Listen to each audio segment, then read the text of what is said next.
sometimes he's accidentally racist. He's from Texas and he doesn't realize when he's being racist. Like, for example, he calls, the way he references black women as female brothers. Sister number 9, that's the song I did.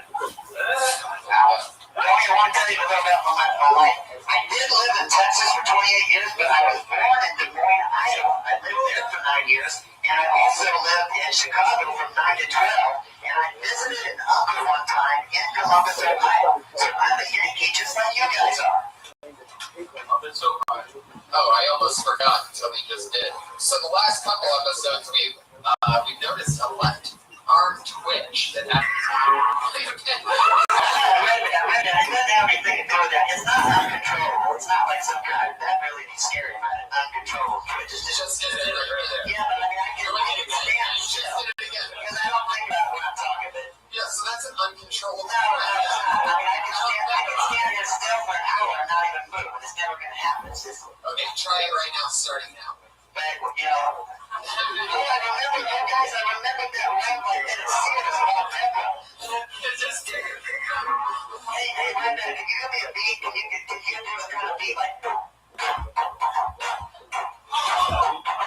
Can you do something like that? What are you gonna do? I got just a short one with the devil at Sears. I remembered it last week. Just do it real quick. It's real quick. Do it better, like.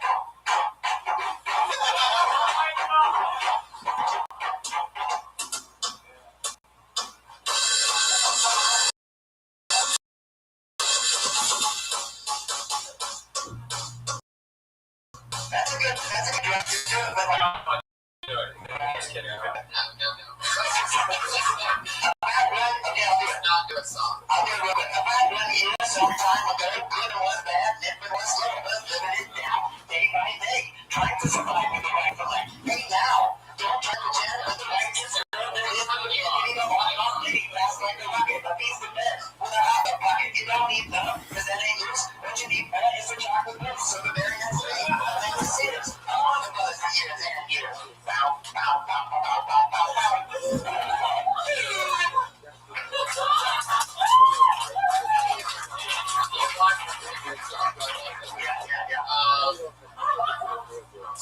How exciting. So, I'm sick of the world right now, so what do you say we bring up our guest? I mean, that was truly disturbing. Patriot, I mean. This has been a strange show so far, tonight. It's a different flavor. I love it. There you go. You know you love different flavors, right? Yes, I do. All right, everybody. Well, our guest tonight, what can I say? Hangover 2, Due Date, Chelsea Lately, everything. The Bird, big part of Comedy Central. In fact, his own show, all about him and his life. Maybe this summer. On the one and only Comedy Central. It's called Enjoy It. I'm lucky enough to have him as one of my great friends. He texts. He's a great guy. Very hands together for my pal and my guest tonight, the one and only Brody Stevens.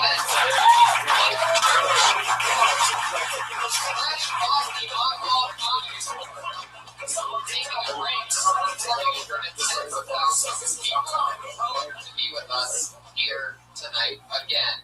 I'm back. He's back. I was on the first.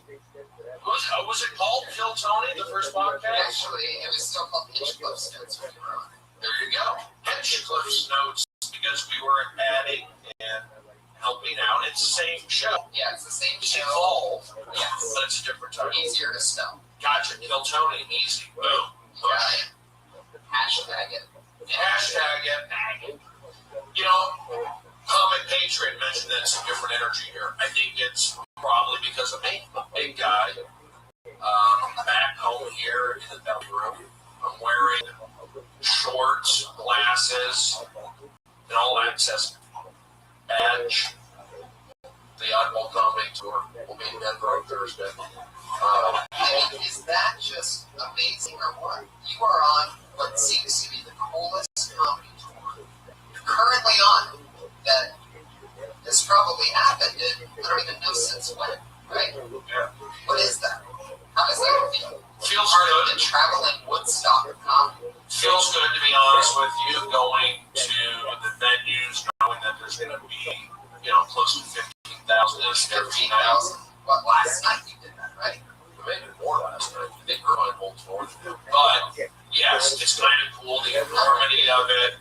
You get there at, I get there early, 4:30. Gates open at 5, and they're out tailgating in the parking lot. These are comedy fans. They're so they're right on it. They're listening. They're supporting everything, and it's kind of like I would say it's a Lollapalooza. If you went to that growing up, it's kind of that feel at one of these amphitheaters. All the amphitheaters, for the most part, are pretty. They're all the same. They all blur together, but some look a little different than others, and that's what's kind of fun. Getting out, walking on the lawn. I'll go out with Jeff Ross. He'll host the show, and we'll have intermissions, and we'll walk around. That's a great thing. You're around 15,000 comedy fans, and they're all, into Dave Chappelle, or into Flight of the Conchords. They're all equally, or more so than others, into the different acts. So hopefully the shows will keep going. There'll be another tour like this, and I would highly recommend getting your tickets. It's something that you'll have a good time. And it does feel good to say, you're a part of something that's, historic. How many shows do you have? There are 4 more shows. We have Denver on Thursday. Tickets still available. Denver on Thursday. On Friday, we're up in the Bay Area. Saturday, Las Vegas. Sunday, Phoenix. So it's, you kind of just do the show. For example, we'll do San Francisco. I'll fly up to San Francisco Friday morning. I'm going to shuttle down to San Jose where the gig is. Do the gig. Gig ends at 11. I'm there from 4 to 12. It's an all-day thing. I get there at 4. I've done it 12. After 12, they'll take me to the hotel after the gig, and maybe a little after party, hanging out with the comedians. That's a fun little thing. If you're on the road with these guys, there's a lot of camaraderie. So we do that. And then you hang out, and then boom, you're up the next morning. You got to take the shuttle. They're very good at transportation. San Francisco, boom, fly to Vegas. Get to Vegas, shuttle, airport, maybe depending on what time we get there. All right, you know what? I'm trying to give you some of the most graphic. I think what you're telling us is absolutely perfect because the format of this show, everybody. We're right here in the throbbing heart of comedy, live from the world famous Comedy Store, where so many people come to get their careers started or continue in stand-up comedy, and we have the privilege of so many people signing up tonight. I think it was 32 or 34, something like that, which is a record, by the way. That's good. Congratulations for that, guys. Are they all in here?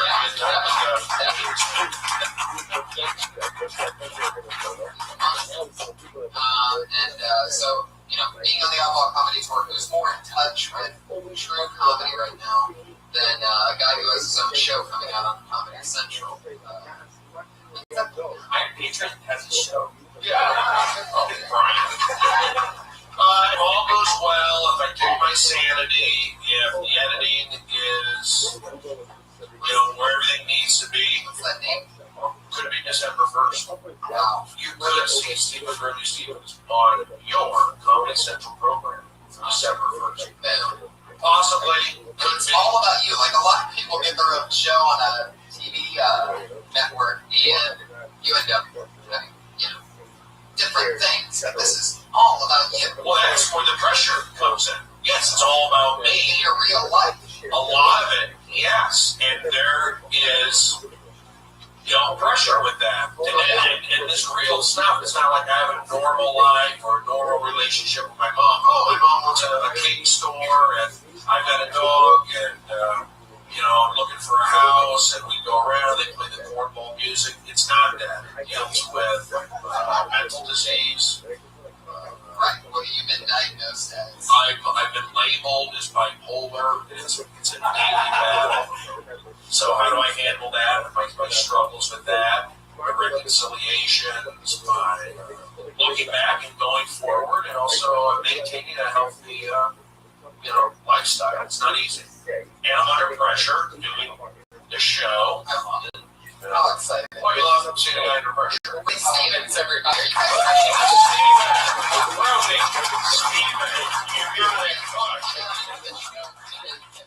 This big magical black bucket, and you get 60 seconds. In 60 seconds, you hear the keys meow. That lets you know your time is up. You should stop right there, because if you keep going on, you're going to be angry with Hollywood Bear that has already snuck its way into the show multiple times today. Because people, you know. Can I ask one thing, Joe? Yes. Is there anybody willing to go to Coffee Bean and get me a vanilla latte? If you're not, no, I'm kidding, but I would like one. I can, but if you don't, I mean, if you want to stay and watch the show, diet seconds. Josh, you want to make that run? Josh, don't worry about it. Don't worry, I can find you. I'm okay. You can be back in 15 minutes. Josh, you want to watch the show or you It's in want to? Fairfax. How are you going to do it? I'm really going to make poor Josh. No, don't do it. After he won his. Producer on the show. I pay him money. Well, then Josh should pay somebody here. Yeah. How about this? There you go. This one up, You there's get a not dirty a bit. But You speak first one up, Bill. Okay. And then he goes. That's a good idea. How long will it take you, Josh? I don't want to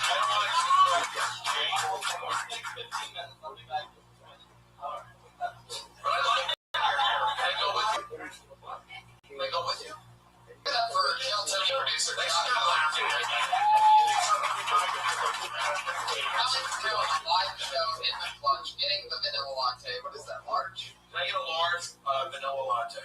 That's what you like. I will. Just give me the receipt. All Yeah, he doesn't eat one. I'm so used to being an oddball. That's what happens. Yeah, you Look get at me a lot. I'm I gonna hate copy, this. so you get bossy. I'm not bossy. I'm unplugged. I'm so Doing the crap. I know you're about to start a show, but doing this crap can give me a coffee. I didn't say it like that. I asked. Oh, but you're Gentlemen. Josh just won an epic battle, by the way, yes. Yeah, it's a boxing match. He fought Boone Shakalaka. I don't know if you guys did that. You don't know, he's a homeless transvestite. Josh? Well, we heard him in that comedy Oh, movie. man, comedy. What if we sense. You know that? It didn't make any sense. He said he could go ahead. All right, let's start bringing comedians up here. Yeah, we know how it works. You guys ready to get it started or what?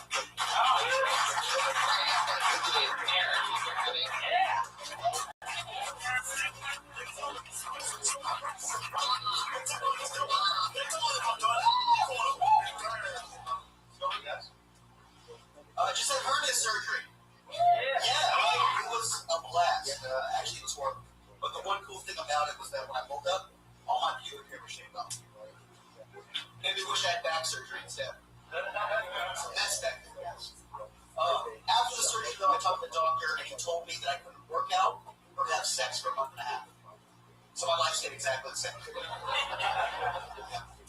no, that's a lie. Okay, guys, I have been seeing a lady recently. That's right, I've been hanging out with a chick. Last night, we got physical for the first time. I don't want to be vulgar, guys, but in baseball terms, I rounded first and stuck my dad in the pussy. That's it. That's it. Cool. Okay, good. You want to jump in? I liked it. I liked the hernia bit. Got my attention. I had hernia surgery. No, it takes about 6 weeks. You'll be all right. Did they go laparoscopic through your belly button? No, they went. They come in like 5 inches right here. Oh, wow. All right. Well, it'll be okay. So they got my attention. And then you tied the joke was pretty good. I like that. And then baseball got my attention on that. It's a little graphic. There was a rape with a bat. Is that? There was no rape. It was just stuff with that. Okay. All right. Well, you know what? I like that you went first. I like you had a good personality. Keep doing it. Fuck yeah. I spent most of your set trying to find a pen and a piece of paper from Brody, at which point he pulled out his phone and then was going to start taking notes on his phone, but I know Brody so well that I know that if he has his phone in his hands, it's just there getting distracted working on social media or networking sites. So I spent most of your set trying to take care of that, so it's not my problem in the future of the show, so I have no idea what you're talking about. I personally like the back joke because, laugh about it. Makes me do. I've thought about having like a fat chick on the side just to shake my back. And also, it was good when we talked about he couldn't have sex and work out for a month, and nothing changed in his life. I think that was a good run. And good shoes, good pants. You face me and let me see what's on your shirt. Shirt's very Josh Meyerowitz. I'm not in, things have changed a little bit over the years. I'm not into having a message on the shirt as a performer, as the audience. Look at the shirt. You're going to be thinking of Kenny Powers. There's a slight distraction with that. But, again, times have changed a little bit. Those are considered humorous, but I would be careful with having a message on your shirt. Yeah, I would agree with that, especially the comedy type of face shirt like that, like Kenny Powers, like everyone just seems. You don't want anybody to have any type of idea of unless it's a permanent gimmick. They always think it's sort of important to just not have any distractions, but especially a comedy one, making then people think you're like Kenny Powers. They're gonna think, oh, obviously this guy's a fan of Kenny Powers. I bet he's gonna be dirty, and you're setting their expectations for something where really I feel like you want to come in on a clean slate. So. But anyway, yes, there's something for you. That's Jake Marin, everybody. That's right.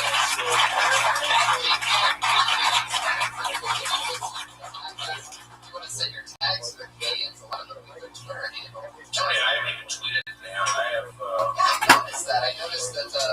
You're a little bit low today. Well, I'm working and I'm having some mental issues, but I'll talk to you off the phone. I'm telling you guys, gotta watch the show, enjoy it. Are those previous episodes available on? I don't know where they're at. You might be able to find it if you go home tonight or sometime this week. Seriously, look up what HBO did. It was originally, that's how awesome the show actually is. Because HBO had made it 15-minute shorts, and Comedy Central bought that from them. I mean, in an Here's the two. But here's what I would say. HBO had it. They could have said, you know what, we like it. Let's bring it back. We know you. We're family. Let's bring it back. That didn't happen. Number one. Number two, this crowd not totally with me. I'm kind of okay if they don't watch my show. That's my vibe. Now, I'm a good guy. We have to have energy connection with Stephen Brody. For those of you that don't know, one of Brody's very interesting fun facts that I normally don't talk about in front of him. One of the things that I love about his comedy is it seems like sometimes he'll give himself a purposeful hole with the audience and have them turn against him, but they're not really, you guys aren't really battling at all. It takes a while for people to realize that they're part of the joke. Well, it can take a while, but again, I'm doing professional I start both stages. Now again, the Oddball Comedy Festival, there's 15,000 people. I'm the first one they see on the main stage because I bring out the Roastmaster General, Jeffrey Ross. So on the main stage, I'll just do 2 to 3 minutes, and then I bring out Jeff. So I'm doing something right there. They seem to like me. Then I do the side stage. Gates open at 5. I take the stage at 5:15. And I go from 5:15 to 6:45. Somebody needs to go in your itinerary with us. It says 15, I eat a hot dog in the span. But it doesn't take people time to loosen up and get to know me because I wouldn't be doing these shows if that was the case. So you're the man. That's what I'm talking about. You're the man. Well, let's get this audience. Wow, I am good at it. They're into it. Give me some energy, guys. Let's do it.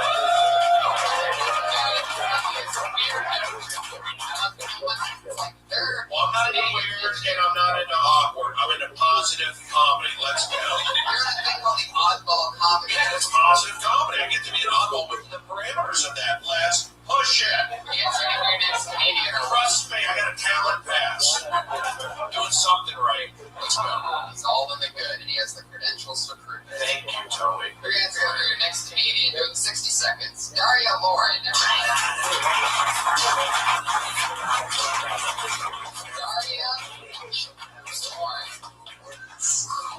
When people don't show up for their spots, we have a permanent rule in which they get blacklisted.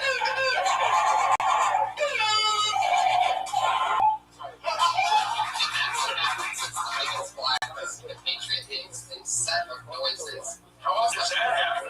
pretty often. Just a few episodes ago, Doug Benson was my guest, Yeah.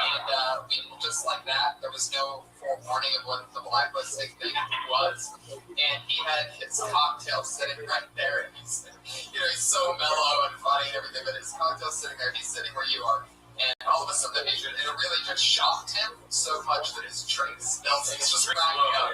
I watched the video of it the other day because I couldn't wait to see the video of it because I knew I was on this side of it. It was just as funny as it was. It was so good. The look on his face because he's like, fuck, spill drink and laughing at the same time. Anyway, so the blacklisting, that's what happens. Tony, do you have Josh's number? I want to change my order. Still nothing. Big laugh by Tony. Yeah, that's true. I'll play that game if you're going to make me feel like shit for an hour. I'm going to jerk back. That's how you went. You're right. Yeah, I'm right. Thank you, Tony. You're right. Well, you guys not laughing at what he mentioned he just ordered. Josh is probably already ordered it. I can't believe you didn't laugh at that. I warned you. Now you got an angry There's person. no accidents here. Everything Brody says is hilarious. Thank you, Tony. You just have to find out why afterwards as you're already laughing. Bring it together, folks. It's like a new name. Chuck Bronson, everybody.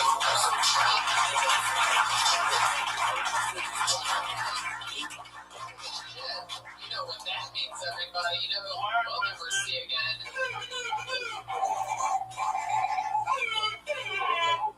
So far, blacklisted people in action. All the comics that are in the room are loving this stuff. Chuck Bronson, it's a great name. I want to give him something for that. More laughs? Here we go. It's Victor Cleveland. At the scene. No wonder there were 36 people that signed up. Victor P-Love? They're all in different handwritings, so whoever this is really very strategic. Energy. Cody Ginley, is there a Cody Ginley? Cody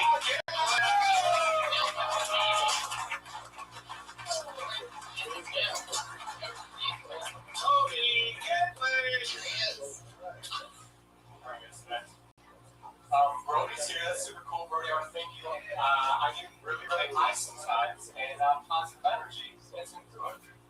Thank you. Iron Patriot, oh my God, Iron Patriot, the Iron Patriot blew my mind last week. He spilled some knowledge on me. He said there was a difference between comic book Iron Man and movie Iron Man. Did you guys know that there's a difference between comic book Iron Man and movie Iron Man? Remember what the difference was? Iron Patriot. Iron Patriot. It was one was the Osborns, right? Norman Osborn. Norman Osborn. He was Green Goblin. He's the Iron Man for comics, right? Yeah. So Patriot, if you had to say there's a difference between the two, logistically, it'd be comic size, right? That might be one of the differences. There's a thing the Romans secretly killed Jesus. That was one of the sexiest. Oh, goodness gracious. You guys are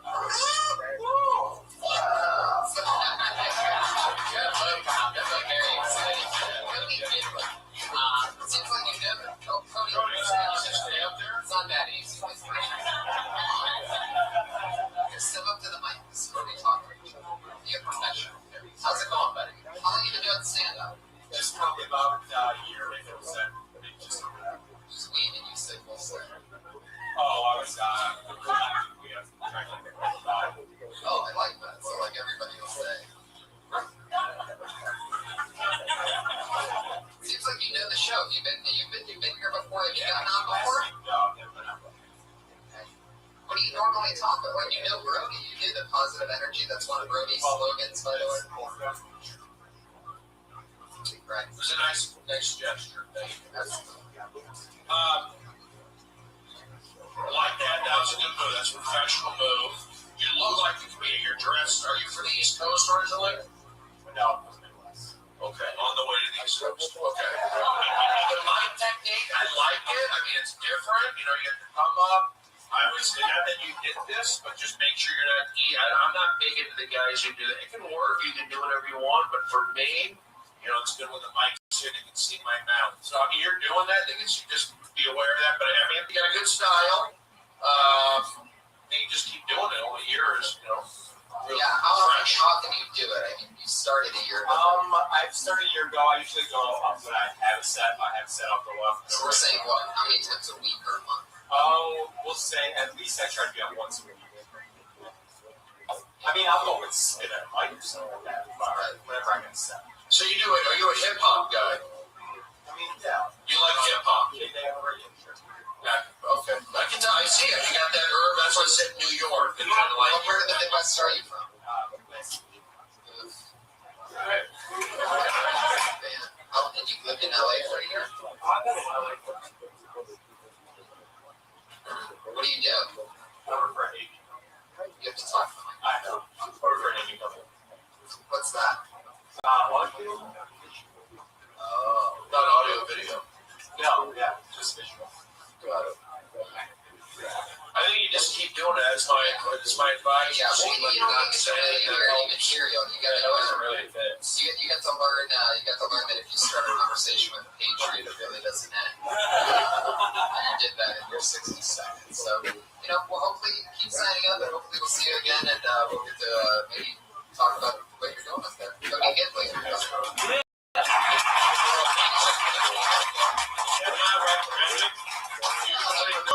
Well, I mean, it's not really. You recommended a banter with the Patriot. Yeah, because you have 60 seconds. Well, he got in trouble because he's talking about the Iron Man. He missed the Iron Man. Oh, stumbled out of the game. Yeah. Okay, I get it now. I get it. All right. Yeah, he fucked up. Yeah, when he had grabbed him on his own thing, that's when. All right, Marian's going for Trenton Willie, everybody.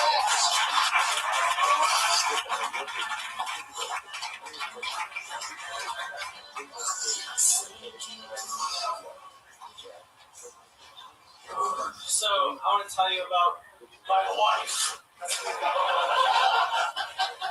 I came home and I said, "Where's my bowl full of lightning bolts? Covered in sci-fi, fish beaks, and nightmare bacteria because I'm hungry." And she said, "I was taking care of the kennel bag." She just reminds me of the dictionary's word bubble because they both just complain about how they're too fat.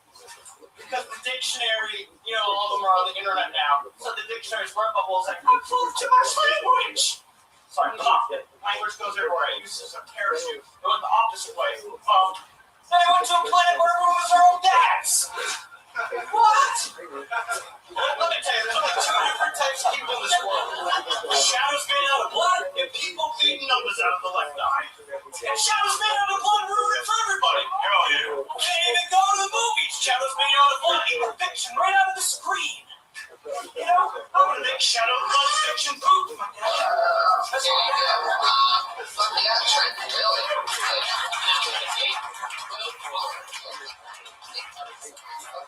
How long have you been doing stand-up? 2004. Wow. Are you on mushrooms now? I'm living inside of a purple triangle right now.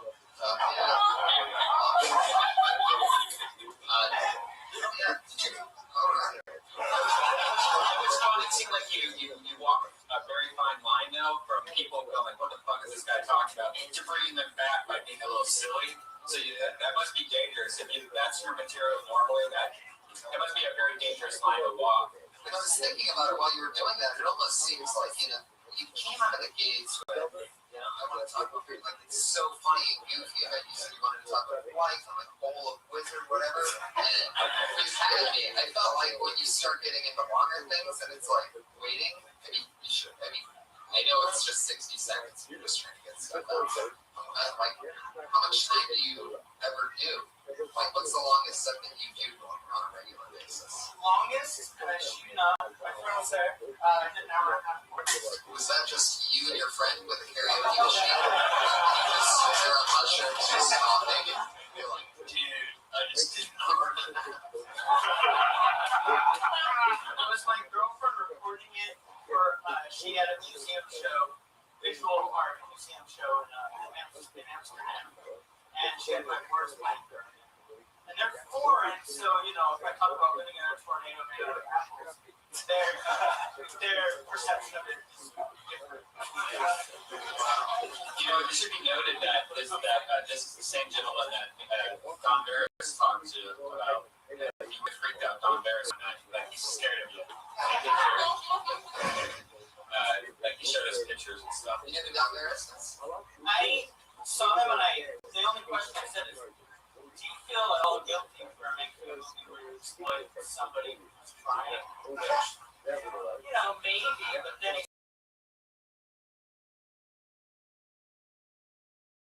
movie with these amazing, huge cult classic. Again, it's another comedian's. Yeah, sure. Wait, no, John, go back. I didn't get a chance to talk, right? Hold on, right? Okay, watch her.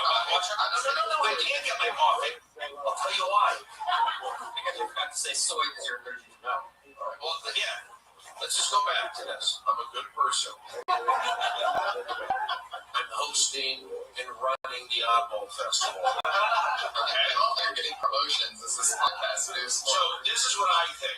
Now you're running it? When I saw Butcher Cody, when I saw Cody take the stage, the first thing I wanted to say to him, Josh, where's my coffee? That's a funny bit. You want to bring Josh up here so people can see exactly what's going on. Stand next to. What do I know about comedy? What do I know? What's the problem?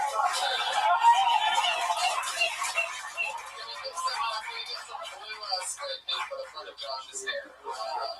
So guys, didn't that kind of make that happen? Even though I was cold beginning before. Now,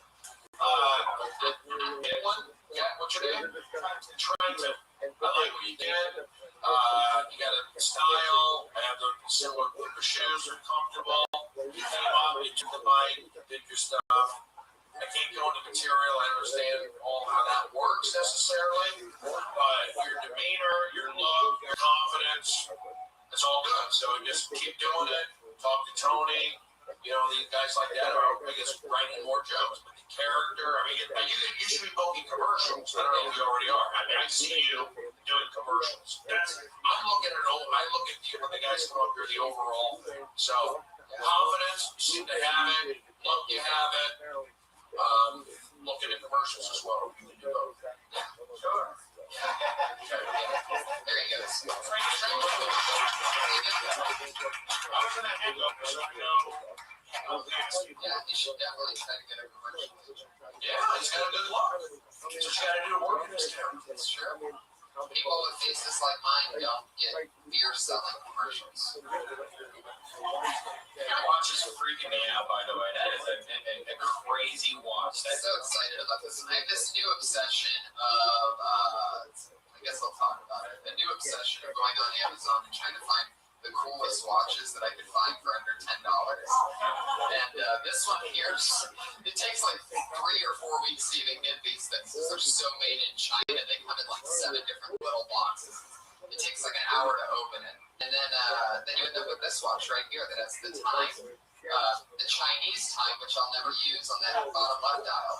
Bottom right is a compass, and top left is a thermometer. I can actually tell what temperature it is just by looking at my wrist. The crazy part is that it's 2013, so every time I have to look for the time, even though I'm wearing this fucking machine on my wrist, I still just grab my phone and I'm like, what time is it? That's everything on it. What is it? They find that buried with the Titanic? That thing is. Yeah, there you go. No way. The idea was I didn't see the connection. One last second. Here's the deal. I'm a good guy. I'm in town only for a couple days, cleaning up my apartment. If I say something, it may not be funny to you. I may not get it, but if I'm saying attempts to be chuckle, boy, these moments. Saw the coffee bit, the connection with the joke. How did you find that out when I'm pulling random things out of it? You can't take credit for that. I did. Your coffee team and the guy that looked just like them. We're on stage. Because they put out positive energy and those things happen. I've seen signs my whole life. I'm already a civilian from Reseda, but somehow I can't not work in this town. Steven, Brody, Steven, let's bring his we are off and running thunder and lightning. Sarah Weinshank.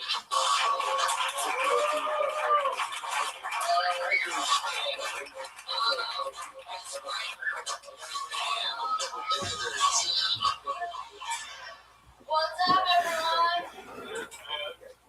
Guys, I'm going to talk to you about how I think ranch dressing people are the worst. They always gotta let everyone know that they're a ranch dressing person. Excuse me, waiter, I ordered pizza. Can I get some ranch? Waiter, I ordered fries. Can I get some ranch? Nuggets, I'm gonna get ranch. Jack in the Box drive-thru, extra ranch. Guys, I want you to imagine being on a date with a fat white bitch eating a lot of ranch. You got any of that ranch, or can I get some of that? Like, what is ranch? Someone was like, oh, you know, this mayo doesn't have enough flavor. Just throw some seasonings in it. Call it ranch. Ketchup. People like ketchup. There was the weird, you little kid eaters. I don't want anything on my cheeseburger. Just cheese with the bun and the meat. No, just a little bit of ketchup.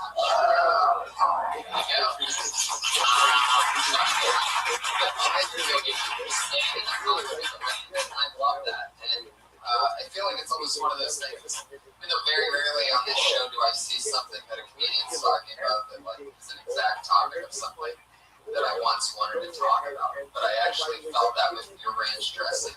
It seems like the type of thing that someone could have. Like it just feels like a premise that could be this crazy joke that like people know you by.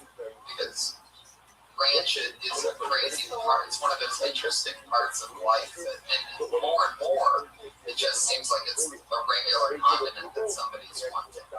So I think there's a lot there. How long have you been doing comedy? 3 years. How was that there? I've been working on it for like 2 months. Right, there's definitely some. It seems like the beginning was good, and then you went into the chicken and all that. It seemed like really long. Like I would just take that whole thing out, and just say make it one sentence. Like where they gave like ranch for chicken nuggets, fries. Make it all one thing instead of acting out each thing. Because you kind of lost me there. Okay. But then you got back into it right after that. Yeah, I normally do ranch and start on that, and I go into how those people listen to Jimmy's podcast and I'll say That seems like a great approach. I don't know what room you did that in front of that didn't laugh, but that seems like it would be a huge part of it. And you even do ranch for buffalo wings? Because Joey Diaz, he doesn't like that. People like that. Like blue cheese. yeah, for sure. I could do that. Can I talk? You don't have to ask permission to fucking talk. Why, You're a really? guest on the show. Will you stop that? Don't you dare take that call. Can I talk every single time? Yes, get him a nice guy. Is that what you do? Is that what you're going to do? If you don't want to want it, if you're on Letterman's couch, David, can I get a word in? What are you trying to do? Have a show? That would be funny. That would work out. The reason why I wanted to do something with Tony is something. All right, good stuff, good energy. You went right into it. Thinking of ranch dressing and so on. So obviously you're doing stuff like that. Your confidence, you're branding it. I like it, Jay. I like the fact that you get up there and you're doing the 1 minute bit. You got to flesh it out. Just keep doing it. I'm not a specific comedy guy, and the material I'll leave it up to these guys, but good, yeah, good stage presence, likable. I say keep doing it. there's something in and I think you're on the right track when you go with, somebody says, mayonnaise isn't good enough. I think that still sounds like the beginning of it, but I didn't feel like the end was right. It's like, it almost seems like, You say mix it with spices, right? Yeah. Maybe you could add to it like I want mayonnaise, but I want it a little bit more sour and some spices or something like that. I mean, like I think it's sour ranch. It's like somebody said. That's on my mind. Yeah. It's a spark for fruit. I feel like the person would say something like, this ranch is good. I mean, this mayonnaise is good, but like you crumble salt vinegar chips in it or something like. You have to have a reference, not that, but some kind of reference that's funny with flavor, like something, some Billy Goat fucking. Didn't Blink-182 have an album called Dude Ranch? See, that ranch, it gets me going. Right? That's how I write. I just take words and push visuals. What's your name? Sarah. Name. What's your last name? Wine. Shake. I like the name. It's memorable. It's easy to say. Got a good look. It's people are gonna like you. So just keep doing what you're doing. Very German name. Yeah, German. Not Jewish. That's okay. I'm from Encina. Oh, Tarzana. Yeah. You got it. That's an Emily. That's what every German person says when they are in front of their Jewish person who they've been targeting. They know where it's from. It's Iraq. That's where you're from. It's a German name, but she might be Jewish. Yeah, my dad's Jew. Bingo! Don't talk back to the audience, Tony. I was gonna say, it sounds German, but there's also something very Jewy about it. that was my joke. And then she said she was German. I'm like, holy shit, that didn't work. That Well, sounds it's interesting. It's like it is because it's one of those names that sounds both Jewy, like it starts completely Jewy with the wine. Yeah. Oh, wine, everything's so terrible. And then it gets German. Yeah, Jewy. That's racist, though. Oh no, it's Jewy. It's right. Okay, I've never met a white guy with the last name Clinkscale. Like those are my black friends, and that's my last name. And black people know that too. That doesn't make it racist. There's a Jewish person that You said says something Jewy. You said Jewy. That took offense. It's very Jewy. Name the word in law. Jewish. Say it's very Jewish. Say that. So my Jewish friends can say Jewy, but I They can? Yeah. So we get in the N-word battle and get uncomfortable? Anyway, the last part's very German with a shank. Like it's like I'm gonna shank you, like me, but I'm a German. So it's like one shank. You're the most German last name. Yours is just Greek. Reichel? Like the third Reichel? Yeah, what's wrong with that? Yeah, why would I like you have like one of the thing you have like the Third Reich is like the whole thing. I know. And that's basically your last name. Yeah. That's why I changed It's like my name being Tony Holocaust. Alright. I'll see you guys later. Exchange on Twitter. I say, it's one of those things where you can shorten it. It's so bizarre. You can shorten it in some places. You can make it longer in others. I say stay in the range dressing pocket and try to write the perfect huge thing on range dressing. Yeah. You can be the condiment comedian. Yeah. Ketchup after that, mustard jokes, just like, hey, what's up with this mustard? It's not just a guy on Clue. Alright, I don't know. Mustard and relish are hard. Alright. There she goes. It's Sarah Weinstein.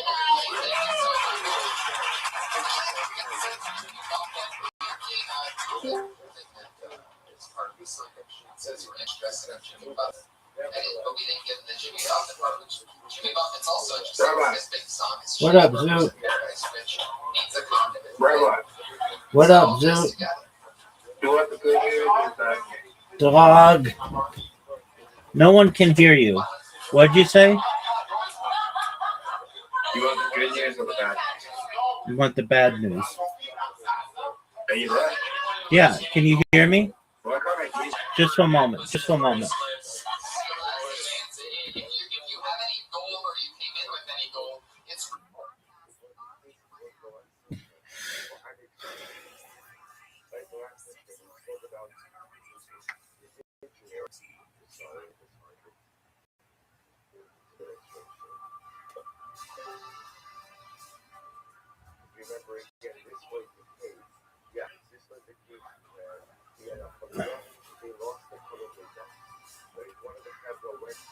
Yeah. Yo.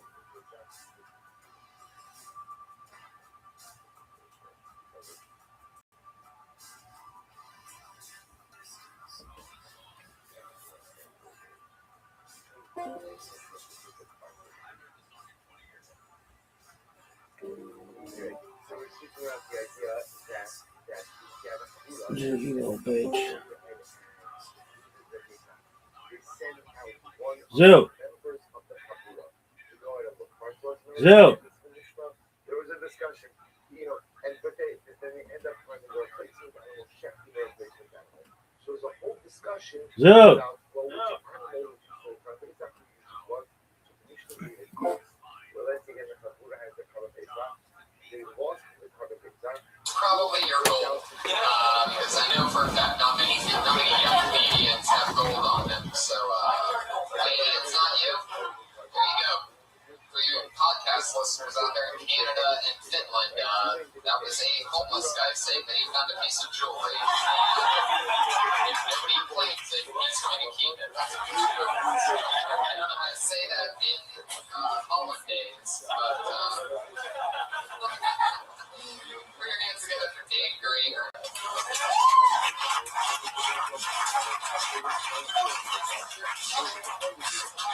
Oh yeah, here he is. Keep over Dave Greer. So I have diabetes. I was taking diabetes to make me black. I just like Filipino woman. Some people have diabetes, and these might do. They feel like you start listing off foods that I can't eat. Like I don't know what to put in my fucking body. Like, oh, you got diabetes? Damn, this sucks, man. So you can't eat anything. You can't eat carbs. You can't eat lollipops. You can't eat bacon. I don't know what I do if I can eat bacon, man. I think I just thought, like, why the fuck did they do that? Do you listen to blind people? I think the blind do this? Hey, man, that sucks, man. So you can't see anything, man. You can't see colors. You can't see rainbows. You can't see bacon. So annoying. I think that's it. I have another joke, but I'm going to read it there. So.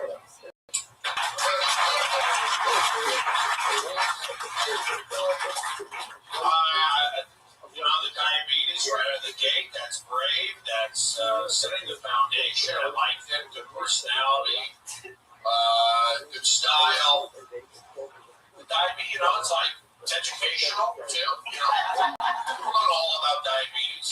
That's another thing. Like, that's another black my sister has diabetes, actually.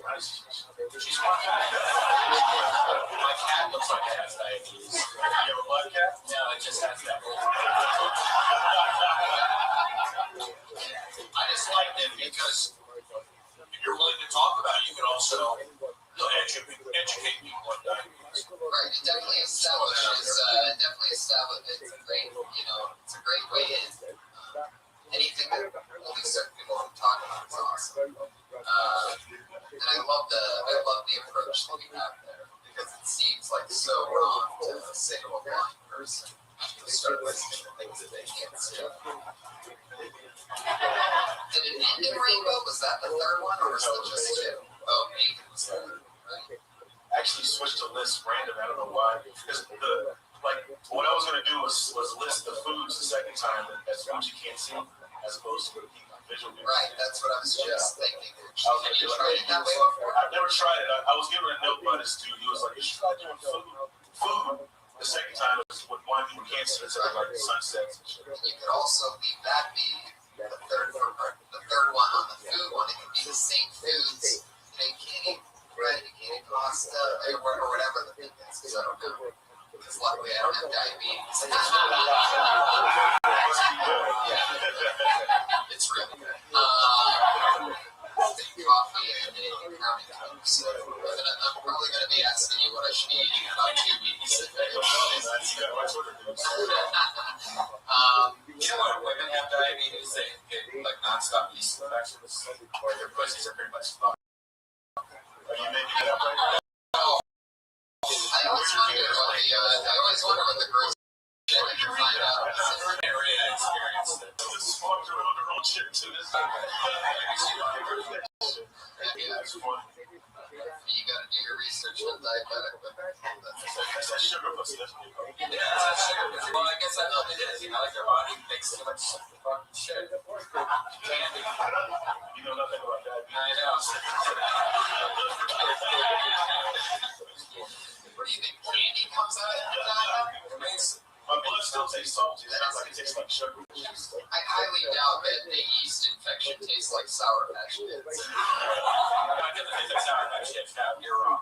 it's way worse than that.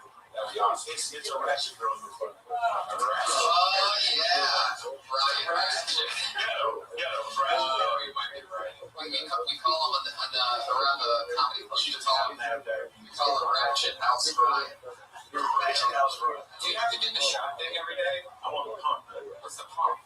Oh, shit. Oh, my gosh. That's way better, right? It's a lot better, man. It's more convenient. And you unplug that thing? Yeah, It's like a gunshot. It's like a it's gun. not anything graphic, bro. It's more convenient, but but the shots were a bitch, man. Because I've had it since I was like 13. So just keep doing the shots. And I actually just came out telling people that I had diabetes in the past few years. So it was very tough for me to talk about it. You came out of the diabetic closet. Yeah, it was like coming out. It was tough because people that know me for years never knew. People that lived with me didn't even know I had diabetes. So much of a secret. I kept it in. So I've been like, let me try to make some money off of this shit. So. You get rid of diabetes? You can get rid of type 2, and there's theories you can get rid of type 1, but essentially type 1 is where the pancreas doesn't work anymore, and type 2 is where the pancreas does work, but the body is not accepting the glucose or the insulin that the body shoots to get to the glucose to use as energy and stuff. So, biological. Yeah. Shit. Wow. I have type writer diabetes. Type writer diabetes. You just made it up. Word Again, your blood sugar goes up when you type. Is that what you're saying? No, my sister has the same package. She has one on, a similar one. Where's that? And took her backstage at the Oddball Comedy Festival. You ever accidentally,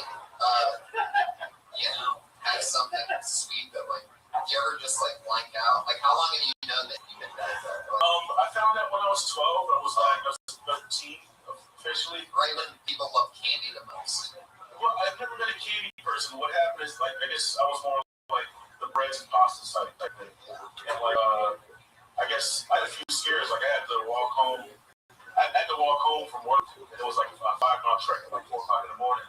And, I kept this thing on. And I almost passed out on walking home. And I'm like, the phone was dead. And I'm like, holy shit.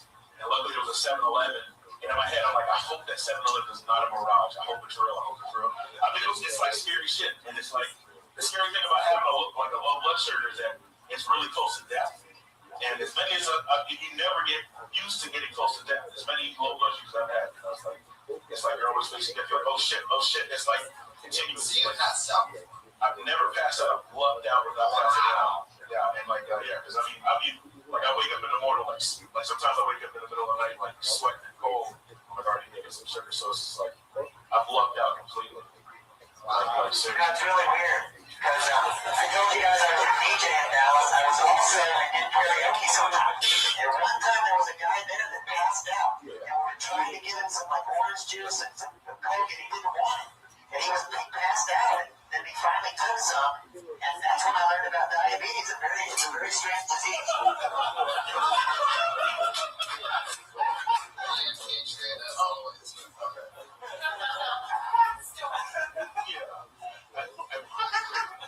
I want to ask, can I do an impersonation? Because I wanted to do one because I saw him there. Of the Iron Patriot? No, it's a live spot. It made me think, yes, you want to hear it? Yes.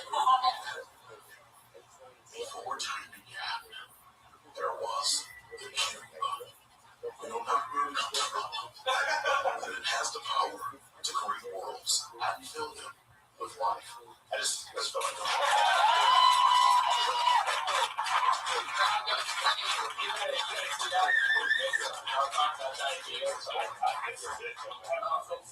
That's awesome, man.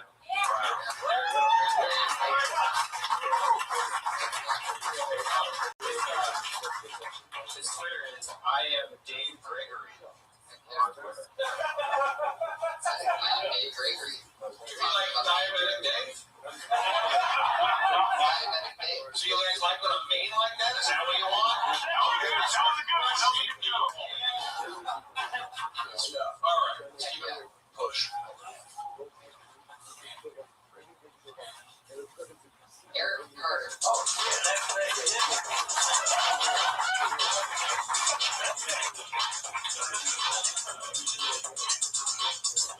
God damn, that's me. got here a little late. That might have already announced my damn name, and here I am. On a fucking podcast. I don't even know what that is. I got to do an act. I thought you were going to ask me questions. I thought it was a press conference. How we doing tonight? Hell yeah. I just came out here from Mississippi. I had a fist fight and pelvic thrust through. I just spit on you, lady.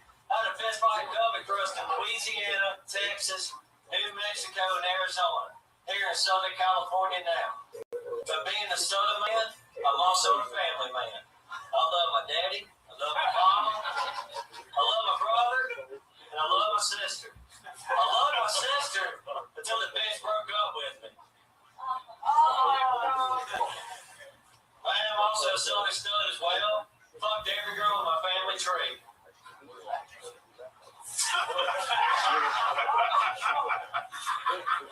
But you know, I live in red states and I live in blue states. And I want to educate you on this. All right. But now on.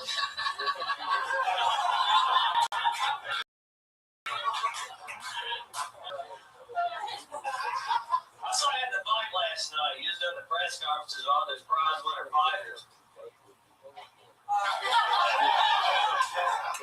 How long have you been in Los Angeles? Well, I'm actually in Dana Point, but I've been in California for 2 months. Holy shit.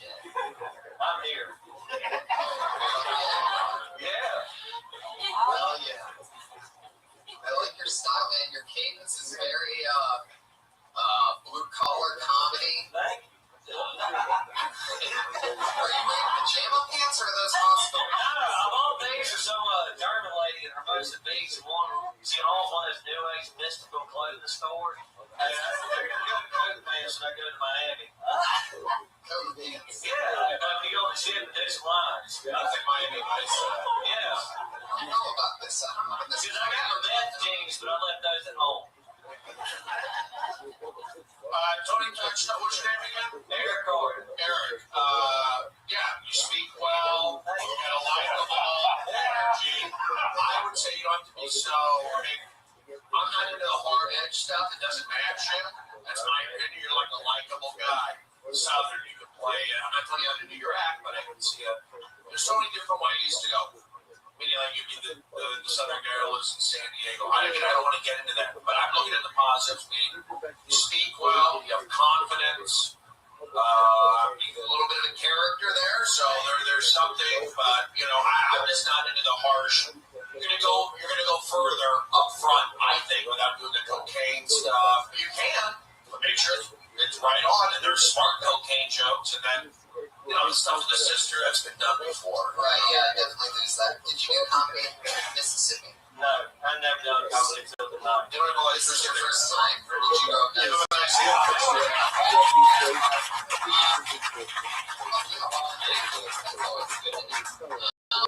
Oh, yeah. Every first time, that's not bad. Thank you. Right. And I wouldn't do that set again. I'll forget about it in 5 minutes. Right. It's 5 minutes longer than we remembered. But no, what's great is that you have such a style to just Mississippi, just it's unbelievable. It's priceless. And people wish, I've met so many people starting on comedy that wish that they had a viewpoint like that, like just somewhere to jump off of. Like, you can play that Billy Goat fucking, you can play idiot for the rest of your life, or you can try to be like other people, and fucking, you'll be one of those people that's out here for 19 years before you book an extra casting role. And you're gonna end up in some fucking, play the idiot. You got here a little bit late because, they already casted and filmed the last season of Breaking Bad. You have a great look for that. I mean, there's going to be something that pops up. You know what I mean? And so it's good that you're in the game. It's much more fun than being in Mississippi. Hell yeah. What are you doing? How do you make your money out here? Just got here 2 months ago. No, my brother served, but I never served. I just drifted out here, man. Just let the trailer park and said, fuck it. Came out to California and had nothing else to do. I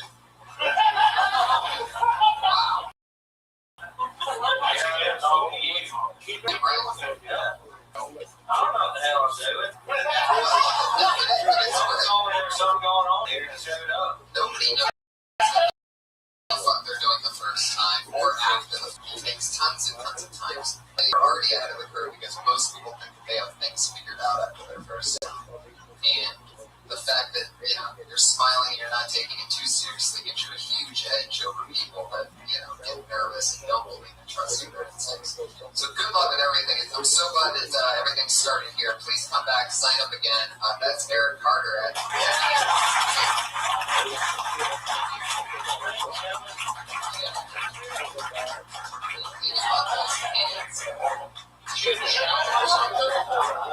Good showers here. What do you need? No, it's good. Well, I left the mobile home. Some ladies let me live with their data point. I didn't know how to around. How's your water pressure? Oh, it's good. A lot better than the outhouse back home. Oh my God. That's all the shit you gotta be talking about. Mobile home, outhouse. Have you heard of Wi-Fi? You know what that is? That's more smarts.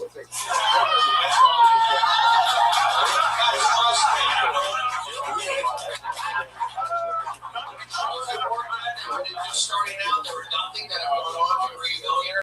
A lot. And all I'm doing. Oh, you're a good job. That job's doing it. That is the perfect one. I always take the Wi-Fi thing, you know what I mean? Say, somebody asks me if I know what Wi-Fi was, something like, is that martial arts? You gotta like what you're given. You know what I mean? Very good. Call me easy on the name, Eric Carter. Do it like your team. Go back to your fucking seat. You're not Mississippi anymore. Welcome to the Mountain. Third grade education. Read the USA Today. I never got an answer of what you did for work, right? I don't know. It doesn't matter. Probably works at a beach shop or a coffee. What do you work, Eric? Hey, mate. Yeah, coffee house. What was the last job you did for us? Data point. What's that? I'm a dishwasher. Works a bunch of magic. Dishwasher. Holy shit. At what norms? Huh? At what norms? I don't know what that means.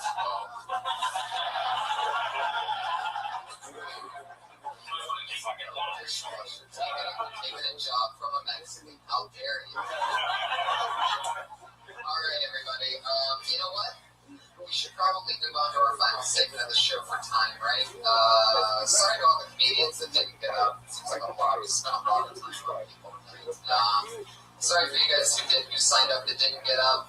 We're going to move on to our final segment of the show, which is always exciting and fun. There's two lovely young ladies that are part of every single show that we've had, and they've been being built here 60 seconds a week for 16 weeks. This is their 16th show, and so let's flip it this time. And going first tonight from the great state of Florida, she dropped out of college to pursue her stand-up comedy career, and that all started here in this room. We're going to get together for our friend and yours, the one and only Kimberly Condon.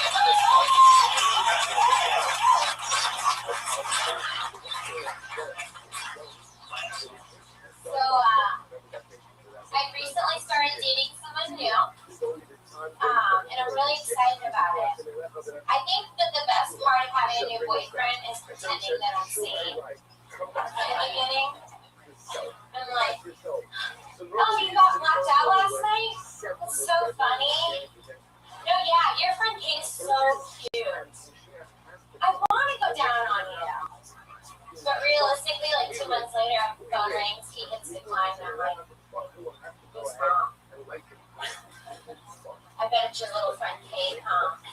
Because you drink so much. It's like, because I don't go down on you?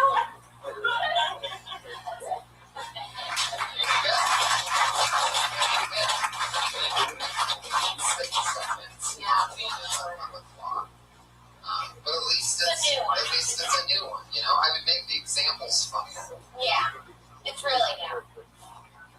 And the going down, keep the going down on you think that I would switch the two of both things. Cool. That's a potential for 4 more laughs. Yeah. just because it's a rule of three type of thing doesn't mean that the first two can't be funny as well. And everything starts as sort of a one-liner sometimes, unless you take that approach. Anyway, point being that that's a good new thing. Oh yeah, I also feel like originally when you started talking about pretending to be sane, I mean, you can get that example later, but I also feel like there's something to be acknowledged in, like, it's almost like how when people wake up in the morning to a phone call, they don't want it to sound like they just woke up. I think everybody tries to do a normal voice. I feel like there's something in comparing that to that, pretending to be safe, almost like how you clear your throat.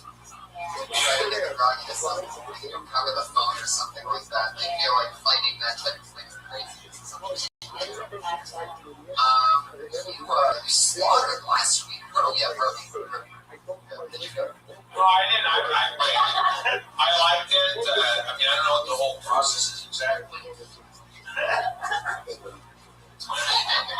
So anyway, you can remove the stop that right now. Just look at the big picture. All right.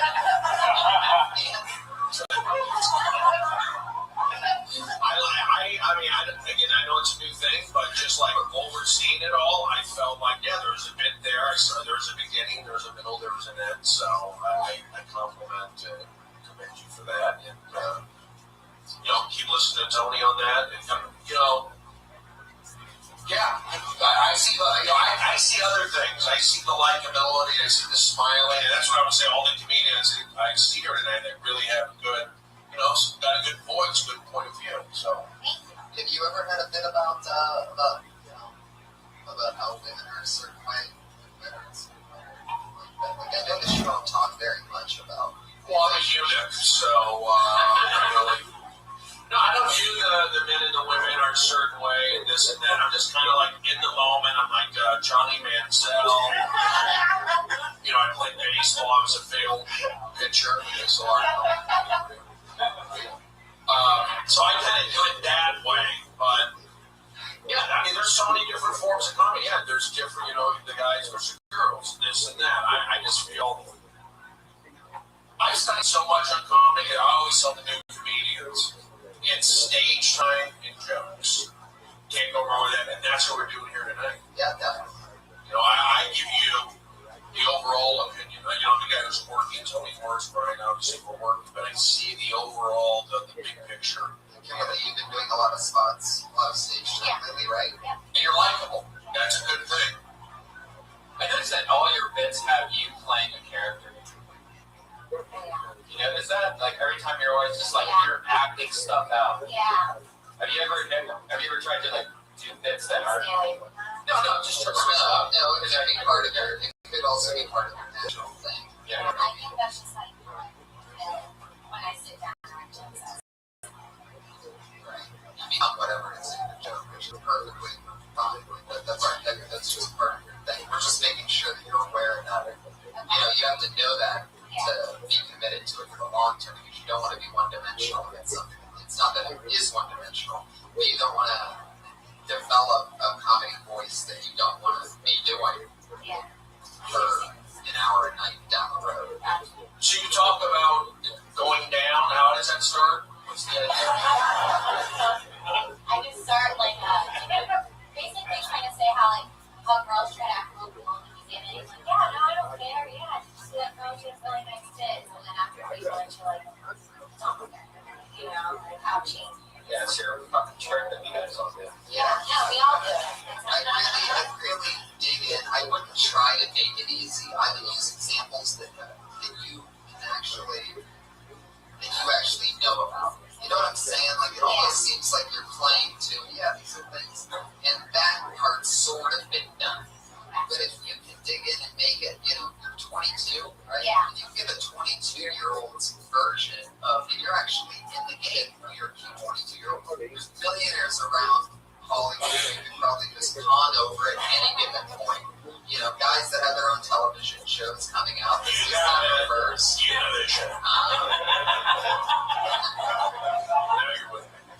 So, if you can figure out like things, even if you haven't done them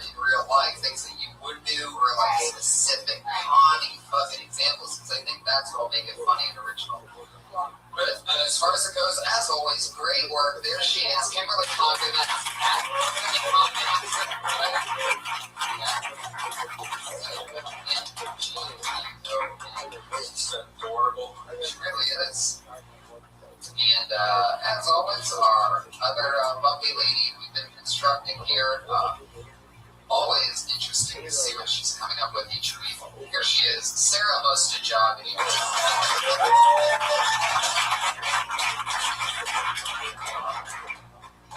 What's up, guys? So, I'm bisexual. Or a complete slut. I don't know. One of the two. My sexual preference is most easily defined by the early 2000s cartoon cat doll. I would have both if I could. I actually went out with this girl last week. We used to go out last year. We broke up because this guy gave her the picture and gave her a bunch of things that I couldn't: a house, a Porsche, a dick. And we went out, and what sucks is that I've been on both sides of the street, you know, and so I've done the tricks, I've been the trick. And we were walking around, and everything's great, and we're like holding hands, we're kissing, and it's like so going so good, and then I get the, I'm so glad you're here for me as a friend speech. And I'm like, well, I know who's not getting any pussy tonight, alright. But immediately she follows that up with, hey, let's go to the strip club. And I said, I love you. First started with the bear and then went to the cat. I immediately get that bear going. Okay. Well, other than the fact that you just made the bear come in a minute and 7 seconds, I like your nipple shadow. yeah, that's something you gotta look out for, man. We have this repeating problem with you. You guys are just so fucking turned on by me that it doesn't matter what I wear, what I do, it's too fucking much. No, like, Oh, your nipples are coming out of your no, they're not, dude. And I guess in the back of the room for you listeners on the other side of the world, you're not gonna fool us. You said really want to get into it. I mean, don't let me bring it up. The camel toe incident 2 weeks ago. First you said there was no camel toe, and then you admitted later that there was a camel toe. No, I just said I wasn't wearing panties, so maybe it's all the outline. Of course, man. I'm wearing sweetest high yoga pants. Yeah, and so did the guy in the back of the room that night, too. Like, it was a whole thing. You don't want distractions. But then, Okay, in my opinion, when I got dressed today and it was hot outside. And the fact that we're covering that and not the material, which isn't bad, is a huge thing. So what you're left with is a common sense situation of you don't want to have a camel toe. You don't want to have your nipples showing. These are common sense things. What would suck is if we're like, all of your jokes are fucking terrible. But instead, you're building it, you're doing something, but you're still trying to, or if you're not trying to, then I'm wearing a t-shirt and a Can I short. raise my hand? welcome to Welcome to Hollywood. You need a full-size mirror in your apartment. Can I raise my hand? No camel toes in Hollywood. I have no problem with the camel toe. I have no problem. Bernie takes the I want you to fail approach. I don't want to fail. You asked Kimberly to take off her Afghan. That was a joke. Why are you curling Sarah? Sarah's never prior on Kill Tony. I was like, I tried so hard and I didn't. Well, you did good, but the whole time I'm looking at your nipples when we're set. You did. Can I raise my Why are hand? you so offended of us telling you that your nipples are When popping I out got of your dressed shirt? today and it was 110 degrees outside, it wasn't cold in here like it wasn't there. And this is where you come to learn. Yeah. Plummeting glove. This is where you come to learn. Your nipples can't be out when you're I don't mind that. I see a lot of comedy. I'm okay with it. Brody, you're giving terrible advice. I don't think if you got you Sarah Jordan's nipples never All I show. want is that you know you guys are Chelsea distracted by my Gray, your nipples never show. Definitely not. I'm You know gonna you guys are fucking distracted by my nipples. People still laughed at what I said. But they would laugh harder if your nipples aren't showing. Do you really think you're right I about think they this? would laugh harder if the jokes were when they get better and your nipples are showing. That's funnier. It's actually not, Brody. I think it is. It's extreme pent-up sexual tensions. Well, the audience applauded me. The first time this audience applauded me, Tony. If you have, I'm saying like, look, ideally speaking, yes. Brody's taking a stance on a joke, by the way, for you clappers out there. Like, actually, he's saying that the more naked the female comedian, the better that it is. I think it's funny if you've got good jokes and you're a good comedian and you're up there with a camel toe. I think it's funny. I think that's a layer. You don't think it's a distraction. Meanwhile, you tell the guy that's wearing a Kenny Powers shirt that that's a distraction. You're looking at a message, you're reading something, the nipples.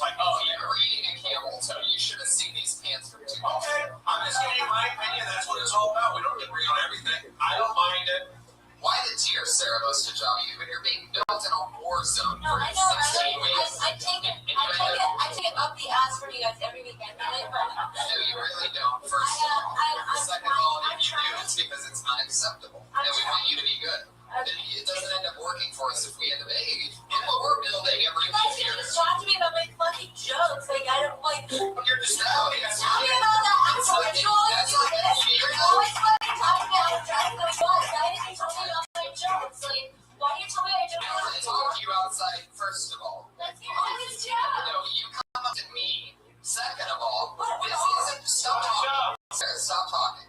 Let's hear the joke. We already heard the jokes. No, we want to hear about that. Seriously. I wasn't paying What attention. you two hecklers don't realize, you two uneducated hecklers. Let's take a vote. Who saw nipples? Who heard jokes? I saw nipples. I heard jokes. These are people from the back of the room. Like, it's fun. Are you friends with Sarah? Do you know her? No, I'm saying like it's really.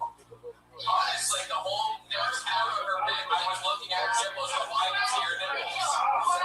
The reason why it's not good for a female comedian's nipples to be showing is because it is a distraction to the overall stand-up comedy. Whether it is to you or not, it doesn't matter. All we have is her jokes and her persona and her point of view. And if those are getting strong, if those are getting chuckles, then it would kill if her nipples were. let her build up And the that's the bits. point. It's going to be a harder road, but let her build up to let her be herself. I said the bits are good. Well, then I don't have to write tags every week for you. No, I don't think you understand what the show is. It's us helping you get better at the overall thing. It's not about just jokes. And if you and Kimberly, it's an entire thing. The fact that she smiles and is likable and doesn't have nipples showing is, would it be part of something that we cover with her? I don't know how the nipples and the camel toe and the jokes and stuff. This is all from where you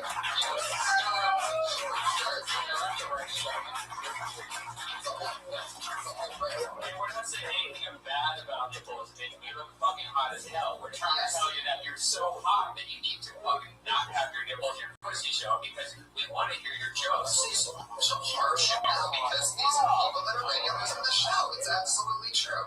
We need Kimberly and Sarah to come out of this being two of the best female stand-up comedians in the world. And if instead one of them looks like a stripper on stage, it doesn't work. And it's taken a long evolution. I think it does work if you're You're jokes. wrong. Name one that's successful. Alicia Michaels was. You just said once. Well, she stopped, she Name stopped. one that's successful. Name the person, name the female comedian who's purposefully sexy on stage that is successful. Eliza Schlesinger, she's sexy. And it dresses down on stage. Dresses down 100% of the time. Name another one. A lot of the African American comedians are looking up. Go to your jokes is a safety approach because I'm winning this argument. All I know is I go on the road, we had a very funny comedian in Chicago, huge breasts, high heels. She had a point of view, jokes, and crushed it. What's her name? Forget. Exactly. Well, I have a bad memory. This has been a fun episode of Kill Tony. Well, this is what it's all about, having a debate. That was just my opinion. I love you guys. Absolutely.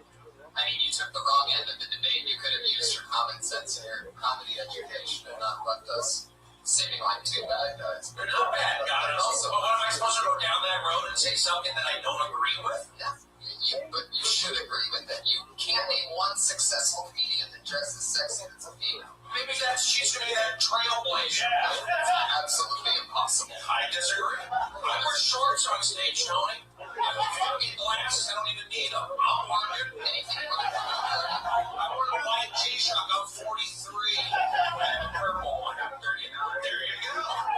So you can be different, but it is about it's not about being different. There's a difference between being different and trying to be sexy on stage. Nipples and camel toe are something that nobody else Did she has. try to show camel toe? Is that just a natural female? But it doesn't matter. You have to know that you can't do it on stage. You can wear whatever you want off stage. She was wearing no underwear and yoga pants. What do you think happens? Every girl that has a fucking pussy knows what happens. We have no underwear and yoga pants. Anything you want to promote is the end of the show. I'll be on the Oddball Comedy Tour. You can find me in Denver this Thursday, Friday, Saturday, and Sunday. Patriot, what do you got? Comic Patriot on Twitter. It's at Comic Patriot on Twitter. Greg Dan on Anthony Hinchcliffe. Thank you so much, everybody. Sorry you got dramatic at the end, everyone. That's what comedy's all about. Tony's a great guy. He's not a mean. He's trying to help. We're all positive. I just know what I know. And I'm pretty fucking smart, by the way. I went to Arizona State. 2.5 graduated. It's a scientific fact that I'm right 99.8% of the time. Thank you, everybody. Good night.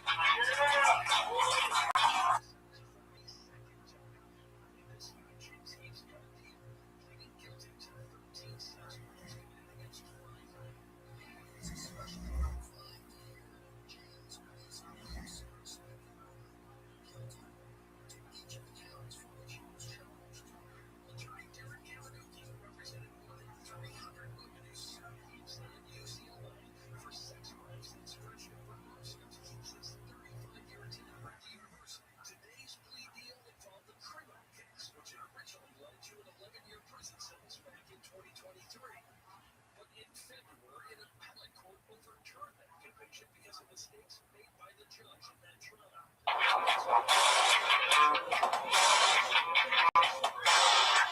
yeah, everybody. How you guys doing tonight? Another fun night. Here we are. Another beautiful Monday. Emmys were last night. Jesus Christ is here right now, everybody. Put your hands together for the Lord and Savior, the one and the only. How's it going, Jesus? Feeling good about things? We're so happy to be there. I love this. Why is it taking 17 episodes for you to make your first appearance I here? don't like sitting in back. There you go. How do you guys feel? Welcome, new audience members. How do you guys feel to be next to Jesus Christ, the Lord and Savior? There you go. It's all happening. Mutual. Welcome, Jesus. As always, we're here with the one and only, the loveliest of lovely co-hosts, head of security, the one and only Iron Patriot. Everybody is here. And he's in the flesh. That's enough. You only get one day. Tomorrow belongs to me. That's right. You got a new friend. Hey, Tony. Yeah, I couldn't help but to notice that you have a blow-up doll in your hand, Patriot. What's going on? Have you met my new girlfriend, Tony? No. She's very nice to me. She doesn't talk a lot. She lets me do it my own. We got her at the Glendale Galleria Mall. You've been there in a while, and they really did some good remodeling there, Tony. Wait, are you talking about the Glendale Mall, or are you talking about the Americana across the street? Because actually, the Glendale Mall is one of the most saddest things I've ever been into my whole entire life, and I go there a lot still. Especially if you look at the Apple Store, because there's an Apple Store in the Glendale Mall. There's one right across the street that's 1 billion times better. So no one goes to that Apple Store, and it's really sad. Yeah, I saw that. That's huge. But they got this thing built like a third floor there and stuff that I had to go up to. But they've done a lot of more work on It's it. the Galleria, right? Yeah, it's big. Yeah, it's really big. That's where I rescued your dog from, is the Glendale Gallery. Really? Second floor. Oh, the little twiglet. Yeah, they were going out of business, and so they were all like, they had them all into one case. They were selling the cases of all the dogs. So there was like 17 dogs in this one case. They were supposed to hold like a golden retriever, and it was just, like, I wish I took a photo of it. It looked like an aquarium of sad dogs. Poor little thing. I have the cutest dog, and she came out of a big cardboard box. What? There's something else I want to tell you that happened to me this week, Tony. Yes. Remember I told you I was going to be an extra on the Jersey Boys? Sure, I think I remember that. You were wrong about something because you said that they weren't going to let me get close to Clint Eastwood. But I did get close. I got a few feet from Clint Eastwood, and not only him, but Christopher Walken was standing right there. And I overheard a conversation. It was funny because they were talking about that famous old cowbell skit that Christopher did on Saturday Night Live in 2000. Do you remember that? Yes. And it was just funny that they would be talking about that. And I was just like I was at a backyard barbecue, just standing right there with them. Yeah. How long did it take for security to get you away from them? Well, I didn't try to say anything. I just kind of soaked up what they were talking about. And we had the cemetery scene, but you know, I've always. All right. Why are you holding a blow-up doll again? I just figured it out. He's a ventriloquist. Oh, listen. I've named my new girlfriend Maria, and I'm about to perform a song called Maria that I sent to Red Band. Oh my God. So that's why I have my Sent in a girlfriend here song? to dance with me. Yep, he sure did. I love how you guys always surprise me with this. This is great. All right, you want to do this? Yeah, let's do it. All right. Here's Iron Patriot with Maria.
Oh my god. You like my new girlfriend? She's pretty hot, huh? Wow. For some reason, I feel like you've actually used that before, that doll. I checked it already. No, I got it wrapped up. Sarah brought it up for me. Oh. Why didn't we do that on the show? What? So, let me ask you something, Patriot. Like, did you write that song? Yeah, I wanted to show that I like the female hombres too. Like Eva Mendes, Selma Hayek, and Eva Longoria. I love her feet. She has the cutest feet. The toes are all straight, nice arch tan, and they're like cute. So you're saying that your blow-up doll is a Latina? Yeah. Yes, the Maria. That's why I call her Maria. Well, Maria is also an Italian name. Yeah. I like the song a lot. I thought it was amazing when you held up and started eating out the blow-up doll and exposing the butthole to the audience, especially since it was a big gaping butthole. And let me tell you, I stuck my finger into it with trust that you said you never used it, and I smelled it and licked it, and you were right. Wow. You have a lot of guts when it comes to licking things. I heard you and Jerry Diaz talking to Jerry Diaz. You guys are lethal together. Well, I trust you. That's what I'm trying to say. I know underneath that armor is the heart of steel. Yeah. It was fun to do that. It's great bringing back all time. I really have to, especially Dirty Man when he lived in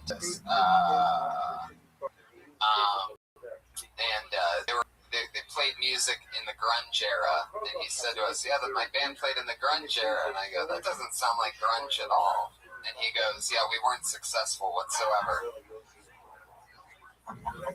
That laugh is so creepy. It's my new favorite thing. Where you go? It really, I loved it. The first couple episodes, we had the Patriot as head of security, or as I call him, the head of insecurity, on. We didn't have a microphone for him. We didn't realize how much brilliance was going on under that 60 pounds of armor. But now, we got them all wired. You know, another story I have, hey, Red Band, on Thursday night, wasn't there an episode of Upset?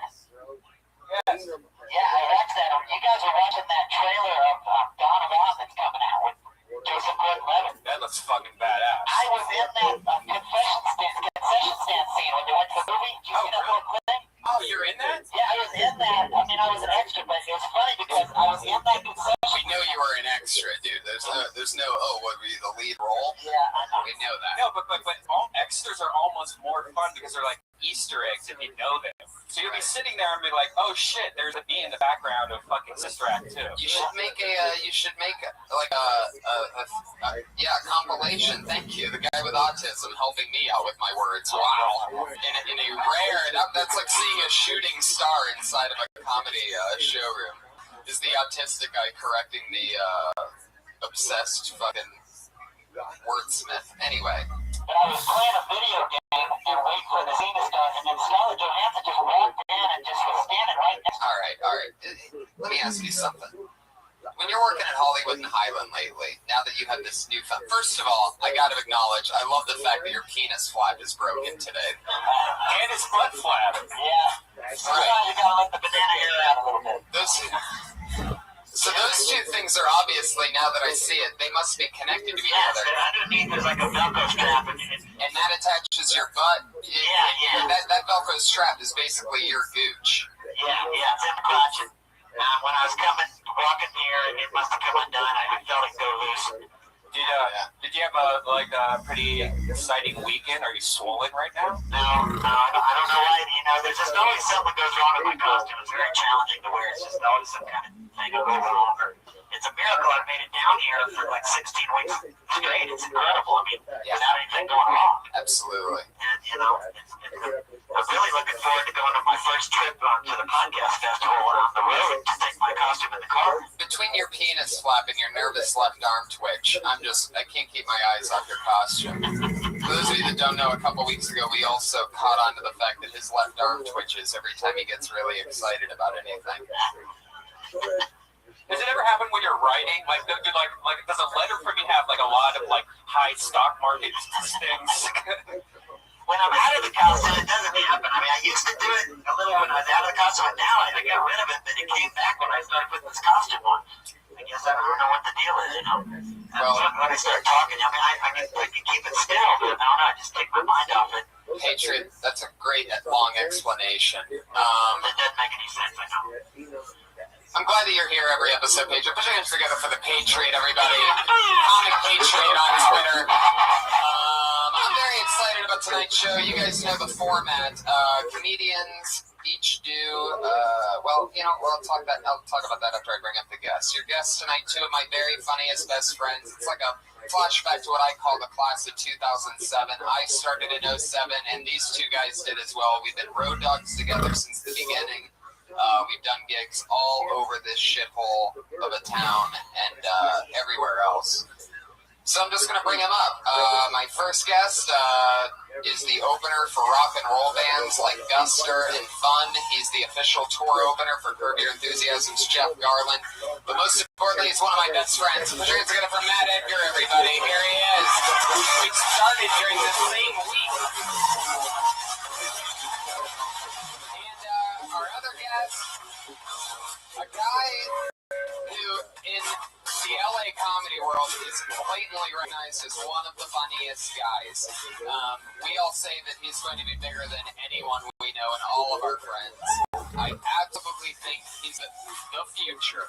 Put your hands together for one of my funniest pals, Jamar Neighbors, everybody, is here.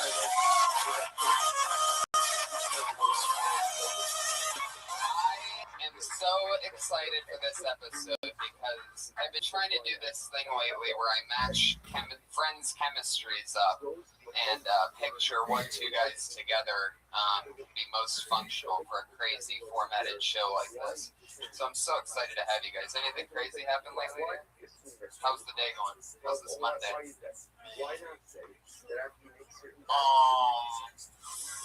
Josh Martin trying to fix his speaker over there. There's no idea what he's doing. I thought you said Josh Moving a piece of wood around and is that what that is? Josh, there he goes. Josh Martin, producer of Kill Tony, silent assassin, which is good because he has a speech impediment. You might recognize him from a couple episodes ago when he did his infamous cereal joke, which I heard getting compliments last night on the front patio from audience members. I remember when it was just a puppy of a joke, and that's the type of fun we're having, watching little gold come to all together. Is once again about 20 of the comedians that were signing up for the open mic downstairs. Once again, they've signed up for the show tonight, and it's always fun to see what happens. You guys ready to get this thing started? Yes, sir. Let's do it. Everybody gets 60 seconds.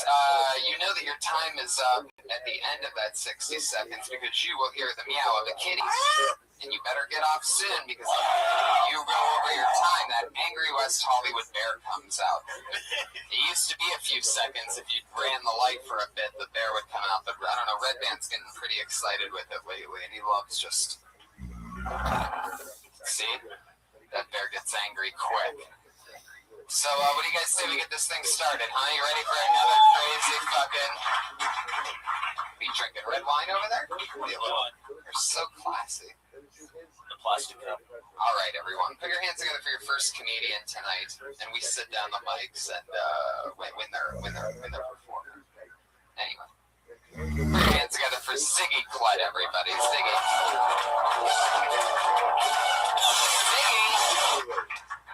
Whoa, if you don't show up, that means you never get to do the show again, and you get blacklisted.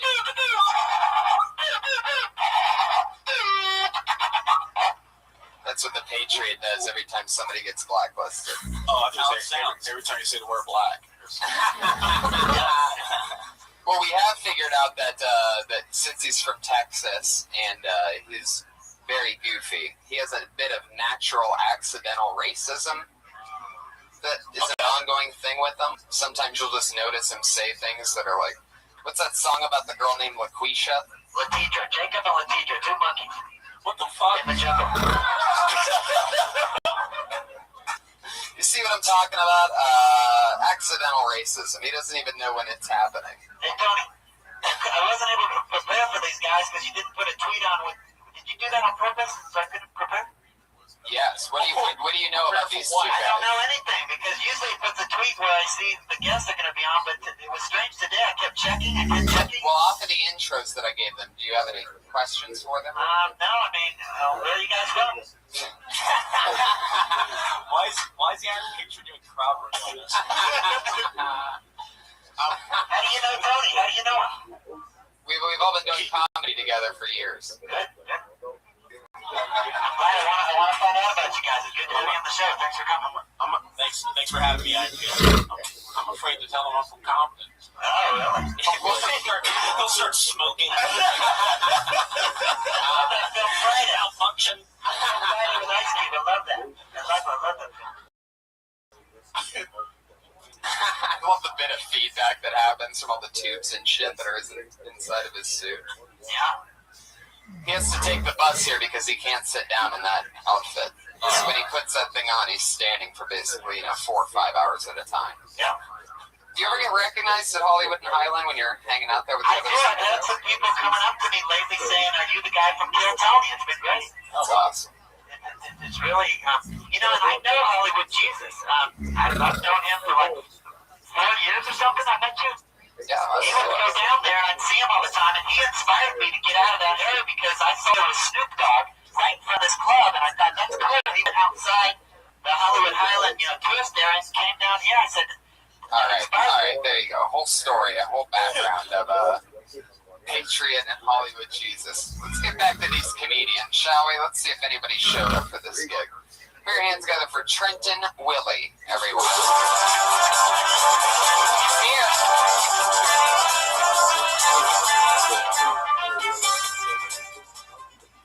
Wait. Whoa. All right, so I was coming from Chicago to Colorado one time with a group of friends, and I stopped at this restaurant in Iowa. It was a Christian-themed restaurant called the Garden of Eden, and the motto was, "You can have a Yahweh." He knows what I'm talking about, right? I sat. So all the exercise said Exodus, and I sat in the New Testament, and I was eating a little bit of crust pizza. Then my friend just started bleeding out of the mouth. There was blood and blood and blood and blood. We're all waist deep in blood because he was choking on the nails inside of his croissant. And then I said to the waitress, "I want to speak to your manger." I said, "I can't. I would if I was able, but I don't want to lose my job." Then it turned out the restaurant didn't even exist. Wow. 60 seconds on fucking, he's got 60 seconds on church puns. Different than last time. Yeah. Hey, I'm a fan of the pun. A lot of people try to hate on it. I'm a big backer of it. It's very religious. I get the feeling it may have been covered in the past 2013 years that those characters have been out there. I bet somebody's, rhymed Job or whatever, but it is interesting. It's fun that you stay in the pocket on something like that. How'd your hair get that color? Oh, yeah, I was going to ask.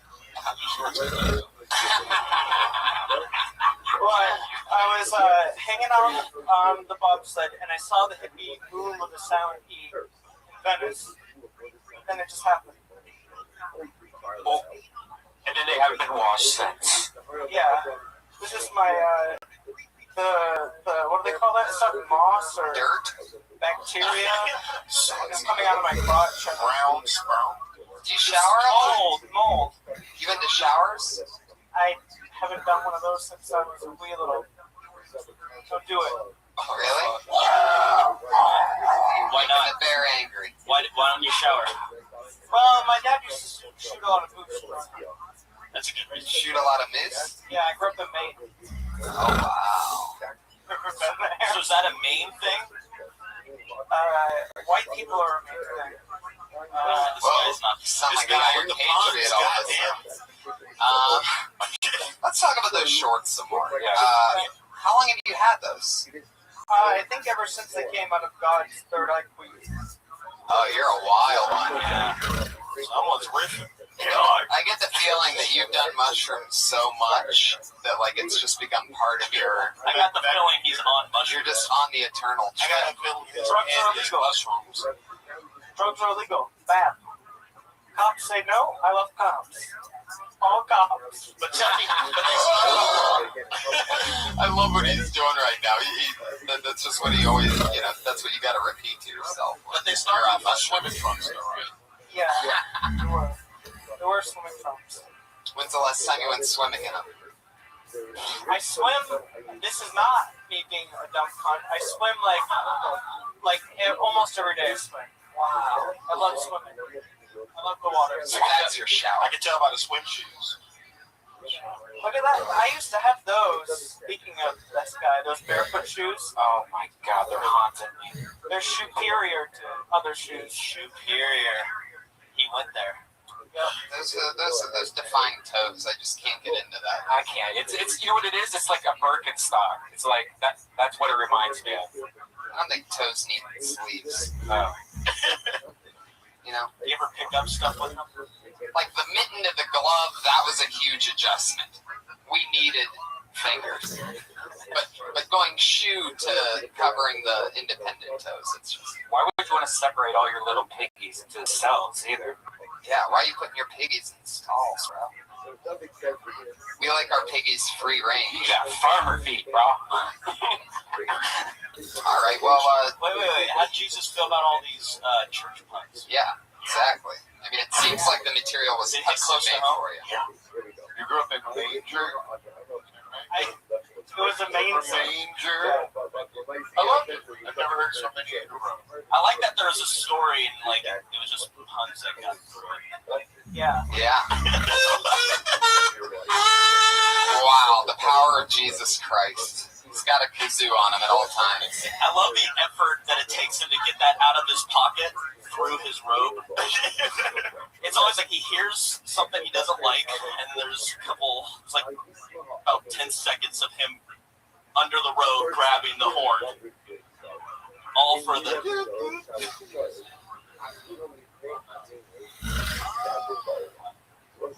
Does it really? It does look Your like kazoo shit. doubles as a pipe? Drugs are legal. Someone call the authorities. Do comics get big off puns anymore? Just that. Do they what? Do comics get Puns big off? still work, yeah. Oh yeah, totally. Absolutely. Like, but is there a comic like that's just your shit? No, Famous for no, you can't just. Yeah, you can't just do that. Oh, You can't be what they would call pun-dimensional. Oh. my God, that was brilliant. There you go. Good. That's how you. You can have that. I'm just right? gonna sit like this for the rest of the episode. Good job. Fatality. Yeah, and that's just goes to show. Anyway, Trenton, how'd the hair get that color? Did we ever get there? No, we went to shorts. Is that Kool-Aid? Is that the old Kool-Aid thing? Nope. Hair dye. Really? How long has it been bluer? Off and on for a long time. But different colors too. Did it start off yellow and then just molded? He's like, He said off and on like it changes like that by itself. Were you the guy that used to always be the center square in Hollywood Squares? Before I got AIDS, yeah. There you go. What was his name? Bruce Valanche. Yes. Well, I mean, I'm scared of that No, he's still alive. Like white people can get guy. Straight people need AIDS. All right, there you go. Remember last week when Greg sent Josh to get some coffee, and right when Josh came back, he was on stage? Yep. We kind of had that special moment that Then he cut his fucking hair. He was so he was so gross to Josh that for the first time in like 2 or 3 years, Josh went and got his hair cut because. yeah, I noticed something. why don't we bring Josh up here so we can go Josh, get back up here. 7 days ago, they were on the same stage at the same time with the same hair, and now, Josh, take off your stupid hot dog hat for a moment. Oh, there we go. There it is. Oh, I like it when it's pushed down like that. It actually looks nice like that.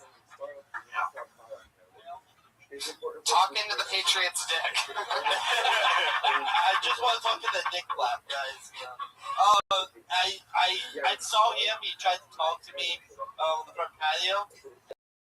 And I'm like, I just couldn't help but look. Wow, I look cool too. Cut my hair. There you go. Trenton Willie is changing people's lives. An inspiration. All right, well. There he goes. Trenton Willie, everybody. There he goes. That was fun. Sometimes you don't talk about the material at all. It's very unorthodox. Anything can happen. You know what I mean?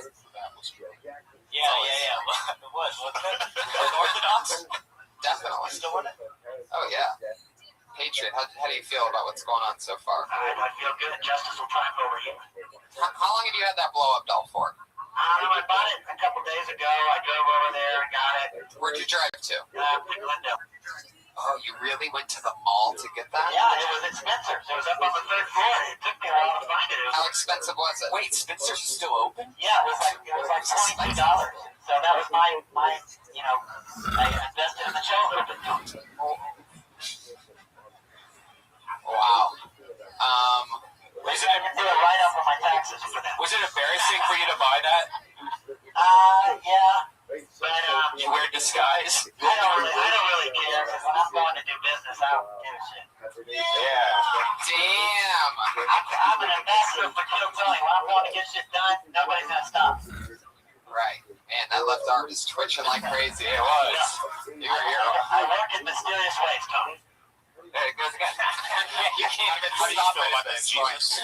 Hey, wait a minute. It's not about to happen right about now. You son of Yeah, a that should be a drinking game Yeah. for alcoholics. drinking game for alcohol. It's Just glurp, glurp, glurp. You help me stop it, Tony, before I go to the podcast. What we're doing right now. That's right. He's nervous about the LA Podfest coming up October 4th. We're part of the LA Podcast Festival, everybody.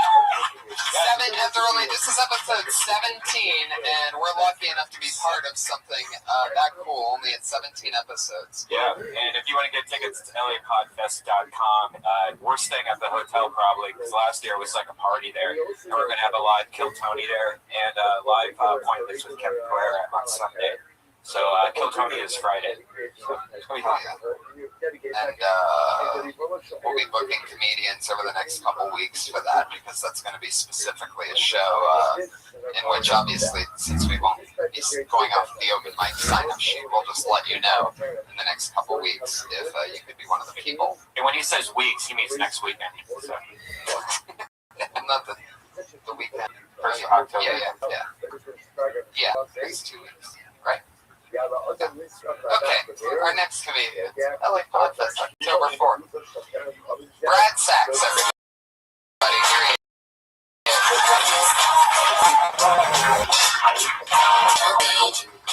I want to try and see if I can do a clean mint, just in case I'm ever on Conan or something. Yeah, when I was in college, I had my fingers in this girl's vagina. And, something felt weird. And I pulled my fingers out, and there was a condom on the end of my fingers. Not my condom. And I couldn't really tell what it was because the room was pitch black, and I raised my finger up. The only light came in was a light beam from light from the moon. It was kind of like Indiana Jones in the Temple of Doom, like faintly I heard dun, dun, dun, dun, dun. No man would know what to do. My first thought was, you know what, I'm just going to put it back in there. Because I could tell it wasn't my condom by the taste of it. I took a little taste. It's not my fault her vagina was a vending machine that evening, but you know what? There's a happy ending. She actually thanked me. She's like, oh my God, I was looking for that. Thank you so much. Like I found her car keys or something. That's it. Okay. Were you being serious about the clean something? What's that? Were you being serious about the clean minute? I'm guessing it was. No, that was a joke. Oh, because it wasn't clean. No, it was filthy. Right. Okay. Yeah, it was forced filthy, kind of, though. Like, I didn't believe any of it, so it kind of made me not. How much of it was true? I mean, I didn't taste the condom, but the whole rest of it was true. People find condoms Get the fuck out of here. Really? I love how casually you say that. Like it's like a daily thing. He's right. I found a tampon in there that was in there for a couple of days. And she was getting Stop really it. sick. Oh, that's what sizes of vaginas are you guys dealing with? Where a chicken forget that there's a tampon in there. American women. Oh my God! What's the most tampons you ever found in one? I found 2 maxi pads. 4 months supply. They're just black. They're like blue eggs. Oh my God. We should take all this material and use it for clean material. If you really did find a condom, you should make it. Just say it how it happened. What did you really do? So wait a second. Let me get this right.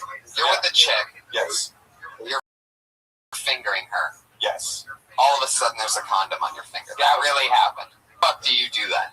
Do you keep fingering her and pretend like what's going on? Well, it was dark in the room, and I was like, "What is that?" I was like, "Oh my God!" And I threw it. And she thanked me. She's like, I was looking for that. She was like, oh my God, I was looking for that. She really was looking for it? Yeah. She spent time looking for it. And it wasn't yours. It was not mine. No, but I've heard comedians say, I was having sex and there was a condom. How many condoms have you found in girls' vaginas, Jamar?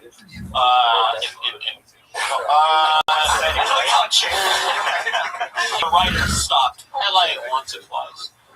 Yeah. I feel like I have, but I don't remember. But I think it was mine though. Like, I don't think it was anyone else. How many have you found in her ass? All right. Okay. So you throw the condom and she says, I was looking for that? She was like, she started crying. She was obviously embarrassed. Because I now knew that she had slept with someone probably that day or maybe 2 hours. Did you like this girl? Like, where did you meet her? It was like a booty call. Like, where'd you meet her? It was in Ohio State. I met her in class. Wow. I was like a chick. What if you go? Yeah. What if you go? Yeah, she told me that I found her keys and I kept fingering her. Then I found her keys. And she's like, I was looking for both of those.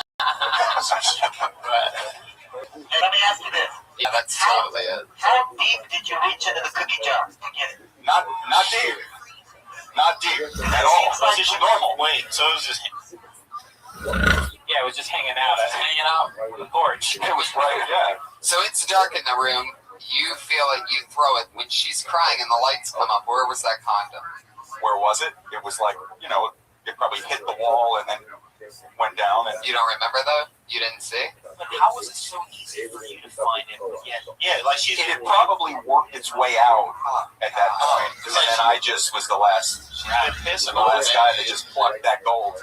Her body was What's the point of wearing a condom anyway if you're just gonna leave it in there after and just let it fucking marinate and bake in this oven? Well, I love how women during that were just like, I have an oven between my legs. I understand it because I really had to pull something out of a vagina once before because she was helpless. Is it a baby? Was it an abortion? She can't do that. No, I can pull something out of a vagina. It was a tampon. It's fucking wire hanger. Nah. I mean, I said 2 tampons. Shit happens. Right, ladies? I just put those yellow gloves on. I looked at all the ladies in the room after you said right, ladies, and they all almost puked. Like, no, definitely not, never. Let's keep going. All right, let's do it. Your next comedian, everybody. Give it up for Brad. Brad Sachs. He's at Brad Sachs on Twitter. Your next comedian's name is Ori Amir, everyone. Oh, yeah, Ori. Howdy, hey, I'm German, and I was born a pervert. When I was 4 years old, I used to carry a little rock between my butt cheeks. It wasn't a fetish, it was a nurturing instinct. I was trying to keep it warm. But once you carry a rock in your butt, it's a slippery slope, okay? Rocks were becoming bigger and bigger, and it was harder and harder to hide it from my grandmother. Now, you guys laugh at me now, but in a couple of years, when Obama is going to take away our guns, We would all have to carry rocks in our butts. Look out! A bad man with a gun. Don't worry, I got this. My butt just saved your ass. No, I'm just kidding, you liberals in the audience. Please, liberals, please don't attack me with your butt rocks. Or your vagina condoms. That's a minute. Holy shit. That was great. I remember you were here last week, right? Or was it the week before that? 2 weeks ago, yeah. 2 weeks ago, and you're like an astrophysicist or something? And he's a neurosurgeon who dabbles in stand-up once in a while and just slaughters, by the way. Because I remember you killing 2 weeks ago, right? Oh, it was someone else probably. Yeah, it was a couple weeks ago. But it was very fun. So you work on people's brains. And no, I don't actually operate. Don't trust me. I got the brain. I just do research. We scan people's brains, make up theories that are probably false. So do you think we're going to be able to save, do you believe that we'll be able to scan our brains and save a version of our brain in the future to be put into a robot? Sure, yeah. In 30 years or so, 40 years, yeah. I agree. I think that if there was going to be, if I could gamble on a bit that could be your rock and roll status, like the shit that ends up on t-shirts, I would call it butt rocks. I think that you're onto something unbelievable, and the way that you say butt rocks is fucking priceless. And I think you can get more into it and make it even bigger, where a lot of people might say, I think you should trim that down. I'm going to go with, you could have a fucking 3-minute butt rocks thing as your closer. You're saying more butt rocks. I'm saying more butt rocks. I'm saying acknowledge the fact that people might not want to put rocks butt and talk about that. You know what I mean? Remember, it used to be this rock in the late 70s, I believe, that they used to call My Pet Rock, and it was like kids. I mean, it was like Grand Theft Auto. You sell your own rock, maybe get like heart on each one. The technology is a real doozy. When you realize people were playing with rocks a couple decades ago. Yeah, they were selling rocks. How many rocks do you carry? Great question. I haven't. Maybe. How many have you got so far? 5? Damn. I like that this guy works on brains and puts rocks in his life. Right, that's what I'm saying. Like the fact that you are in neuro, you're in this like Walter White life that you're living when you're not being a genius is about butt rocks. And you're supposed to be finding out how to help people's brains, and you're talking about butt rocks. When you're walking with these rocks in your ass, do they fall out, or what does that look like? You should act out. It's challenging. You have to really, I mean, butt cheeks are not very good at rocks, actually. I mean, you would think. If you're an American being a character, you're a genius. You're serious. I'm actually, but I'm not from Germany. I'm from Israel, but I have a German accent. It's a long story. Wow, that's very contradictory. Wow. You must have scared a lot of people hanging out in Israel with that fucking looking accent. All right. What if he ate nothing but Rocky Road ice cream? It's gonna be one of those moments that I look at in the history books. That tag right there. What, just because it has fun? You just tried to high five the Patriot, but the Patriot can't see it. There you go. There you go. He almost stubbed his finger on that one, the Patriot. Fuck yeah. Are those Spider-Man gloves that you're wearing underneath the Iron Patriot? I ordered these on Amazon. They're Iron Patriot gloves. I love that you order your gloves on Amazon, but you buy a blow-up doll on the 3rd floor of the Gendel. I know. I'm tripping over my words. I wanted to get that out. I don't really like the mail. If I can go get it, I'll drive to get it. Why? I don't know how you guys feel. I like going to the store and getting it. Why? Just put that 3 escalators with a fucking blow-up doll. I have to wait for like a week. Amazon Prime, bro. Next day air. I don't want to pay for that. It's $70 a year. I don't buy that much stuff on Amazon. Look what kind of shoes the neuroscientists wear. I was like, oh yeah, totally. What kind of car do you drive? 98 Chrysler Seabrand. What the fuck, dude? Why aren't you driving a Volkswagen? I'm a PhD student. I'm not like a professor. We don't get paid much. Yeah, but you can get neuroscience. Doesn't get paid much. Not while you're still a student. Like I'm a PhD student. I'm not like. How much longer do you have before you start making money? Well, until I graduate the year, I don't know about making money. It's a year? Well, there you go. That's probably about when you'll start making money. Hopefully, Yeah, that's the question. That's his gluten. Ach gut, mit Garantie. So you really speak German. You can totally speak German.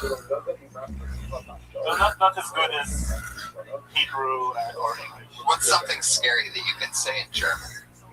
Like if you were gonna kill us, okay, and you were going to, really try to scare us for like 10 seconds before you killed us. Yeah, dude, Nazi dog. Ready? Yeah. Don't be afraid.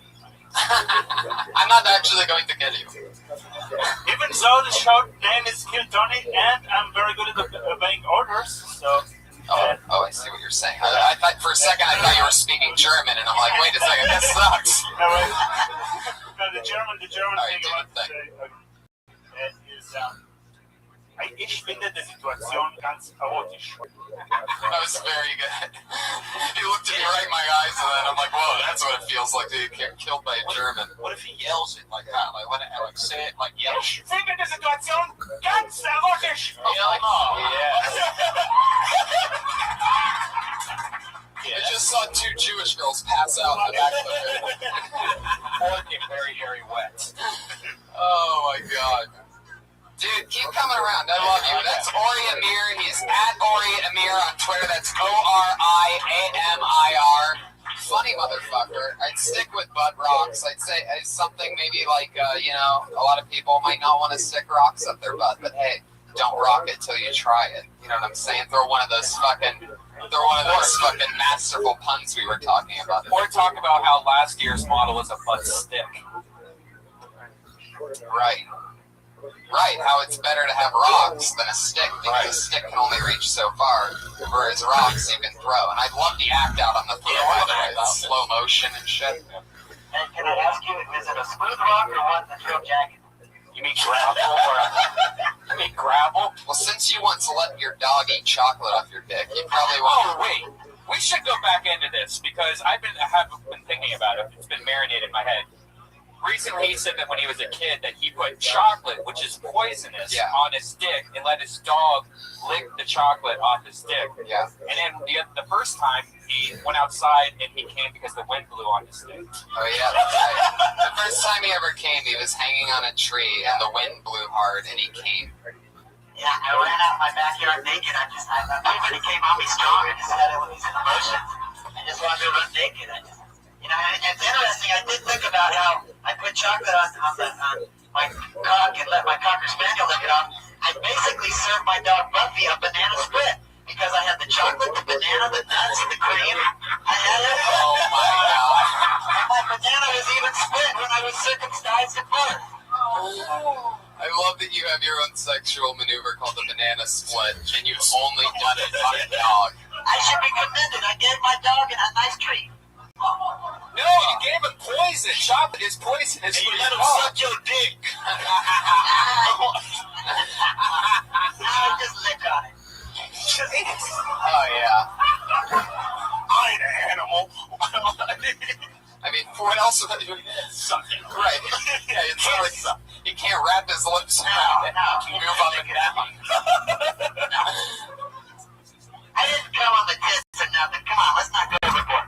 Tony, we all have dog secrets. I get the feeling this dog made you come, since the thing before that was a win. I just kind of did it myself and then got out of there. It was only one time.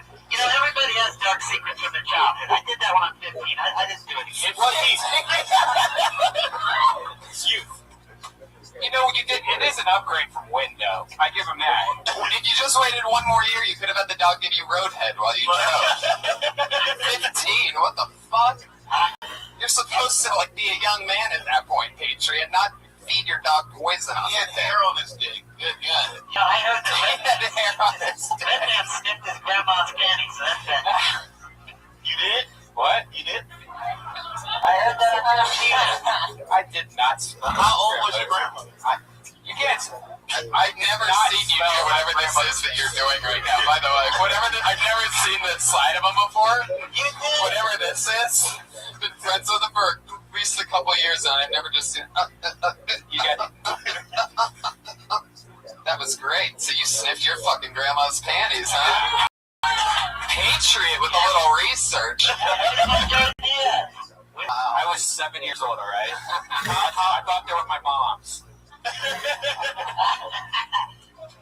Like I said, we all have dark secrets. I bet everybody has something they are ashamed of. Well, man. not all of us have a fucking Schindler's Wait, so List did like you? you do. Did the dog make you come or you jerk Yeah, off? because you said you didn't come on her tits. Like, where'd you come? No, I just kind of did it in my hands. I mean, Oh God, both of your hands? What the fuck's going on there? Where was your dog? Sweet, like, Right. it's weird because I went in the closet, but nobody was home. I didn't have to, but I guess it was the shame that just. Yeah, I can tell the shame's hitting you now. Your left arm looks like it's about to fly off downstairs right now. what kind of dog was it? It was a Cocker Spaniel, really cute dog. Oh, You Jesus. know what the sad thing about it was is Everything? my dad. Listen, my dad really loved that dog, and when he came home from work that night, he was kissing on that dog, and I was thinking, Bubba knew. My dad's name's Bubba, and I was thinking, oh, if Bubba only knew. Oh my God. Sometimes you say so much stuff that it makes me dizzy, trying to remember all of it. Your dad's name is Bubba? And my mom's name's June. They live in Mississippi, Bubba and June. Oh my God. They've been watching the show. They love it. They love the dirty girl. What do they say about the dog now? I told my mom to stop listening.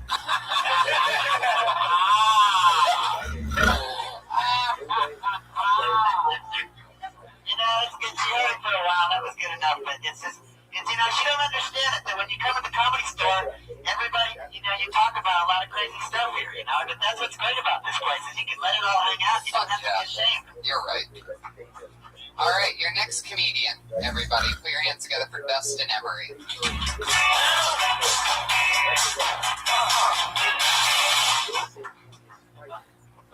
On the subject of bestiality, I don't want to fuck a cow. But if I were so inclined, I mean, it's totally cool to chop these creatures up and fry them in a skillet, but once someone gets their dick in them, everyone's like, whoa, that guy's a monster. And in my mind, if you're cool with eating cows, you should be cool with fucking cows.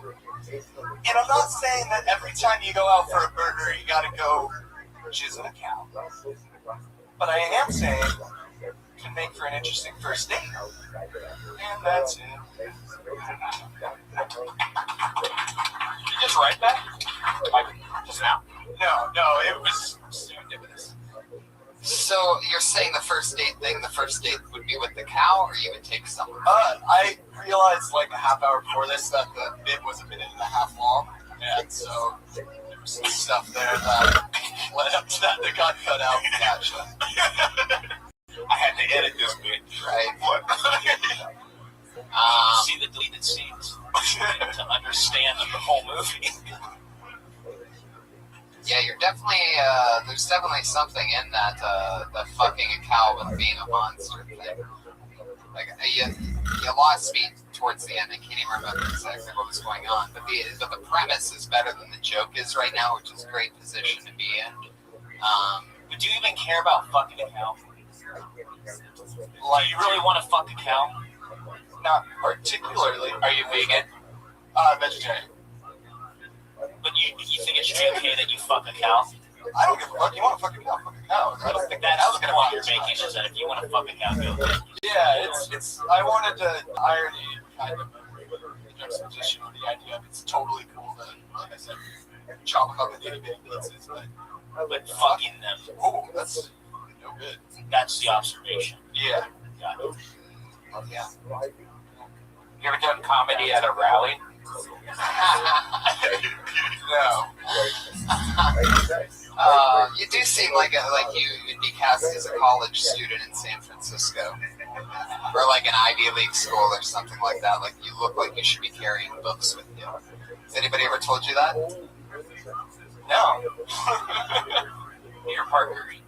Yeah, there's something there. Like there's something where like for example, what I see when I look at you is there's definitely some dark secrets, like Patriot was just talking about. Like I can tell, you're sort of like the irony Patriot. I'm really digging those puns tonight. Thank you. I know. And the Writers Guild. Anyway. Yeah. Carrying books. I'd write a bit about how you look like you should be carrying books as well as that thing. I would turn that book carrying thing into something. That's fine. Why would you want to take my always right advice? But anyway. Yeah. I like the bit a lot. I think it's really funny. It's how you can do with it. It's way more you can do with it. Maybe talk about the date with the cow or some shit, or how Warm her up, finger her a little bit first. You know what I mean? Hopefully not find a condom in her asshole. I mean, you should, like the premise, do you think the setup to that shit is too long? So it's like, if I feel like if we were to like, hey man, if we could eat cows, we should be able to fuck them too. And then just start breaking it down. You know what it is? You can slaughter them, you can kill them. It felt like you're on the side of fucking cows. Yeah, you're not. You're like, fuck cows. But you're saying, if you're going to be allowed to eat cows, then you should also be able to fuck them.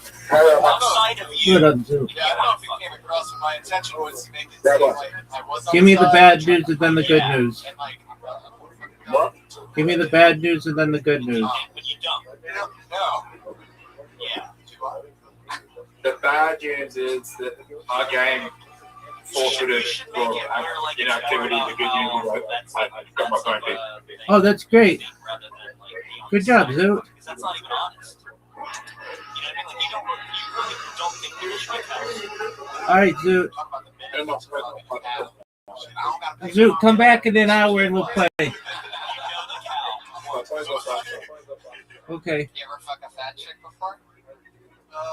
Nothing. Well, a finger banged a fat chick. Does that count? There you go. So fucking a cow would sort of be like popping your, I don't know. What are you saying? How do you end up in that position, by the way? How do you end up just trying to please the one fat chick that you hook up with and not just... I don't know, I got into it. I came to blackout drunk in the middle of the act. Oh. Kept going. I like that your voice cracked right then when you said kept going. Having flashbacks to, what's a good fat girl name? Like Stacy or something? Claire? Helga, definitely. Claire? Is that her name? I feel like that was actually her name. Yeah, it was. Definitely. Claire's definitely always like 240 plus, right? Brittany's That's a horse, man. Shirley, that's a great one. How about Burley? Anyway, fuck yeah. That's a funny thing. Take those tags. Take the tags. Dustin Emery is not on Twitter. Not on Twitter. Interesting to do. I get it.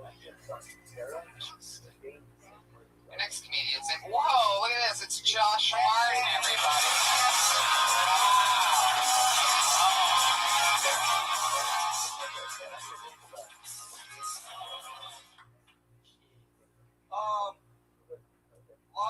Statutory rape is a big issue, guys. A lot of people get caught fucking 16-year-olds. I don't understand why you would want to fuck 16. But people have urges, like they have to do something. Like this is, if you have to do it, this is how you get away with it. You just give them good dick. Like I feel like you can get away with anything if you just give good dick and feel like what? You fucked my 12-year-old daughter? Oh, you gave him good dick? Okay, you're okay. Good dick is hard to find, I feel. Or it might be just hard for me to provide. I don't know. That's all. Stupid. Hey, okay. I gotta ask just so that I know before I even say anything. What were the last two things that you said? Because those are the two things that I missed. You said good dick is hard to find. Something. Hard dick is hard to find, or A hard dick is good to Oh, find. good dick is hard to find, or I'm just really good at providing. I'm really bad at providing. I would say good dick is hard, and a hard dick is good to find first, and then say everything else that you're gonna say. And stay in that pocket of a good dick. It's so funny that you give no explanation onto what makes your dick so good. No, I think it actually. No, I just feel like you can get away with anything. Like you can rape a 9-year-old kid. Oh my god! You know that shitty kid won't get an animal. Like, if you give that kid good dick, like, probably won't get it Josh, again. do you really think if you raped my 9-year-old daughter and you came up to me and go, you gotta be like, yeah! 25! Yes! Nigga, are you crazy? Good dick is hard to find. What kind of childhood did you have? Surrounded. I get dick, right? All the time. When you're talking about good dicking a child, like what are you talking about? What about a 5-year-old? If you gave good dick to a 5-year-old, would that be? According to Josh, if he made the 5-year-old squirt, it's all right. She was squirt, she's pissing on herself. Oh, she loved it. I'm totally gonna get away with this one. She just squirted in her diaper. That 5-year-old. That 5-year-old could barely walk because he just learned how to walk. You know?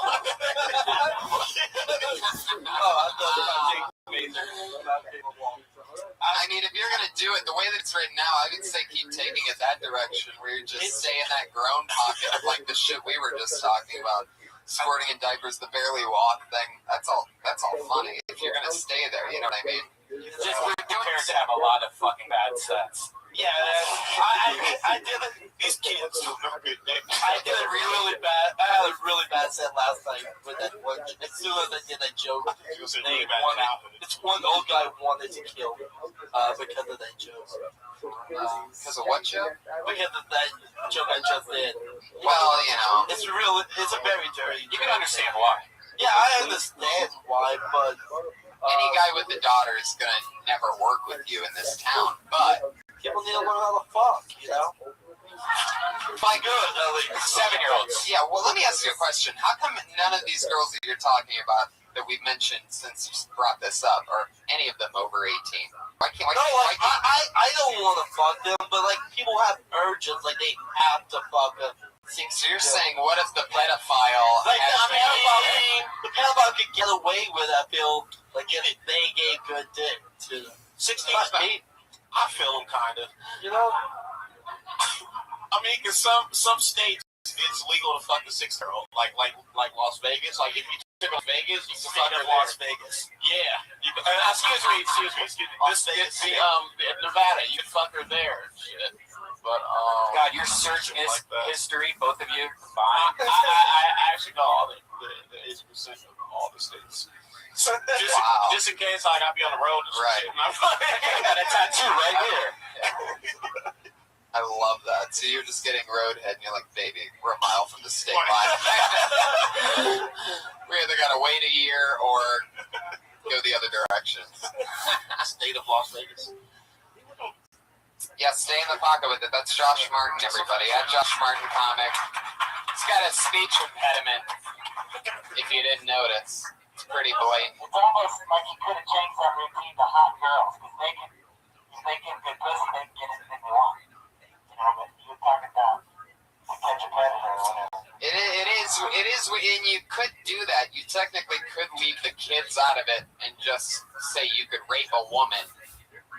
I Give her good dick. I think you got it better. You don't want to. Don't you think rape jokes are like the worst thing? Let's Well, it is. kill her. Yeah. Well, unless you're talking about raping babies, and then that's one level worse. Yeah. I think raping adults isn't as bad as raping kids, right? Josh, leaving us the tough questions to answer up here. I just think you should just take a shit with that joke outside and walk away from it. Talk about how you let the 5-year-old shit on your chest or some shit. Because she had to take a boo-boo. She take a boo-boo. But actually, I just changed her diaper while I was laying underneath her. Your next comedian's name, everybody, is Lil Bro. We know Lil Bro. We love Lil Bro. Always funny. And now he's blacklisted. Sometimes it's sad when people win it. Can I ask you guys something? Sure. Do you think we have too many littles? I mean, there's Little Wayne, Little Romeo, Little John. And Lil Bro, everybody. It's Lil Bro. Here he is. Oh my God.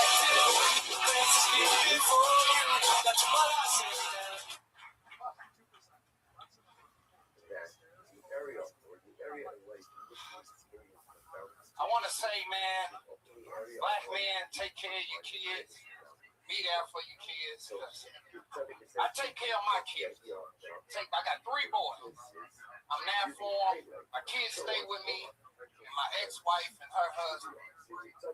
Me and my oldest son, we share a room. I actually stay with them. But they don't know that I'm living with them. I sleep in my oldest son's closet.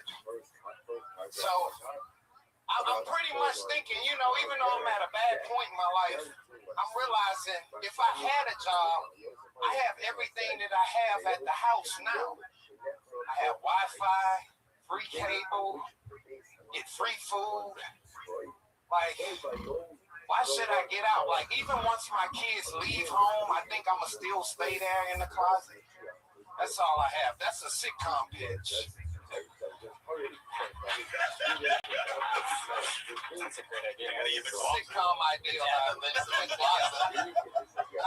The sitcom would be about the dad who lives in the kid's closet. Yeah. Wait, and her ex-husband is an illegal immigrant. He's Mexican.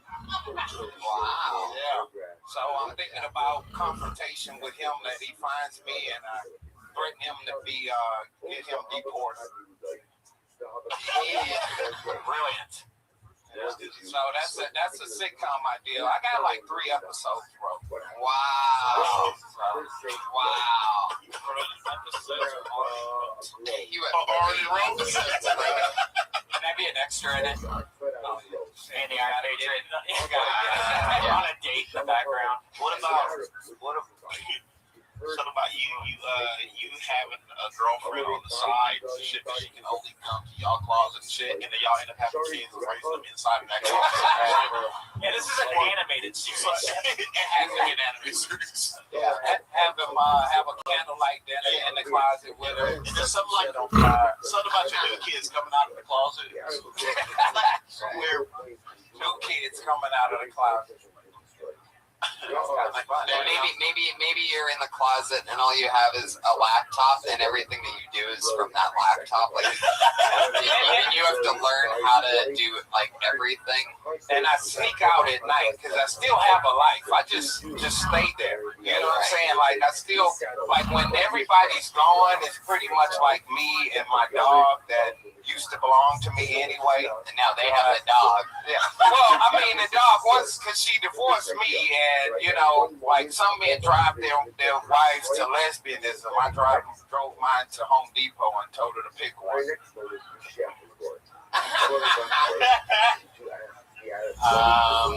Fuck yeah. I mean, that's what we're talking about. It's a sitcom here. I mean, if I was an executive, I would greenlight it right now. Me too. I definitely think, yeah. You should kickstart that. Yeah. What would be the name of it? Fuck the name, man. Let's get the money, right? Let's just figure out the name. Who cares about the title or the script? Let's just get this thing going on Kickstarter. Am I right? Hell yeah. Just give me that money. Hell yeah. When you come out, you're like, black man, you should take care of your kids. Ain't no niggas in the room. They wouldn't hear it anyway, though, Jamal. If they wasn't wrong. Fuck they care about kids. Do you think it'd be just as effective if you was like, hey, people, take care of your kids? Well, because it's more based on me and like me being a black man, like the circumstances I go through to want to take care of my kids, to where like I still want to be involved in my kids' life, but I kind of like I can't do it because I got kicked out of my house. I have nowhere to stay, so I kind of turn to my kids. My kids kind of help me stay at their house and keep it a secret from their mom and husband. Yeah, but what like Mrs. Doubtfire? Yeah, but I'm not dressed up like a. But what if I ain't is an audience? That was a question. No, it's not stand up. That's not my stand up. I was like as far as the. Oh yeah. Do you live with your kids?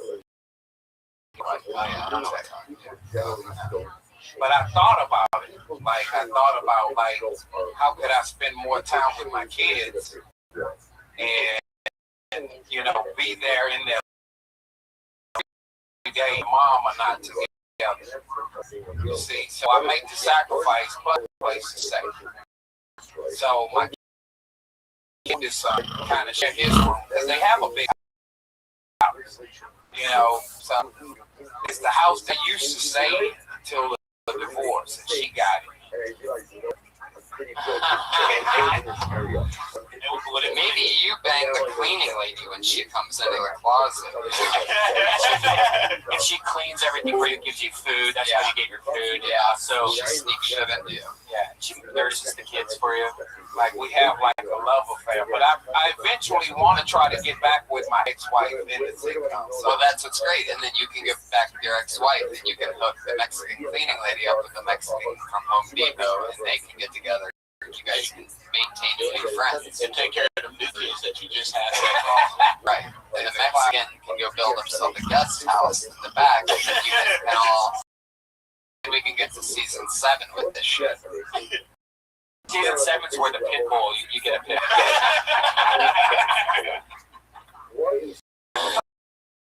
Oh my God. Or maybe a cocker spaniel. Oh, funny how it's a cock, a spaniel. You son of a bitch. I see why you're in the sitcom game now. There he is, everybody. Lil Bro, almost blacklisted. At Lil Bro on Twitter, that's LILBROUGH, because he spells bro unlike anybody else because he's a marketing genius. As far as other people in the bucket, we're going to move on to our second to last portion of the show tonight because we have something special we're doing this evening. Next week, our friend Pete at PDC, this week, this Thursday, is this week. Oh, yeah, the podcast. Okay, gotcha. This Thursday, live from Phoenix, Arizona, our good friend Pete at PDC is opening up, doing 5 or something like that before our show in Phoenix. And so, working out a new minute that he wrote today. One of all of our best friends, one of our funniest pals. PDC, everybody, in the flesh. It's all good. Just for everybody. All right. So I sat around today daydreaming, about Girl Scouts. And like everyone thinks they're sweet little girls, but really they're gangster as fuck. Like twice a year they sell shitty overpriced cookies. We buy the shit out of them to support their cause. I don't even know what their cause is. What is their cause? They're teaching young girls how to sweet talk people out of their money so they have to work 2 months a year.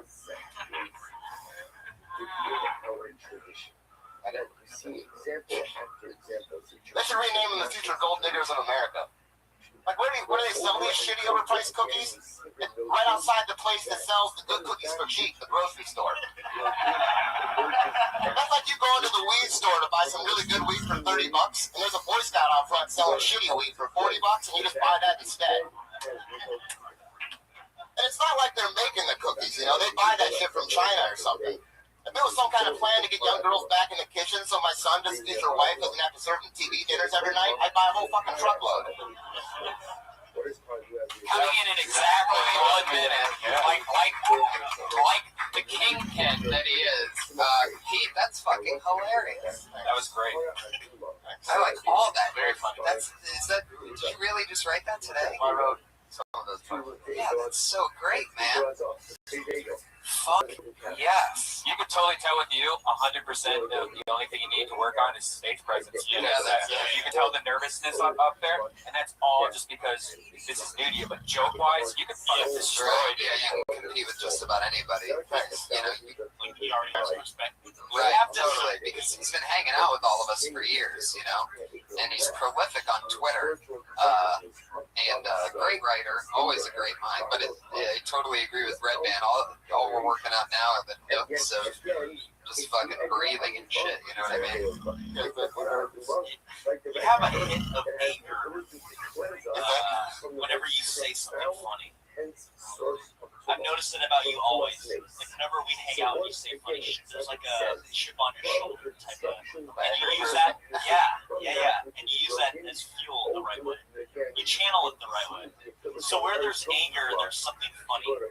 When it comes to the way you do comedy, it's around there. It's true. It works that way with quite a few people. You know, anger is, but it is totally different the way that you do it. It seems like It's like you literally come from anger before you say something funny. It's like there's something that you saw or you went through and it was like it pissed you off, and then you bring it out of whatever you say. And I'm talking about normal conversation with you. And I haven't seen you do comedy on stage in years. Like that's exactly what it's like. Oh, there's that anger when he talks, and it fuels the whole thing. yeah, and it's Pretty dope. that's what's so important is most people don't have anything that we can notice going on defined with them, you know. But yeah, that was hilarious. All right, thanks. Atri, what'd you think of Pete? EDC. That was really good, the analogy with the weed store at the grocery store. You know, And 100% true. All right, seriously. Did you buy Girl Scout cookies? What kind did you get?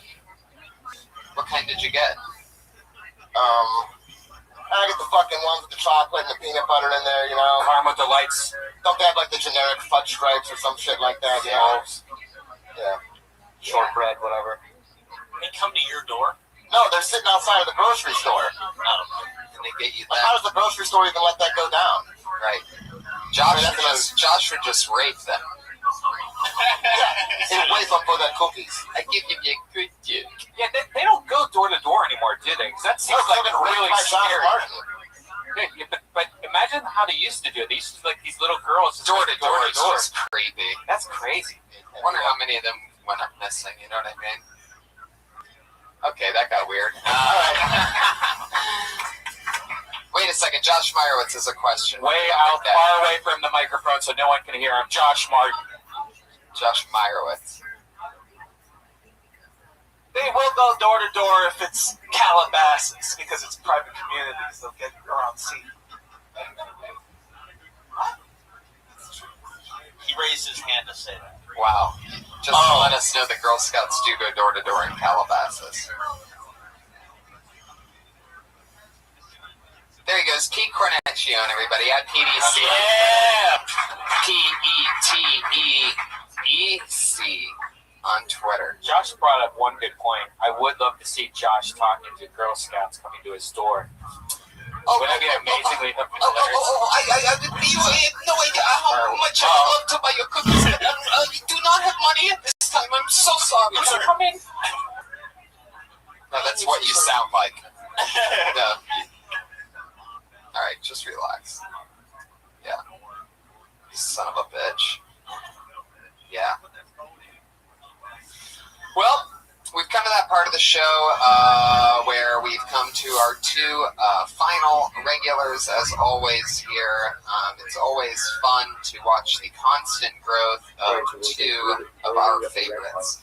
Going along with last week's tradition of flipping it, keeping it flipped for this show as well, why don't we bring up first, she's going to Florida, I believe, at the end of this week, and she won't be with us, rumored to be the next 2 episodes, so That's an automatic blacklist ban, right? maybe she's trying to overcompensate. She's trying to negotiate sending in a recording.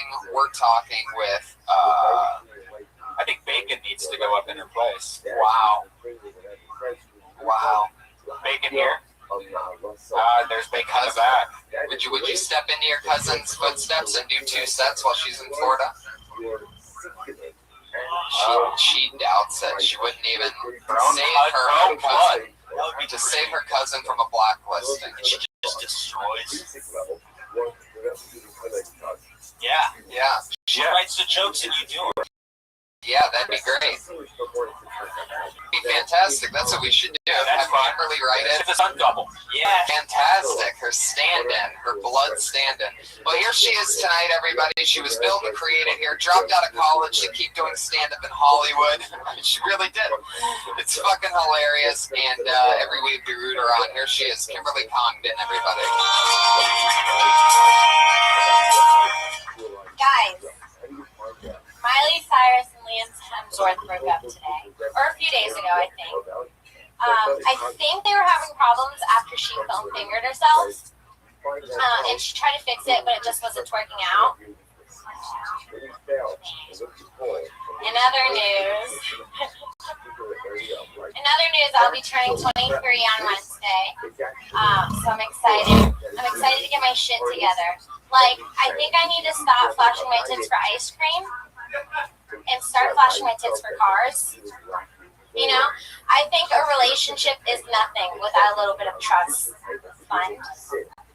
I want what every girl wants. I want to, hear those words come out of my lover's mouth.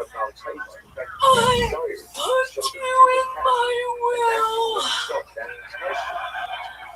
That's it. I hated everything but that last part. Perfect. I hated everything else, and I would never repeat anything like it again. Sweet. Except for the last part? Except for the last part. Yeah. Yeah, I like the last part. I don't really, Right. just trying it. There's funny word jokes to me. I mean, why they make me go They go, that? It's more like I can't believe I'm mad at myself. My face did that. Well, I wanted to go more into it, but then last week you when they're guys like that, yeah. I mean, the trick with the puns, and I guess I didn't get to say this earlier, is if you're already killing and you've already shown your skill set of who you are, it works. You know what I mean? And what I like about you is that normally you stay in that pop and you have a pretty defined voice, and it seemed like tonight you were like testing out things that you see. I mean, we all see comedians do certain things, but it's very important in this infantile stage that you're at to stick with what you like, the way that you do things. Yeah, I wanted to, but It's last week you said because you it was see. like I talked about myself too much. Remember? Well, you didn't say I did too much. You said just to recognize it and to maybe try something else. So I tried to do something else. Yeah, totally. But now I know I should probably just go back to the other shit. Yeah, because I was like, Normally she's talking about her mom and like real, I was like, real she's stuff. she's a pun. No, not really. I just tried it. Right, and if you go for it with that, I mean, you got to dig deeper than twerking and working. Gotcha. Yeah, the Miley Cyrus twerking thing. Oh, everybody's got that With along with the twerk, Yeah. Right. And I'm like, hey, stop. Like, Yeah, stop. It's not twerking. which is fine. I can tell you probably made that adjustment because of the tone of things in today's show. Yeah. Probably something like that. But yeah, it's one of those things to where, I didn't even really show off my pun side to even a lot of my friends here until I was established as funny. You know what I mean? Like, and they had my trust because then it's funny. But puns are something you sit on for a while. And the other thing, where it's like that continuing thing that I've seen a lot of female comedians do, not so much lately, but a few years ago, where, that trust fund part, it's all about trust fund. Like, I'm just not a fan of that either, and I would nip that in the bud while you're still just getting your muscle built. However, that was hilarious, the end part. What you were getting at, I mean, you can say that without making that other thing, or you could think of something else to start it off if you wanted to. But getting into trust fund, everybody wants to hear those words. And it doesn't even have to be trust fund. It could just be, a will or anything. Yeah. Last time the joke made me think of like Anna Yeah. There you go. Is there any other celebrity that's been gold digging? Nope. And for her to dig deep and reference 2005 wouldn't be that beneficial. But thanks, Patriot. That's right up there with what the fuck was that other thing you said earlier? Rocky Road. Yeah, Rocky Road. They say Rocky Road in it. Rocky Road. Patriot, it's great that you still chime in. I love that. Fucking love them. Well, anything else for Kimberly, guys? Anything you want to say? Yeah. I like that part too. But Just don't do that again. She'll never do it again. I was just gonna say, I know for a fact she'll never I'll do never it do again. it again. Ever. She's gonna. She'll unless you also. really believe in one. By the way, you're gonna walk around here like a few weeks from now. You're gonna see somebody do a pun in front of her, and she's like, "Oh, you're fucking gross." To whoever that person is, she's gonna be like, "Yes, we got it across." Hell yeah.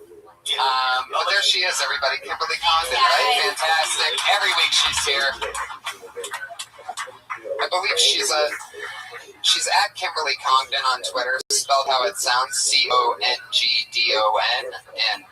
she's trying to work on her flight right now so that she can make it back into town for the LA Podfest. And so we'll see what happens with that. This person is going to be at the LA Podfest. She's been with us since episode 1. She's always here. Put your hands together for Sarah Mostajabi, everyone. Here she is. Breaking news yesterday, Grand Theft Auto 5 grossed over $1 billion in sales. In related news, I still cannot pay off my $90,000 of student loan debt for my design degree. Worth every penny. I don't know if you guys play Grand Theft Auto, but it's fucking rad. You basically drive around Los Angeles, and it's all clusterfuck mixed up, but it's great, and you can do whatever you want. If you don't want to play the game, play it based on the simple fact that you can pull the LAPD out of their car and punch you in the fucking face and throw them on the ground based on parking tickets alone. It's a wonderful feeling. To pull these like, tee-hee-hee, here's my chihuahua and mini sideback bitches out of their little fucking convertibles and shoot them in the head is a great feeling. Those guys, those rock stars, used to be so cool in 2002, got the barbed wire tattoo and the trucker hat, pull him out of his fucking Range Rover. Run him over. I'm not very good at that game though. I always drive, I'm driving, then I clip somebody, and then the cops come, and the helicopters, and then I fuck a hooker, and then it's over. Bam. There she is, Sarah Mostajabi, sticking with the Grand Theft Auto. I love that as a premise. Absolutely, there's a lot there. I think you can get to that good stuff faster. Yeah. You got to paint that picture almost entirely differently for the parking ticket thing. I'd say it's like a lot of work to get around. Like I think you said, if you don't play it just for the fact that it's like words and like all of a sudden I'm like, sweet, where am I? This is trying to listen to the punchline. Yeah. I feel that I haven't actually got to play the game yet because it turns out that I have a 4 gig Xbox and you need a 8 gig hard drive space to. You have played the game. Well, I mean, I got to fucking play it. That's not like playing at home, you know. You have it? Yeah, I bought it. I pre-ordered it and I stood in line at midnight on Tuesday just so that I could not actually. Can you delete stuff off your hard drive? No, literally, my Xbox is a 4 gig. It's fine. Wait. You stood in line for Grand Theft Auto, but didn't buy it. No, I bought it, but no, I bought it. Yeah, I have it. I just my Xbox that I bought originally like died, and somebody gave me theirs because they were like, "Fuck it, you know, I don't ever play with this thing." But I didn't realize that it's like one of the smaller hard drive, like it has a There's no hard drive. There's just business. Yeah, it's a bit. Our autistic heckler, everybody. I mean, it never ceases to amaze me the fact that he does not have a microphone. It's 2 discs. One is an installation disc. One is a disc. Yeah. Right, so now tens of thousands of people don't know what we're talking about. Anyways, yeah. So I think that'll get better once The game design part was fun. Yeah. Right. That was real. Yeah, it's true. It's hard to swallow. Right. How did you not get a piece of that when, like, that would be a route. The fact that the video game industry is making so much money and cheap. Right. That's what I'm saying. Like, I think the next funny thing is, like, where did you go wrong? Like, Well, if you think trying to be a comic is hard, try to get into the gaming industry. Like, it's literally that competitive and, like, that hard. Well, maybe you can say something about, moving and sleeping your way up to the top is like, Donkey Kong. Like going up ladders to. Or I can make a joke how, like, I did it. Sleeping the way to your top, you actually have to start at the bottom because everybody that works in the video game business lives in their parents' basement.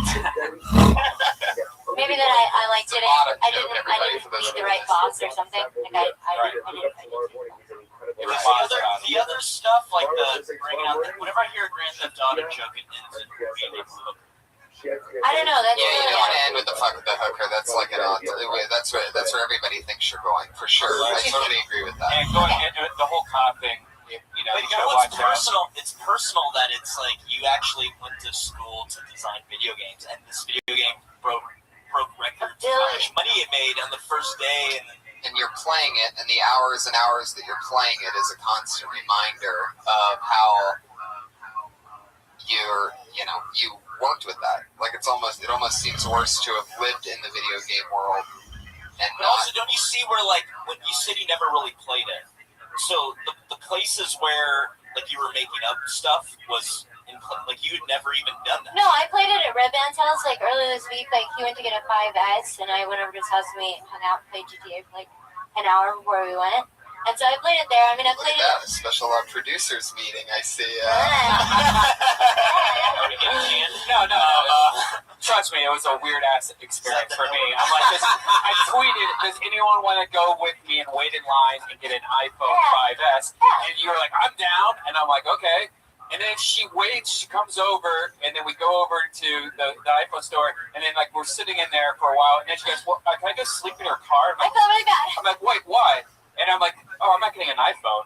Yeah. So it's like you were just on along for the ride. Well, no, I'd never gone to like the opening, like the first day sale of an Apple product, and I was just curious. So, I wanted to hang out with you. Creepy. I think what's most important. I wanted to smell your pillow. There you go. That sounds like something you'd say. I feel like that's something you'd say about a chick. I want to smell your pillow. I'm going to smell your underwear. Oh, there you go. Well, Sarah, there you go. We got some advice out of that. Staying in the GTA 5 pocket is topical and interesting, and it is obviously highly connective. Yeah, and I agree with everything Matt saying that the realist part is you talking about your video game degree. You could really get more into that. Like, I should have paid more attention when somebody was mentioning. I shouldn't have said, oh, who's ever going to want to play a game where blank and blank, and then paint that picture of GTA. I would get into something about how you almost or could have or should have or wish you would have met the right people while in the video gaming business. What are you saying? Yeah, have things changed at all the last 5 years? I mean, was there more demand back then? Signing up for school changed at all? Less demand now? That's kind of a question, but there was a really big boom in the gaming industry a while ago, and so now the market is just flooded with people, and there are a lot of people that are a lot more talented at design than I am. Yeah, rock and roll. What about some shit like next question? In that particular area of life, where you find your greatest desire. Desire represents the height that she can. Yeah. that area. Tegan and bacon. That's Sarah Mostajabi adding another 60 seconds of growth to the overall big picture, as always. Sarah Dress is on Twitter. And what do you guys have coming up? Anything to promote? Anything crazy going on? At Matt Edgar on Twitter. At Jamar Neighbors on Twitter. What else? Yeah. In that area. Follow these two guys on Twitter because they're both going to end up being fucking big and huge. I'm so excited that you guys still aren't famous enough that I can get you on the show. It's the Iron Patriot. Follow him on Twitter at Comic Patriot. That's at Matt Edgar with one T, by the way. And Jamar Neighbors spelled exactly how it sounds. Matt Edgar with one T. Check us out at LA Podfest. Come see us live. It's going to be a great weekend. Go to LAPodfest.com. Get the big ticket. Mark Maron before us, and then Kill Tony on October 4th. Up next, the Ding Dong Show and a Death Squad doubleheader like every Monday here at the Comedy Store.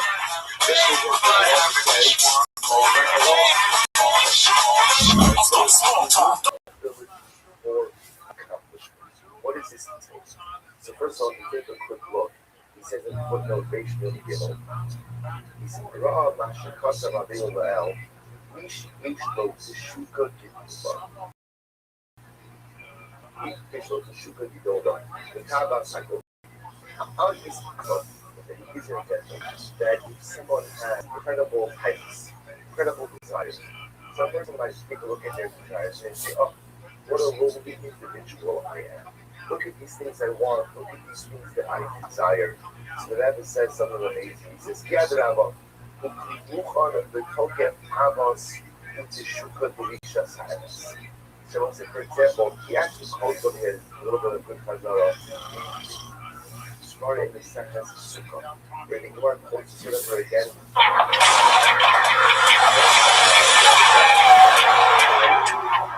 Oh yeah, baby. Here we are. This is fucking shiznit. Here we are, another beautiful Monday. It's very humbling to be back in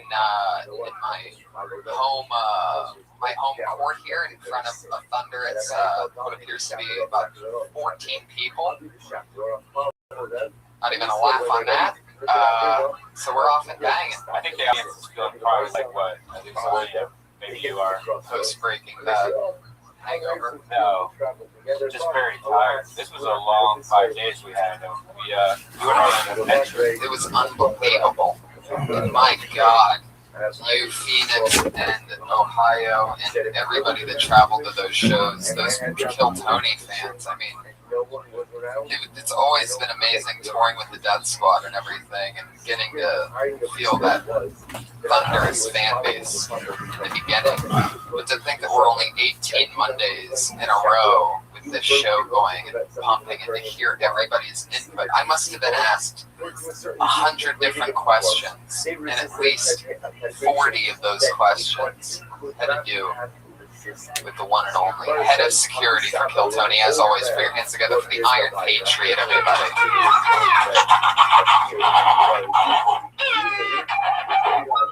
Fuck yeah. That's what he does. Yeah, there's a lot of people that love you, Iron Patriot. Thank you. I appreciate all the love. I'm really getting a lot of nice comments from the fans. I really can't believe it. But Tony, I wanted to talk to you. I'm really excited about the podcast festival on Friday. Yeah, it's gonna be a lot of fun. I'm looking forward to spending time with other people that love podcasts like me. Yes. And I'm looking at the schedule on Friday at 7 o'clock. It looks like the festival starts at 1 on Friday, and then Mark Barrett comes on at 7, and then Dana Gould, which I like. I always see him on the Adam Carolla show. He does a good Heel Hauser impersonation. And then we come on at 11 with Death Squad. It looks like we're in good company that night. Heck yeah, In the Squarespace ballroom, the big room. I think it overlooks the beach with big windows and stuff. Yeah, we got the big one. Fuck yeah. This is very exciting. You can feel it by the electricity in this room right now. Hey, Becky, can I ask you, when you went to the Funny Bone to perform with Bert Kreischer on Saturday night, was that a surprise, or did you have that planned? No, I was just going to hang out and drink with them. But I mean, she's thrown me up before, so it wasn't that big of a shock, but it was a lot of fun. It was. It's pretty much like a cool unknown thing that when like two comedians that know each other well, or especially friends, but if you are coincidentally in the same city at the same time. It's pretty much like a known thing that unless your shows collide, you might as well just do a guest spot on a friend's show. Like the club never cares. Nobody's gonna be like, "What? An LA comic?" It's weird seeing his audience. He has a really weird mix of an audience. His audience were like, you can tell there was the Death Squad and the podcast fans, but then there was also, because he's on TV, he's on the Travel Channel, Trip Play. So there's like this Shark Week. Yeah. But then there's like these people that watch TV fans, which was mixed in with like, with bad pot smokers like us. He had a great fan base, but it was really cool doing comedy in front of him. It was really cool doing, driving out to Arizona, doing a road trip with Benji and PDC. PDC lit it up at Stand Up Live in Phoenix. Our good friend who did a guest spot here the week before. He lit it up in Phoenix. Yeah, great. Yep. Benji came in right over the top, crushed. You, me, crushed. Yeah. And then you went to the Ohio State game Saturday. What time did you start drinking? You started tailgating. There's a thing with me in which, believe it or not, my friends never believe this, but the ones that I do comedy with do, I don't day drink ever. I only have a thing where I'm a big Ohio State Buckeye football fan, and if I go to a game, I'll day drink for that. And man, I forgot how much fun day drinking was. It was unbelievable. I think I started at about, now I pace myself though, because I'm freaky like that, because I really don't want to be fucking depressed at nighttime in Columbus, Ohio. So I definitely kept an eye on it.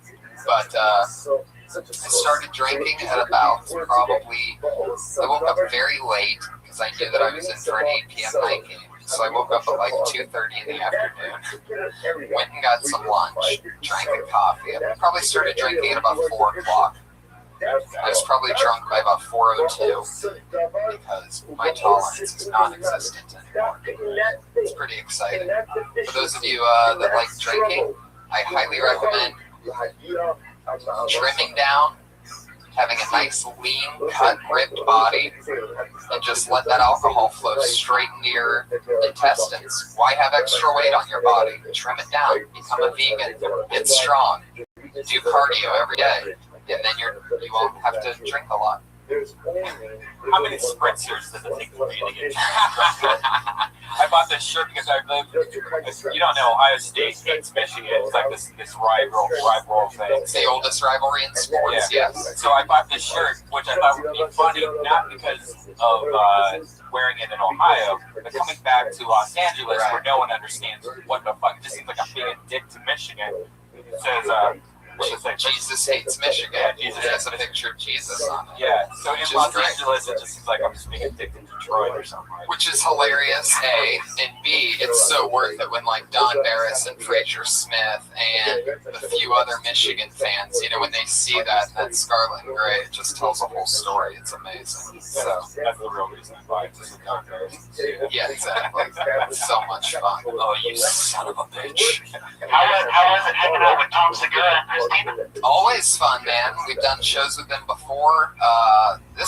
Like I said, like shows before have been amazing, but it seems like it's just getting so much bigger and more exciting. I mean, not only are the turnouts, the numbers great, but it's like just the quality of the actual fans. And like, I almost feel like at times they're joking with me when they're like, "Oh my God, I've listened to every episode. I know every single thing. I can't believe the Patriot with his banana." They just name off so many everything facts, and they just go on, and it's so exciting because I could talk about this show forever, But to find out that so many other people. But yeah, and Christina and Tom's thing, these Your Mom's House fans, that huge podcast in which I talked about how both of my parents did illegal mob work to raise me as a kid at one point in my life. And they loved that episode. That was a fun little interview that I had. Did you go see your mom at Youngstown? Nope, stayed in Columbus. Normally she comes down for those shows, but she did not come down this time. What about Red Band over in Seattle? You saw my mom? Yeah, I saw Red Band's mom. You're right. There you go. I saw my dad. Can you cough any other direction? I saw my dad and stepmom, and I brought my friend there, who's a very attractive female. Hey, when you want to go, I just have my dad for like a half hour, or just say hi. And the whole time, I'm watching my dad just creepily check out my friend, like just eyeing her up and down, and then getting caught like over and over by her. And I never realized how creepy my dad is. He's been married for like 25 years. Every dad is. I can't break girls around my dad, I don't think. It's creepy. The kind of women that, I mean, you're a mogul and a producer and a podcast. I mean, not only are you, it's not like you're just taking any kind of chick, dude. You hang out with beautiful women, Brian. What kind of dad isn't going to sit there used to the same wife that he's been with for how many years? 25 years. 25 years. Think of you. You can. I don't want to say it, though. Imagine me with the same woman for 25 years, Brian. You have that blood pumping through your veins. So, what a horrible environment. One last thing. Like, one of the weirdest things that I've noticed when going back to Ohio is everyone has an Ohio accent that I don't think I have anymore, but when I was in Ohio, I caught myself kind of doing it. What are you talking about? Everybody in Ohio kind of has this thing where it's like everybody's kind of blown out. Man, we went to Myers last night, and we swear to God, we saw this girl. Like, it's kind of like that's not everybody in Ohio. There's a lot of people in Ohio. Like, there was a lot of people that traveled to that show from Cincinnati, from Kansas. I know what you're saying. But there's also like that rural area around Columbus. Right. I think there's just a lot of different people mixed in. And somebody drove here tonight from Canada for this show. Where's that guy at? Are you here? Wow. Fuck yeah, Bob Barker. Oh, nice. There you go. From where? Ottawa. Fuck yeah. Jesus Christ. It's funny because you can't, like, Ohio has some really stupid rules also. You can't do U-turns. And it's like when you're so used to doing U-turns, it seems like the dumbest idea that you're not allowed to do. Oh, that was hilarious. Oh my God, I laughed so hard at this. Yeah, you can't do U-turns in Ohio, which is the stupidest thing ever. But, So I would do a U-turn, and then we'd be like acting like the other drivers. Right. Like they freaked out. You can tell. Right. They're just like, what is that maniac doing? What is that? Some kind of witch? He's a witchcraft. And then you got a hotel, a $50 hotel that you bought online. It's called the Knights Inn. And it's downtown Columbus on the worst part of Columbus. Right. And it was. But on the map, and I forgot what part of Columbus that was. On the map, it looked legit. But the 2 miles or mile and a half or whatever to the actual city that it was the worst mile and a half in all of Columbus. It was next to a used mattress store. So and it was next to a used tire store. Who buys used tires? I mean, it's like, I need to buy a new tire. Can you just take this off and then put it back on? Thank you. Used tires. Only in rural Columbus. And his so we got to the Knights Inn, and I'm like, fuck this shit, because it looked like every bad scene in Breaking Bad. And one story where it was just like hookers hanging outside the door, like being like, there was like their in call, I guess is what they're called, where they just go, come on back to I got a hotel room, it's like all the rooms were rented by the hour, and then you actually said, should I stay here? Oh, and I didn't. Yeah. Right. No. Well, there was a part of me that's just like, fuck it. I mean, I'm taking a cab wherever anyway. It's just, I'm not going to, I don't really spend any time at the hotel anyway, but no, that was creepy. Anytime the hotel door is out, when you go outside, that's just too much. You're right outside. I need a hallway out there. I'm going to a strange city. I need a hallway outside my door. There's no way. And you can't trust the cleanliness. Like, how clean are that bed? You know what? That's another thing. Even after I stayed at the nice hotel, you know what drives me fucking crazy? I don't want to have to. They should have the thing on the outside of the door when you get there. I don't need to put it on. It should be, take this off if you want somebody waking you up at fucking 8 a.m. to clean your room. Who's into that? Who's waking up at 6 a.m. in Columbus like, oh, I'm going to go get a head start on the day. They're going to come clean my room in a bit. I never even let maids in my room. I'm done with that whole thing. That's what I'm saying. Yeah. I don't need it at all. When you go to a hotel, you want to fucking live dirty and gross. Yeah. You want to take off everything right at the other side of the door. Experience, and if that's how you do hotels right, I'm here to tell you, you need to get sloppy and stupid. Just spill shit once in a while. doesn't matter. You always have to tip. I always tip her at least $5-10 for blood stains. All right. I cannot believe that always happened to me. That was the best one ever. The comedic timing of the accidents of this show are unbelievable. I feel like I just got like slapped. That was unbelievable. You floated the bloodstains joke and just blew. Comedy Store. Comedy Store is so creepy. This place is haunted as fuck. Well, you guys know the format of the show. A lot of comedians here. You guys excited to get this thing started? Before we do, we always have two of my best friends, two of my funniest friends, two of my best friends, people that I work with all the time, that I'm lucky to work with. And this one, as always, is a fucking spectacular show. I'm so excited about it. So as always, I'll just bring up at about the same time. First, one of my funniest friends. We've basically been hitting everything together for years. We riff like crazy in the parking lot here, which is one of the funnest things about doing comedy together with friends. It's just standing in a circle with it for hours at a time and riffing and having fun. Anyway, he was in the movie The Heat. You can see him touring all around the country. Ladies and gentlemen, the one and only Adam Ray, everybody, is here. He's doing television, huge YouTube channel. And our other guest, unbelievable comedian, Comedy Central, everything. He's a freak of nature. Writer for the TV show Whitney. Put your hands together for one of my funniest friends. Owen Smith is here in the motherfucking house. Move. Welcome, man. Owen's tall as fuck. Yeah. Long nickel for long or tall. Hey, you know. Hell yeah. 6 nickel. That's not a nickname. That should be. That's my height. 6 nickel. Yeah. 6 nickel. I went to the gym and he tried to measure my fat content and he couldn't find my waist because it was too low. I was like, look here, motherfucker. Waist is like by my nipples. Heck yeah. Patriot, how tall are you? I'm about 6'4". Really? Yeah, can I just say how big of a fan I am of you, Patriot? I've seen, you're just, what do you do with your hand? You're fucking scared me. Hold on. Oh, okay. Yeah, but it's funny, but like, that's you showing love, but like, because this isn't a normal thing to see somebody in public, and when you do that, I thought you were putting a curse on my family for 10 minutes. I was checking you out today. You're checking me out? Yeah, I was checking out your podcast about last night. Yeah. And it's a very unique show because your sidekick is not only a comedian, but he's a little person. Yeah, His name is Brad Rothschild. you can say midget too. Yeah, I went back to the first podcast and listened, and I thought a great story I thought on there was how John Stamos of Full House is scared of dwarves. He's scared of dwarves, yeah. Very interesting. I would never have known that. Yeah, he thinks, and what's funny is that when you don't know anything about little people, you create these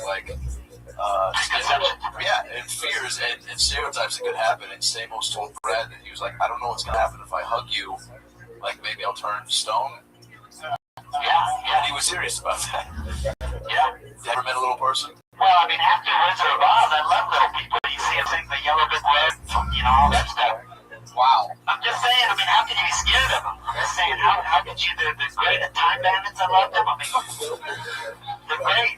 I love that you're acting like it's just like 3 that are in all these movies. Yeah. I'm still waiting to hear from Tony how many points I got. I was eating in a restaurant and I saw 2 little people enjoying brunch with a tall person. It looked like they had sex on some weird. It was like definitely walk of shame meal. Right. And I got a sweet photo when I texted to Tony. Y'all know he has this great joke about how many points you get. Yeah. And I still haven't gotten my points. I mean, that's one of those ones that is just, anytime anybody sends me one, it's just like thousands of points. I've gotten sent, I mean, that was a great one because that's totally, I mean, the picture totally says they all had sex. It went down. There's no doubt about it. They're not just eating a normal brunch. They had a threesome, 2 little people, and one right. Exactly. What about the body language? Spoke that.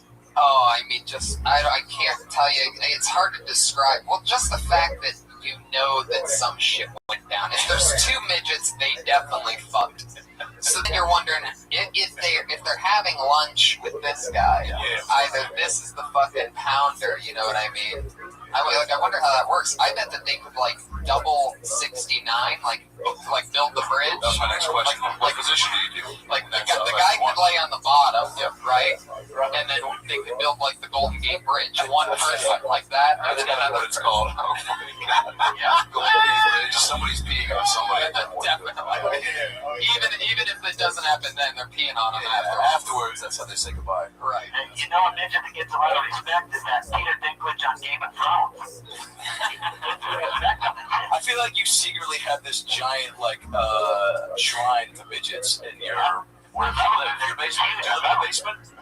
I like them. Are midget dicks the same, like regular length, or are they proportional to the body? Yeah, well, Brad says his is 6 inches, which he says is normal, but he goes, on me, it looks fucking huge. Yeah, but is it like, does it have like a big head and like short balls, or I mean, does it look? I gotta be honest, I never really thought about it, but now that you bring it up, I kind of want to fucking call him up and come over and send us a picture. You gotta see a photo of it. I think you described a dwarf's penis. Oh, not a. I don't know. Yes, sir. I did some research on you. Okay. I said that you were born in the Bahamas in 1973. I was. You came to America at the age of 1. You graduated high school in Maryland. You were voted most likely to succeed. I saw you on Conan and learned that you've been a Sprint customer for over 17 years. This is what I want to ask you. Short point of view. It's amazing. I noticed that you have big hands. Does that mean you have a big banana too? I feel uncomfortable disclosing this with you. Is it a myth or is it true? I don't, here's the thing, I never went around measuring mine with other people. I can only tell you what women have told me, and I don't know if they're lying or telling the truth, but I've never had a woman tell me it was not big. They just go, oh my God. Well, some women have said, you're not putting all that in me. And I was like, I promise you that's happened to me twice. And so I guess I'm doing all right. I literally don't know. I'm a grower, I'm not a shower. So if we're all regular, it's not impressive. Well, you know what's crazy about what I've learned so far in this show is that if any guy, by the way, out there has a 6-inch dick, technically you have a midget dick. Wow. That's some fucking unbelievable shit. Right now, there's guys I can almost hear. When this podcast comes out next week, you're just going to hear shotguns going off all around the world. Here's my question. Does that mean they get a handicap sign? So You should! Oh my God. Because Brad gets a handicap sign. He gets a park for free. He just went to Jay-Z concert and told me that you have to sit in a handicap seat. Brilliant. Because the guys, when you show them your pass, they're not going to be like, oh yeah, nobody wants to call and go, no, midget's not a handicap. So the guy's like, obviously you can sit there. So if you have a 6-inch dick and it's a midget dick, then you get also park. From now on, if you have 6 inches or less, you get to park in the handicap spot. It's a fair rule. That's hilarious. Has any man ever really measured their dick? Yes. Now, where do you start? Where do you start the take from? From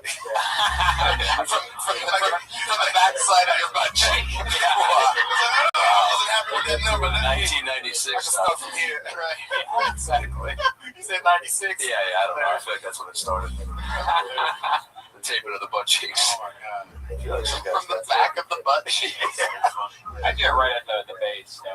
Do you? And there's no. I like it. Just if we can stop joking for a second and actually talk about it. Quick drop the button and measuring your cock. It's actually, I know it's one of these. The one honest measurer is here. Do you now? There's no way to tell how big a woman is. You can't look at her feet or hands and go. yeah, is there an equivalent? How can you tell how deep? I get what you look at the deepness. Yeah, that's what you would want to try to figure out. How deep is it? Because you don't want to embarrass yourself. I was with one girl. I will share this.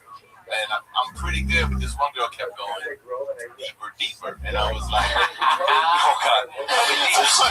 this is my move. Right, this is it. I was like, it's hard. There's no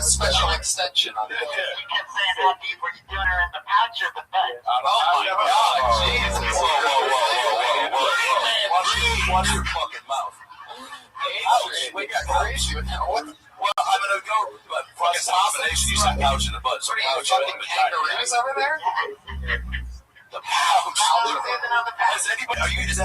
Has that ever been a term where you trying to like just get that going trending? Right. He fucked that bitch in the pouch. Hashtag pouch. I would say that I only started like maybe a year ago, but it's pretty accurate. If the girl has natural boobs and they're big, she has a wider pussy.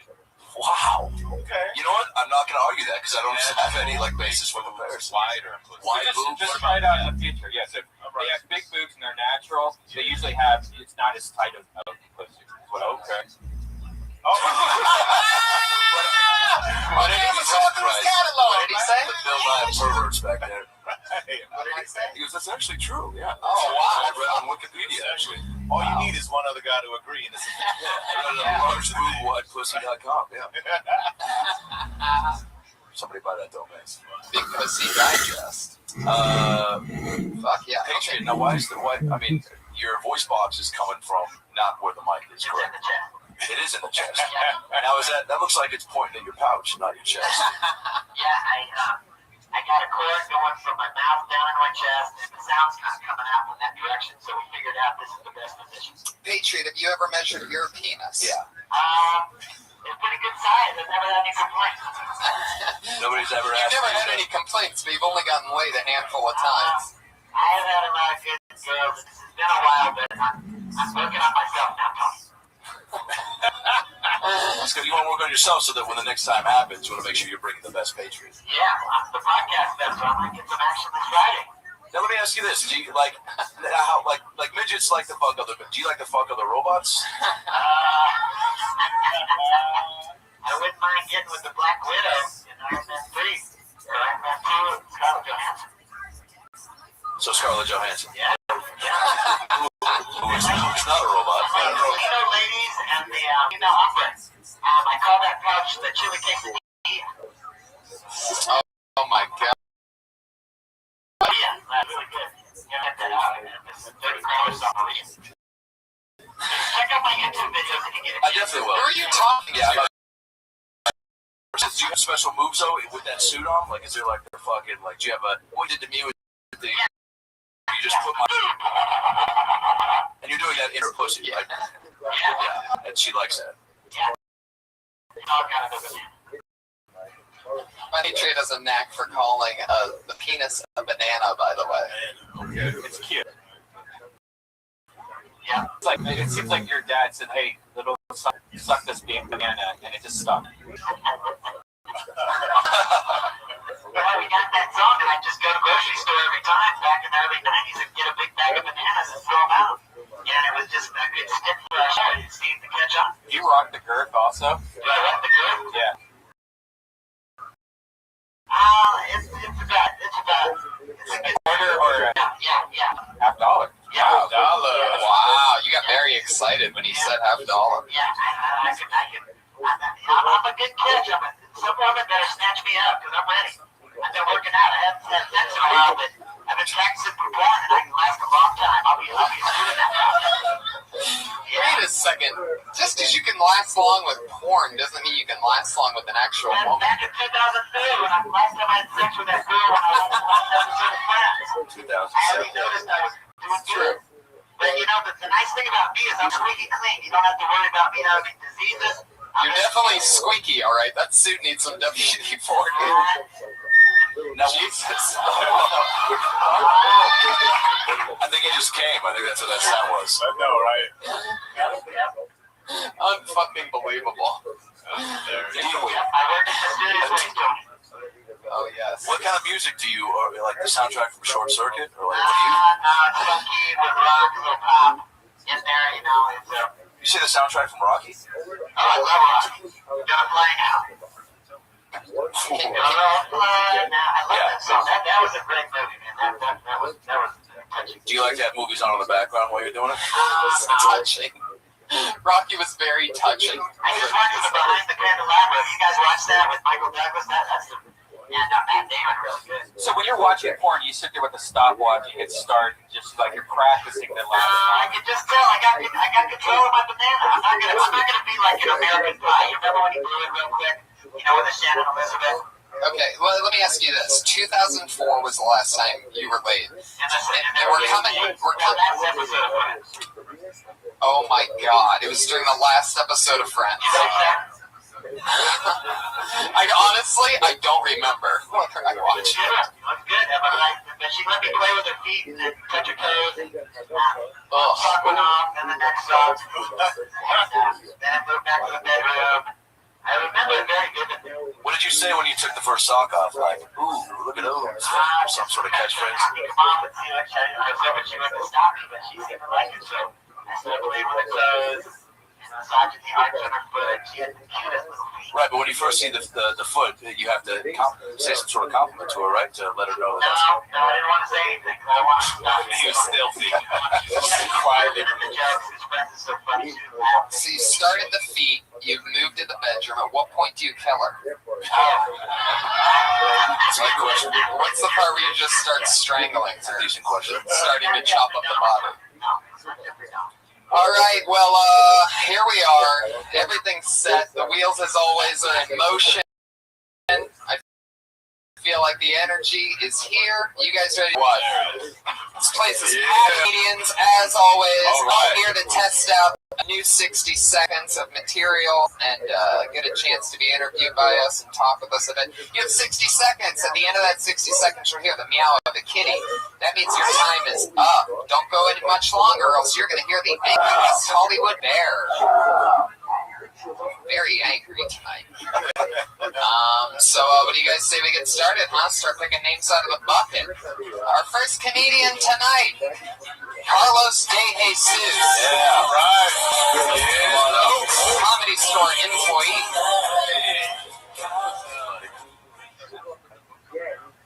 I work at a nightclub as a bouncer. Very interesting. Sometimes they make this stuff turn out really random. The other week, I was working an urban show, which is basically an all-black comedy show. One white guy in the audience. He was there with a black woman. The host goes up to him and he asks him, "Hey man, how long have you been dating black women?" The guy looks at her and goes, "What's your problem?" N-word. It got incredibly tense to the point where everybody was looking at me like, "Hey man, you got to do something in this situation." So I was just going to record it and upload it to All-Star Hip Hop. That's what I mean, like, what else am I going to do? Go run down there and get my ass kicked? That's it. Wow, just a lot of comedians complain that it's only 60 seconds. Some of them just come in with a hardcore 39 seconds. And, all right. So that actually happened. Hey, did you say that last time you were on? You said N-word or N-word? Oh. I got lost. I think it was N-word, the N-word. Yeah. I thought I said N-word. What's huh? Oh, so he said, what's your problem, nigga? And then what happened? Was it a fight? No, there was no fight.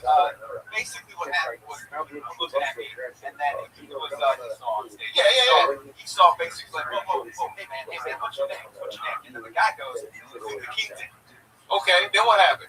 Everybody stood up, and then that's pretty much what happened. Well, what happened after they stood up? Everybody stood up, and like nothing really happened. Who was ever the crowd? The crowd, like one of the judges, like just kind of like standing, looking at the guy, waiting for him to say something else. And then what happened? Nothing. They all sat down. So they all just sat down because he saw just kind of diffuse the situation. So then he diffused. He called the nigga, and then I don't know either, man. I was there. I think the part that he missed is when Esau pulled out a gun with a silencer on it and shot him in his forehead. So none of that happened. Like, so this white guy, the white guy said, left calmly with this black woman, called the host a nigga, and just broke out. And you enjoyed the show. You had the front row seat in post-racial America. And that's why the night's not happening anymore. Right?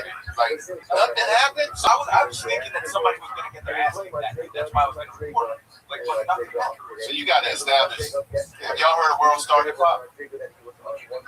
2 people, 3 people, and 4 and then known for fights, right? And that's what people.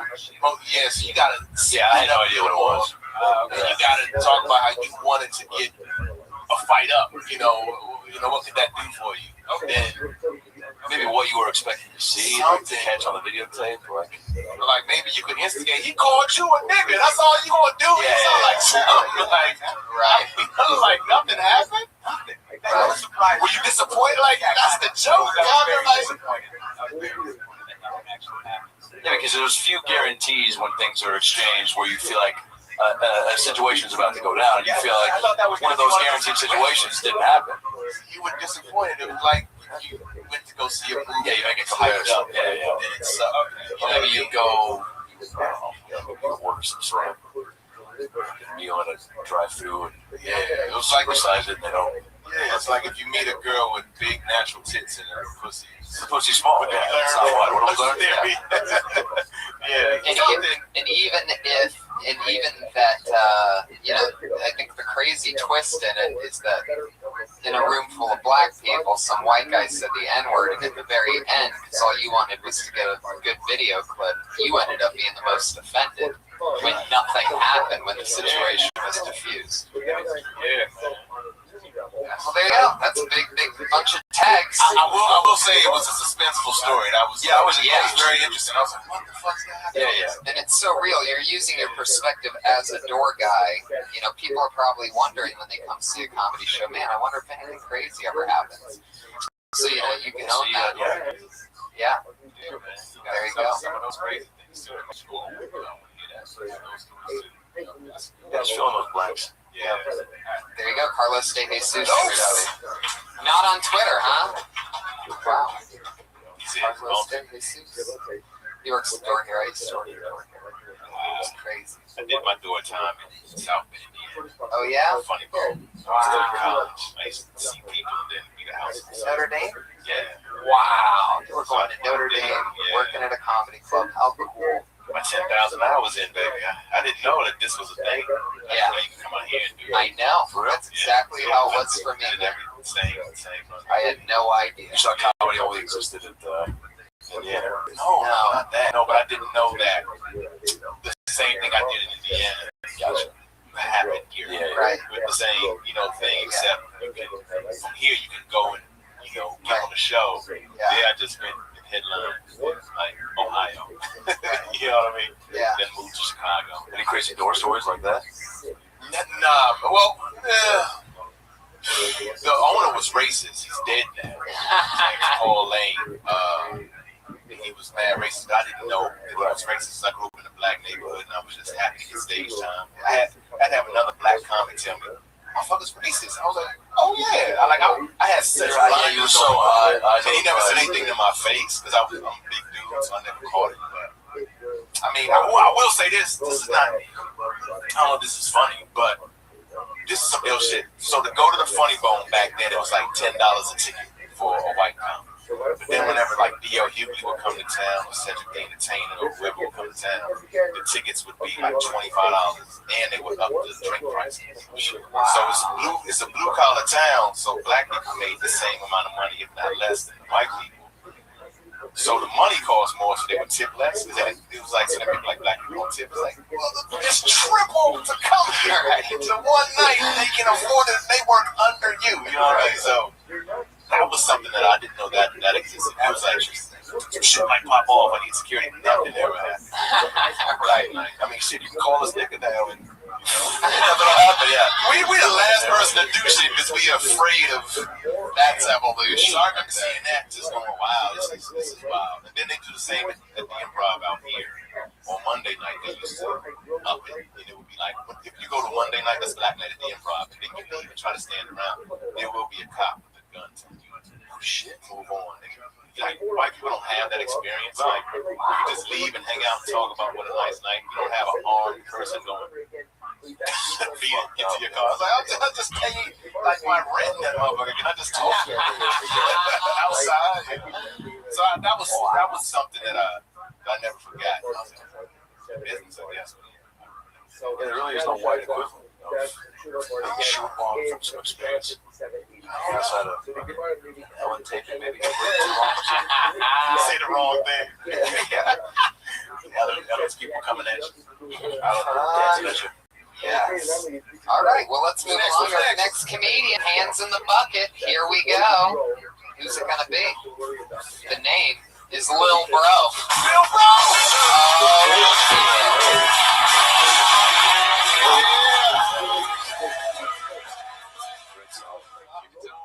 Hey, I was thinking, like, what if the Boston Tea Party was actually a misunderstanding and it was a transsexual party that they had in Boston? It just got misconstrued that night, like transsexuals get messed over. Like, you ever get ready to make love to a woman, get all the way butt naked, except I like to leave my watch on, just so as soon as I come, I can say, look at the time. Get late. Hey, that's my time. I just want to work on those little tags right there. There we go. 32 seconds worth of thunder. I had something about doing porn like you know, when you get so broke, you ever like need money and you look up in the newspaper and you see like $5,000 to do porn and you be like, what the fuck? But you show up and you get butt naked and they send a white dude in the room butt naked. He got this tree trunk and they tell you to turn around and put your hands on the wall. And you like, fuck this. You signed the papers, fuck this. I ain't being part of this shit. That was something else. Cause it go deeper, man. Cause I'm like $5,000 to do porn shit. Yeah, you know. Right. And I just imagine like going signing the paperwork and then like you go ahead and get butt naked and then the white dude come out with this tree trunk hitting his knee. And you trying to tell him, look, like when a chick come here, you know, keep your hands to yourself, stay on your side. But yeah, let me get it in, but you know, they call him Trevor and they call you. Like, hey, you, put your hands up against the wall and spread your legs. Like, that's not a good beginning to any porn when they tell you your part is to put your hands up against the wall and spread your legs. Like, no, not with Trevor in the room. Maybe that's when you look back at your watch for right. the time. Look at the time. Yep. Double callback. Oh yeah, thank you. Fuck yeah. The only thing I love all that, by the way. I didn't get the Boston Tea Party. Maybe I missed something. Because like transsexuals, they'll use the letter T before anything. Like, you know, because I do a lot of online dating and shit. And see like T-asaurus, you know, you think the bitch named Tina, so you click on that.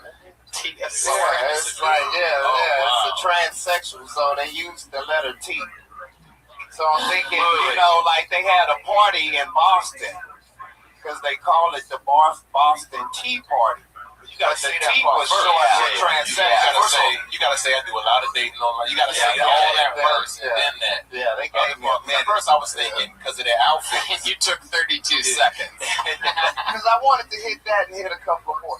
Right, but that Boston Tea Party definitely needs the setup if you do a lot of online dating. The T is this. I love the T-asaurus. That's funny. So you can even get a laugh while setting it up. And then, you know, I mean, I still don't know if there's much there because it's just tea. I don't know. I think the premise is better than the Boston Tea Party, if that makes sense. Like, I think you can go with that tea thing and take it even different directions. Like, you know, was T-Boz from TLC.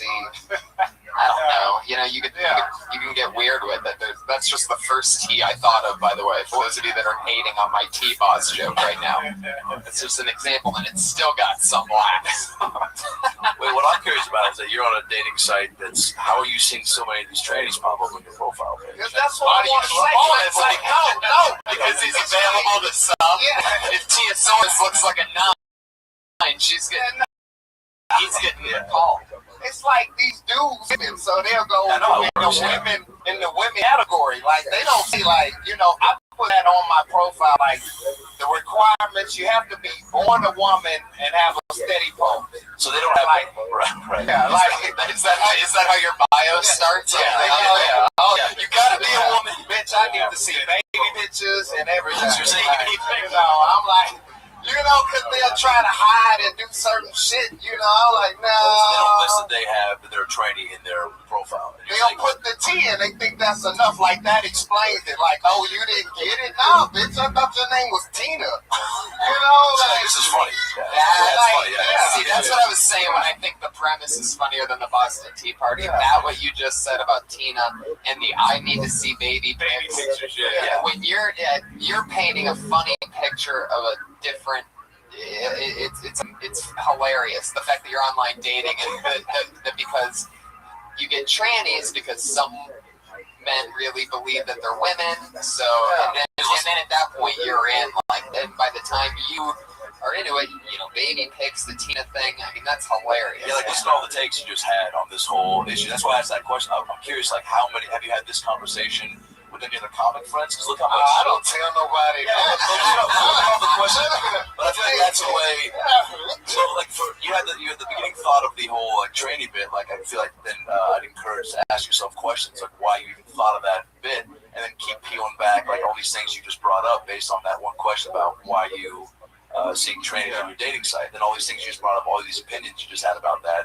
Now I feel like you're building the bit now based on asking all those questions. I feel like it's something. Totally. When you have that initial thought with the online dating, because that'll kind of set it up and then bring in the transaction. But then trying to figure out why you're talking about it and ask yourself those questions.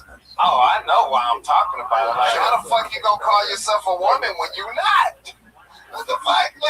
You go to the. Huh? I feel like it's Tina turned out to be Trevor. I've been tricked on clicking on the picture because I'm looking at it on my cell phone. Sure. You know what I'm saying? They just have a picture. You need a desktop. What's the picture? What is the picture? It's just one little small picture. I don't have internet. Butt cheek, but is it like a face? How No, it's just faces. It's like faces or body pictures. But some of it might be blurred. You know what I'm saying? So how blurred? I'm just saying it's on my cell phone. You see what I'm saying? I'm using my cell phone. I'm not using a laptop. The word cell phone, yeah. So it's limited. It's limited as far as what you can see, but it's for females.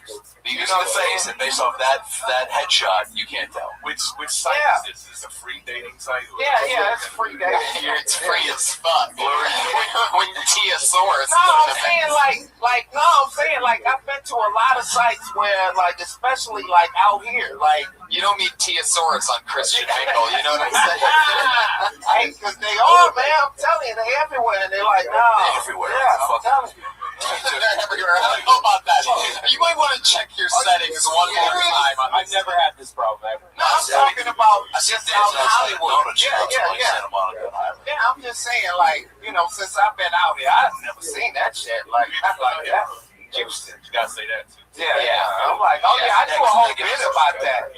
Yeah, because I'm it's I felt like I was in Little Red Riding Hood, because I said I got tricked. I met a chick online. So that's why I moved out here. Oh. So you met and that was a man that you met? Yeah, it's a transsexual. No, that's a joke. Look, he did shit. Well, see, Well, I'm also going we don't know much. Yeah, we can't wait. Because I do the metateo, how he got food. You know what I'm saying? Right. So I got food and moving here because I met some chick online. And when I saw her, I went to go meet her and the bitch just had the door a little bit open. And, I'm my like, eyeballs sticking through No, the door was open. I'm like, bitch, I'm not coming in. So she stick her feet out. You know what I'm saying? The bitch got big feet. So I felt like Little Red Riding Hood. I'm like, Ma, what big feet you got? You know what I'm saying? Yeah, dude.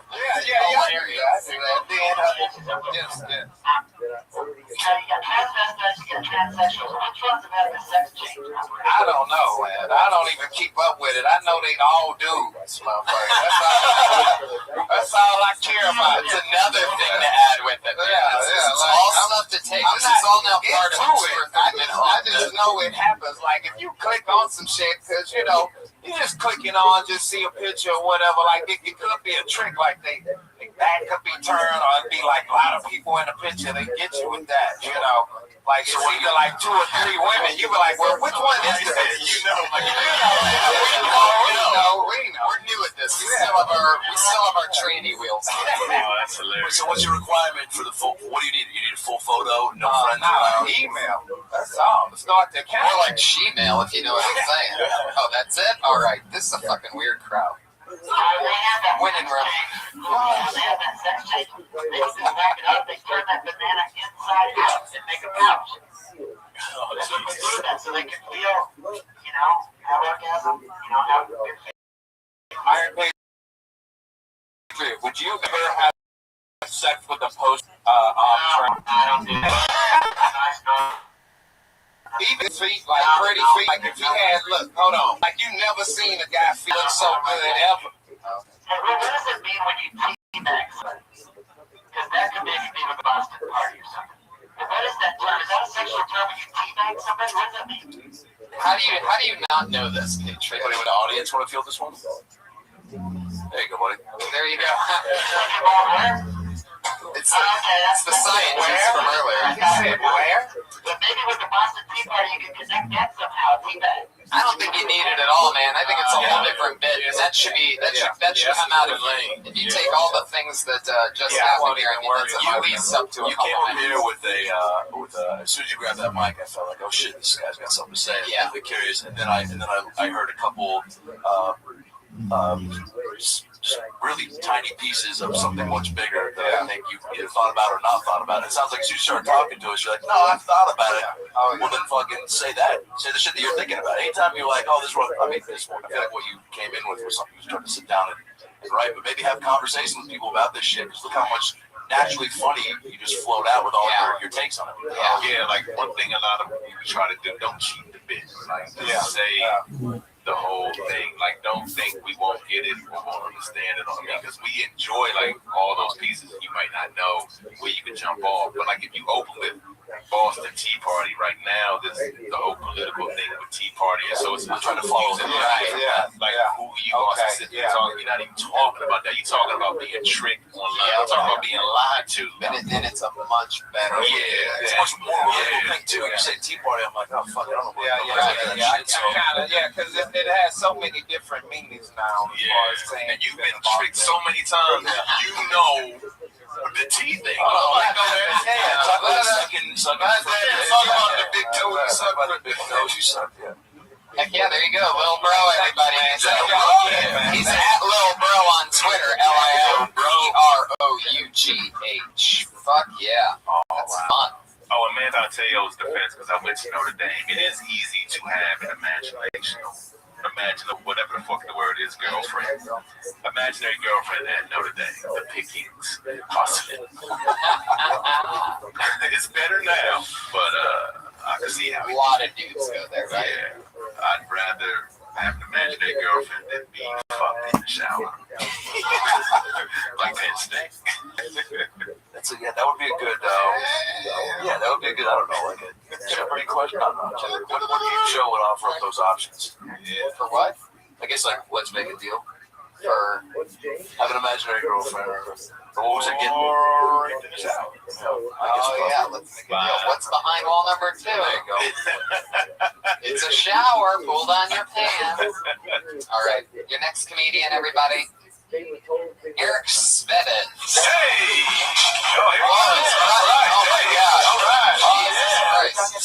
Hey, everybody. It's Eric Svedin, but if my name was any more butchered, it would probably be a Syrian infant. So, it's understandable.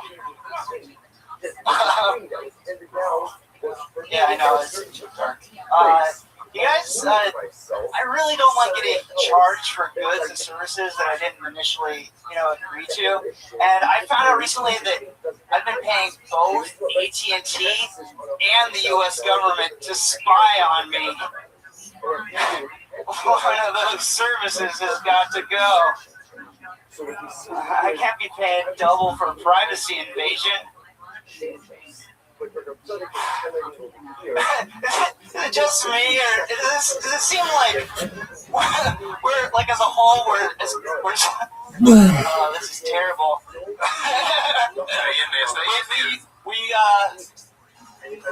I've got more jokes about apathy, but I don't know if you guys are good at luck, honestly. Thank you. There it is. All right, here we go. All right, here we go. Fuck yeah.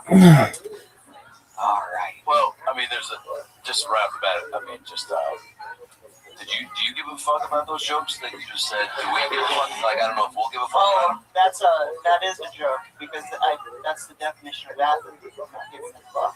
Okay, yeah. Usually that one gets a good laugh when I do it right. Yeah. What did we miss on this last go-around? What went wrong? I think my brain is upset. Why your brain upset? I don't know. It's getting back at me. There's something I did to it, maybe. I don't know. Creep it up on me here at the Comedy Store. I love it, man. How long you been doing stand-up? Since 2009. Yeah. What do you consider like the thing to talk about? What interests you when you grab that mic? What do you feel like you want to say? I like talking about social issues. You know? Yeah. Yeah. Or like, like things that I feel like matter. Is there a lot more behind that? What's your Syrian child fun opener that you? Yeah, that came off naturally. I like that one just changes over time. Right. Depending on who we're children are smashing getting slaughtered. Yeah, who's getting butchered. And you know everybody's gonna say your name pretty much not completely correct. Yeah, I had 2 sets tonight. I think maybe that was what fucked me up. One based on if you can get my name right, and one if you got it right. And then I think too many options for me. Yeah. This evening. Yeah. All in just a minute, we're gonna pack that.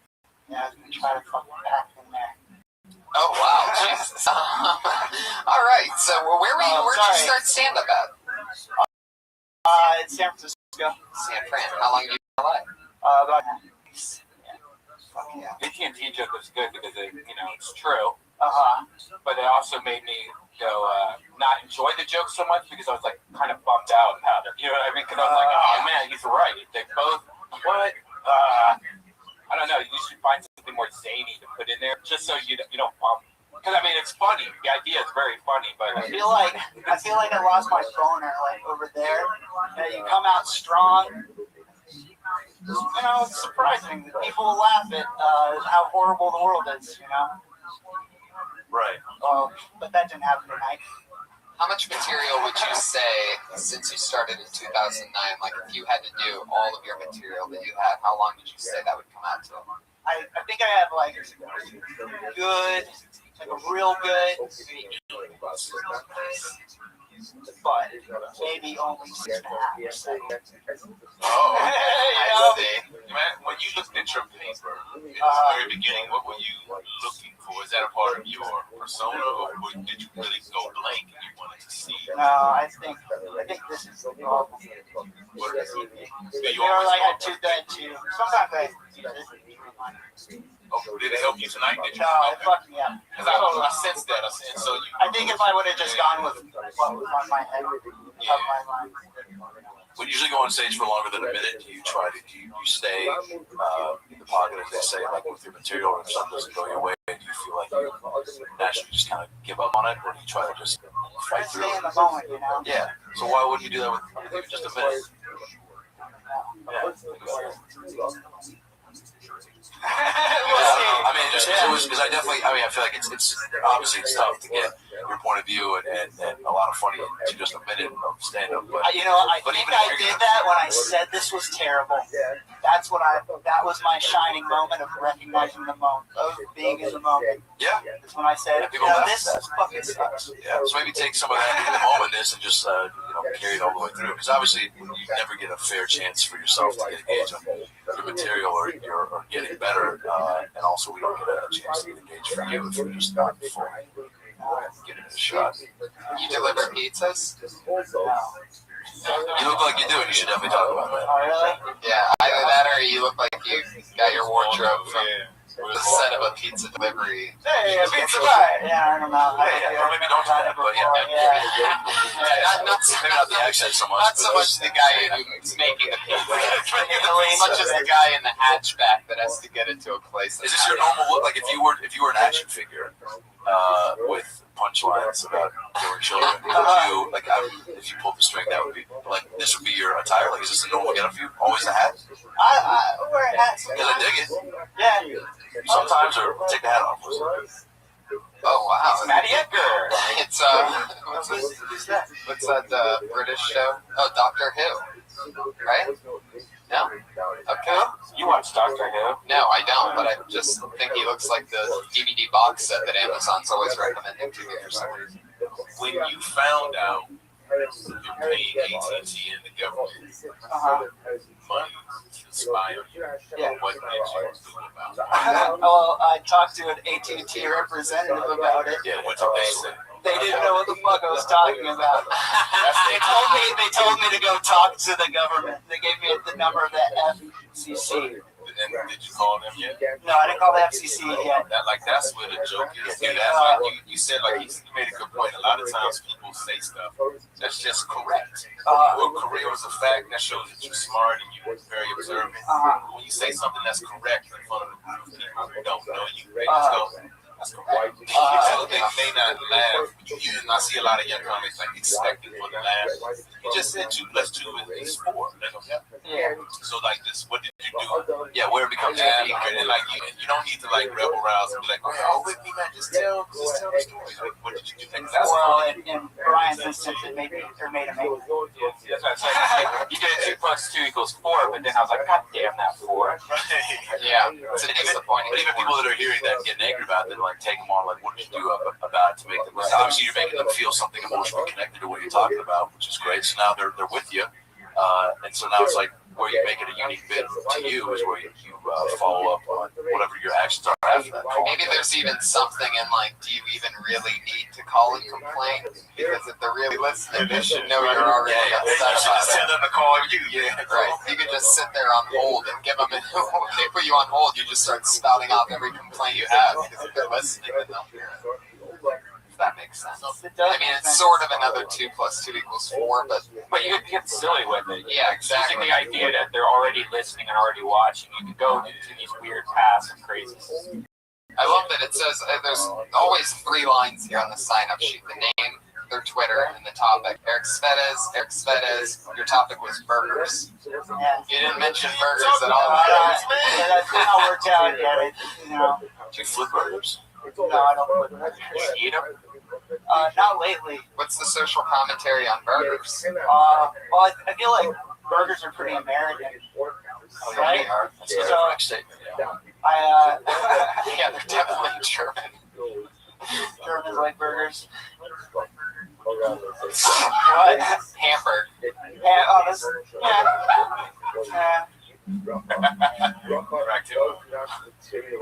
So, yeah, but I don't really have any good. I want good burger material.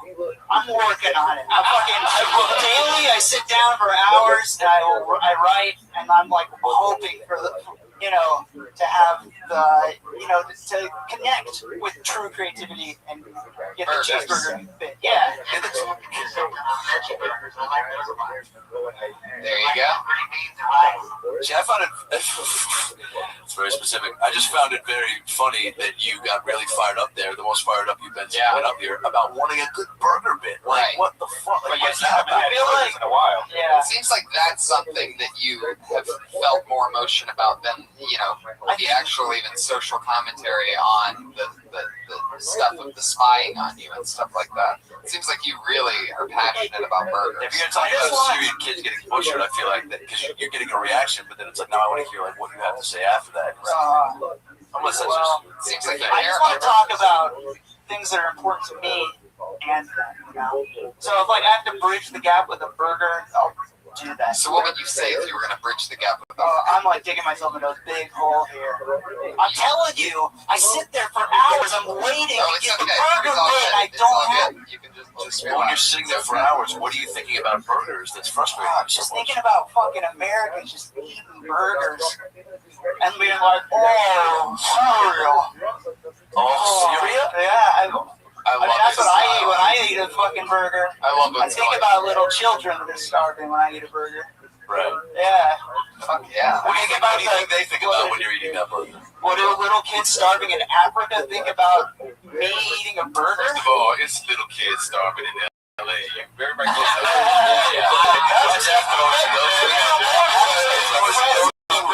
There's over 40 countries, man. Down the street, Africa. Where are you from? I'm from Central Coast of California. Stay there, man. Talk about burgers there. I've never seen an American with a bloated belly. Like, Yes, you have. Just go to Walmart. Just go 20 miles outside of LA. They're everywhere, Bob. It's hilarious. Obese motherfucker. Oh, no, I mean from starvation. Oh, that happens too. It's in America. Yeah. Google it. I mean, I've been to an Indian reservation. It's pretty sad there. Should talk about that, huh? Eric, I like your style. There you go. Eric Snedas. That's Eric Snedas on Twitter. SNEDAS. Fuck yeah, man. He's got an interesting perspective on things. All right, your next comedian is Joseph P. Larkin.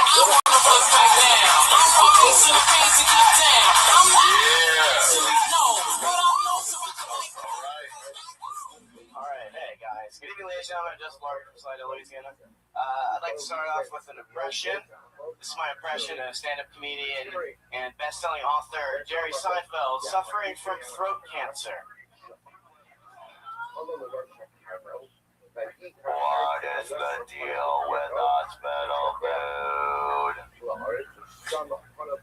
I tried to get better, you're not sicker.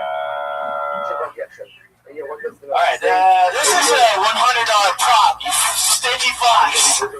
I need to get my money's worth, so this is my impression of the theme from Jaws, also suffering from throat cancer.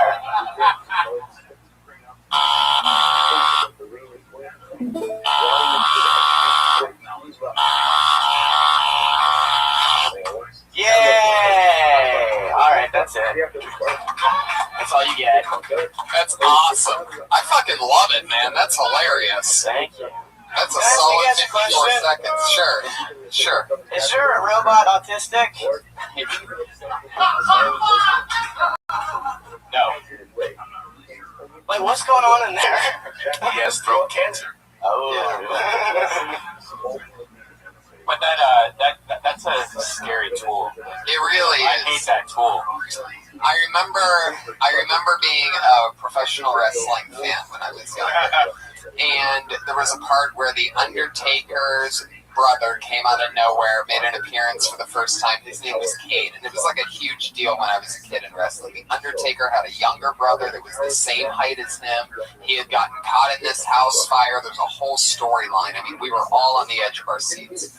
Anyway, Kane, after months of just crushing people, it was a big Monday Night Raw. Tonight, Kane speaks his first words, and he came out, and he had a microphone, and he pulled out of his spandex, basically, one of those, and just basically said, like, Undertaker, I'm going to kill you. And I remember being a kid and seeing that and being like, what the fuck is that thing? So then I went to my mom goofing around, like, later that night or the next day or something. I'm like, hey, Mom, what are you doing? And she's like, don't ever do that, because she has this terrible fear of, she was once on an elevator with some creepy guy who pulled one of those out and was like, hey, little girl, or something like that. So, yeah, when I see those things, it's a long way to that story, which is just that. But that is considered like a very scary tool. Is there anything else you can do with it, or is that what you got on it so far? Or is that like your... Oh, wow, there you go. Do you use it as a vibrator? I don't kiss and tell, my friend. There you go. Fuck yeah. What was Jerry Seinfeld your first impression when you first bought that? You were like, this is fucking. Actually, it was originally Larry the Cable Guy, and he said, "Gotta get right with God." No one really got that one though, so I had to dumb it down. Imagine dumbing it down from Larry the Cable Guy. Wow. Go figure. Anyway, where are you from? I'm from Slidell, Louisiana. Yeah, That's what you said that. outside of New Orleans. Yeah, when you said that originally, you said it like so smooth and quickly. I didn't get it. It was like a blur. You know what I mean? You really know you've said that a few times. I said it like 1,700 Where are you times. from? Slidell, Louisiana. See how that's like almost all one word? Slidell, Louisiana. Do you know people with those machines there? No. Have you had somebody come up to you after the show? My so-and-so died from... Yeah, oh no, yeah. I've had people, while I'm doing it, say, that's not funny, my uncle just died of cancer. Yeah. To which I respond, Well, of course, because when I wrote this joke 4 years ago, I thought one day I'll be doing a shitty fucking pizza parlor in East LA, and I'll get you. Oh, wow. That was a very specific show that happened at. Yeah, sorry. Have you ever gotten heckled by a person with one of those and just had a battle on this? Why are you heckling me? Jerry Seinfeld wouldn't say that. That is interesting. So was it really 4 years ago that you wrote that you got the prop? Yeah. Wow. I have to say, just because it cost $100, it has stayed in my act. Right. It will stay in my act forever. So is that what's keeping you from actually doing, like, not using it just because you bought it? Nah, I mean, Oh, yeah. I mean, that's probably why I still wear this vest, so I kind of side with That's what happened with Gallagher. He just bought a sledgehammer one day, and he's like, I got to put this thing to use. What's something cheap and explosive that I could buy? Oh, a watermelon. Have you always used that in your act? Yeah, actually, this is like one of the first jokes I wrote when I started. I bought the thing off of eBay to do this joke. What was that day like? What's that? $100, man.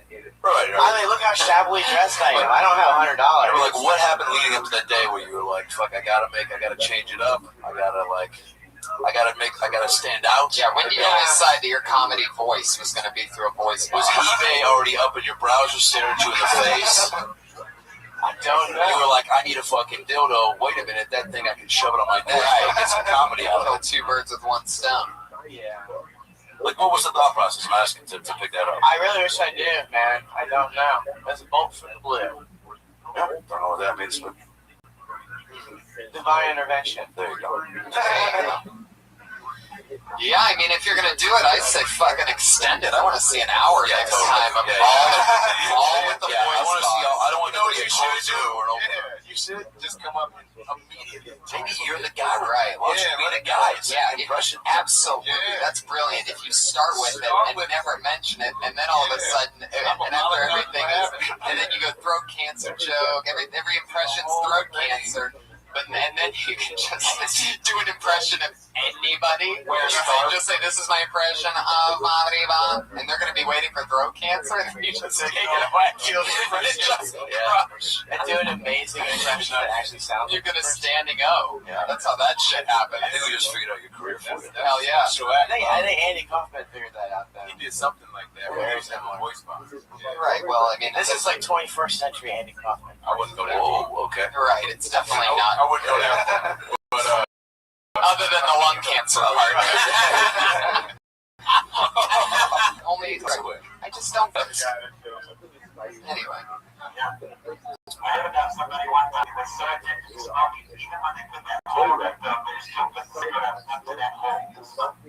There you go. That's tragic.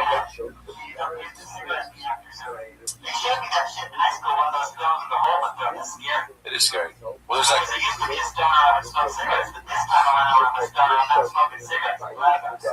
Is this your real Twitter handle, Joseph? At white male. That's actually you? You're the white male? I got it, guys. Yeah. Wow. That is unbelievable. When did you get on Twitter? 2008, maybe? I don't know. Had to be early on. Yeah, that's, what, like a year after it came out or something? Right around there. You had to be the white male. What made you pick that? I don't know. I thought it would be an amusing commentary on the blandness of me. I am a white male. That's it. What heritage are you? Like, where are your people from?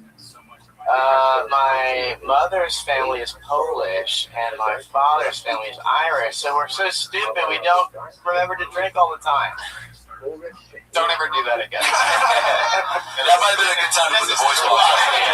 Do those jokes to the box.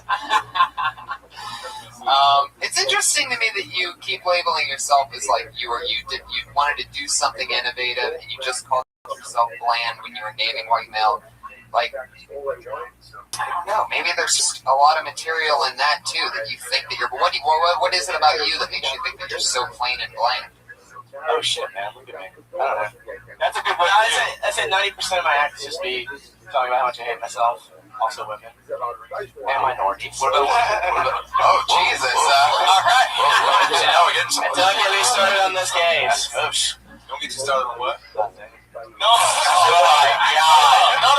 Hey, man. By the way, please do that in your. Oh, yeah. You got to this thing, man. Look, white comics, if you're going to talk about how you hate black people, please do it in front of black people. Don't do that shit in front of safe white shit. Then you'll see if it's really funny. Yeah. That's all you got to do because you're generalized. And so everybody is different. So do it. But for real, be brave. But do it in front of a black club.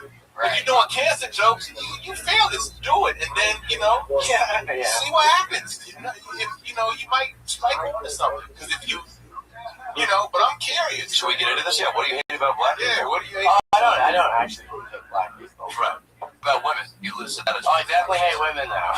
So you were honest about the women part. You definitely hate women is the words that you just said. Yeah. And you said, and also minorities less than a second later. Yeah. But that's not true at all. Owen was sitting right next to you. Twitter handle @Mishwashi. I wonder if that thing will work if, all right, white male. Joseph P. Larkin, there he goes, everybody. Thank you, guys. I want to see an hour through the voice box next time. I had a feeling when I saw @white male, I'm like, he's got to be a little racist, I went Louisiana. to school with a guy last name Larkin. He was an interesting cat. Yeah. I wonder if you guys are related. Probably his older brother or something. He's from the South. I don't know where. Do you have an older brother, Joseph? There you go. Good luck, brother. Oh, look at my little defensive baby over there. A lot can penetrate that thick layer of armor he has on. Why did he call me? I think he said artistic, and you are very artistic. His hand just twitched when you did that. Oh, yeah. Oh, wow. Let's say it again. We noticed a few weeks ago that he has a left arm twitch when he gets excited about something. Oh, wow. I can see that. You're not allowed to do that, though. I don't want you doing that. I don't want. Is that your catchphrase? Yeah. What can I say? I had to save the best for last. I know Gil, the amazing sweater. Oh, I like that one. Oh. Doing something to break that with and say, go. You know those things that, as a kid, that you pull the string and it Yeah. has like a cow or Yeah. a horse? We should get one of those and tape it to the side of him and then tie the string to his arm so every time he twitches, it makes an animal sound. Right. I don't like you doing it. I like a natural twitch more. So does everybody else. A lot of. No, man, I'm telling you, when I was in Phoenix and Columbus, I had a lot of people come up to me and specifically even mention your arm twitching as being one of their new fit. Of course they like it. You're not getting any ladies either way, Patriot. Come on. 2004, bro. Never forget. Never forget.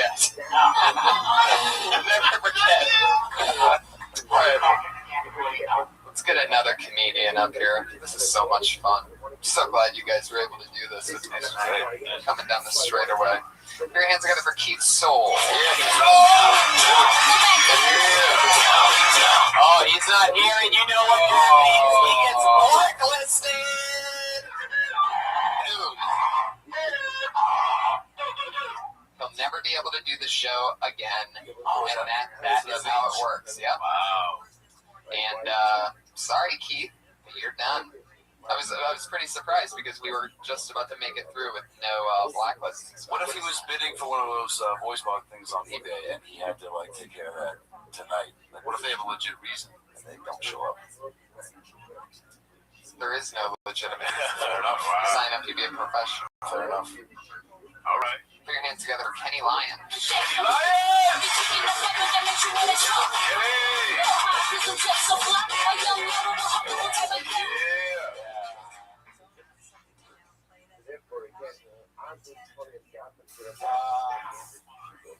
I watched the BBC radio interview of Kanye West, and I found out that I am brainwashed. I am brainwashed to think negative thoughts, bullshit thoughts, thoughts like, my life sucks. I can't find a job. I try to switch it up by remembering shit is going down in Syria, everybody. Their life sucks. They can't work because they're dead. But I learned something real interesting in the Syria situation. Russians got real interesting last names. For example, the president, his last name is Putin. I wish my last name was Putin. Be like, can he put in it down? Okay, that's your minute. Fuck yeah. Did a little technical difficulties there. You got some extra time and just enough to get the Kenny putting it down.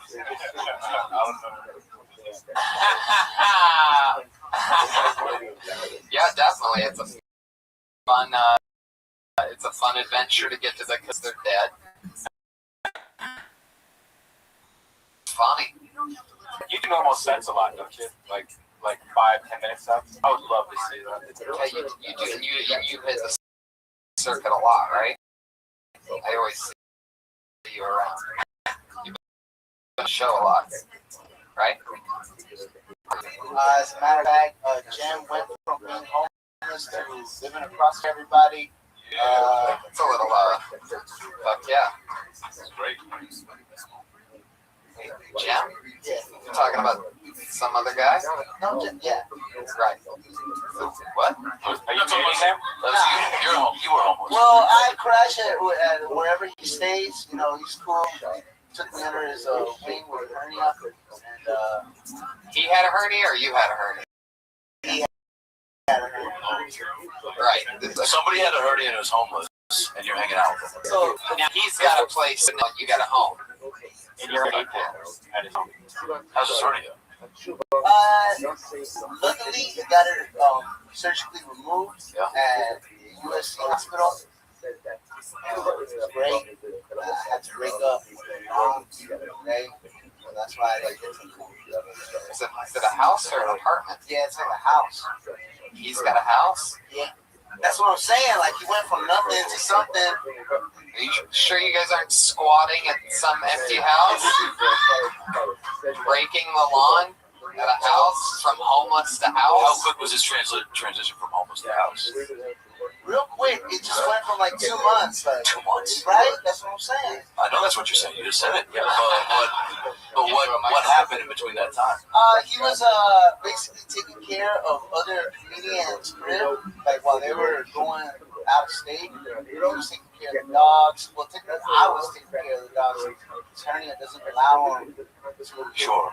So people saw a guy sitting on the street asking for change, possibly chewing on some fucking shoes, and they said, "Hey man, you want to watch my pets for me while I go on the road?" He has an iPhone, so he can post shit on Facebook. Oh, wow. Homeless. That's like time machine shit right there.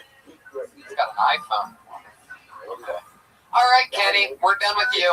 Good job, man. At Kenneth Lyon on Twitter, Kenneth Lyon, just like the animal, talking about Russian breads as his topic.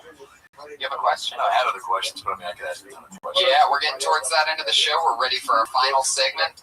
Thanks to all the comedians who signed up, and I apologize if you did not get up. Keep signing up. We'll see you next week. We'll always have more fun guests. Now, for the regular part of the show, we always have 2 women who have been being built in this room every 60 seconds for 18 weeks in a row.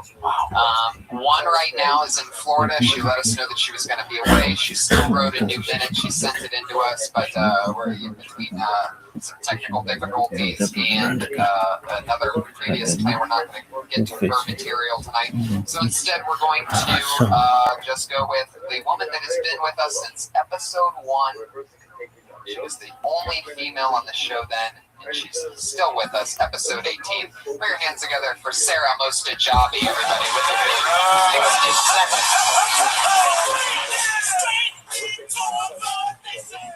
What's up, guys?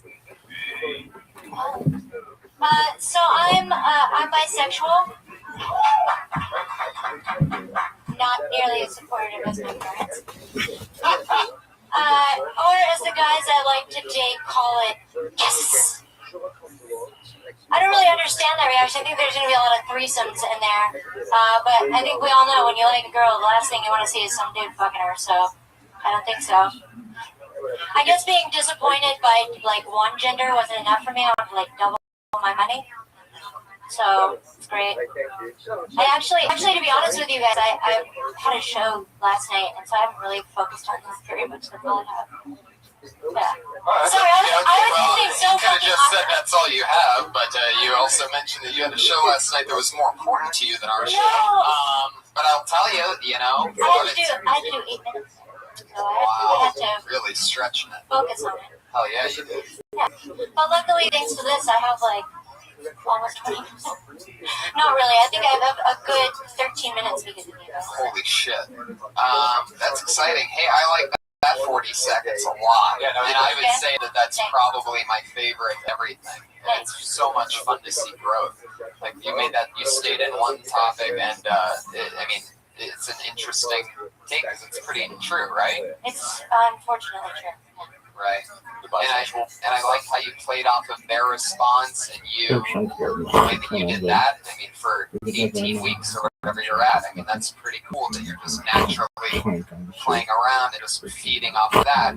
And since you've been, sort of just doing this as a regular thing where it seems, it at least appears that it's mostly about material, even though it's not. And the fact that you can bounce off of some people, obviously somebody back there, and that happens in real shows. I mean, no matter where you go, there's almost always some comedian in the back of the room that's ready to try to be funny off of something like, yeah, she's a bisexual, yeah. You know what I mean? So you can almost count on that. Yeah. I kind of, what's really funny, and I think I learned this from something you had said to someone else, is just to kind of have those things prepared depending on people's reactions. Like if you get like a positive, you're expecting the possibility of a positive or negative reaction, having something to come back on that naturally already in your head, so you're kind of prepared for that. So, and I know, even though I have been like super preparing for the other show, I have been, you guys, hello. Well, what's wrong? What are you doing? What are you doing? Now, why would you were in a thought? Yeah, why would you not? I'm curious. Why would you not prepare as much for this 1 minute as you would for the other show last? Well, that's why that was a bit short. I had prepared that for this week. Like I've been doing that this whole past week. But I really needed to I do between 6 to 10 open mics a week. And this past week I've just kind of been running through the stuff that I've done, because I'm constantly in a cycle of preparing for this. So I don't really get to perfect and chisel the stuff that I already have. So that's kind of constant working progress. Yeah. I mean, Yeah. it's never gonna be perfect. Yeah, right. I know. Yeah, I actually the first really good set that I did here was about E3 because I'm a gamer. And that whole set now has just become great because it started here. Like Tony and Sarah Tiana kind of helped me with the tag, and a lot of people tweeted me or other comics gave me ideas, and that's just evolved into something that's really, it's almost 4.5 to 5 minutes on just that one thing, and it came from doing this, so.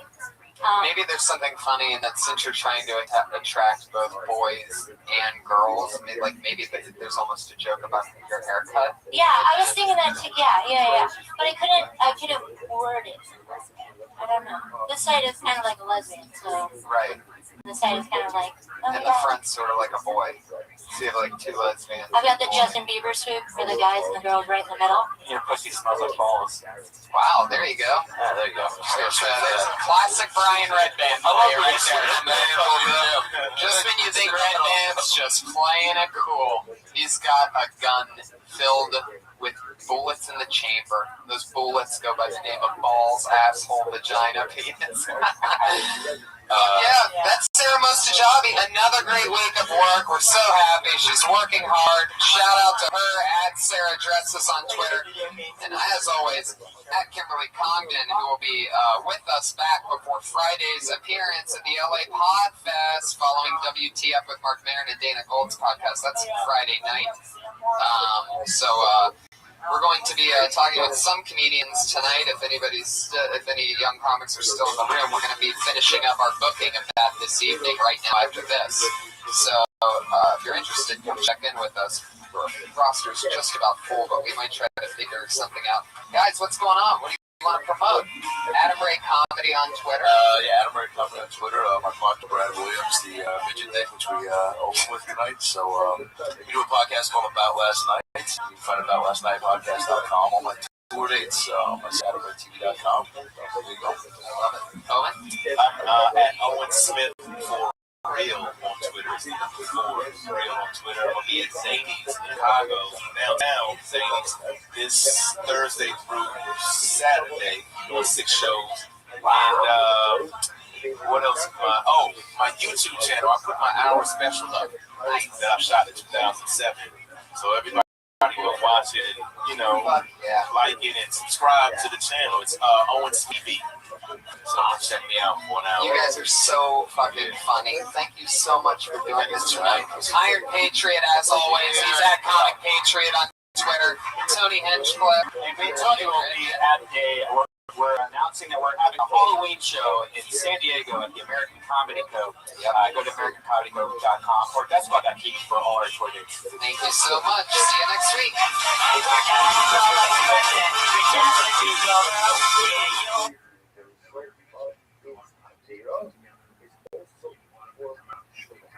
It's also a form of repentance to our things. I'm going to say that we'll explain how that works. We'll claim 100 grams of soap, carrot, tomatoes, and brothers. He said, data. Have a Spanish dark, hopefully low, and color on themselves. Those are the same kind of reasons. They were first seen as a result of that data. That embarrassment seems to be cause for using the people. Idiots. That way, there are times, I will say, just I mentioned before, whenever this kid was just kind of prestige terms. Right? In the beginning, he was speaking about the concept of anti-Semitism.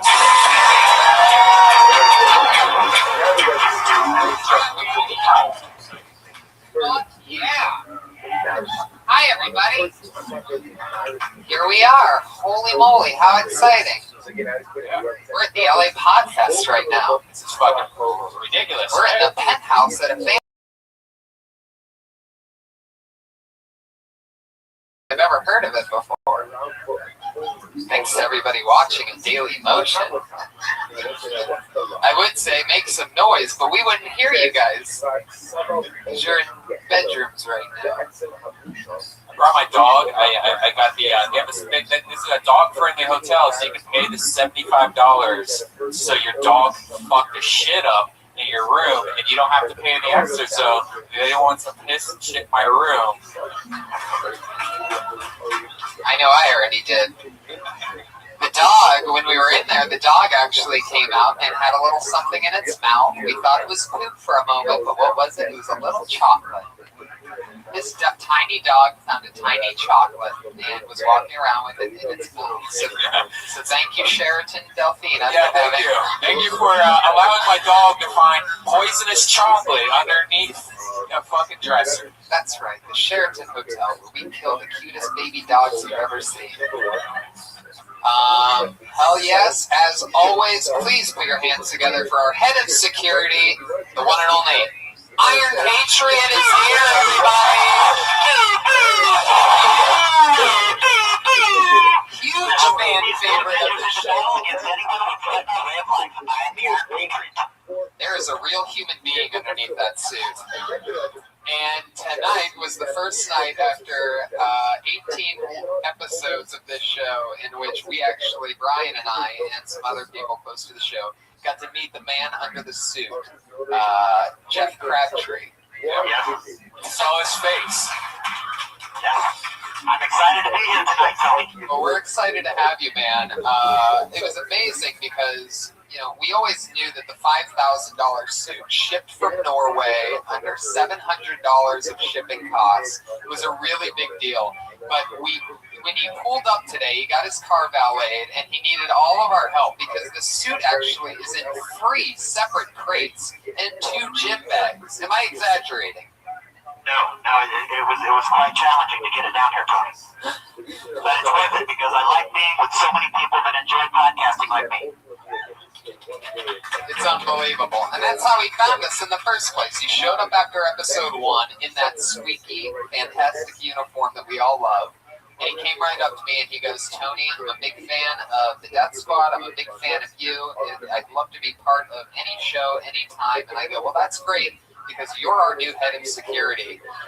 For no apparent reason, because he can't even move in the suit. He doesn't know what he's looking at. He never knows which camera is taking the picture. And that's really what we love about him, is that even though he has a huge thick of armor, there is one regular, very normal human being underneath it all. Wait. It's a huge foot fetish.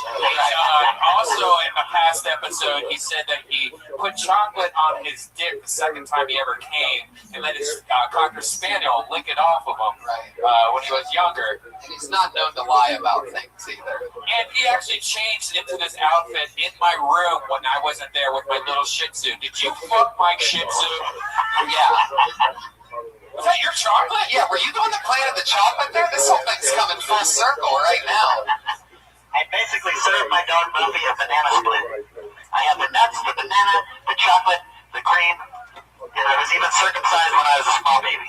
All right, I'm really not sure how that applies to anything, but let's the lick off of him, I guess. Another fun thing about the Iron Patriot that we've noticed over the last few weeks, a developing story with him, is that he has an uncontrollable left arm twitch. Not anymore, Tony. I got it figured out. I put my hand right here, and nothing I happened. told you not to do that. You have to take your hand out of that. Take your hand out of that.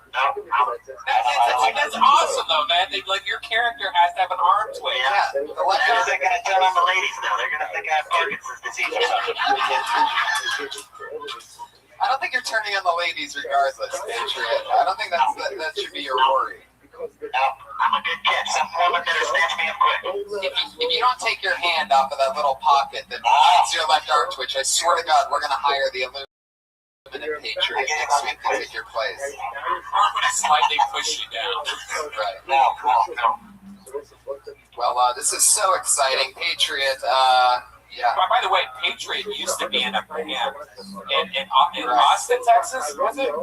I'm in Dallas. Dallas, Texas. In the 90s, he had a band when the grunge era was going on. Like, sad, depressing, fucking shitty music. He had, like, the happiest band in the whole entire room. It was basically the B-52s of Texas. Yes. And, you know what? I think before we bring up our guests tonight, Play the song. Can you guys turn it up a little? This is one of his hit songs, by the way.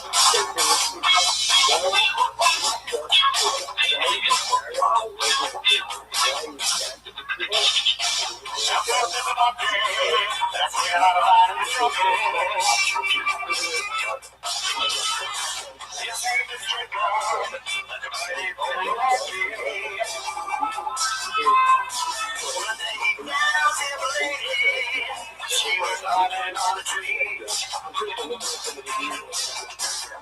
She was a teacher.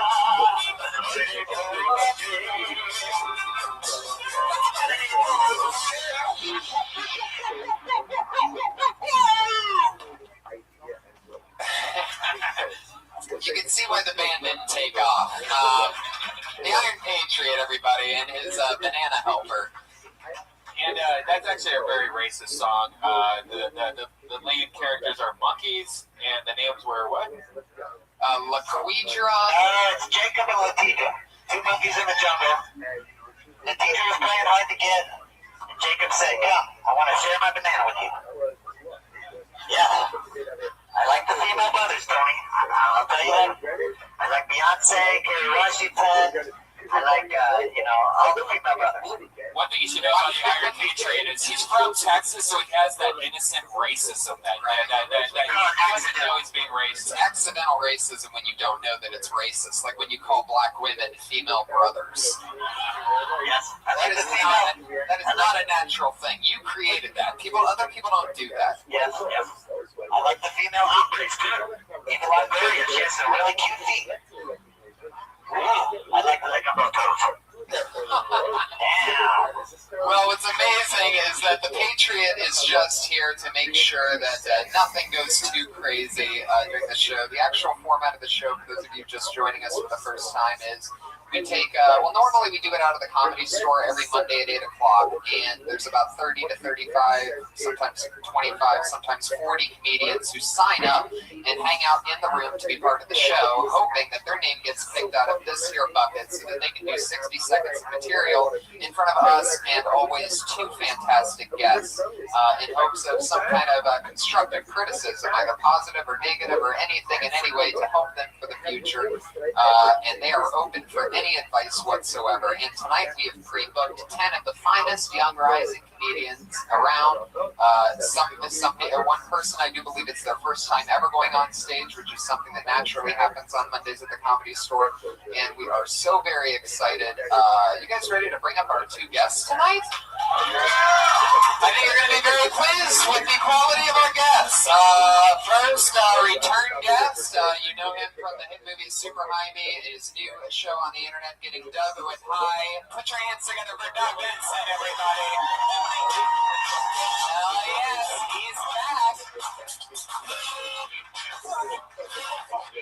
And our second guest, one of my favorite comedians in the world. You know him from his hit podcast WTF and from the hit show Marin on IFC. Put your hands together for Holy Mark Marin. Holy moly!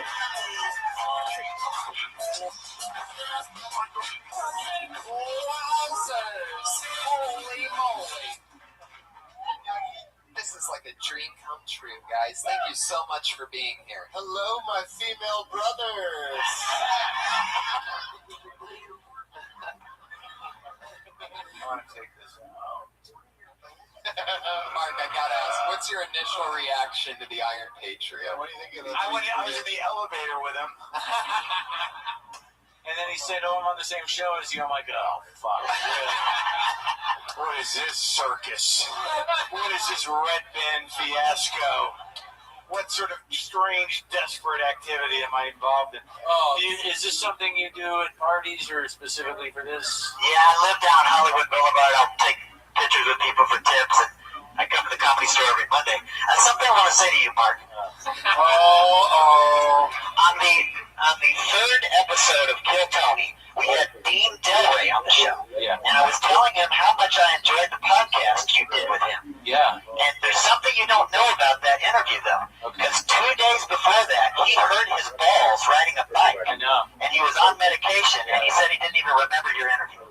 Well, he said to me that he wasn't sure he wanted me to post it because he was on the pain meds. And then I sent him the interview, and I said, dude, you were great. And it's okay. Mark, we're really having a conversation with that guy right now.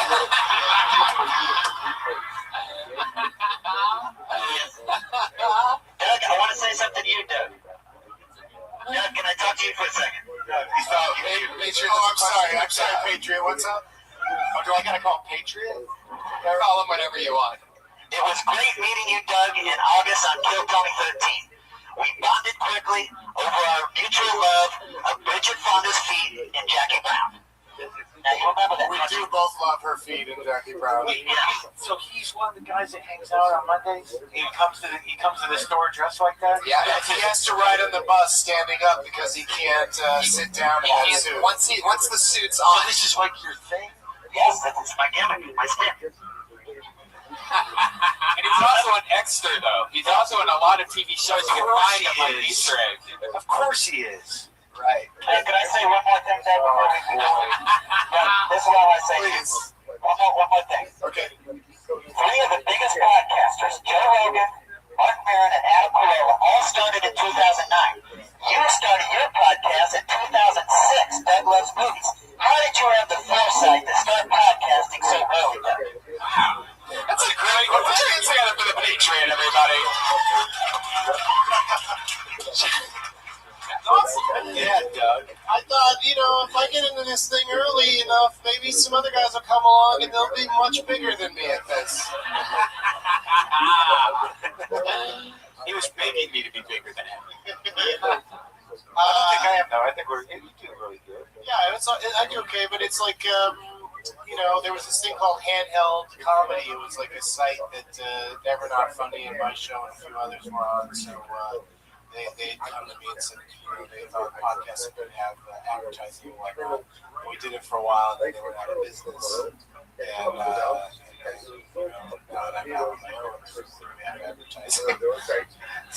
Are you now? Thanks, Handheld Comedy, whoever, wherever you are. Are you not having a conversation with the robot? No, the robot. I'm just. Whatever that is. When you sing Patriot, do you are you a little jealous of Daft Punk's success? Like, do you think maybe your Banana song was too happy because all their songs are sad and it seems to work? I think People don't want happy robots; they want sad. Yeah, well, my Banana song means different things to different people. And you can take it however you want. You can literally banana or the man's genital. There's a whole lot of hurt in that suit. Everybody has dark secrets from their past, Mark. Don't you agree? Everyone what? Has dark secrets from their past? Oh no, what's this story? It needs to be covered up with $6,000 worth of armor. I love that he has his microphone that he talks to is pointed at his abdomen. This balls. Is this a standard superhero thing, or is this like a special doing show? It's the Iron Patriot from the comics, not the movie, not Iron Man 3. This is from the comics. The Norman Osborn that fought against Green Goblin. I mean, no, there was Green Goblin and fought against Spider-Man.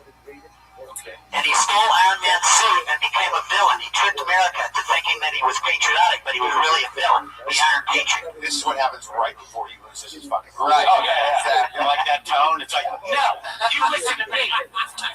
I met him earlier today in the elevator, and when he was outside the suit, and he's much less emphatic. When he's in the suit, he really lays down the law. But when he's just hanging out in the elevator, he looks like a stoner that I could pick out of a lineup. It's just starting to creep me out. Mark, I can tell we're going to be good friends from here on out. Patriot, you just made it worse. Once you give me the address of your garage, I'll come up with the podcast next week. No, you got your address like Tony Stark did in Iron Man 3 because you should have any time As long as you're in the suit. Okay, can I look at your girlfriend Jessica's feet? Yeah, whatever you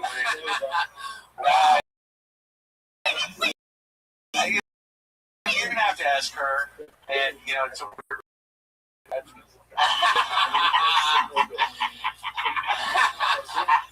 That's his actual laugh. That's not some robot button that he hits, by the way.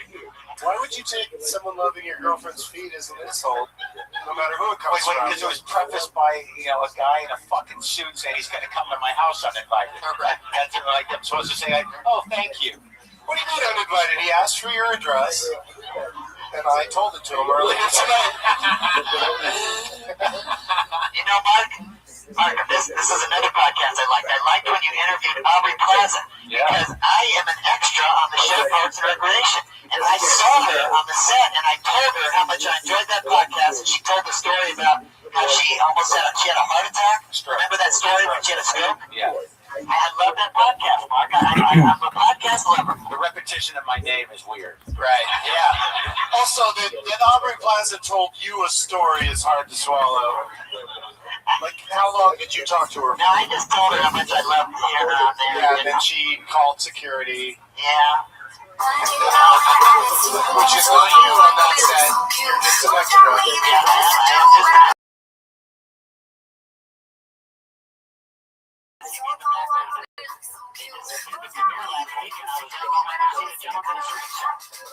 So everybody look for him. With this. You don't know what he looks like. Right. He'll be right in there. Just look for this crazy thing he does with his left arm. Heck.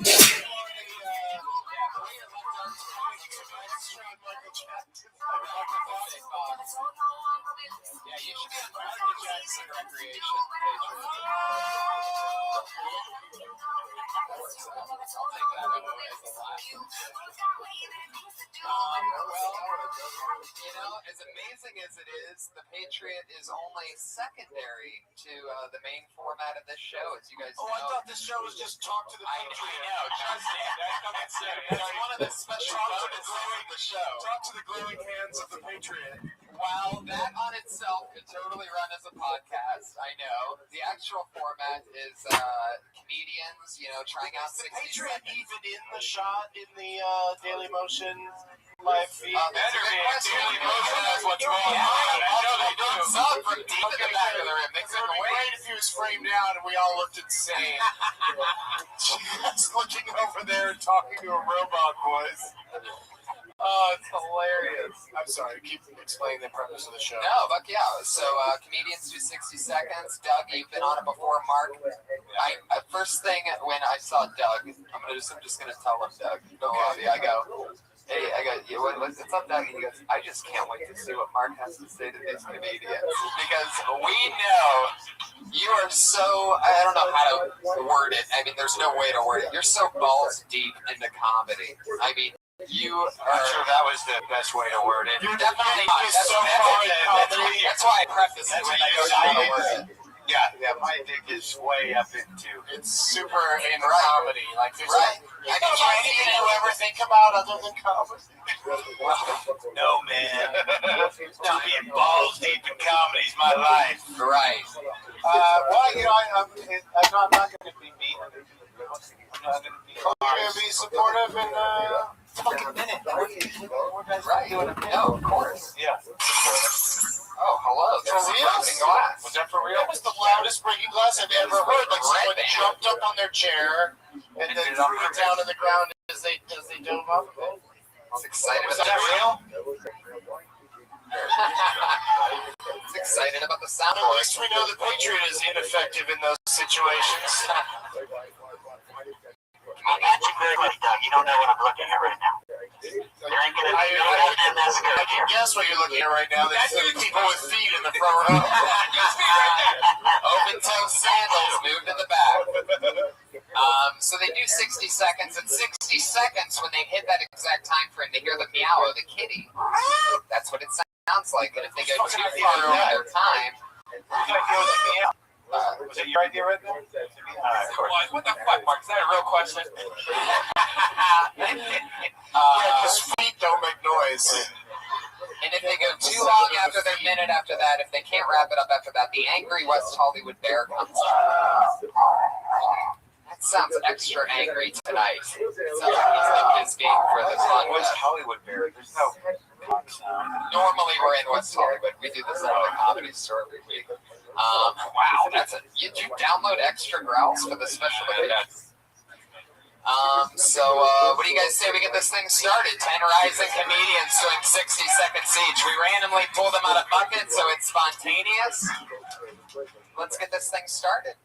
So your first comedian tonight goes by the name of Ari Manis, everybody. Here he is.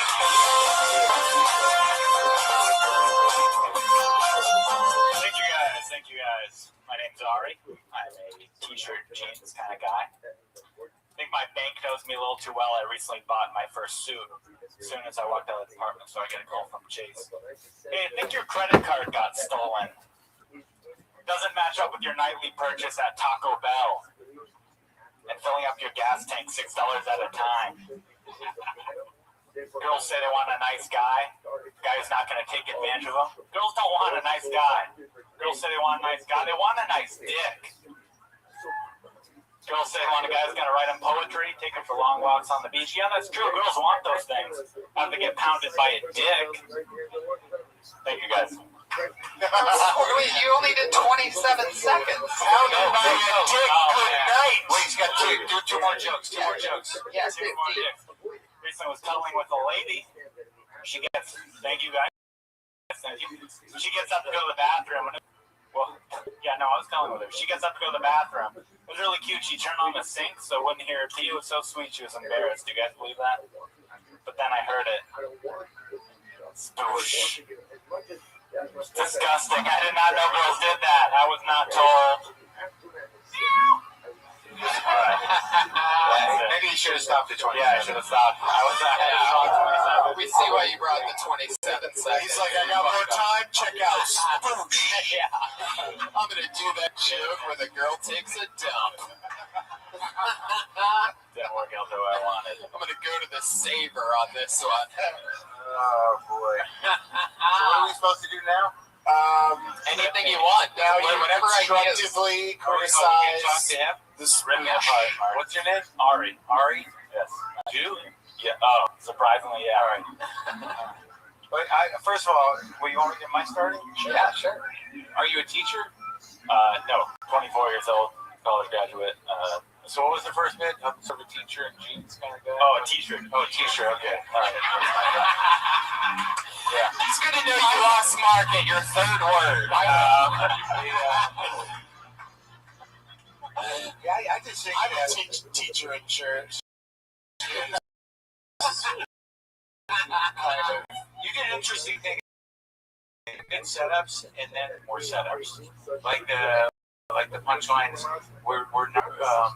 They should be fun. Thank you. No, the setups were good. I mean, there's a structure there. We should make funny choice with the tags.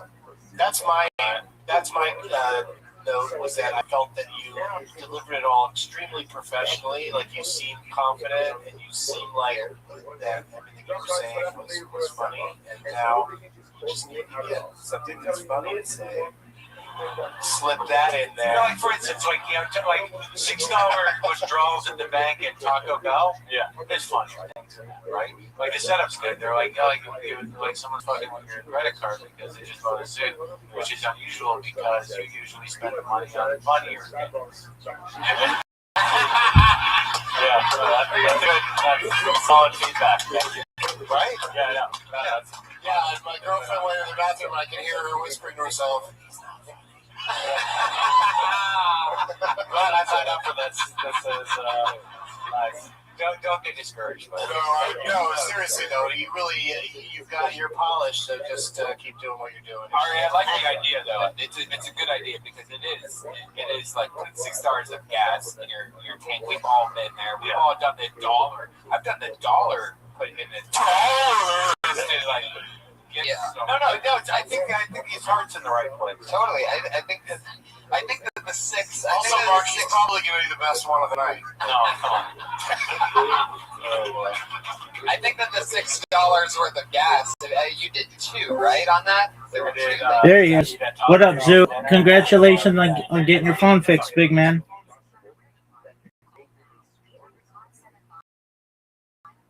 Zoo, can you hear me? Congratulations on getting your phone fixed, big man. I'm proud of you. We can play whatever you want, man. What up, big dog? Do you know more about time travel now? A little bit.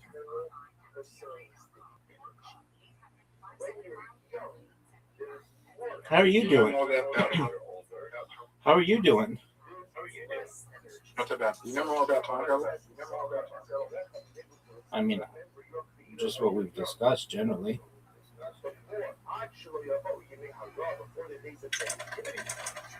So time travel is literally time travel to the past? Perhaps.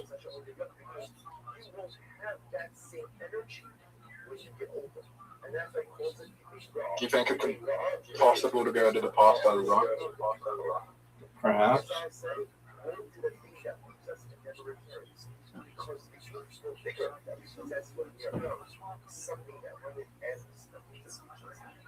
Why do you think David Hawking didn't believe in God? Who's David Hawking?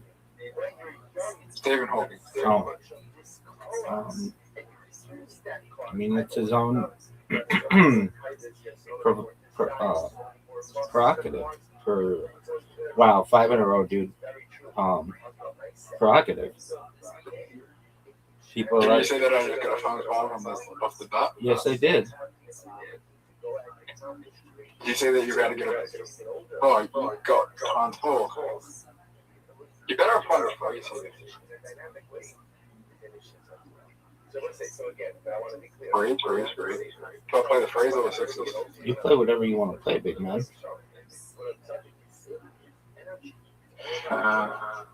What do I play by? And I was right to play the phrase. Dude, I'm proud of you.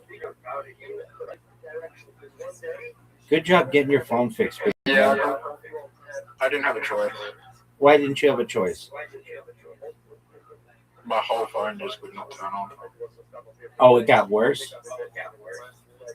Yeah. If you don't mind me asking, how much was the repair?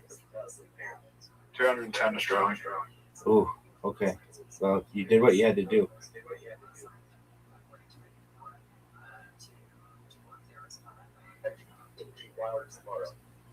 Cheaper than getting me. Word, dog.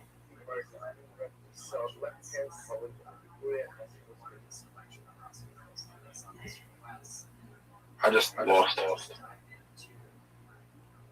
I don't know about that.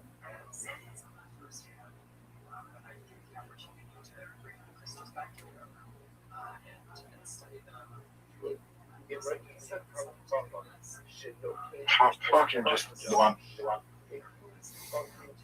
100.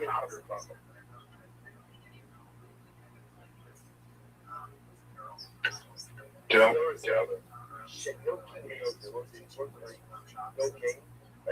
Yeah, fuck up, yeah. Yeah, I'm actually going to play the chance. Alright, you play the chance.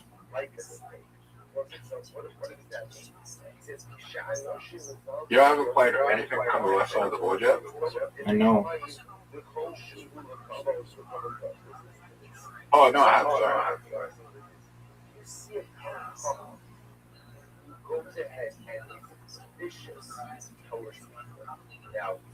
4, 5, 6, 2. You need a 3. Yeah. So going for a small straight? This is a big risk. We'll try it. Oh, no. Yeah, but there's... You got a very high chance. It's a good chance. 23 is not a bad chance. I'm in agreement. Oh, this is not a good roll.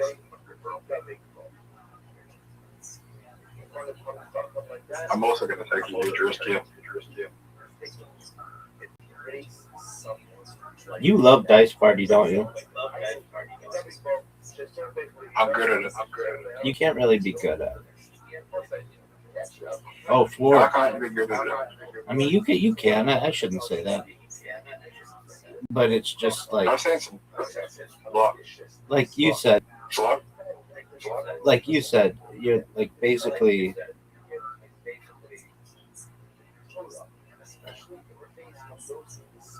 17 is terrible chance. There could be worse. I haven't played 5 yet.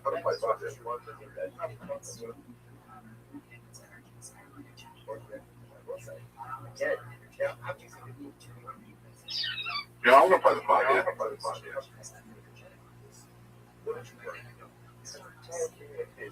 2, 3, 4. I would have played the 5s on the times 4, but I got fucked in the 1 at the end. 2, 3, 4. Are we gonna just try to get a 5? 1, 2, 3, 4. Small straight. I haven't even got a small straight yet.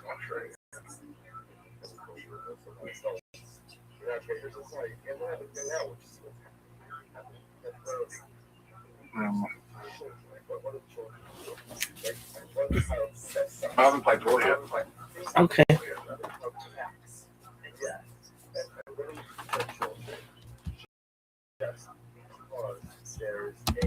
Great fucking great.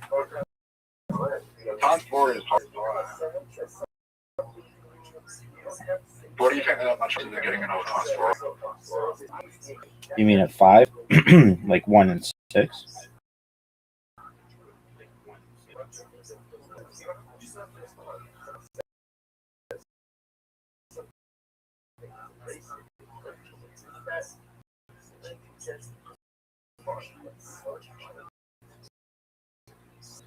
That's good. 4 times.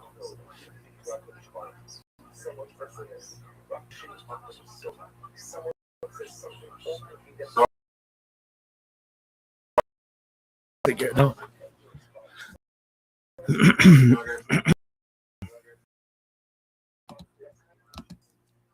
child.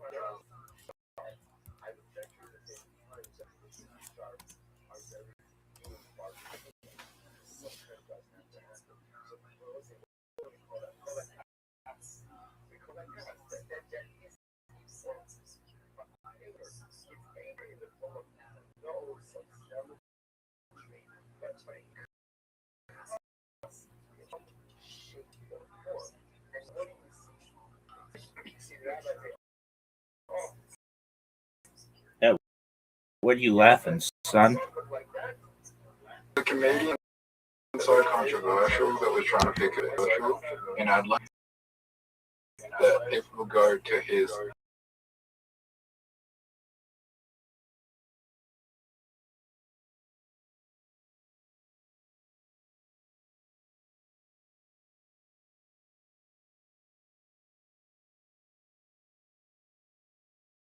They throw glass at him? Yeah, they threw glass at him. There was a room of 70 people that went to his show and they just flew past him. Why do they throw glass at him?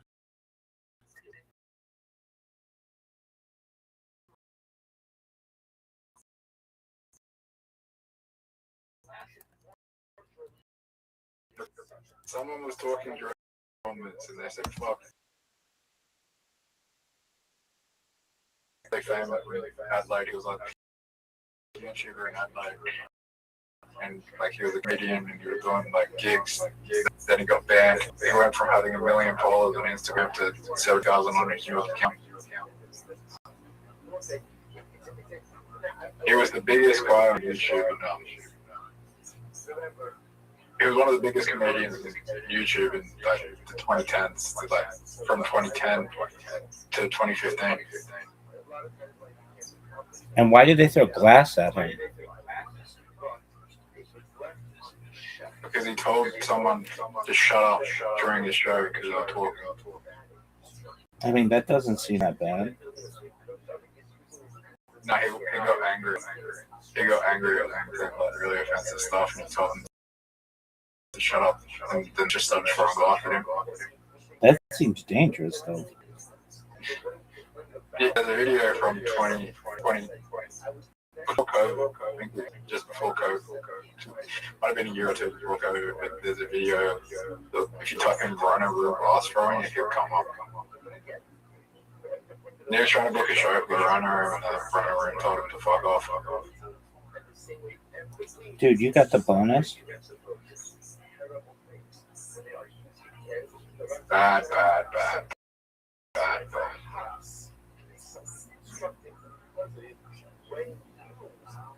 Bad, bro. Oh, luck.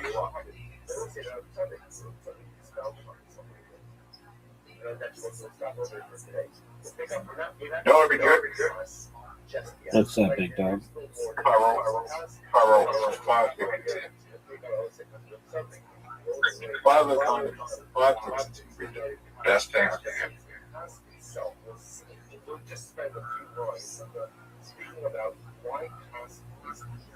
I wanted 2. Fuck, I should have gone for 5. Clutch is right. Can I get the large straight? If I get the large straight, I hit everything on the board. And you get the 4 out. It's over. And it's over for me. I need a 4. Fuck yeah. 321. Yeah, I don't want to talk about high scores, though, because you fucked me for that. You would have got 400. Easily.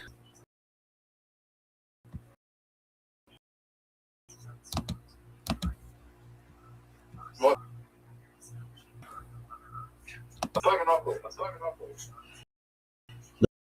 That's what? Play Monopoly. Oh, that takes forever. Yeah, but I want a game with that. You want a game at Go?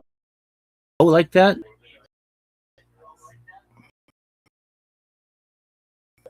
What does that mean? All right. Did they have to replace your whole screen?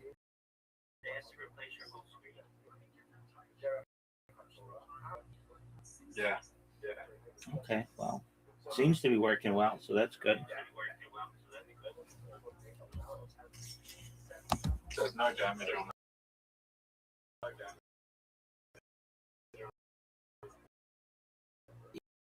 Even though you threw it? No, it's still a little slow.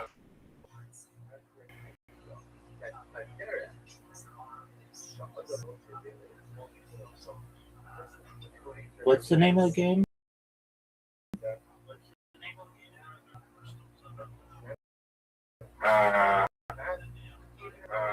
Bankrupt.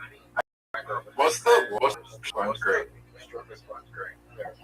Gorilla Glass one?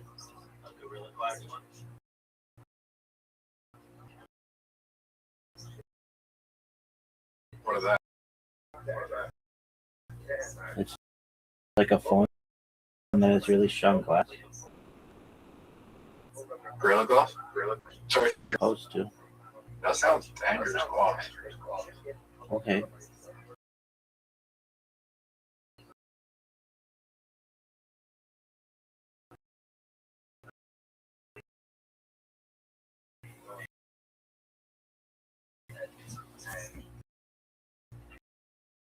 Although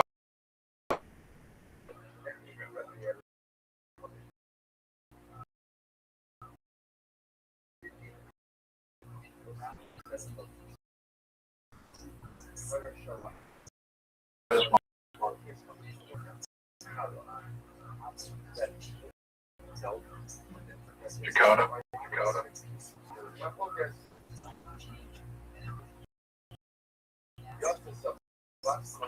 I'm getting out now.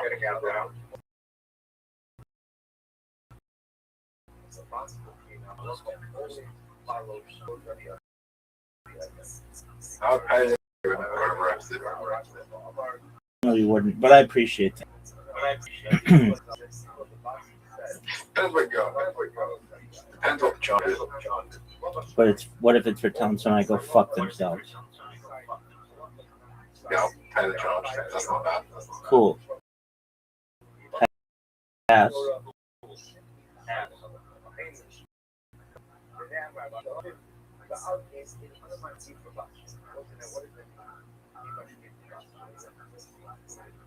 As long as you didn't hurt an innocent person, I'll pay you.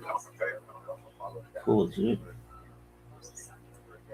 Why didn't I get to buy that property? I don't have enough money. Oh, that sucks.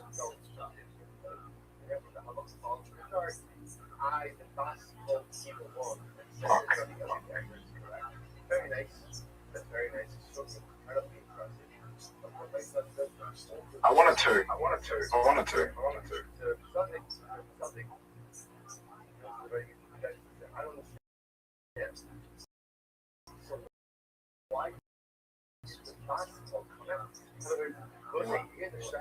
Fuck.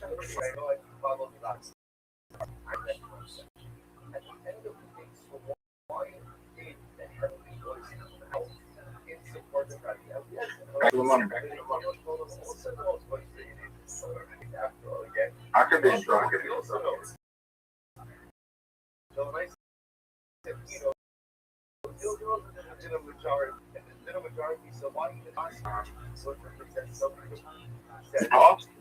Yep.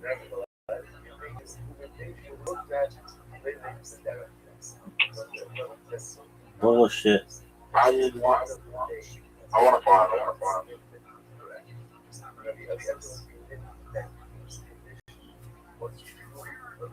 It's annoying.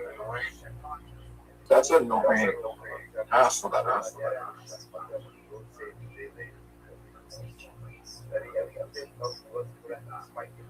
Fucking hell, that's hard.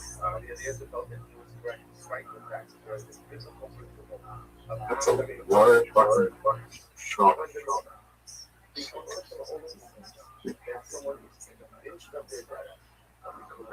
Fucking hell.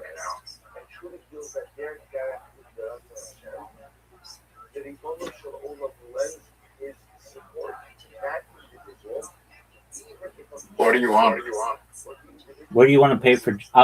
What do you want to pay for Jakarta?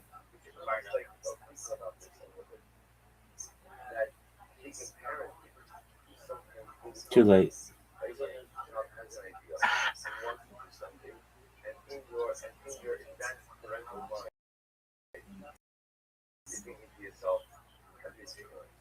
I would have given.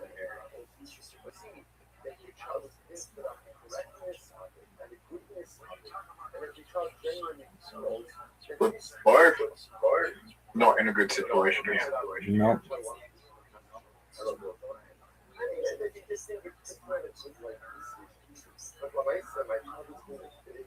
I could tell you.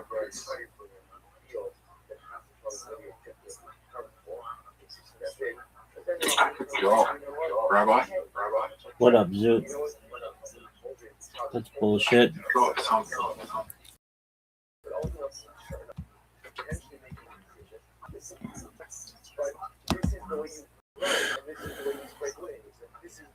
Sure.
You can sell property.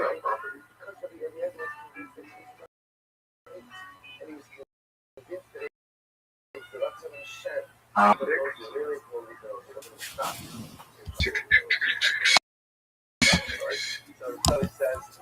win.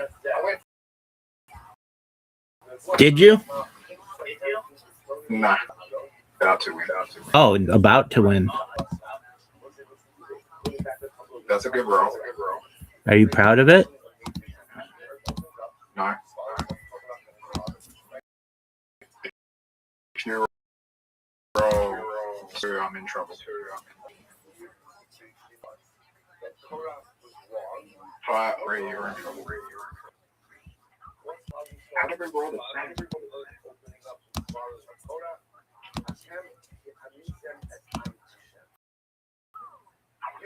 Zoot, you're gone. Take care, man.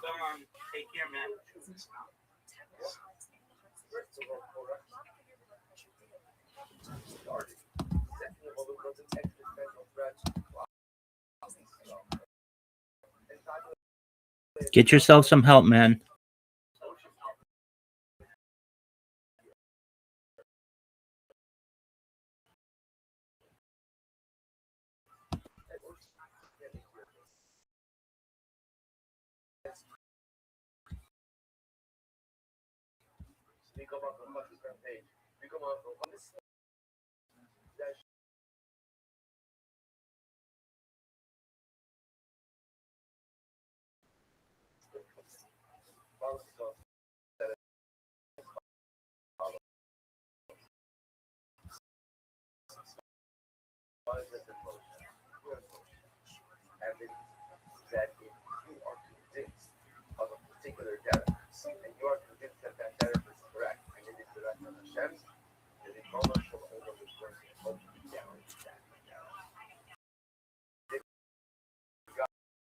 I want to open up the earth and swallow it up.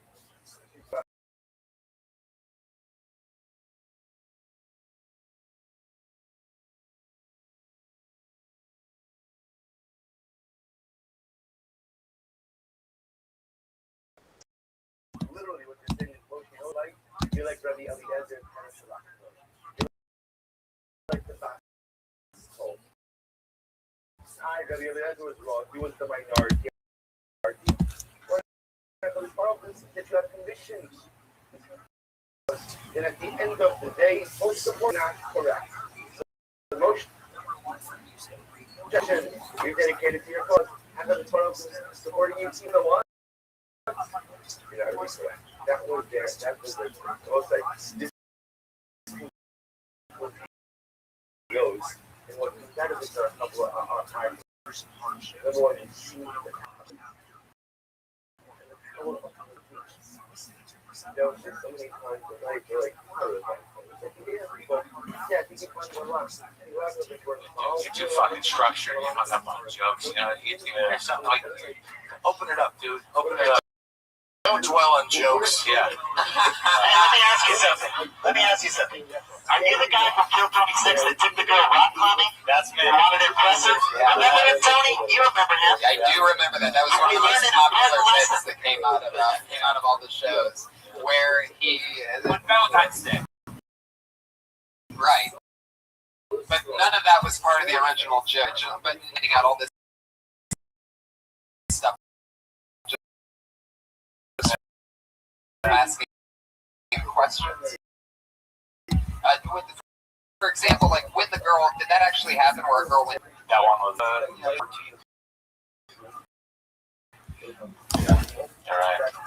Your girl shit and You know what?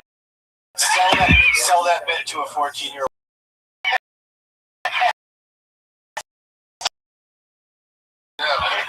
That's what I wrote it for. Seriously. I graduated. Thank you, Mark. You heard it from my listening.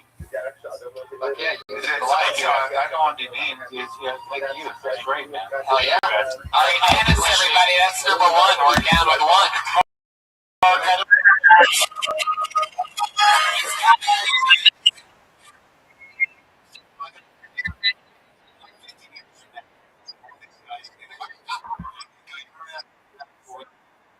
Right? That fucking thing. Well, look at me now, you fuck.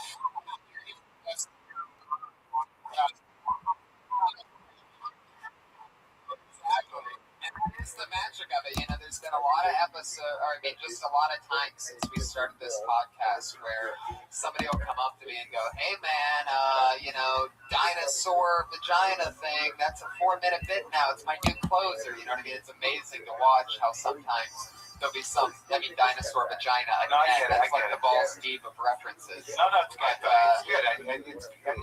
It's helping people. It is. It's really incredible. Sometimes, and other times you don't see the person again, and it's like, yeah, we got him to quit. Good. No, I'm kidding. That's not true. They'll be back on Monday. Yeah, always. That's at Ari Manis on Twitter. You guys ready for your next comedian? Let's keep the fun train moving along. It just never ends. All right. Your next comedian is Lil Bro.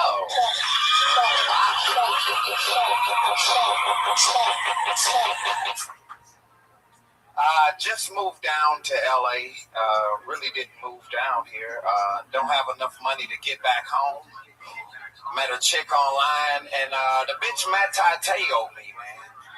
You know, because I pulled up, like I met her online, and I swear I felt like Little Red Riding Hood, because the door opened, but I couldn't see her, and she stuck her foot out the door, and I was like, damn, what big feet you have. And she stuck her leg out a little more, and her legs look like Earl Campbell. And everybody, you could see the muscle. You remember Apollo Creed when he was running on the beach? You could see the muscle, you know. I'm like, damn, what big legs you have.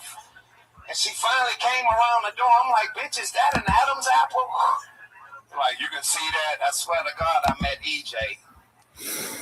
Swear to God. Because I go online for dating, and I'm like, you don't want to click on the ladies whose name be like Tiosaurus Rex. Like, I'm thinking she a headhunter because she a carnivore. I'm like, she like meat. There he is. He got both the cat and the bear on that one. Every once in a while, Brian gets a little excited, and that bear comes out quick. I get excited. What was the EJ thing? I love that Little Red Riding Hood thing. Oh, you lost it. It's Magic Johnson's son. EJ. Okay. Nobody like, why'd you, like, I was like, you know, I was sort of. He's like 6'7", wearing high heel pumps. Like, why didn't you just go with cock over Adam's apple? I mean, I kind of saw it coming, but like, you're like, is that an Adam's apple? I mean, you set up the leg, you set up the muscles, and then like there should have been a dick there. Because I agree. Maybe he didn't go with the dick there because he's not 14 years old. plus it was tucked. He's putting together a classy piece of yeah, it was tucked and the right leg was out. So wait, that's a real story? No, I'm talking. God, that would have been so much better.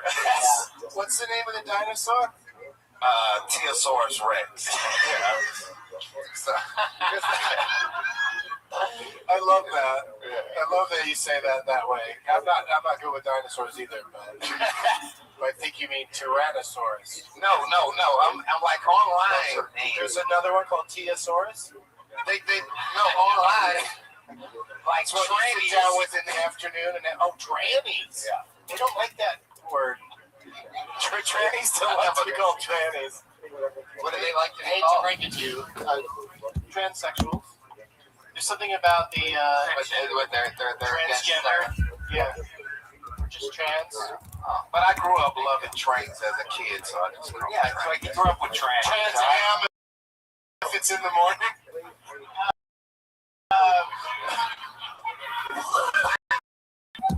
But anyway, I thought this dude was fun. I thought I really had fun. Like, a lot of it didn't make any sense to me, but It was a great delivery, though. I wasn't really worried about who EJ was. Yeah. I was just sort of like, damn it, that's like a reference I don't know, because he's one of those man bros. I should have said Says things I don't necessarily get, but I like you. Just out of curiosity, by round of applause, how many people out there did know that when he said EJ, that meant Magic Johnson's son?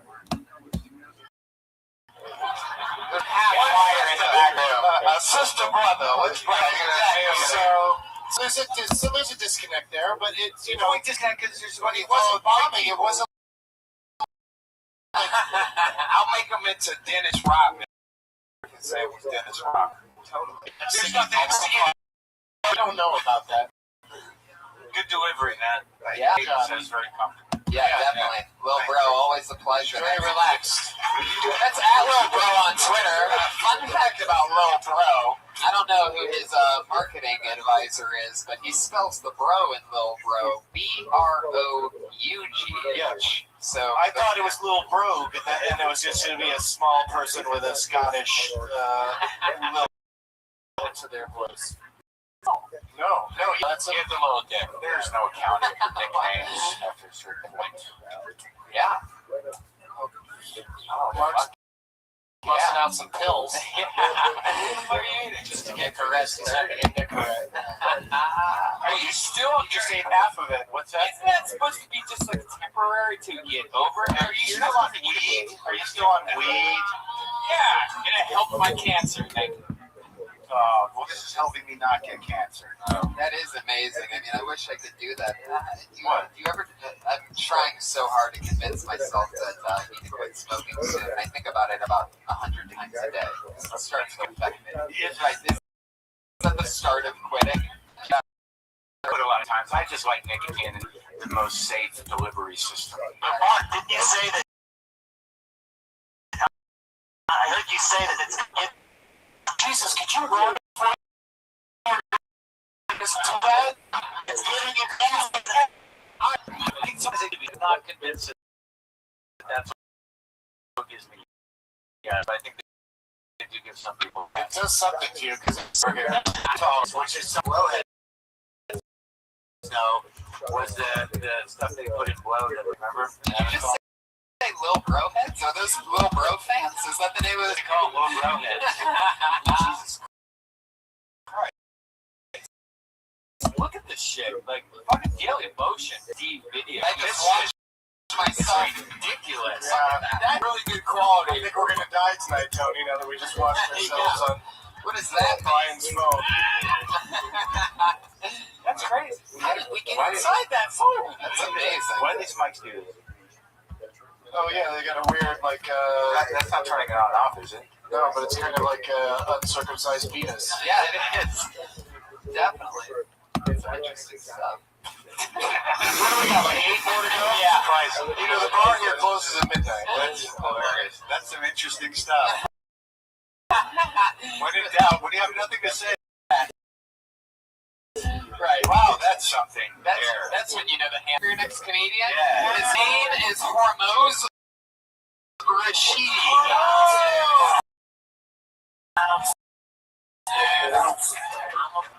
What's going on, guys? You know the saying, don't bring a knife fight? But what if it's your lucky knife? Wouldn't a better saying be, bring a gun to a gunfight? Or, don't go to the gunfight, it's dangerous. Or how about call the police, tell them there's a gunfight. Every year, thousands of people die because of gun violence. And I'm going to tell you what I'm going to do about it. I'm going to teach inner city kids math. In no time, they'll be throwing down their gang signs, and they'll be throwing up cosigns. Usually it's only an even prime number that gets that one. A friend of mine told me that wasn't funny, and now it's been proven. It's 3 math jokes. For that. Wow, dismounting in an easy, making it look easy, getting off at exactly 59.31 seconds. Like a pro, Hormoz Rashidi. 3 math jokes in 59 seconds. I thought the what if it's your lucky knife was a good one. Yeah. No one laughed at that, though. I thought that was hilarious. Yeah. Did you get a laugh off of that? Yeah, well, I was laughing at you laughing at it, but that counts. That's how stand-up comedy works. Sometimes the whole table will laugh just because the laugh leader gets it going. But I was impressed. Like, there's another punchline you had, the code one or something, where, like, it got a good laugh, cosines, and a good laugh, and I was just like, I don't get it, but then enjoying it. It's a math thing. I don't know what it is. Yeah. It's pretty smart as that stuff goes, I guess. But good delivery and confident. And you built in the joke at the end from what you can, which is good. Yeah. Right? Yeah, no, totally. Yeah, that's good. It's always good to be able to buffer that confidence. Right, exactly. Yeah, I think you did that well. So what do you say if it doesn't work, that your friend told you that it wouldn't work? And then it was proven that he was right. Right. Should it go either way? That's what I would. Yeah. It's like a fail-safe. Is that the only joke you have? No.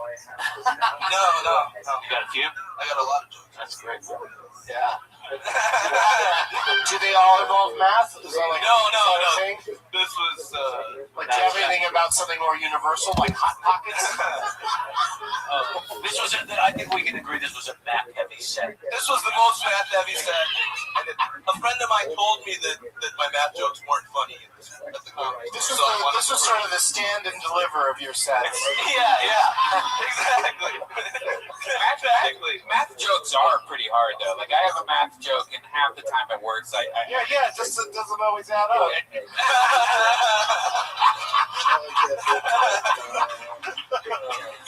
Well, you don't look like a math guy. He looks like a math guy. He knows it better. But What's your math joke? yeah, I actually have 3 math jokes, but the biggest one is like I stopped quitting smoking cigarettes because I saw on Dr. Phil that every time you smoke a pack of cigarettes, it takes off 30 minutes. Yeah. 30 minutes.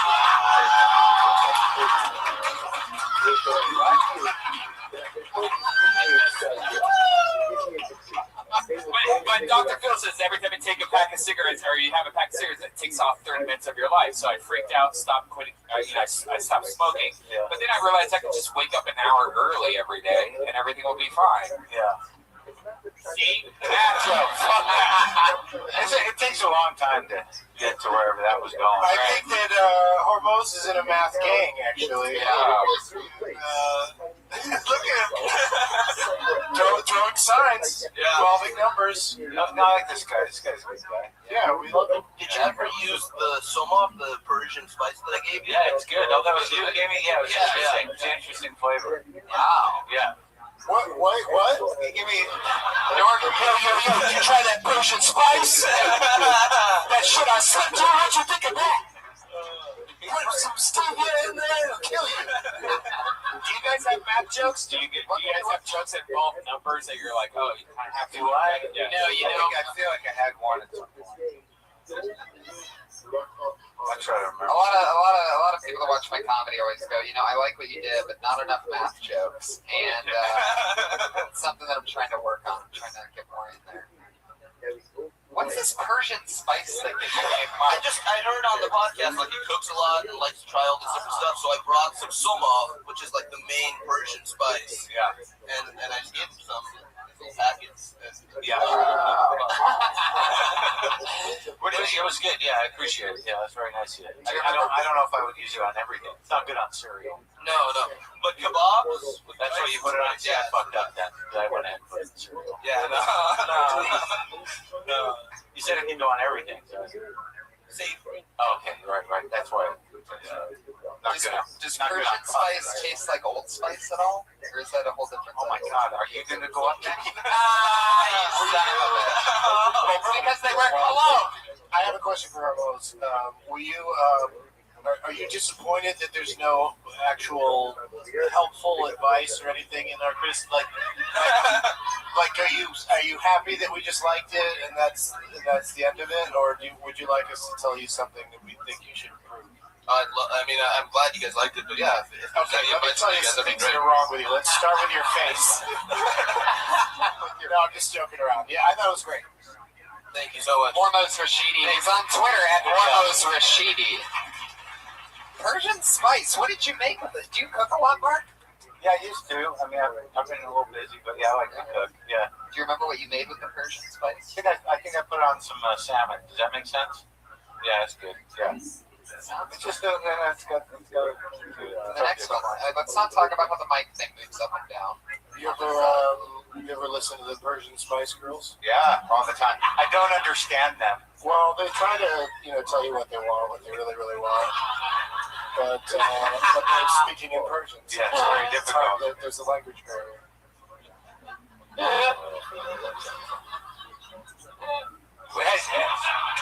Tony, host your show. Oh my God, Persian Spice Girl. It's jokes like that just fucking kill me. All right. Not only is this guy kill Tony, is that what you son of a bitch! There you go, full circle. Not only is this guy a funny producer of the show, but he's also a comedy store door guy and a fundraising comedian with a speech impediment. Put your hands together for Josh Martin, everybody. Here he is.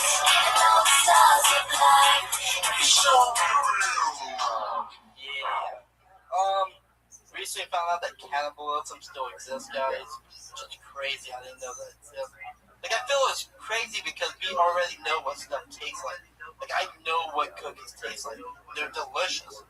Like, but most people, like, if we had to eat people, like, for most people, the hardest part would be eating people. The hardest part for me would be to keep things skinny while I eat all the people. Just to find one that tastes like cheesecake. But, like, I would eat all the people. Or have them suck my dick. Like, it's one of the two. You can choose to be eaten or suck my dick. Because I'm just trying to get my dick sucked, guys. That's all I'm trying to do up here. Okay? I'm trying to get a blowjob out of this. That's all I actually had.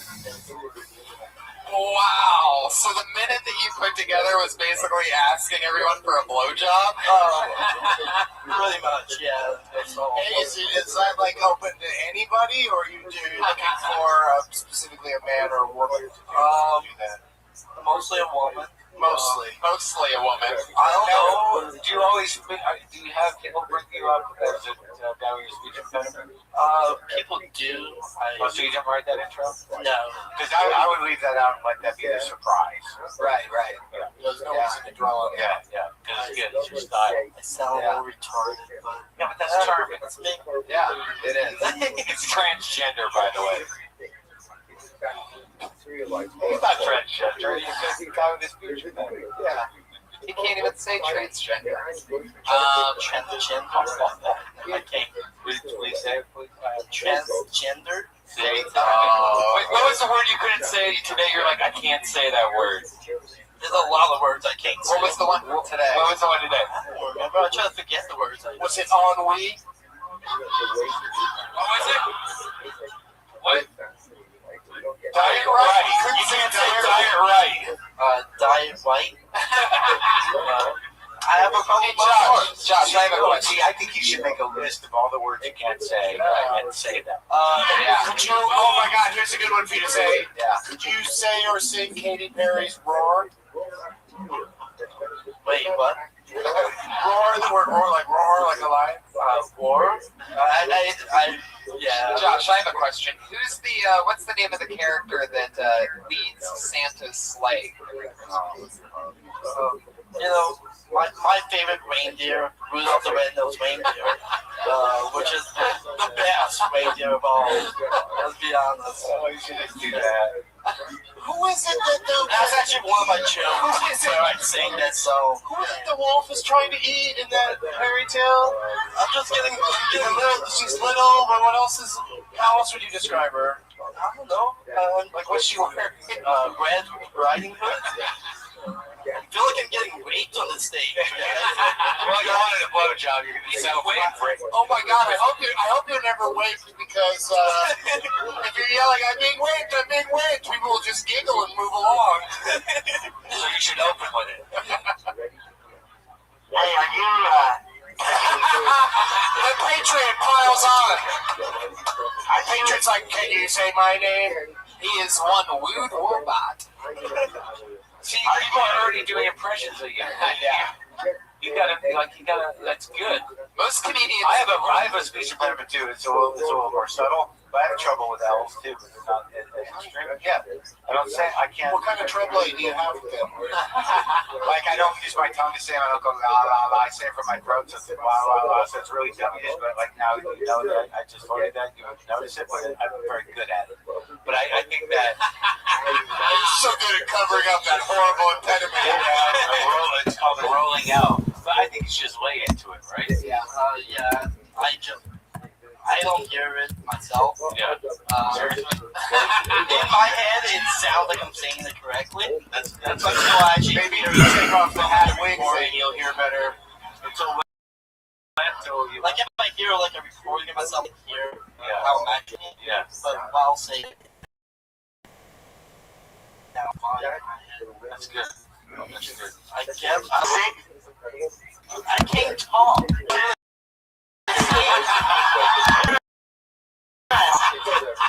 Do you want me to hold on?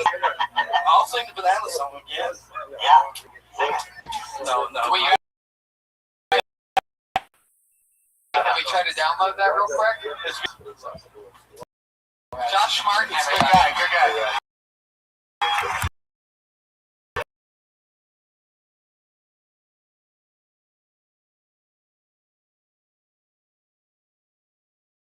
everybody out. I think that'd be good. Totally, man. Who needs these announcers with perfect enunciation? Exactly. Let's change the game. I think you're right. Yeah, give people with a rolling L a break. Yeah. Totally. Right, that's a little bit.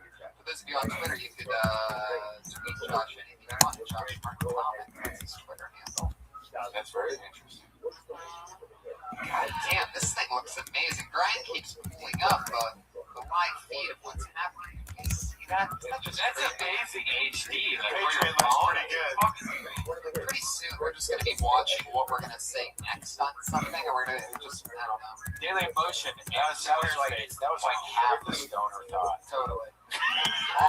Because this is going to be wild. watching what we're about to say, and just watching. Fell into that fucking thought, didn't you? Someday we're gonna look at stuff. Yeah. And it's gonna be looking back at us while we're looking at it. Yeah. I know. Right? Where you going, lady? You gotta take a shit? How does that Definitely. Snap one off for daddy. Oh, Lord, that's the worst Slim Jim commercial ever. You can tell she has big areolas, by the way she walks. Yeah.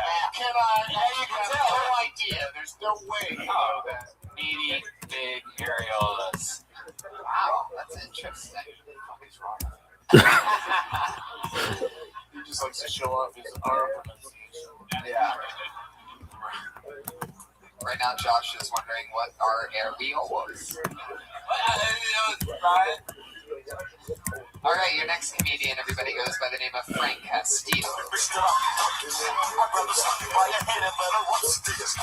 Hello, everyone. Like you said, my name is Frank Castillo. I have siblings. I love them a lot. I kind of love my little sister more than I love my little brother, though. I don't think that makes me an asshole. I just think that it makes me efficient.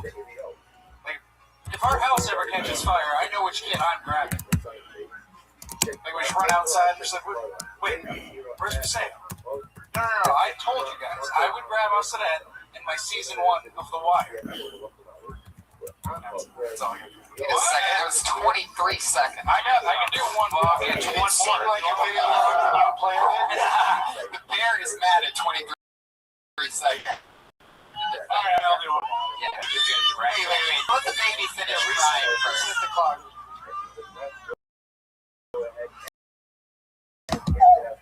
Okay, you go ahead. I have siblings. Like you said, I like giving advice to my siblings. Like, I remember the first time my little sister asked me where black people came from. Like, I didn't know what to say. I didn't want to ruin white people for such a young age. That's clever. But, you like the bonus joke, Mark? It's a thing. You know what I mean? It's a thing. I didn't get it. What do you mean? I missed it. She asked where black people came from, and I didn't want to explain everything because I didn't want to.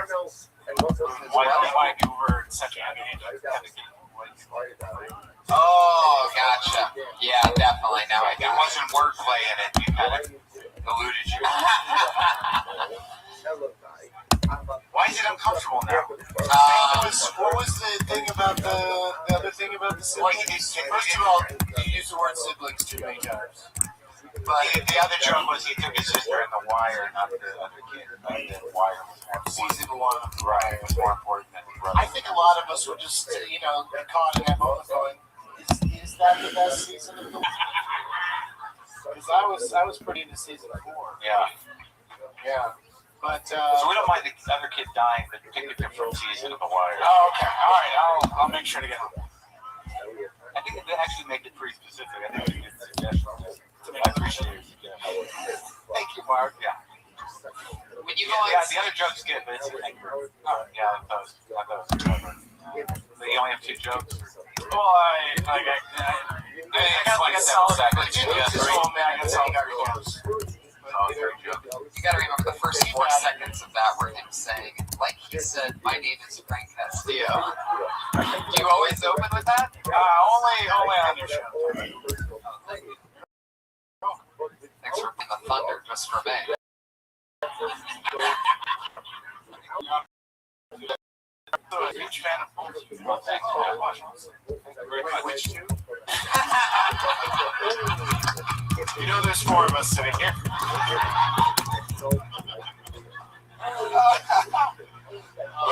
Good job, Frank. No, seriously, you're good. Thank you very much, guys. Thank you. Give it up.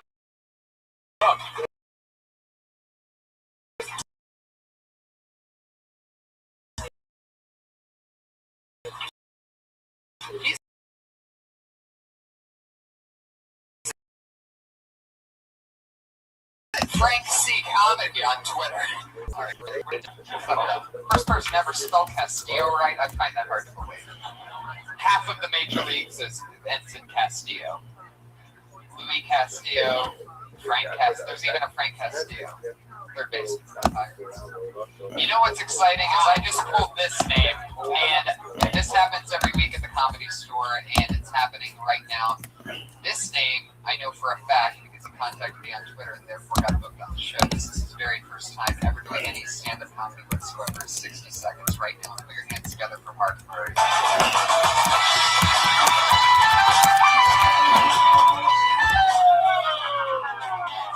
Hey, what's up, guys? So I don't know if you've heard, but you can make your own. And a replica mold of your dick. And I'm thinking I might just make one and keep it in the drawer next to my bed. So if I get too drunk to fuck, I'll just pull that out and use that, kind of like a backup dick. Or I'm gonna make copies for my gay friends and just let them borrow it and tell me how I am. Today's weed is so strong, and the edibles are even crazier. I had one weed M&M at high school graduation, and I was years. I don't remember anything from college. I feel like it would be the worst thing ever to die while masturbating in an inappropriate place, like while driving or at work. So I was thinking, what's the worst job to die while masturbating? Gardener? Elementary school janitor? That's it. Thanks. Nailed it. It's funny you mentioned masturbation and gardening because I'm a constant gardener. Yeah. Trying rate fives. You reminded me of just that energy that I'm not saying with. I have no idea whether any of the jokes are going to work when you've worked them through in your head over and over again. How'd that feel to you? It felt awesome, man. I like you said, I thought it was either going to go dead silent, which, what are you going to do? I don't give a fuck. Yeah. Or, do you not give a fuck? I don't care, man. It's my first time doing it. And I care a little. I care, you know, what are you going to do, though? Yeah, exactly. This isn't my job, so. Fucking did it, man. There's a complete 180 there. I don't give a fuck. Oh, yeah, I give a lot of a fuck. What was it, the phrase you used? Backup dick? Was that it? Yeah, backup dick. That should be the CD title. Okay, that works. Oh, he's got 1 minute of material and we're going to record a CD already? Right. Just do the first cut. That's right. The other joke, the last joke needs a third take. Yeah, I want to work on that one more, but I didn't hear the cat or the bear, so I'm like, let's just try that. Probably gets that time because he's a special edition. You know? But it's like you do a gardener, elementary school janitor, and he stops. Yeah. There should be a funny thing. Yeah, I haven't found out what's a good one. What's something. We're not here to write your fucking ass. Half the time these guys do. Oh, they do? Well, I was thinking maybe, Like be a sounding board. Give me some, tags. Not just board. I like backup dick, and the, I think you should deal with on this, the issue of, like, your gay friends using your dick to fuck themselves. Yeah. It's a little weird. It's pretty weird. But that was your first big laugh. How did that feel? Like, first big, like, that's encouraging, right? It felt awesome. So now I know I can talk about dick molds and, like, all this weird shit. Oh, fuck yeah. Oh, well, no, I don't know if we should be too excited about dick molds, but I can just picture now, 8 years from now, Tony, I have 3 hours on dick mold, and I didn't know what he was saying. Yeah, that's the problem. The first few times you said dick mold, it was so fast that you said it like it could have been dick old or dick cold. Or I've got a dick flu. Like, you said it as if all of us are going to be like, oh, yeah, dick molds. See, I got it, but I know about it. But you should really about dick mold. Yeah, I have a tattoo of it. But, you should really maybe go, like, maybe do a clay or what. Like, you should maybe do, like, a 3-second. Did you see this dick mold? So one of my friends told me that he actually did this, and his girlfriend got this kit. And he made a replica of his dick. Start the joke like that. Okay, I'll definitely do that. I needed 1 minute, so I didn't know exactly how to start it out. Like that, you just sort of like, am I right? You're like, no, you're not right at all. You You guys, let's all go down to the craft and hobby store and get our dick molds on. There could be some bits about cheating the system, like you wrap words around your dick or something like that. Like make it bigger. You know what I mean? Are you just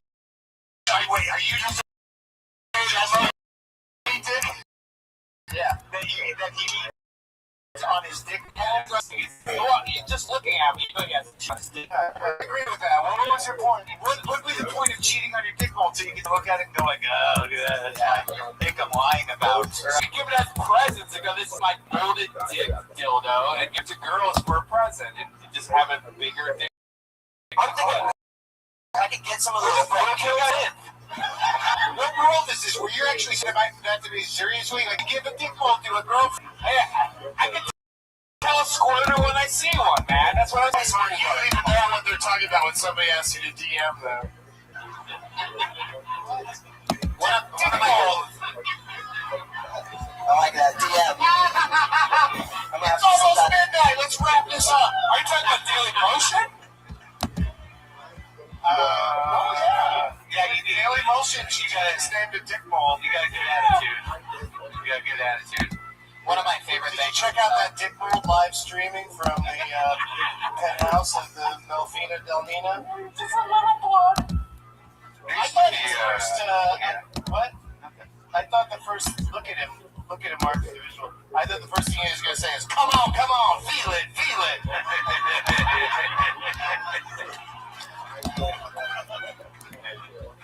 Yes. Vibration. When the comedians only do 60 seconds, at least. Don't you fucking leave. Who's leaving? I don't care. When the comedians are only doing 60 seconds, it leaves no room for segues whatsoever. So I love that part where he goes straight out of it. So I give it to my gay friend, and he'd have my dick mold too. Pot's crazy nowadays. That just has to go right into the next thing. Pot's like next level. You're smoking, all you can think about is dick molds. For your first time, that was amazing, man. Thanks so much, guys. Best one for life. Twitter handle on him. You just witnessed his first time performing. It's at NNURRRR. 2 M's, a U, and 4 R's. Get it. Good luck with your career, Mark. I'm sure. How about cat farted jobs? Too. Expect -3 new fans after tonight. I beg you to change your Twitter name to Dick Mold tomorrow. Yeah. Do it tonight. The internet's open all night. You know that shit's already taken. It's gonna be Dick Mold 7. And sign up for affordable health care while you're at it. Dick_mold1193. It's gonna be great. Go. It's better than MN. My old angel fire. Cat. Yeah, it could also be like mold on cheese, like dick mold. Your security, not talkativity. Oh, your next comedian, everybody, he goes by the name of Scott Kidd. Hey,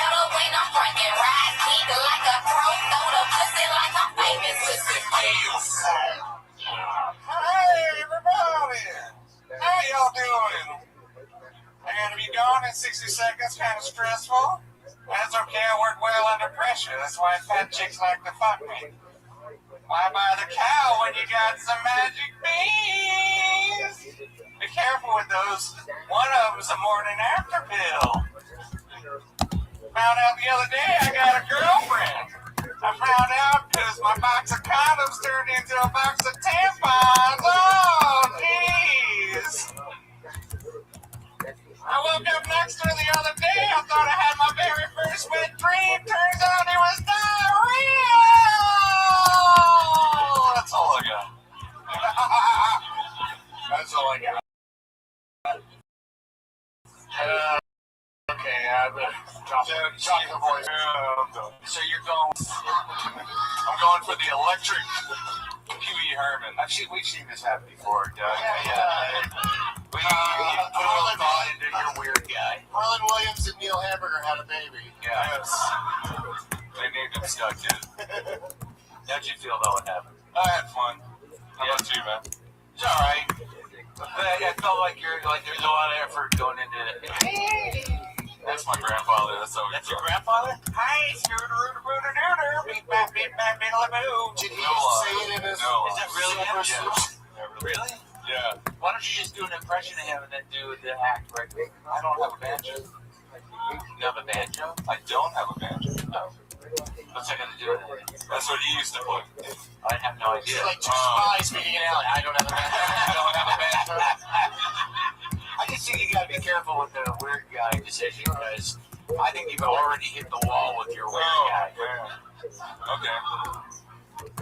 Might be a thing. The weird guy decision is not a decision to make lightly. Exactly. You gotta commit to it. So did you know that? Like 20 years from now, people will go, just do that. You can? You can do an hour of that? Why not? Alright. For you? Okay. No, I'm just asking a practical question. Yeah, no, you You really can't? You can do an hour of that? Prove it. Do it right now. Who's saying right now?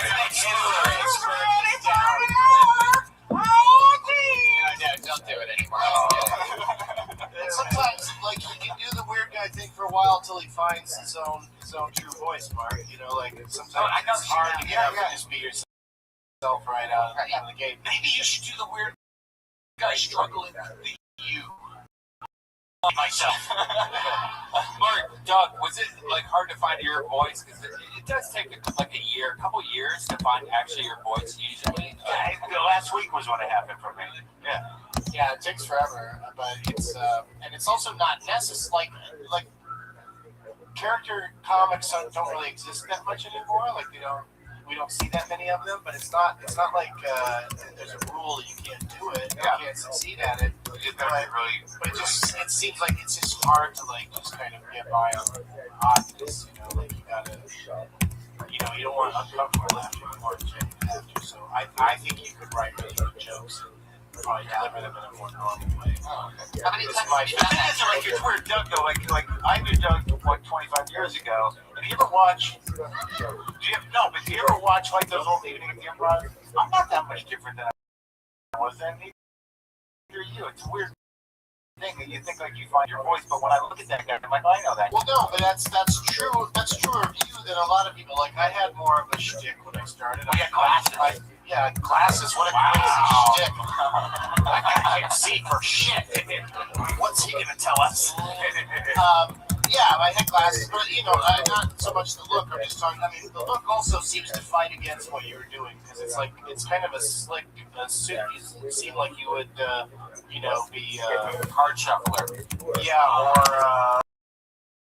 Most people that wear that suit don't have a bag. Or like you might be selling some Legos on the street. Prop. Yeah, that. What was that about? What the prop was weird. I don't have any pills, so I just you went with some random array of jelly beans and Vicodins.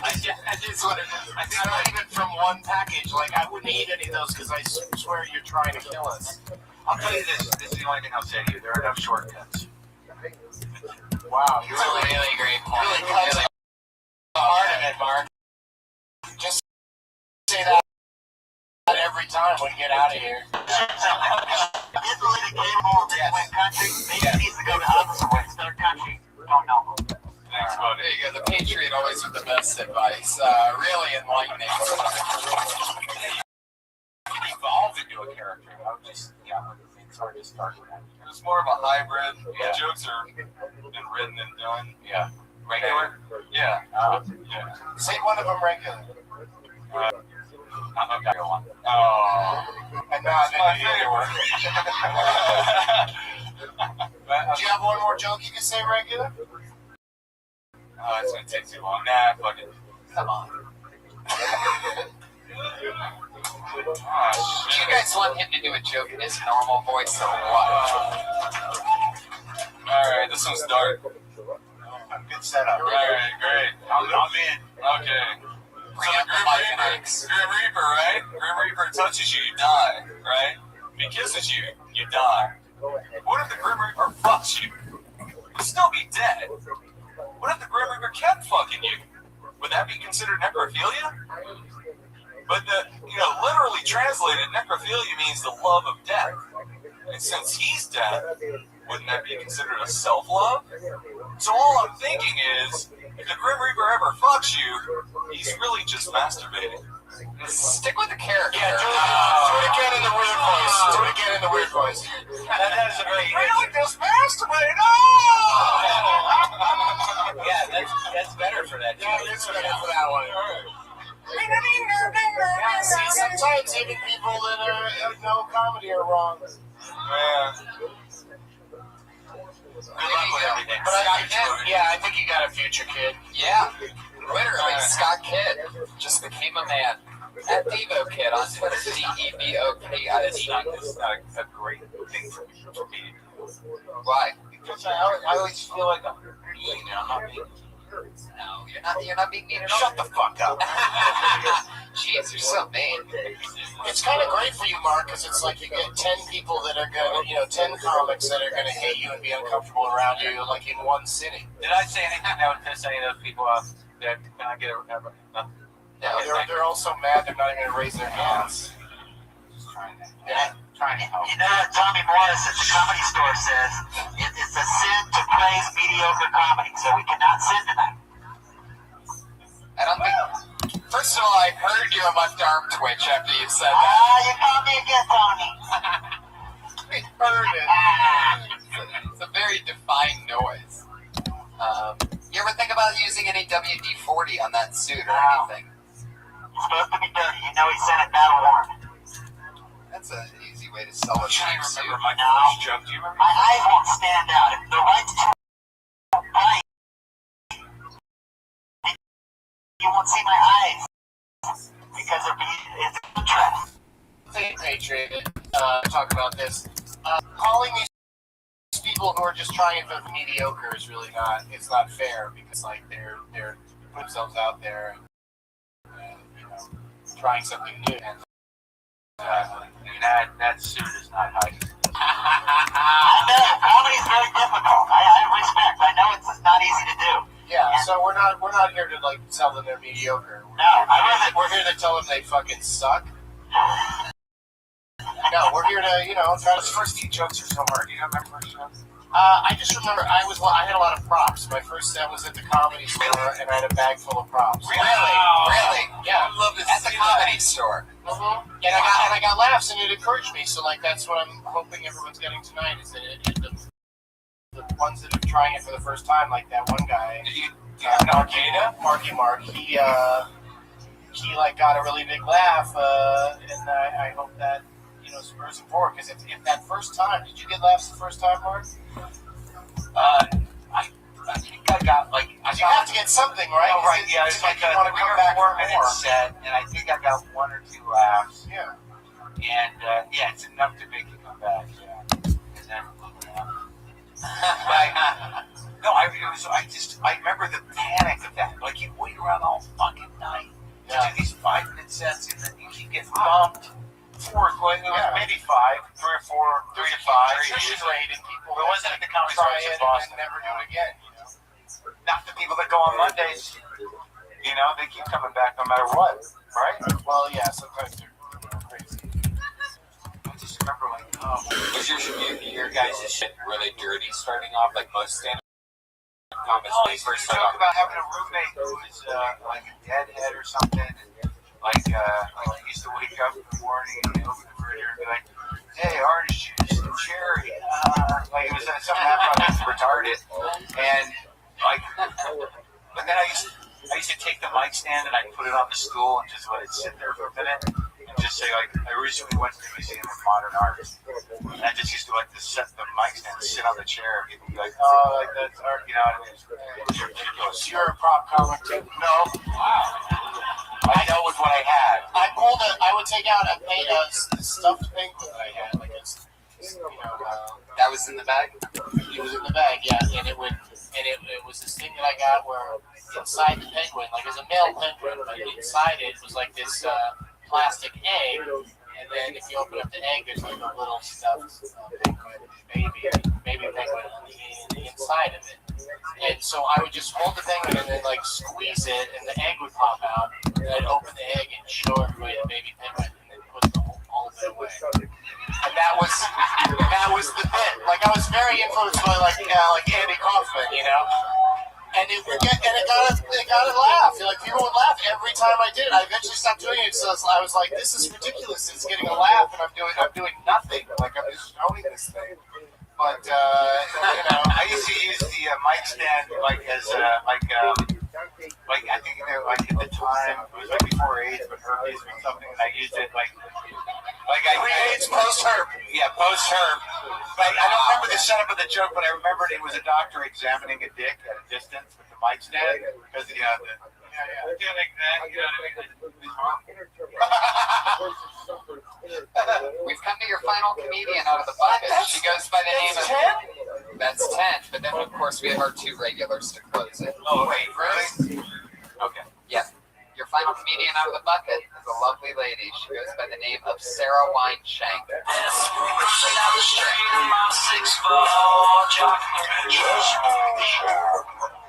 What's up, everyone? I hate Jimmy Buffett. I hate Jimmy Buffett. Okay? I hate Jimmy Buffett people. I hate Jimmy Buffett, and I hate Jimmy Buffett people. The people that go to see Jimmy Buffett. I want you to imagine being at a concert, watching a middle-aged man talking about how it's 5 o'clock somewhere, with just fat people in Hawaiian t-shirts drinking daiquiris. Fat white people in Hawaiian shirts, guys. Talking about it's 5 o'clock somewhere, you know? And I feel like most Jimmy Buffett fans, they became fans because someone said to another person, if you cover up one of those T's, it says buffet, so you know it's gonna be good. Like Margaritaville? No. I have bigger dreams. I'm not trying to go to Vegas and stay in fucking Margaritaville. Like, I want to go, like, to leave the country. These people, they're like, let's go to Vegas. Let's go to Vegas. We'll take out the coach. We'll just, you know, go to Margaritaville.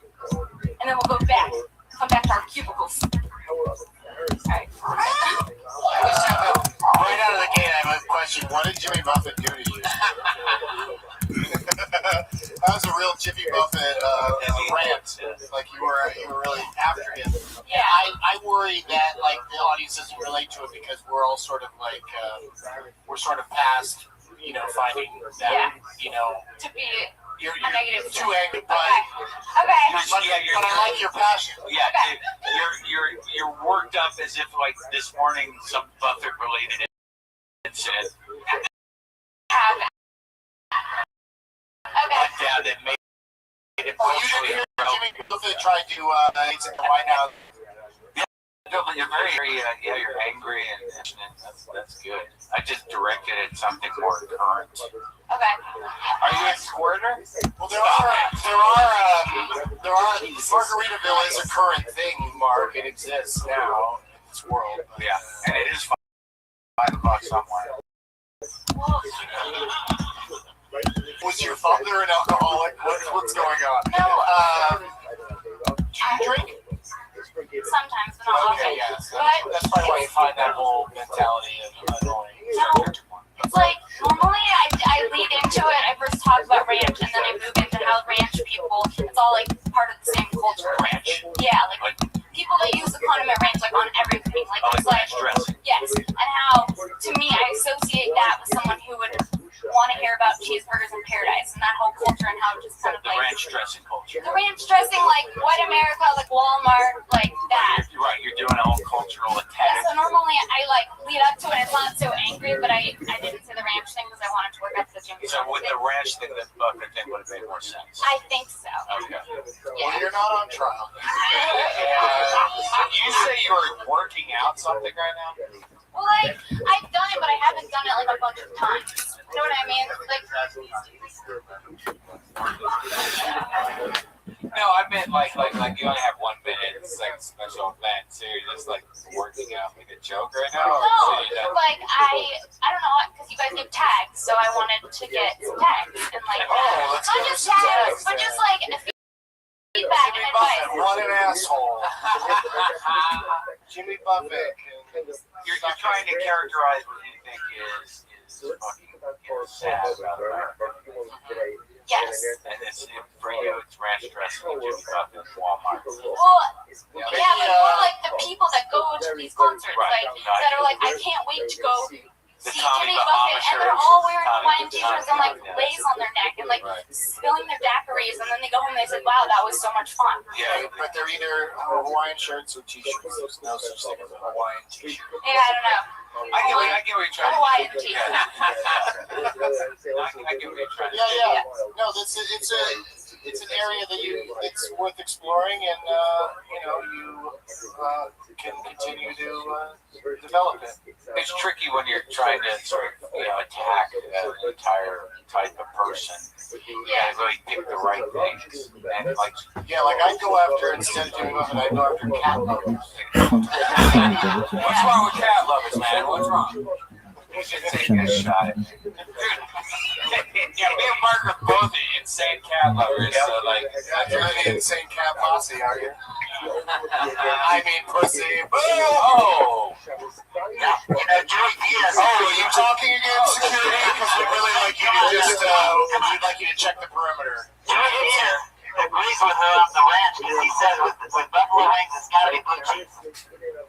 I get what you're trying to do. I just think it's almost there. Yeah. It's just a little too angry. Like, be more chill about how I just like this things. The anger. Okay. Pick better references. Okay.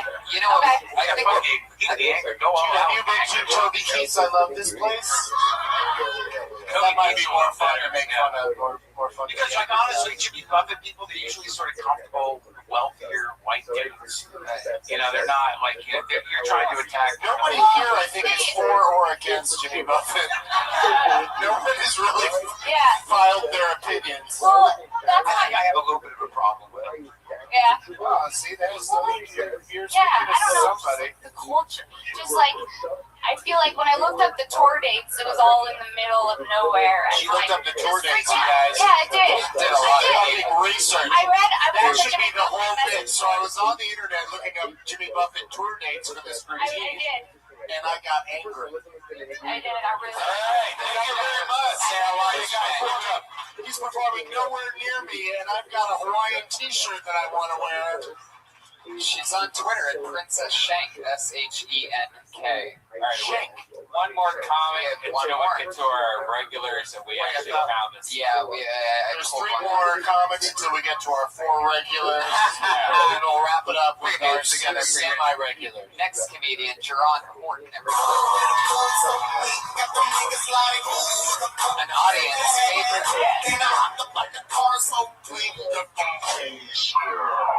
I'm not a very intimidating looking guy, so the gangbangers don't really take me seriously out there. Last week I accidentally wore a blue UCLA shirt in a blood neighborhood. The niggas told me to stay in school. Like, I went to high school with these gangs. They didn't respect me there either. Senior year, they voted me most likely to still be alive in 10 years. Like I'm a punk or something. I am light-skinned, and that's probably why I don't get much respect. It sucks like white people ask me shit they won't ask no dark-skinned people. I like black people. I really do. But why did all of y'all vote for Obama? I'm not even going to assume because I'm black I voted for Obama. I'm a felon. I can't vote.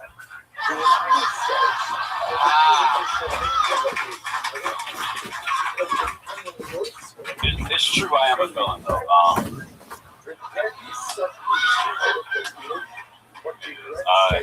In Georgia, where I'm from, it's illegal for a black man to go to college.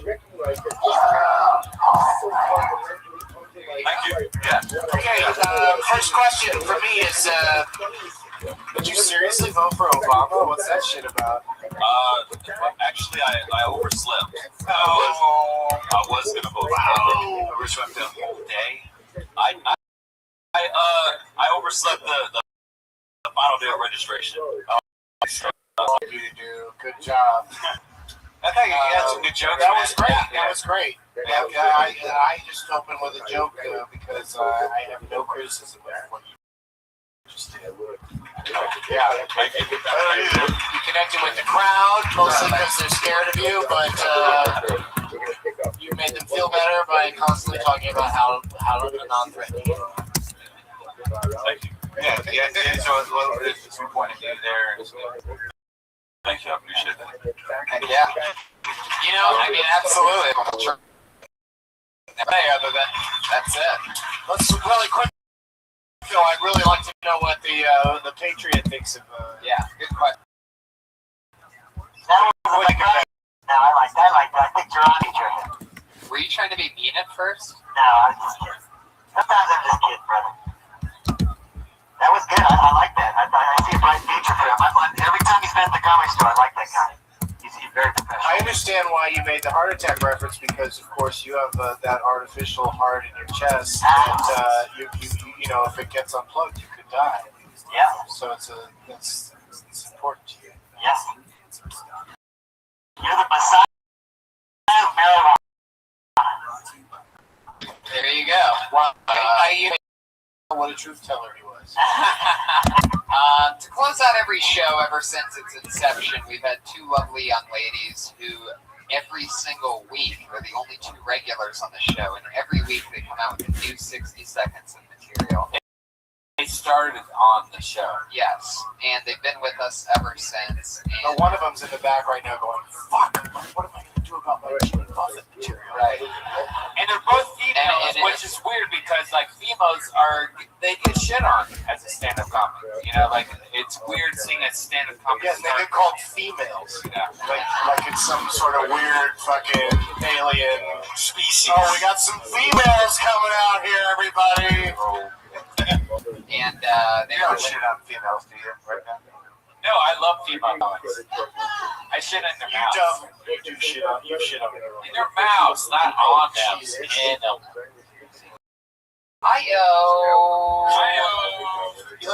He likes a challenge, not on them, in them. Right. He gets it right in there. The poop in their butt. The double. All right. It's always good to take it from us. It didn't work initially. Right. And then let's hammer that shit. The poop in the butt. And they are here with us tonight. So to get it started, she was with us episode 1. She's with us here tonight. Put your hands together for Sarah Mostajov.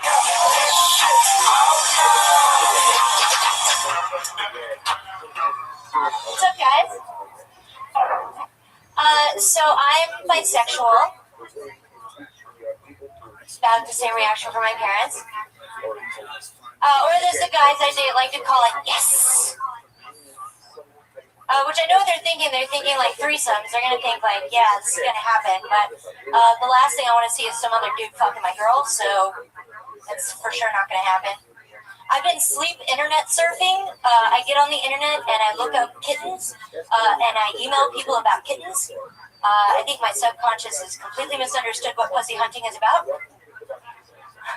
All right, that's what I have. Thank you guys. How much under was that? 37 seconds. Less than that, actually. I stopped playing. So it's actually like 30 seconds. You want to do some more? I'm always coming up a little. I had another joke in that same pocket is that I'm bisexual because I guess being disappointed by one gender like wasn't enough for me. I don't know, I'm still in that. What? Did somebody just bark at me? It's a meow. Get it right. I said it. Wow. Did anybody bark? I might just hear. Not only am I asleep looking at cats, I'm hearing them. Okay. Girl with dogs. Life's not going well. So, tell us, can you repeat all of your jokes one at a time that you did tonight, and then we'll critique them, because I liked it, but I've already forgotten all of it. Well, use your microphone voice, Mark. He can't even sit up in his chair at this point. She's bisexual, and she disappointed her parents. Oh, I like the joke about, she doesn't want some dude fucking her lady. Yeah. Right, yeah. That was good. True. Yeah. Sure. Yeah, I like that one. Yeah. What else was there? About the sleep, and I literally have been like sleep internet surfing and emailing people about kittens. You really did that? I wake up in the morning to text message with pictures of kittens like, hey, you want this cat? I'm like, no, I do not. That is not the pussy I'm sleeping for. And you did that while you're sleeping? I've done it twice. Do you take the sleeping pill? No, I just. The one that makes you sleep on? Ambien? Take Ambien? No, I just drink a lot. I just drink myself to sleep. I just my brain is processing so many. I have to like turn it off. I like to shut it down. Said pussy hunting. That sounds fun. Sounds like a fun activity. It is a difficult prey. Put on like an orange vest and go pussy hunting. What do you end up saying in these emails that you've sent to these all tonight about? I just said text me about the kittens. That's what both times the emails have texted me about the kittens. They text me literally a picture of a kitten, and I'm like, oh, thank you, I'm not ready for that responsibility. What I really want was a picture of your pussy. Yeah. Yeah, that's actually way better. Yeah. Raw pussy. Yeah. Have some more I'm gonna keep hammering that idea because I think it's really funny. Where's the pussy? But that was so. How does that stack up? You guys have seen her every time. How does that stack up against her previous performance? She got point of view. She's bisexual and likes to drink. Yeah, that's good points of view. Whiskey. That's the Tony, are you still involved in this podcast? Yeah. I thought some of that was from last week. And they're really excited because we're just kind of used to this shit. Yeah, I got an email that said it said go ahead and do something. Oh, okay. Yeah, this is a big show for you. Yeah.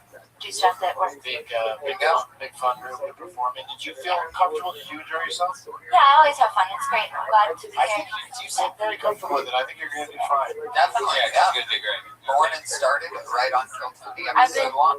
I've been doing it for 3 months, 19 weeks that we've been doing it. So literally. Wow, that's tantric. There you go. Doing it. Get it, Mark? Yeah. Just fucking have another Nicorette. Why did I become the enemy, Doug? The guy who has no enemies. Offer Sarah Mostajavi. On Twitter, she's at Sarah Dress. You can watch her go up and pop her cherry. You can watch her bleed. Episode 2. And your Yeah, final. something else. If you want to watch the other Kill Tonys, there was a lot of debate about the way she dressed. And if the female should dress sexy when they do comedy or dress down so people pay attention to the joke. Well, she didn't wear underwear, and you could see her fucking pussy lips in one of the episodes. It was really uncomfortable. We had to talk to her about it, and then like 2 episodes later, she This had isn't to. true what you're saying. No, yeah, it actually is. You mean she had like a camel toe? What? Oh, it was more than a camel toe. It was like 2 camels. Not true? It was like a camel. Came on a half at least. Come on, Tony. You should let the ladies wear what they want. Yeah. Really? Yes. I don't know about what you've worn in the past, but tonight you were dressed perfectly. It's nothing worse than a bunch of guys. Our final comedian of the night, again with us since episode 1. She just cut short her family reunion in Florida to be back for this podcast specifically. Put your hands together for Kimberly Congdon, everyone.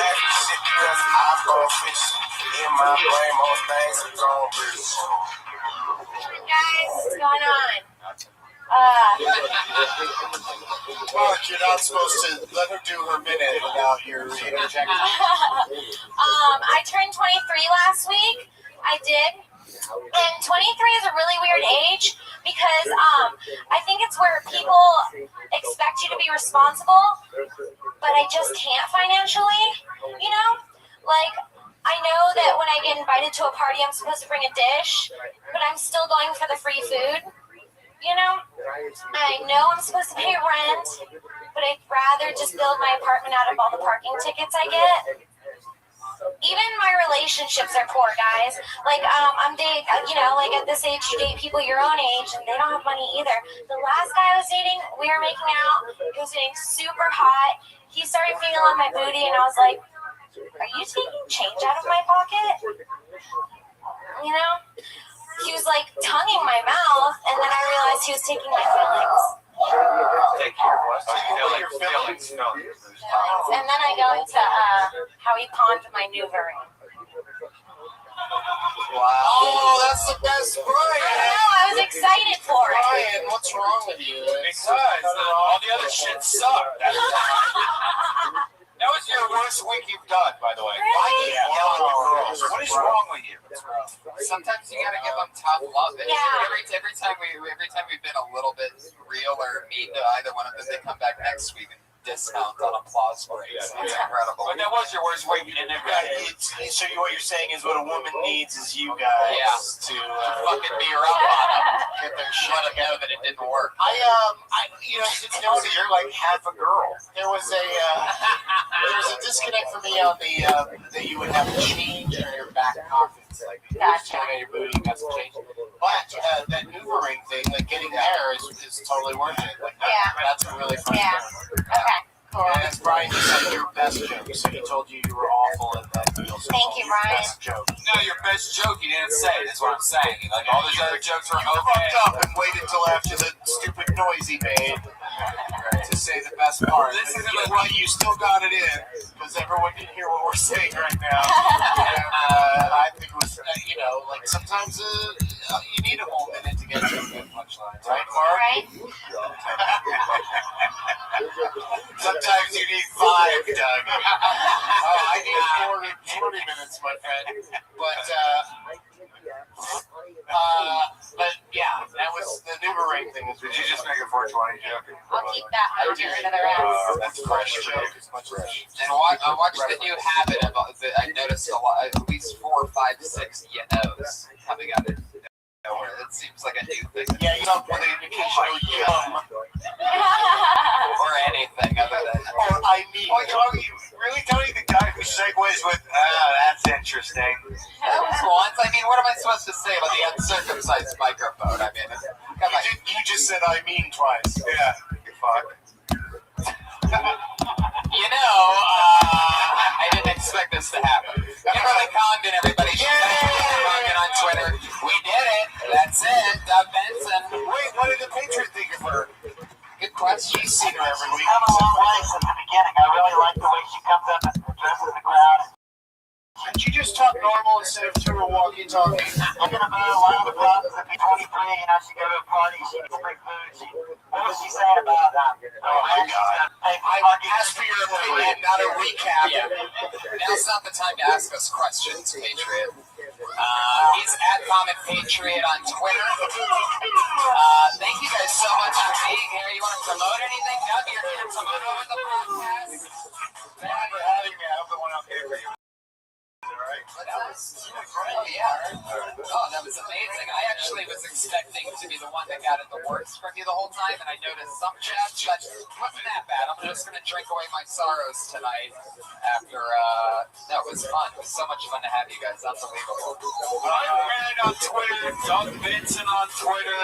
Mark, you got anything you want to promote right now? I'm going to be at the Ice House in Pasadena on the 13th. Oh. And Wednesdays at 4:15 Pacific Standard Time, go to youtube.com/Doug Benson for getting Doug with My good friend Tony is every Monday night at 8 o'clock live for what's happening. This was episode 19. Join us Monday for 20. Thank you guys so much for being here. Thank you so much. Comic Patriot on Twitter. Thanks, guys. Quick rolls. That's Raw.TV.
This is Kill Tony. Give it up for Tony Hinchcliffe.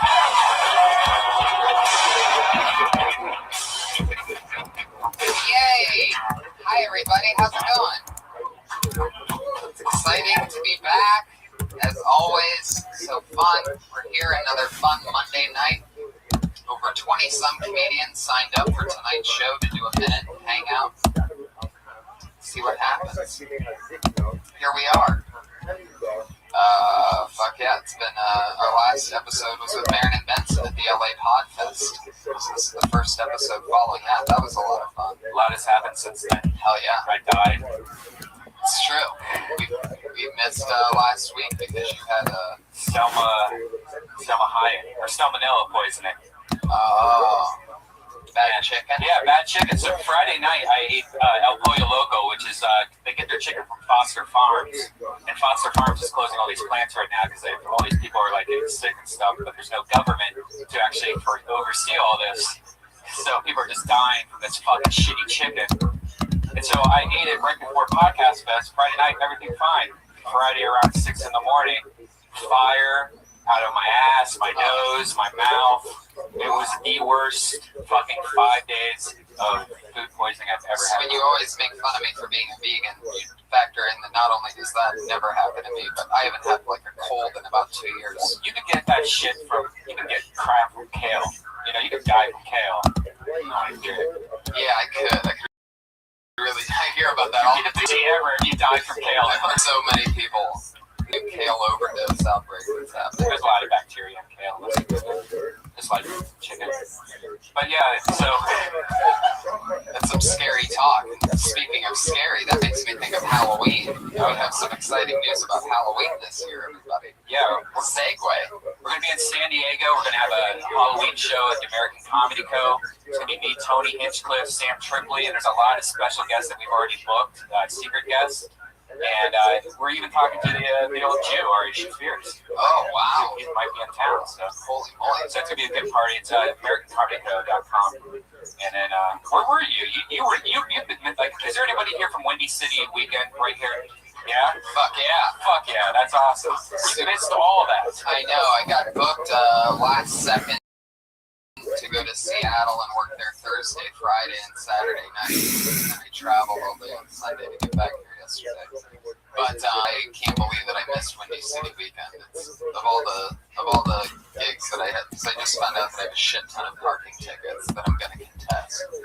But let's just say that if you get a few city some dollar parking tickets, you forget to pay those. It's well, I guess you get guilty, so when you get offered something, like there was a part of me, even though no comedian should ever turn down a gig, there's a part of me it's like, no, I'm not going to take the deal. I'm going to stay for Windy City weekend. It's cool seeing them, like, because I don't know if you ever saw the movie Windy City Heat. I'm sure you have. I'm obsessed. Yeah, it's one of my favorite movies ever. But seeing it with that's what killed me. I said I'm one of its biggest fans. I obsess about it. It was like watching Rocky Horror Picture Show.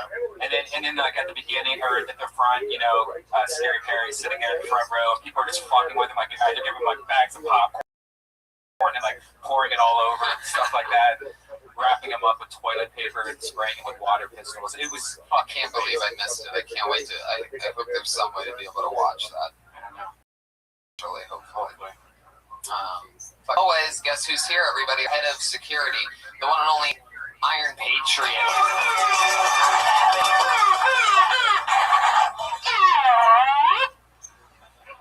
All right.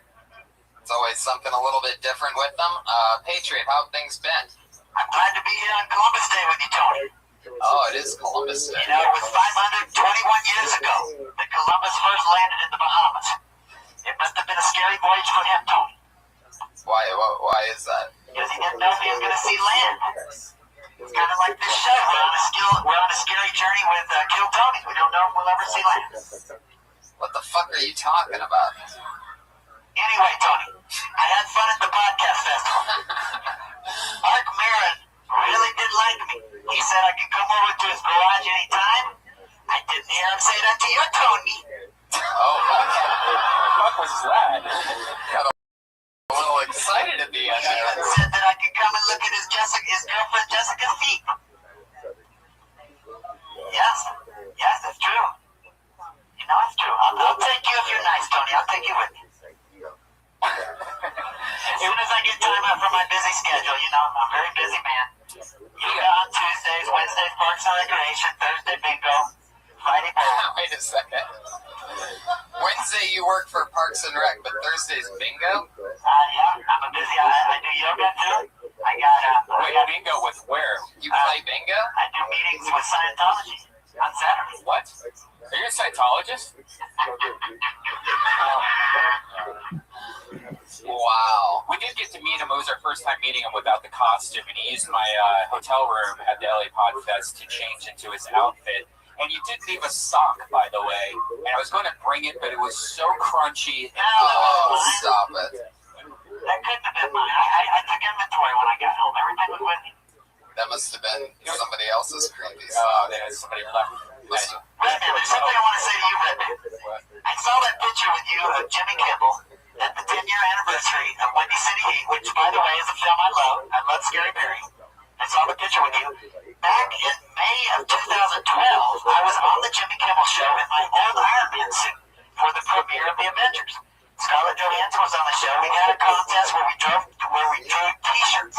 The Hulk was on there, Chewbacca, SpongeBob, Ron Diego, my good friend that plays Captain America.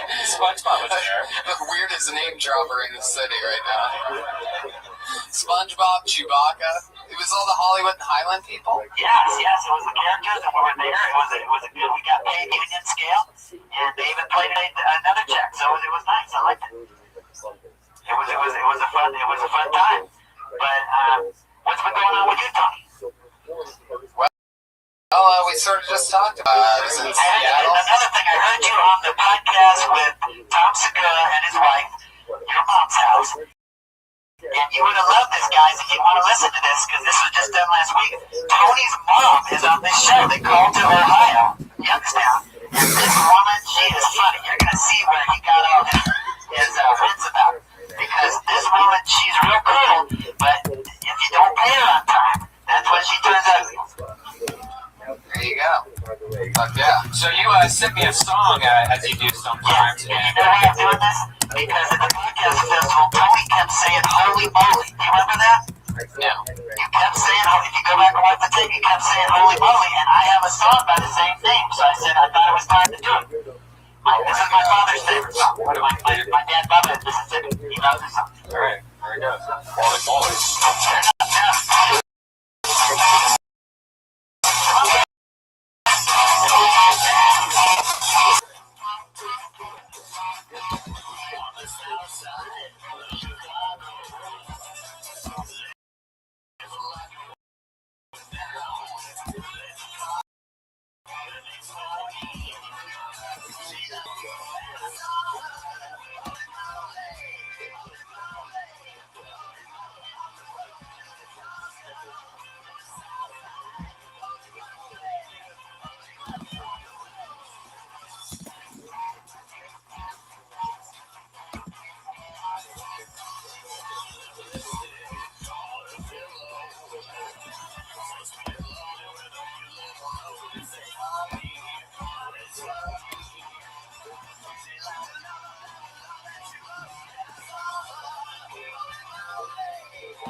Nobody was clapping yet. You said thank you. I don't think the people had decided what they wanted to do yet. Yeah, let me explain a little bit about that song. That song is about a call girl named Tony on the south side of Chicago. It's an imaginary girl. It has no race specific. It could be Tony Braxton. It could be Tony Collette. It could even be Tony from Captain and Tony. So it's an imaginary call girl.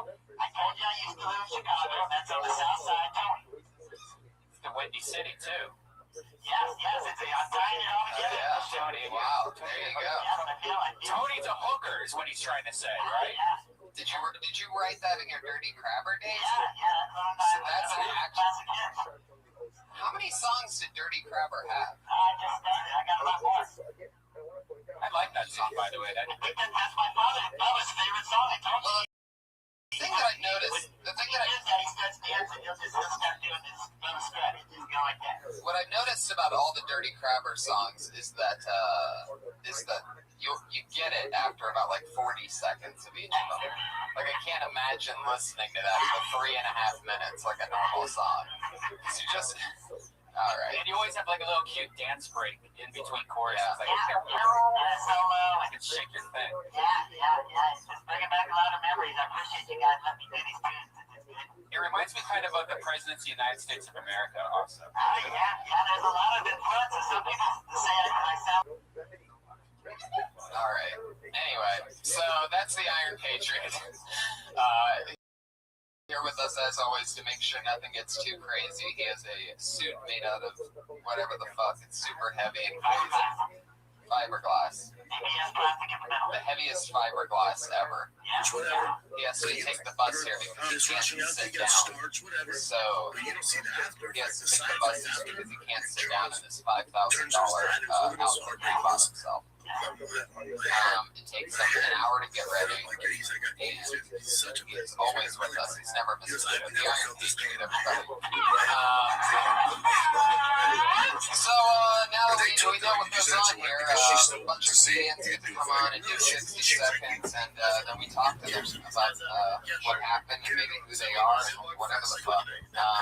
So what do you say we get this thing started by bringing up our guests tonight? Both of them very good friends of mine.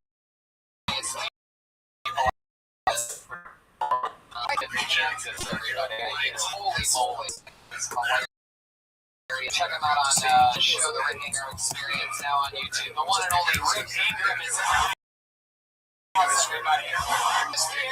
Episode 1. He was the only guest on the show. Returns. It's a pilot, which was actually called Hinge Clips Notes. Yeah, I was going to say, he said he's never missed an episode, right? Never seen it in my life. It's true. That's right. You're the only guest that hasn't had the Patriot experience.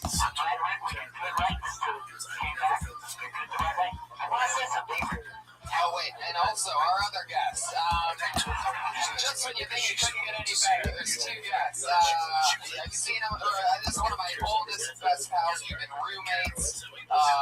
One of my great buddies. You know him from his appearances on Mad TV and Comedy Central. Figure he hasn't ever seen you, man. Was it Mad TV or wasn't Mad TV? Mad TV?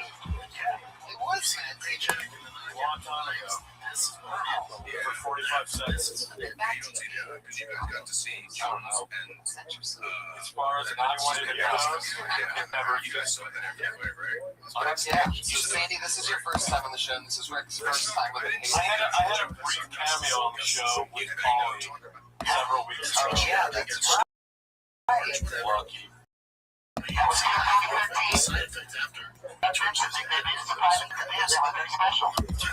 have like a card catalog system in that scene? I need a clock so I know time. It's one of the main issues with most of the Iron Man movies. You never figure out what time it is. It's true. All this everything is exactly the way it is in the movie, which is cool. Reading about you today, I see it's from Detroit. Must be happy because your football team's doing pretty good. I first saw you on Ice House Chronicles number 55 back in December 2012. Wow. Really? Like, you're probably sure of this. I like the ring where that knows his dates. Did you do that voice for the remainder of this show? Oh, you want me to do it the entire time? It's all about him with this, Dude, it's a whole thing with you. Dude, it's not happening, dude. It's gotta be what? It's gotta be organic.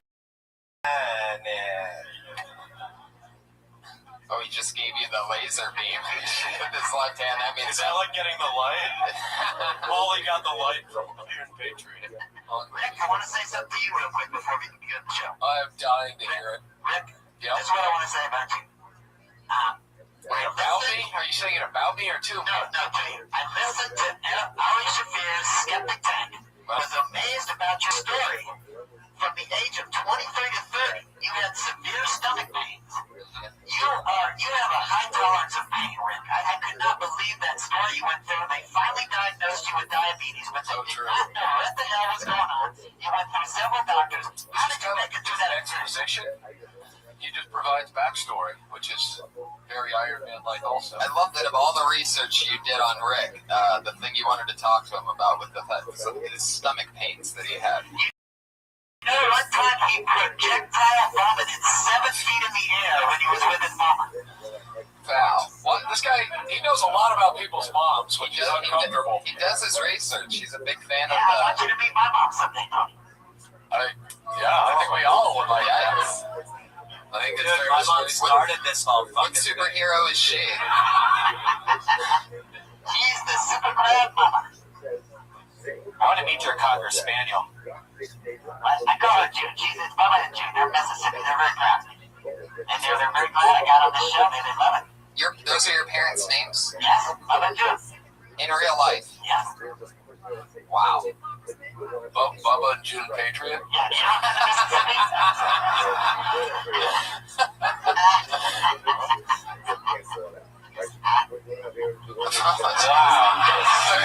Wow. That's special. That laugh is something that would make Sandusky cringe, which is not. The Nazi from one of the Indiana Jones movies or something. Hey, him.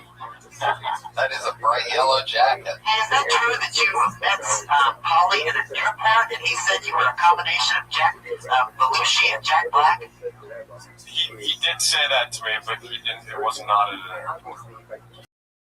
Why don't you do your research, Patriot? You can't trust everything on the internet. I'm sorry about that. I like to be accurate. There are inaccurate rumors about you and Paulie. There's a lot of stuff swirling around about me on the internet. Don't believe anything you heard on country music television, first of all. Rick, when you were having all these stomach problems, I remember that time period barely. What was the kind of stomach shit that you were going through? 'Cause I remember just you like pain at that point. I mean, there was a lot of vomiting nonstop. I went into diabetic shock when I was in New York, when I was with Bobby Lee and Freddie Lockhart. But I didn't have insurance, and I'm a fucking man, so I just didn't eat for about 6 days, so my blood sugar would drop to a decent level, and pretty much just sick the whole time. Spent a lot of money going to doctors at first, and that's when I found out doctors don't know shit. So it was a fun lesson learned. That's crazy. Yeah, because you didn't know that that's what it was. You were just, you couldn't pinpoint it. So yeah, well, what did you think it was? Like what? I was told that it's severe acid reflux and intestinal migraines, and then it was like a weird Greek doctor, and that's when I learned never trust the Greeks for anything. Not the yogurt, nothing. Patriot bathhouses. Have you ever had any ailments? What about Socrates? So true. So true, Weez. Dude, you gotta think about stuff. One thing I do know, I've had stomach problems before, and it's the worst thing you can experience, because that's like the center of your whole, your being. It's just terrible. You're like a fucking doctor. You think it's You worse? really figured that out. You think it's like worse than cancer? Yeah. Oh, fair enough. Short and sweet. Oh, yeah. Anyway, so where did you get this? I know he showed up after that episode, after that first episode. I heard you talking to Red Man on the Ice House. There was another girl that ate El Pollo Loco too. Yes. Did she go through the same amount of time? She was very young, so her body was accepted it a lot easier. But Wow. yeah, she went through the same stuff to a degree. Like hers wasn't as horrible as mine. Days or something? Yeah, like 33 days. Yeah. Well, that's the perfect day. That's the proof of the pudding. Yeah. Oh my God. All right. Well, that's the part of the show where Patriot has a lot of input. Yeah. It almost makes you hate America in some ways. It's true. Maybe we could change him to a country we don't like, Patriot. The Canadian Patriot. I'm running for president in 2016. My platform is going to be protect the feet. Dude, it sounds like it's going to be a tough campaign. Yeah. By the reaction you got on the original pitch of it, so. Yeah. Dude, he just got sequestered, right? Holy, don't say that's too many syllables. Dude, it's nice of him to be here during the government shut. Well, I'm super excited that we have Pauly Shore in the house for, you guys know the format of the show, so there's a bunch of comedians. Rick, you've done it before. Sandy, you basically know what's going on, right? Awesome. So comedians each do 6 seconds. When they hit 60 seconds, you'll hear the meow of a kitty. And then when they run their time, the angry West Hollywood bear comes out. So don't run over your time limit, or else that bear's gonna come out. I heard the angry West Hollywood bear is a Timberwolves fan. Oh, that's a different impression that you just went into. What was that? Was that one of the sound effects? No. You get Mervis on the soundboard there. It's weird seeing Lainey without Jerry, by the way. Where is she? Oh, wow, Lainey, hello. Oh, there's Jer Bear. He was spooning a couple of teenagers somewhere. Slick dog. The pride of Aspen.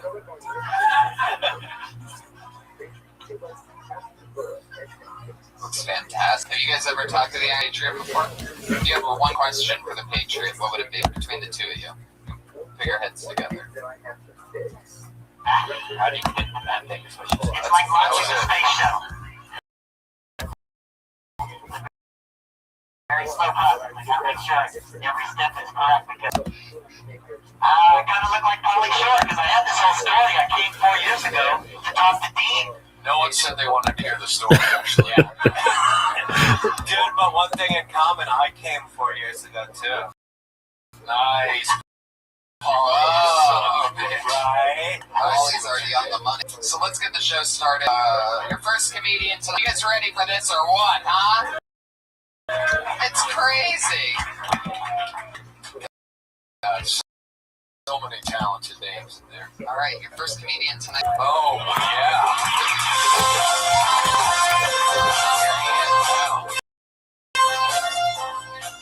Professionals walk so far. Wait, that's old shtick, right? Yeah. Is it on? Just Martin did his job. He's doing Will Tilly. Oh, hello? There it is. Can we reset the timer? Thank you. Alright, how y'all doing tonight? Alright, let's feel some energy in the room. Yeah! Make some noise! Hello! Alright, wonderful, great. Strong intro. Anyway, so I work in a casino, and I don't understand compulsive gamblers. I understand them, but I don't understand why they still continue to live. One reason I don't understand them, because when they sit at the table and lose all their money, they go, but what they're really thinking is, and they just imagine a guy jumping off a building or two trains hitting each other, I don't know, 9/11. But, yeah, it doesn't make any fucking sense. And if Asians are good at math, then why do they spend all their time in casinos? Anybody want to answer that question? No? Alright, I'll say something else racist about a different race. Damn it! The bear came out quick on that one. I don't think he has a watch either. Oh, I'm sorry. Well, he cheerleaded. Yeah. He cheerleaded his way strong with the segue. And from there, skyrocket to success. That's right. I'm sorry, I had just finished saying I can't wait to not be called up, and then they said my name and I felt like an ass. So I figured I'd make an even bigger ass of myself. I'm gonna stop talking now. That's a good game plan. Yeah, thanks, man. Who did you make an ass out of you? Who did you say that to? That you weren't gonna get picked? I was secretly trying to, telepathically sending it to you, Tony. But then I guess you read it. And, wow. Yeah. Yeah, that might be the creepiest shit any guy's ever looked right in my eyes and said. Bosco. I was trying to telepathically send it to you. It's like, that's a weird attempt, man. It's better than why do you have to say your name? I was looking right at you. Tony. It got weird. And I realized he was not doing well. And so then he was like, well, now that they don't like me as a person, I should go racist. Interesting. There was also one part in the middle of it all in which he had also abandoned everybody liking him out of nowhere. I don't even think in a proper place, just said the words 9/11. Yeah. Oh, I'm in this hole now. What's that? Which is good though, because if you just have jokes that don't go well, you can just abandon them and say 9/11 and just if you repeat that enough, it becomes a good hook. Right. Yeah. Push the the government. All your jokes should just fall off a cliff, and then you mention 9/11 and move on to the next joke, and do that again, and be like, so 9/11 anyway. Yeah, and maybe end every set with a full suicide bombing. Yeah, no. Get the ice house. I think if you're going to talk about having a job as niche as a casino worker, you got to try to relate it to jobs that other people have. That's a great one. Like, can you imagine if you worked at Petco and people got addicted to that, really like that? I think it's great. Wow, why are we getting judged? I should get judged for saying that. There should be a panel There should be a panel of open micers judging the judges. But I don't know. That's just... Also, he nailed it with the comic jacket. Oh, yes. I thought that as soon as he got up here. It's cruelty free. We know. Hi-yo, singer. Wow, barely made sense. Anyway, stretch. Well, I mean, like, where do you get a jacket like that even from? Like, where do you? It's like a Macy's thing. Yeah, it was reverse garage sale. It looks like Pacific Sunwear, if I'm being 100% honest. That OP? Macy's. It was Macy's. Yeah, it is Macy's. Got that at the DX. I could tell it was a Macy's. Yeah? Yeah. Oh. Just by the look, you can smell. Smell. The person inside of it. Well, there you go. We have a lot of people, so there you go. Scott Kidd, everybody. He's got a little something for, he's going places. He can take that Petco thing, and in case he wants to just continue to fail, he could have the 9/11 hook. So whether he goes good, he's got something, and if he wants to not do good, he could just be that 9/11 kid. He could be the 9/11 comedian. I've heard a lot of people say, I like a lot of comedians, but I wish there was a 9/11 comedian that just repeated it. The problem is going to be there's going to be conspiracy theorists that say he bombs like that on purpose. Yeah. 9/11 style. Could be. He's fake like Tower 7. Patriot, what do you think of Scott Kidd? I was thinking about his performance at the podcast festival and how much he changed. Because remember, he's doing that real country guy, and then he changed. He's kind of more normal this time. Okay. And then I saw there was another Kill Tony. He was normal before that. So what do you think about all these changes? What do you think he should do? Do you think he should do that character? He's trying to find his voice. Definitely. You can tell he's searching for it. Yeah, he's goofing around. He's at DevoKid on Twitter, by the way. DevoKidd. Anyway, your next comedian goes by the name of J-Mac, everybody.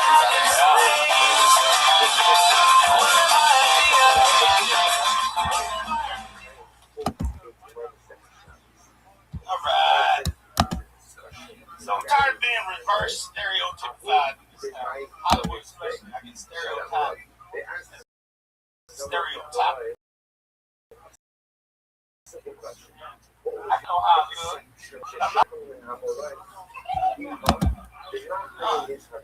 If I was, my rapper name, that's what I'm all about. You gotta keep it real if I'm gonna be a rapper. I can never be like a hardcore gangster rapper. They like to live with queen in the streets. Like that, like he's a type police. Very interested. You be afraid in the streets. Oh, I'm getting mine. I ain't had enough sex to be free. Hey, the more sex you have, my biggest finish is when a girl. Whoa, you don't fight the bear. Don't fight the bear. Because he might be able to fight the bear. He actually could. Whoa. He sounds angry. Oh, there you go. The bear lit off an old firework there at the end.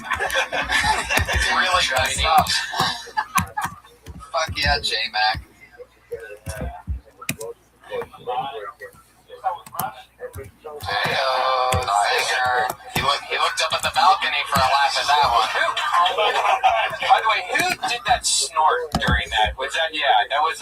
comfortable snort. Yeah, it was not only a nice snort, but the Asian girl still covered her mouth traditionally. Oh, yeah. Even though it wasn't her. That really did happen. I totally thought it was you because you did the That's what I mouth thought. cover. It was really you? That's amazing. That's like ventriloquism. Yeah, you can throw your snorts. Heck yeah.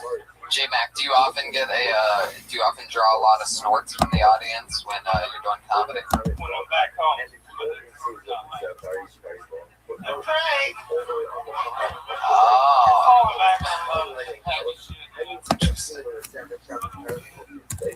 Polly, what do you think of J-Mac? Dude, we like him, right?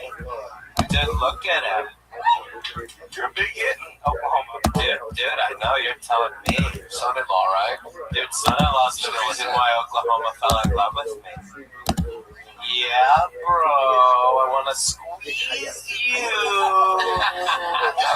That is what Polly's actually like, by the way. For those of you that don't know. But that's way nicer. Yeah, I wish we could replace Paulie with just Sandy full time. If we talk to Mitzi, she'd be like, he's better, I like him.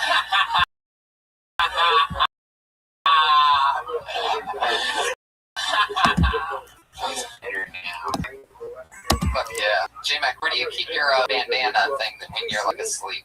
I picture you as the kind of guy for some reason that might go to bed with like one of those sleeping hats on that has like the ball at the end that's extended. It's called a sleep apnea machine. That's do you really have one? Do you wear it? You really do? How do you have diabetes and I don't? Well, it's a different kind. Interesting question, yeah. I'm trying to get to your level. I am the kind that God gave, and you're going for the kind that you caused. More or less. But you have the American kind. So, yours is the pure American anyway. Yeah, that's the only thing. That's why I think I didn't know for so long, because I'm not overweight. I have juvenile diabetes. I just didn't get it until so. J-Mac, you were in the comedy boxing matches a few weeks ago. And let me just say, the best part about that match was that you chose to wear your shirt. That other guy, right? I mean, that was frightening. Oh yeah, that belly button was like it was like the crater that killed the dinosaurs or something. Oh, I thought that was his dick. I didn't know that was his belly button. Who knows? Wait, did he even Audi? No, it just was. Do people still have Audis? No, it's so they're not doing Audis anymore. Yeah. I sent a picture to a buddy back home. He texted back. He said, "Is that a tumor in his kidney?" Damn. There should be a certain weight by law that if you hit it, like you can't not wear a shirt in public. Yeah.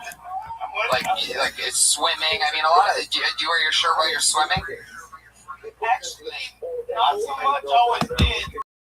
Do you float or sink when you're in a swimming float? Really? I can walk on water and see. That's amazing. I float in have a wow. Actually, what Jesus looked like, they just cleaned his image up for Hollywood. Yeah, absolutely. I could see him with the shirt off just because he doesn't want to be like Mexicans. It's true. Yeah, I mean, he does have an American flag wrapped around his head tight right now. Yeah, all this looks way better now. So he's got a great underwater. You should see him underwater.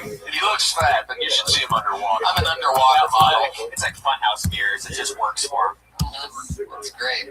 Fuck yeah.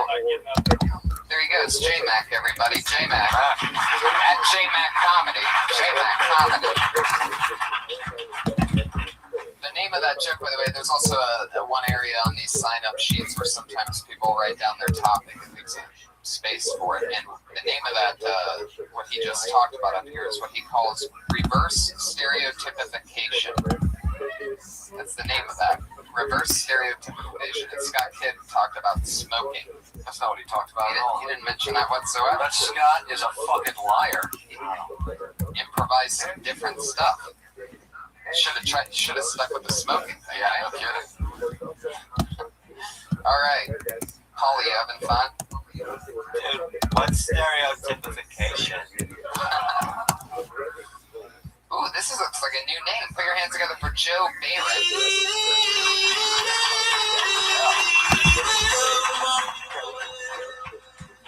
Hello, folks. Here we go. So, I was living in Hawaii, and I finally found out that this girl I really liked dumped a boyfriend. So I figured this is a good time to call her up. I call her up.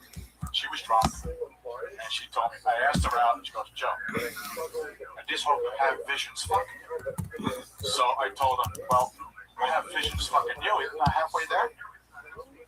Okay, that didn't work. So I figured I also have something 50% off if you go shopping. She hung up, got mad, hung up the phone. He didn't say anything about her sisters or nothing like that. So, okay, we go to the next one. At Cinco de Mayo. She's staying here, I don't care. Okay, I went to Cinco de Mayo, went to a concert, this blonde girl, she's very drunk, falling on everybody. And somebody comes up to me and goes, "What's her name anyway?" "I don't know, but if I bring her home in about 2 hours, her name is Get Out." Okay, smitter. He nailed the wave as the cat sound played. There's one thing you got, it's timing. The sad part about it, it actually went better than the first time.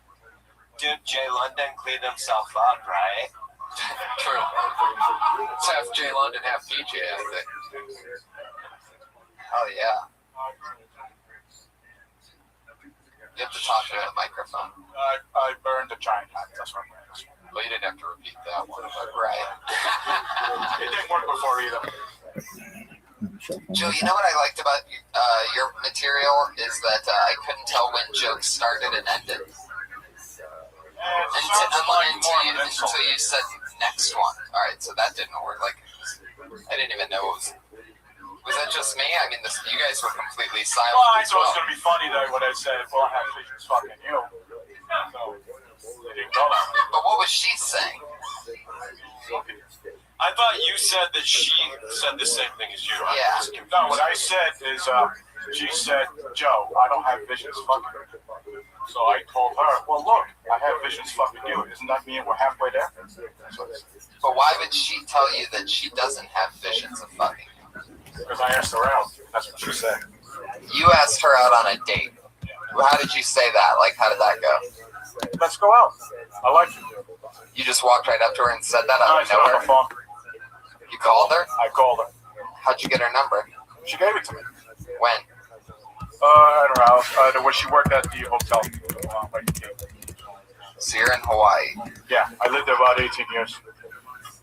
But hey, he also said she broke up with her boyfriend. So when did that happen? About 2 days before I called her. How did you find out that she had broken up with her boyfriend? She told me. How did she tell you?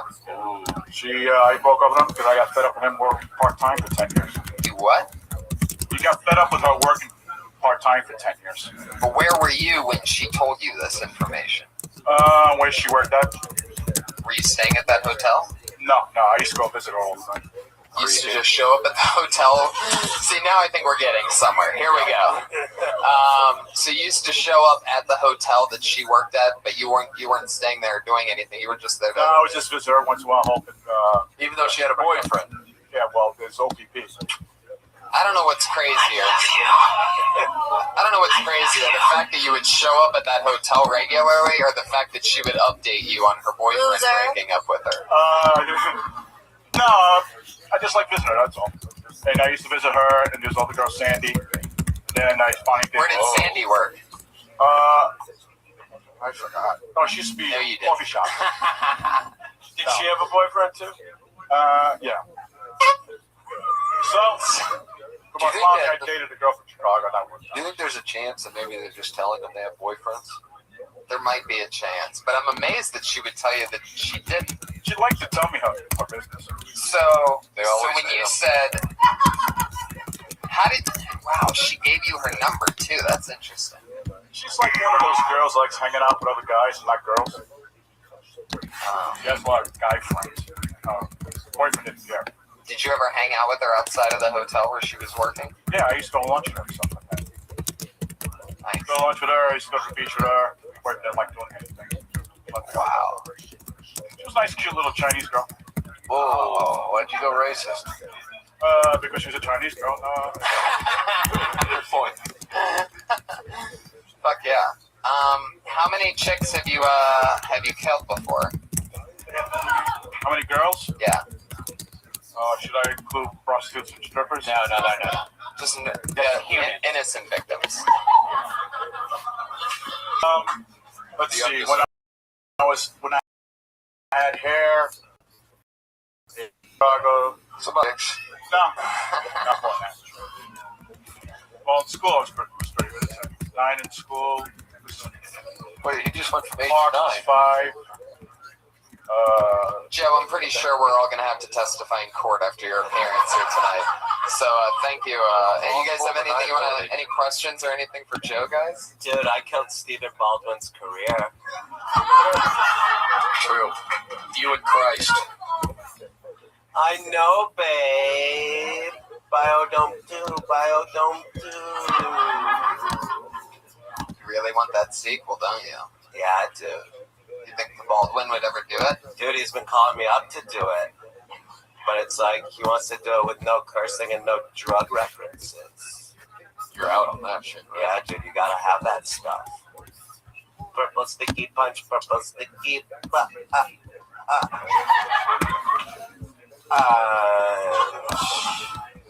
yeah. Okay, can I go now? Sure. Yeah, you can. How dare you? I like how he wears a Hawaii shirt to do Hawaii material. Smart. And shorts. It really nails it. It really hammers it home. You know what? Maybe that first guy should have worn his casino uniform. Yeah, I was thinking the same thing. The little green visor might have really taken it up. Registered. Oh, it would have been great. Fuck yeah. Joe, you're not on Twitter, huh? That's shocking. You know what? I wish more He's people ready to adopted date, that. but he's not ready to tweet. Yeah. He's not ready. At least he knows where he stands. It should almost be like a driver's license. You should have to be able to show you can't tweet before they give you that privilege.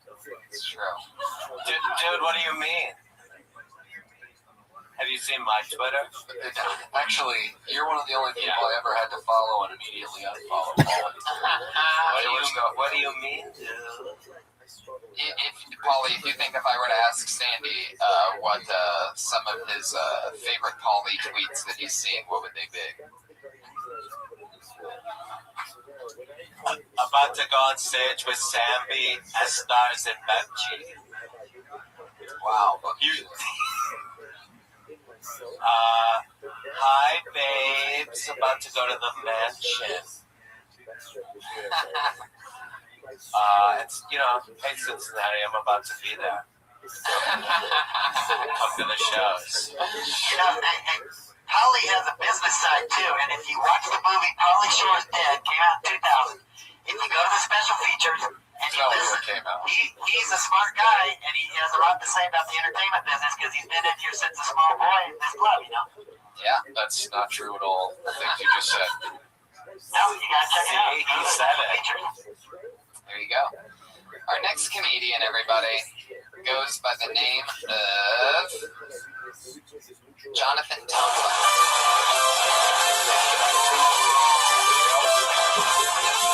Cue up the Van Halen. What's up, y'all?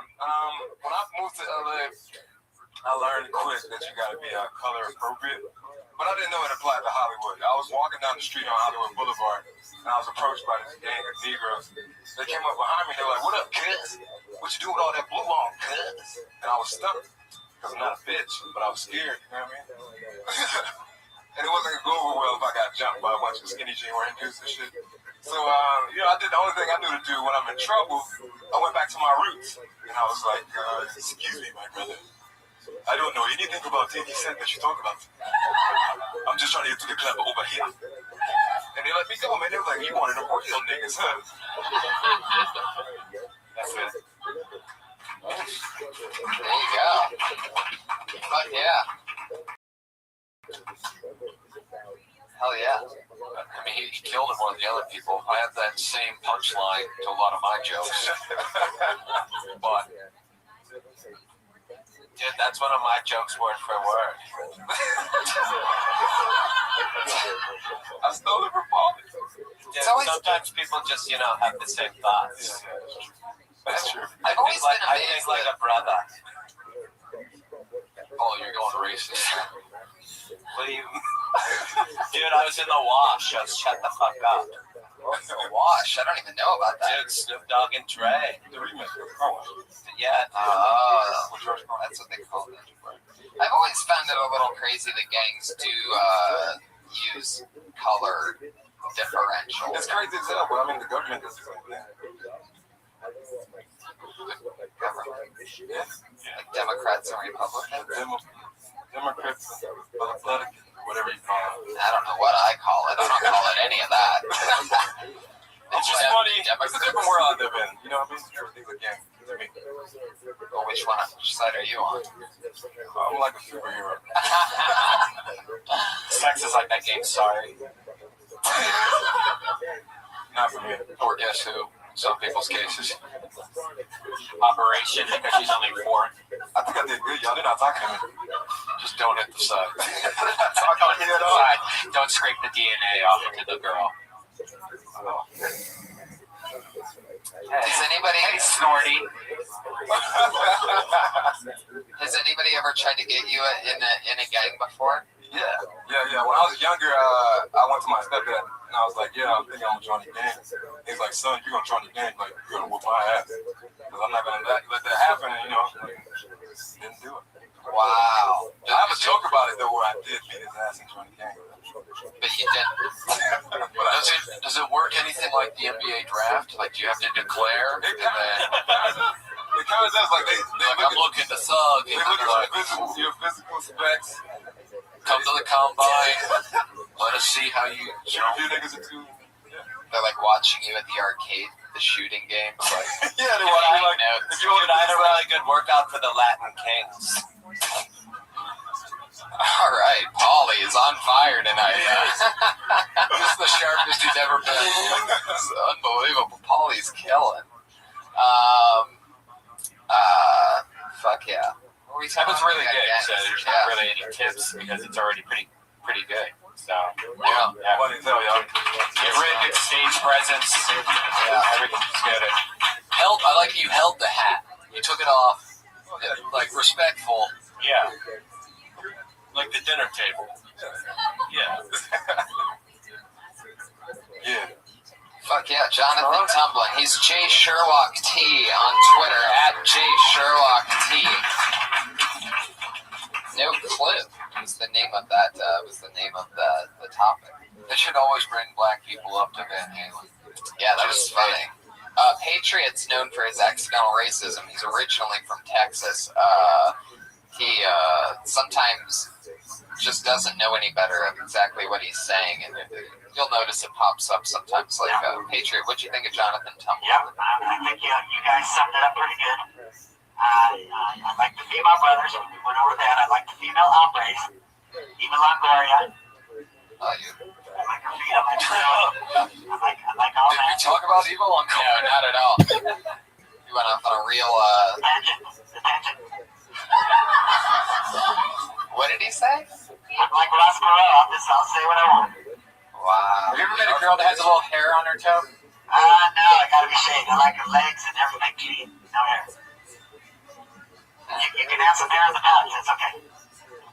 Have you ever been with the chick that had hairy legs? Maybe a little bit, but never out of control or anything. Have you ever been with a chick? Yes. Hell yeah. But it has been a while. When's the last 2 times you hooked up with I girls again? told you the last time I had sex was May of 2004, the last episode of Friends. I played with a girl's feet. That's Remember that song? No one told you life was gonna be that way. Your job's a joke, you broke. Your love life went astray. Seems like you're always stuck in second gear. When it hasn't been your day, week, or month, or even your year. I'll be there for you. The Rembrandts, you remember that song? There you go. Let me get you a song, man. The last time you got laid, did you own that?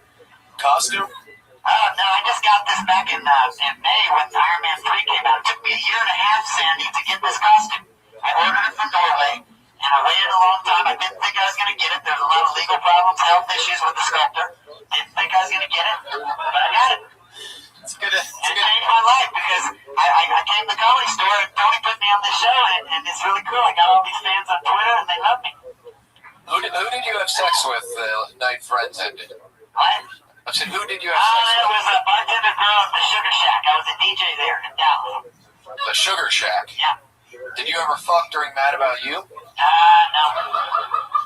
Strange. What about Caroline in the City? No. Have you ever tried to fuck any of your Twitter followers? Well, I'm hoping things are going to change for me.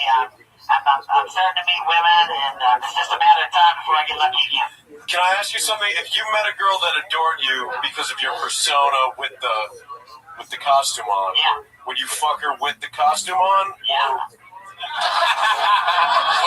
No hesitation there whatsoever. I don't think you got the final word out on that question. If anybody in the adult film business wants to get with me, I'm ready to be signed up. Put me on contact. Wow. Hey. What would your porn name be?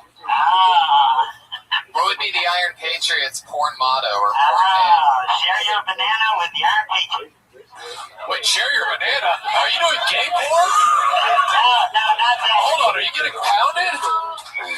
Share your banana.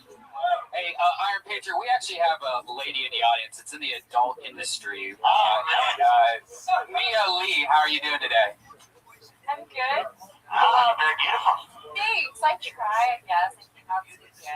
You guys like it. Would you ever work with the Iron Patriot? I just did a shoot for Fucking Machine, so if you rebel those kick.com. Marvel gives a release, I guess. Well, yeah, we're already questioning whether or not, because Marvel in some forms, you know, we put us in quite the conundrum because they own the Iron Patriot. Well, However, this is kind of a custom model, so it might not have as much trouble. Well, we already found a solution actually, because we want to avoid, there's been rumors of a lawsuit, a pending lawsuit, Death Squad versus Marvel. And we wouldn't want anything of the such. So I think we're going to we're going to start bringing beards. Yeah. We're going to try some different looks for you. Like a curly hipster mustache. Yeah. Do you think I should just call myself the Comic Patriot instead of trying to do Iron Patriot anymore? I think you could call yourself the Rocketeer, because I think the path counts. Because your career's about to take off. Yeah. If you just put a fin on the head and call yourself the Rocketeer. Oh, yeah. They'll probably appreciate publicity. Yeah. They'll sell some VHS The Rocketeer. Maybe Laserdisc. Wow. Dude, Laserdisc is the best way to watch my movie. So true. The Munchies and the Weasel. Right. Back to the bucket we go on that note. Your next comedian is Leah.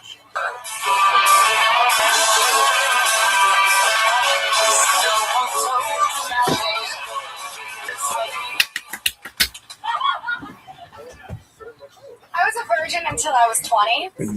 I was even in a club called Abstinence is Cool.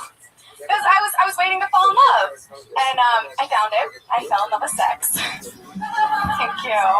We're going on a year and a half, and we're thinking of taking our relationship to the next level. Anal.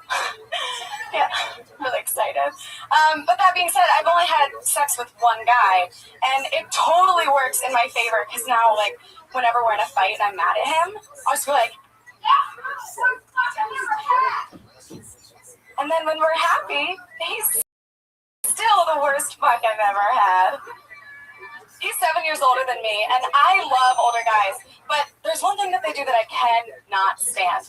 I'll be talking to a guy, he'll find out that I'm 21, and then they'll be like, oh, whoa, am I gonna get arrested for talking to you? Are you gonna rape me while you're talking to me? Yeah, probably. There it is. Thanks, I'm Leah Knauer. Heck yeah. Fuck yeah. How old are you? 21. And you've only really slept with one person before? Yep. Dude, can I make a suggestion from your material? Please. You should have sex with another goddamn movie star, and then smart. You'll have a lot more material because you can talk about that, babe. Okay, thanks, Polly. Here, put your number in my phone. I'm about to come. You should come Wait, on you're not a YouTube. movie star. What? Wait, what did she just say? Polly's not a movie. Oh my goodness. Hey, It was on a hey. made for TV movie on country I'm music sorry, television 2 years ago. It was called Whiskey Business. That did come out. He played It's another thing, much like the Rocketeer, something I haven't thought of in quite a while. Whiskey Business. Yeah, I think he played this situation.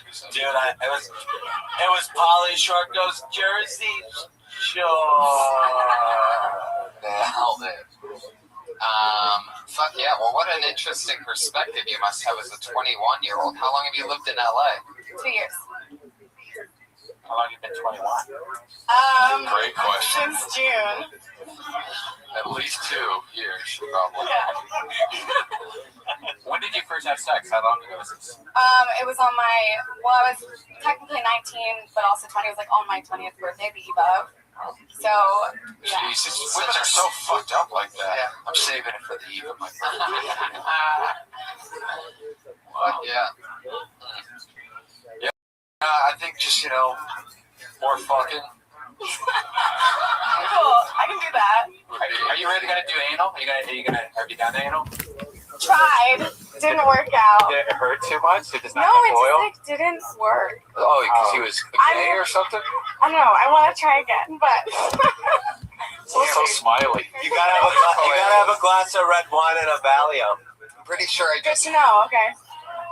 sure I just heard Red Band come in his pants. This weird liquid release and little. Actually heard him come in my pants. It's heated because of salmonella. It's a little hot. Fuck yeah. How long have you been doing stand-up? Almost a year and a half. Wow. So you had 6 months of pre-fucking comedy.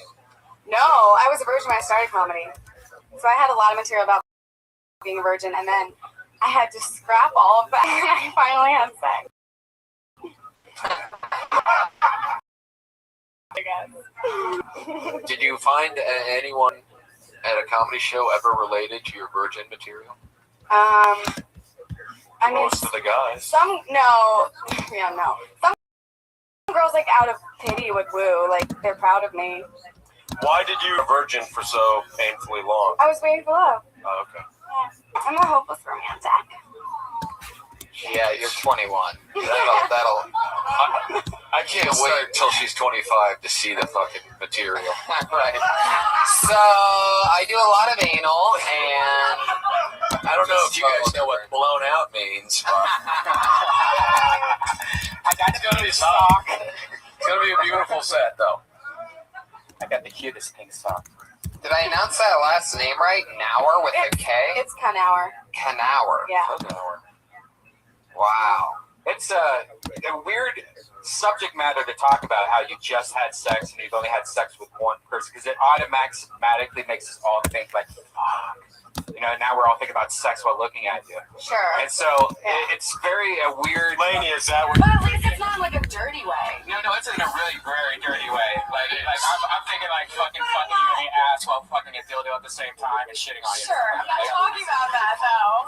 Boner pills. It's amazing that you have that stuff like that in the back of your brain being used when the time still isn't right. But I'm honestly, but when you talk about it, you're so beautiful, and you talk about such a thing like this, you automatically kind of like, I got brainwashed, and I'm like, I have no idea what you're talking about. Yeah, I don't know. Bucket of ice or something? Jesus. It's weird sitting next to dudes with boners on a stage. Oh, God. Well, it's not weird, but it's only weird because it's out of his pants. True. Would you fuck her I got boyfriend to try to it get on. to her? What? Would you fuck her boyfriend to get to her? Hand job? Is that her boyfriend, the guy right up He'll there? take her from behind, and you take her from behind him. Yeah, the yellow jacket, right? But anyways, what I was saying is that it is distracting when you bring up sex and you're so innocent and beautiful looking. So like, be prepared that a lot of your material is probably going to be a lot of guys going, instead of like, I don't know. Another option is to keep the material and get fat and gross. I don't want to do that. Always a. It's not fun. No. Patriot, what did you think of Leah? I've heard Dr. Drew say that constant anal sex can be dangerous. Because when you get older, you might have to wear diapers. Shit just fall out. Okay. Be careful with it. Farrah Fawcett got colon cancer from it. That's basically, it's pretty much as good as I think Dr. Drew would say it if he was here. So, will you show Iron Patriot your feet? No. I was like so afraid that he was going to look at them actually. Because I am wearing flats. Okay. Cool. Thank you. What's wrong with your feet? No, it's just that You got one of those retarded little toes? I don't know. It just like freaks me out knowing that people get turned on my feet and then I'm wearing flats. Those are like naked shoes you're wearing. Naked. It looks like you're not wearing shoes at all. Cool. there he goes. He already looked. That's why he said he wasn't going to look. He had already looked. She's not wearing open-toed sandals, I can already tell. Well, by what, the smell? No, I glanced down there. You can't see nothing. How long do you think she was on the stage until you had to look at her feet? Tell the truth. You know, I'm always looking at everything in this club to make sure it's Yeah. Actually, you're not. We can see where you're looking, and it's only within like a 30-degree radius. So, seriously, Patriot, what part of her being up here did you look at her feet? I glanced as she got on stage. Pretty early on. That's right, Patriot. When you have a foot fetish, you own that shit.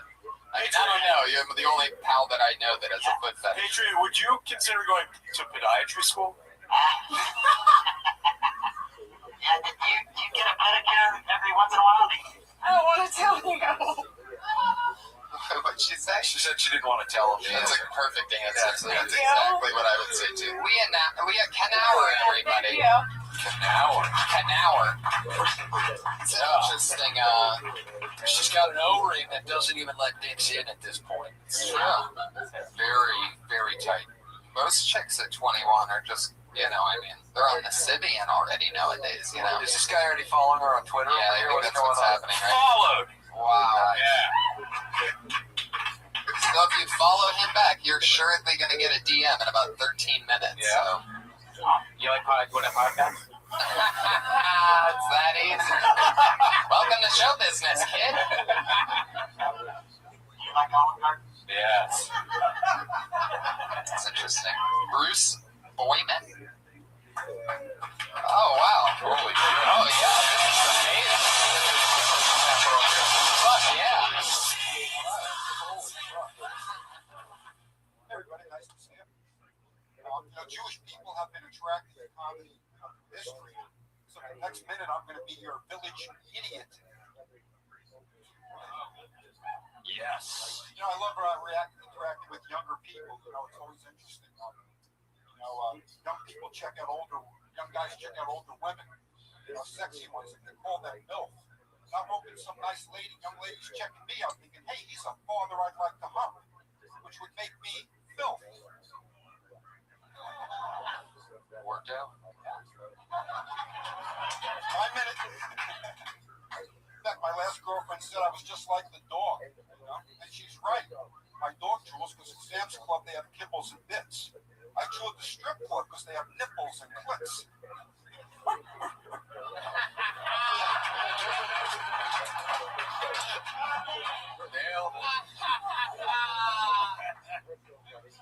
We're all here trying to build a comedy career, and it's dangerous. The very last episode of The Three Stooges, Curly injured his groin. He became a eunuch. Wow, that's a minute. I am an instant fucking fan of Bruce Boyman. Yeah. It's cool because he reminds me, like, from the waist up, he's like a dad, but then from the waist to the knees, he's like stone cold. Yeah, totally. You're well ventilated. Yeah, well, and I'm sure it won't be long until he has the 2 black knee braces. So it actually is just going to grow more and more into Stone Cold from the waist down.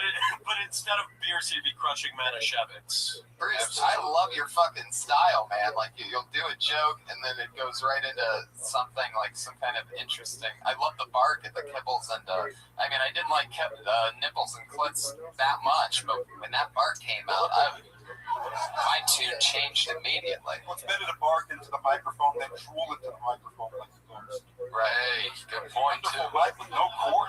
Yeah, it's like fucking crazy ass technology, the cordless mic. We got it special. Even the short sleeve business shirt, that might be what Stone Cold works. Yeah. But he's got a cubicle job now. That was from years of being a chiropractor. You were a chiropractor? Tired. And I'll tell you something. Figured you'd go into career change and start cracking people up, huh? Am I right? Am I right? Chiropractor jokes, people. I've been waiting to do that for 9 years. Well, you know what? Chiropractor's work is up to his hands.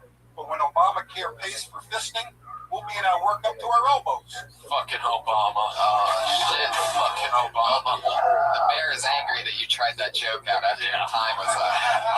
I think that joke would have worked if he had a barking or Curly's laugh type sound effect. True. Can you do the eunuch, just that one part again? The end of that? Just say the word eunuch. Is that what you do? It's so funny. Did it differently that time. Still, I'm in love with you. What do you do now? How long are you in LA? You live here? Been in LA for a year, doing this for 6 months. After here's in Portland, Oregon. Great town, good comedy scene. It was going so well. When life fell apart, family courts and things like that. Oh, that you into this world fast. Right. It's just going boring. Yeah, quickly. Seriously. Yeah. Family courts are terrible. Got to get that on the record. My ex-wife used to terrorize me with the family court. So I turned her into Homeland Security as the Unimama.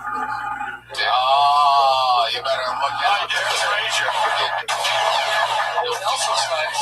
The mayor is launching fireworks still. He creepily rubbed his belly when he told that joke. Yeah, It was like like that's where his wife is now. Like he ate her. We've all heard that acronym MILF, but I've never heard the filth. Father, I'd like to fuck. And I'm sure, Patriot, you must be a really big fan of Bruce, because I'm pretty sure that underneath the suit, you guys are about the same age, right? No, I'm 46. And let me tell you something, Tony. You might not make it to 46 with all your smoking. Oh, Jesus. Whoa, take it easy on me. Or that lip. I think the Surgeon General running on cigarettes for a reason, Tony.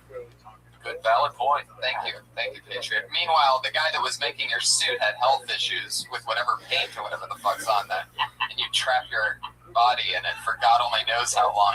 Because his body was hurt because he wears an Iron Man too. He had a lot of paint in his back and hands. Wait, the guy that wears an Iron Man suit is the same guy that sculpted your uniform? Yeah, he was one of the first ones to make a walking Iron Man suit back in 2007. He was already working on this thing, even before Iron Man came out in 2008. Wow. This guy is one of the best sculptors in the world. Fuck yeah, there you go. I'm glad Bruce is up here for this. Bruce, thank you so much. Please come back. Sign up again soon. Very funny He's stuff. just holding the microphone like a priest waiting. Oh, he's got business cards. Look at Fuck that. yeah. Oh shit! He insulted us and called us homeless. He said he gives these to all the homeless people we meet. He doesn't have a Twitter handle, but you can call him at. No, I'm just kidding. He does have an AOL, however. Oh yeah. AOL. 3.5 it says on here. Wow, that was a good year. AOL.com. 10,000 free hours. If I had no idea who it was, and I knew what he looks like. It's got an AOL email, his phone number, and a brick wall with tomatoes. Look at this. What is this one? The biggest cup of all time.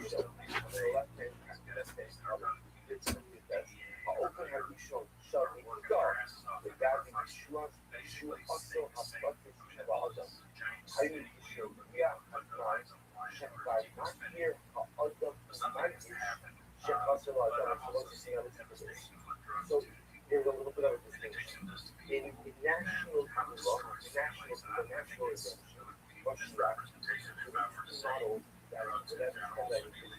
So one of two ways. Big stuff, which means again, giving me a point of time. Let's understand I'm not living up to expectations. I'm not doing that myself. The way the work is comes with struggle with self-trust. But I have the ability in my actions, I can channel, expedite the process. When it comes to my personal salvation, I will say never again, the topic said, personal salvation is manifest in children, loss, life, salvation. Difficulties. There are two ways in which my personal kingdom becomes. We become and I shall. So there is what is becoming personal love? In the time means I recognize that I am deficient. I recognize that I'm missing something. So yeah, the moment has come and I realize I don't have something that is personally salvational. I don't have children. I don't have kindness. I don't have hope.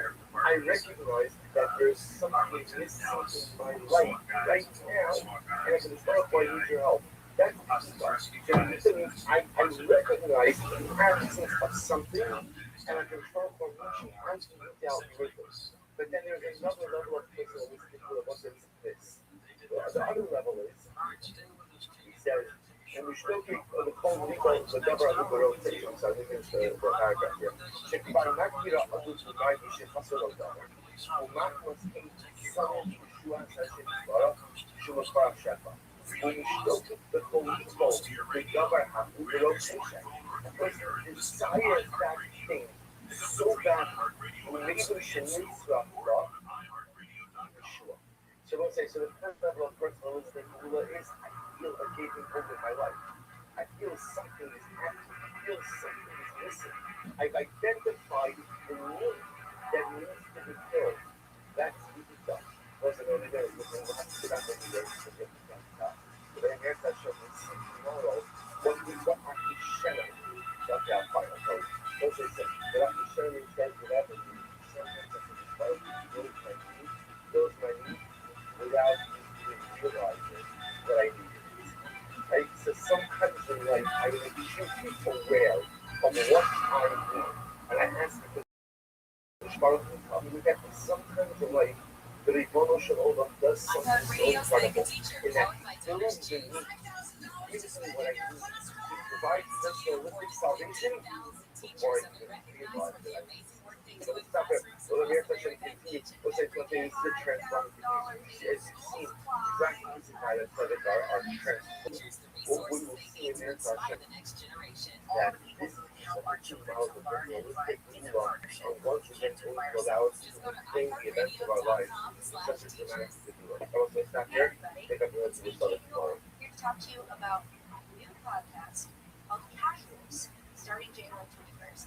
It's a sports podcast, but for people who don't necessarily consider themselves as listeners of sports podcasts. It's just regular people laughing about sports, not screaming. I mean, we might scream, but it's going to be about something very silly and not about something as serious. We're just not going to take it seriously. Is this making sense? You guys kind of get the vibe. Right. Tuesdays and Thursdays, if you're feeling froggy, click that follow button. Because listen, it's unclickable. You can always unclick it if you feel like that was a bad decision. It's not going to get a notification like that. But if you click it now, you'll never miss an episode. And that's ideal. This is going to be good. Oh, it's going to be good. Listen on America's #1 Listen now. 2%. That's just what people take the stairs and unlike Easter. Twice a week, come on podcast 2%. And be practical advice to live life. We can't get scared. Put yourself through some hardships, and you will come out on the other side a happier, more fulfilled, healthier person. Listen to 2% on America's #1 podcast network. Your free iHeart app. Search 2%. That's TWO% and start listening. The free iHeartRadio app is the #1 for music, radio, and podcasts all in one. Discover a new podcast from our library of hundreds of thousands of titles. Use an iHeartRadio podcast preview. How much yesterday did we get about this?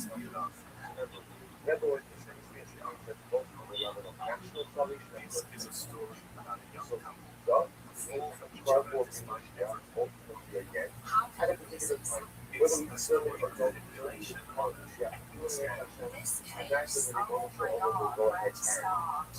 What the hell is going on?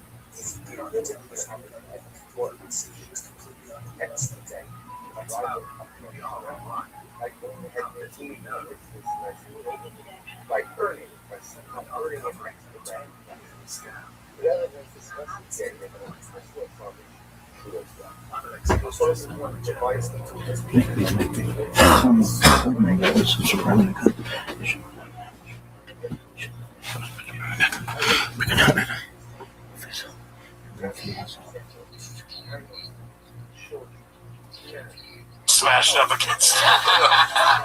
See, I thought it was bloodstains. So one's a bloodstain, one's a tomato. Family courts to the belly room. The guy's making it right now. Yeah, hey, Bruce Boy. I don't know where your ex-wife is, but I think she can see who's winning now. Hell You know yeah. what I'm saying? Totally. All right. She might have gotten the money, but Yeah. Did it not go well, the verdict?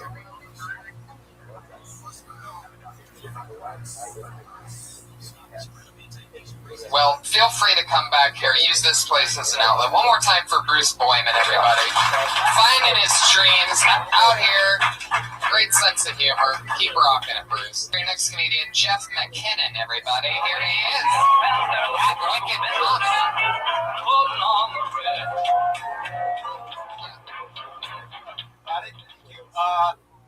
You already met my girlfriend, Leah Knauer. Her time up there was a thrill for me. She told this whole room I'm the worst fuck she's ever had. And I told you what, I don't think she realized I don't give a shit. I just don't. And interesting enough, I know that you posed that Brian might have to fuck me to get and I'm not putting anything on the table, but truth be told, I am bisexual, which is a label I don't. It's not a label I like. I prefer sexual double threat. Because when people hear bisexual, they're like, what? So that just means you'll just fuck anybody? It's like, no. There are still ugly people. Like, I like very specific types of people. I like short, beautiful women and guys who look kind of like me. I spent like the last 25 years trying to figure out if I'm bisexual or just the most extreme narcissist. Narcissist, thank you. That's it, everybody. Thanks. There you go. Jeff McKinnon, everybody. Interesting. So you're the one that took Leah's virginity, huh? Yeah. Fucking A. So do I just put it like on your cheek or something like that? I just drag it on your chin? Red Band, just retweet me once and you can get a book. Retweeted. I think it's from him. I do kind of look alike a little bit. I kind of have a question. Yeah. If he's bisexual, how did the ass sex not work out? I know that was going to be posed. You know, in general, I mean, I'm not a fan of anal dude sex, muscle? period. Oh, okay. Across the board, I find the butthole to be disgusting. So when you're with another dude, you guys are just like blowing each other? Just ramming dicks, like Yeah. like a mountain goat. Yeah. We have Purple sword fights headwinds. and we watch Kathy Griffin. I don't know. That's all there is. All right, so you wrote today, Joe the plumber said, wanting a white president doesn't make you racist. It actually makes you American. Actually, it makes you a racist American. And I just retweeted that. Thank you, Brian. Yeah. All right, Leah, can we get you up here? Patriot, secure the back. We've got business to deal with. Fuck yeah. And he wants a podcast too, so this is going to work out. Looks like a double retweet. Nice. Scroll down. My only advice would be you should definitely break up with that girl. And, look, I'm trying to help Red Band here as much as I possibly can. No, it's weird. Two comedy couples, it's strange. I think in general. I have someone to hang out with while I watch this show. Look, it's either going to not work out for you guys as a couple, or as comedians. Yeah, to be honest, if she had done much better than me, I would have broken up. He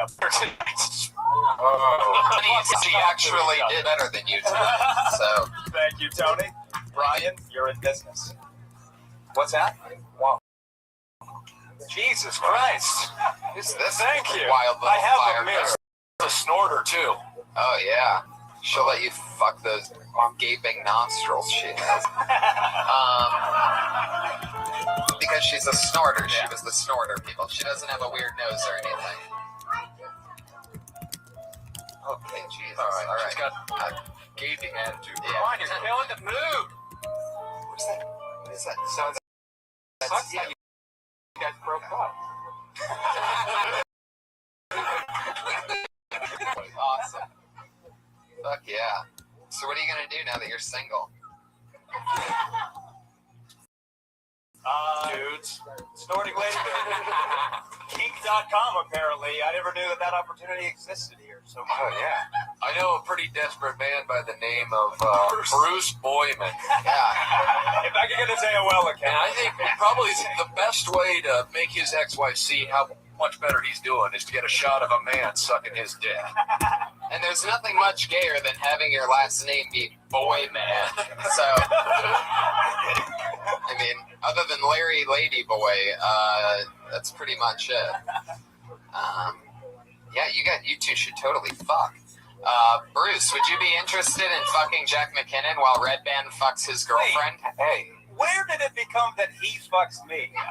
Listen, man, you You don't like buttholes, so Bruce is down with anything. fuck yeah, totally. There's nobody that owns that pair of denim shorts he was wearing that doesn't love anal. That's a fact. They make sure you want these Levi's shorts that go above your knee.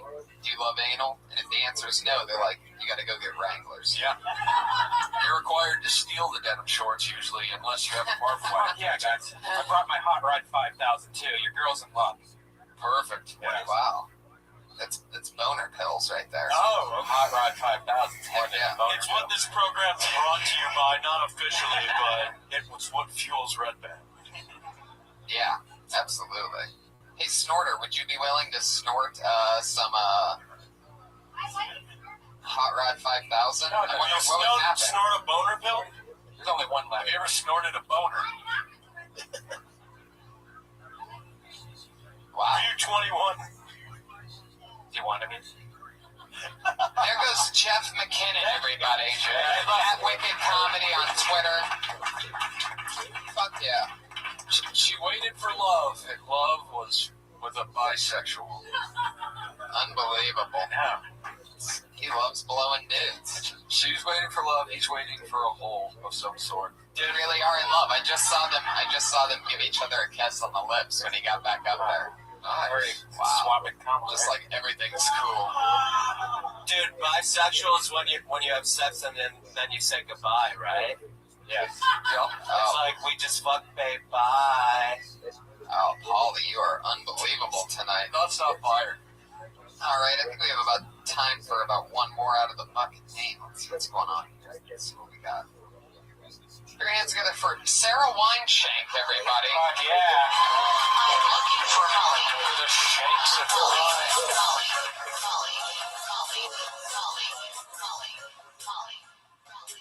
What's up, everyone? Anyone eat raisins? Yeah. One of the only adults I know who eats raisins. Right? Like, after 5 years of age, no one's like, I want a snack. Let me have a raisin. Let me have a handful of raisins. Because you're still fucking hungry. You know what I mean? And raisins are weird because, like most other dried fruit, it's just called what it is after the word dried. Like dried apricots, dried cherries, dried cranberries. Some, like, uppity French person was like, we're giving to kids in raisins. And then it stuck. It's weird. Like, the only other fruit that's not called dried what it is plums. Prunes. It's weird. I hate picky eaters that are children. Nothing's worse than a picky child eater, except for their parents that caters to them. You know what I mean? Because life's hard. Like your kid, if they don't want to eat tomatoes, let them peel that shit off. Because life's hard. You know? If they don't, it's weird. It's like, just take off the onions, okay? This life's hard. There's lots of challenges. All right. Fuck yeah.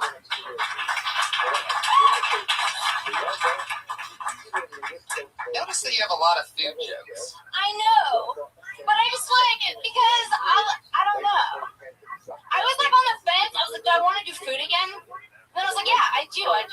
But I have other jokes too. But lately I've been like in a real food thing right now. That's awesome. But remember, she did do Jimmy Buffett with the last show. Yeah. Right. Do you really like raisins a lot? I hate raisins. Yeah. Why? Because they're disgusting. Like, you know how it's raisins? Like, I'd much rather have a chocolate chip. You know? Yeah, I have a bowl of raisin bran every morning. Fuck yeah. Of course you do. It's a ringing endorsement for Raisin Bran right now. It really is. Free advertisement that they're very I have another bowl at night, too. I have 2 bowls a day. Really? Have you been smoking pot lately, Patriot? I'm sober right now, but when I get in hell, I have a smoke down. Any deep thoughts or insights from the West? Yeah. The most difficult question to answer is how can we all simultaneously be at the center of our own universe? There you go.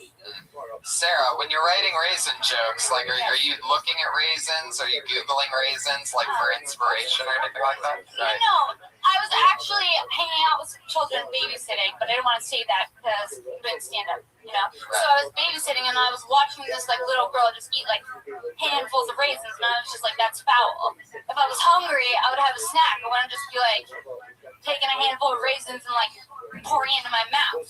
Right. Because they sort of are just rotten grapes, right? Yeah, it's just like a bad taste. It's not even like sustenance, it's just taste. What are prunes again? Prunes are dried plums. You like Dr. Pepper? Not really. I like Diet Dr. Pepper. Interesting. Yeah. I'm drinking right here, dear. Hey, you already have a girlfriend on this podcast. And a boyfriend. Yeah. I'm trying to get rid of the boyfriend with this girl. Just Keep them both for now until you figure out which one you really like more. Okay. Play both sides. Nordy over there, I'm thinking. Raisins taste good in cookies, too. Do you babysit a lot? Is that a lot of your day is babysitting? I mean, do you have a lot of material that comes from, like, watching kids? I spend like a few days a week babysitting during the afternoons. Yeah, kids, but not too much kids because I don't want to isolate people by just talking about kids. You know, not everyone has them. But everybody does have food. Yeah, it's true. Yeah. Some people can't wait till she does oxygen jokes. Really connect with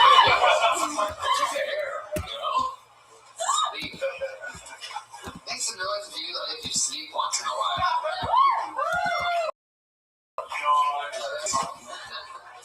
Well, there you go. Sarah wine shake, buddy.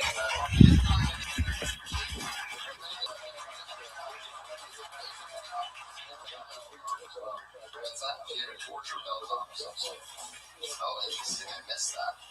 Patriot, we noticed you don't have a belt of any kind of superhero, no real weapons or anything, huh? No.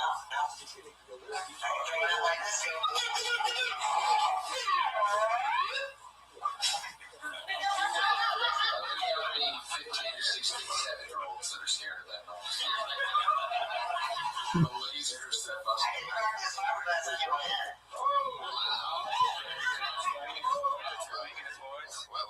What was that? What was that accent? Yeah, that's Houston Hillbilly. Yeah, you'd be calling your lawyer real quick. You've been suing me. Is that a threat? Yeah. Okay. I like your rep, but don't cross my line. Wow, there you go. I think you just got whipped there by the I was going to say, where is it? That's the line that he can't cross physically. The step. You're my favorite kid fucking superhero, no doubt. No, Green Lantern, then you. Well, it's time for the regular portion of our show where now it's two lovely young ladies regularly We do a new 60 seconds each week on the show. No particular order. Let's do tonight first. Kimberly Congdon, everybody. Here she is.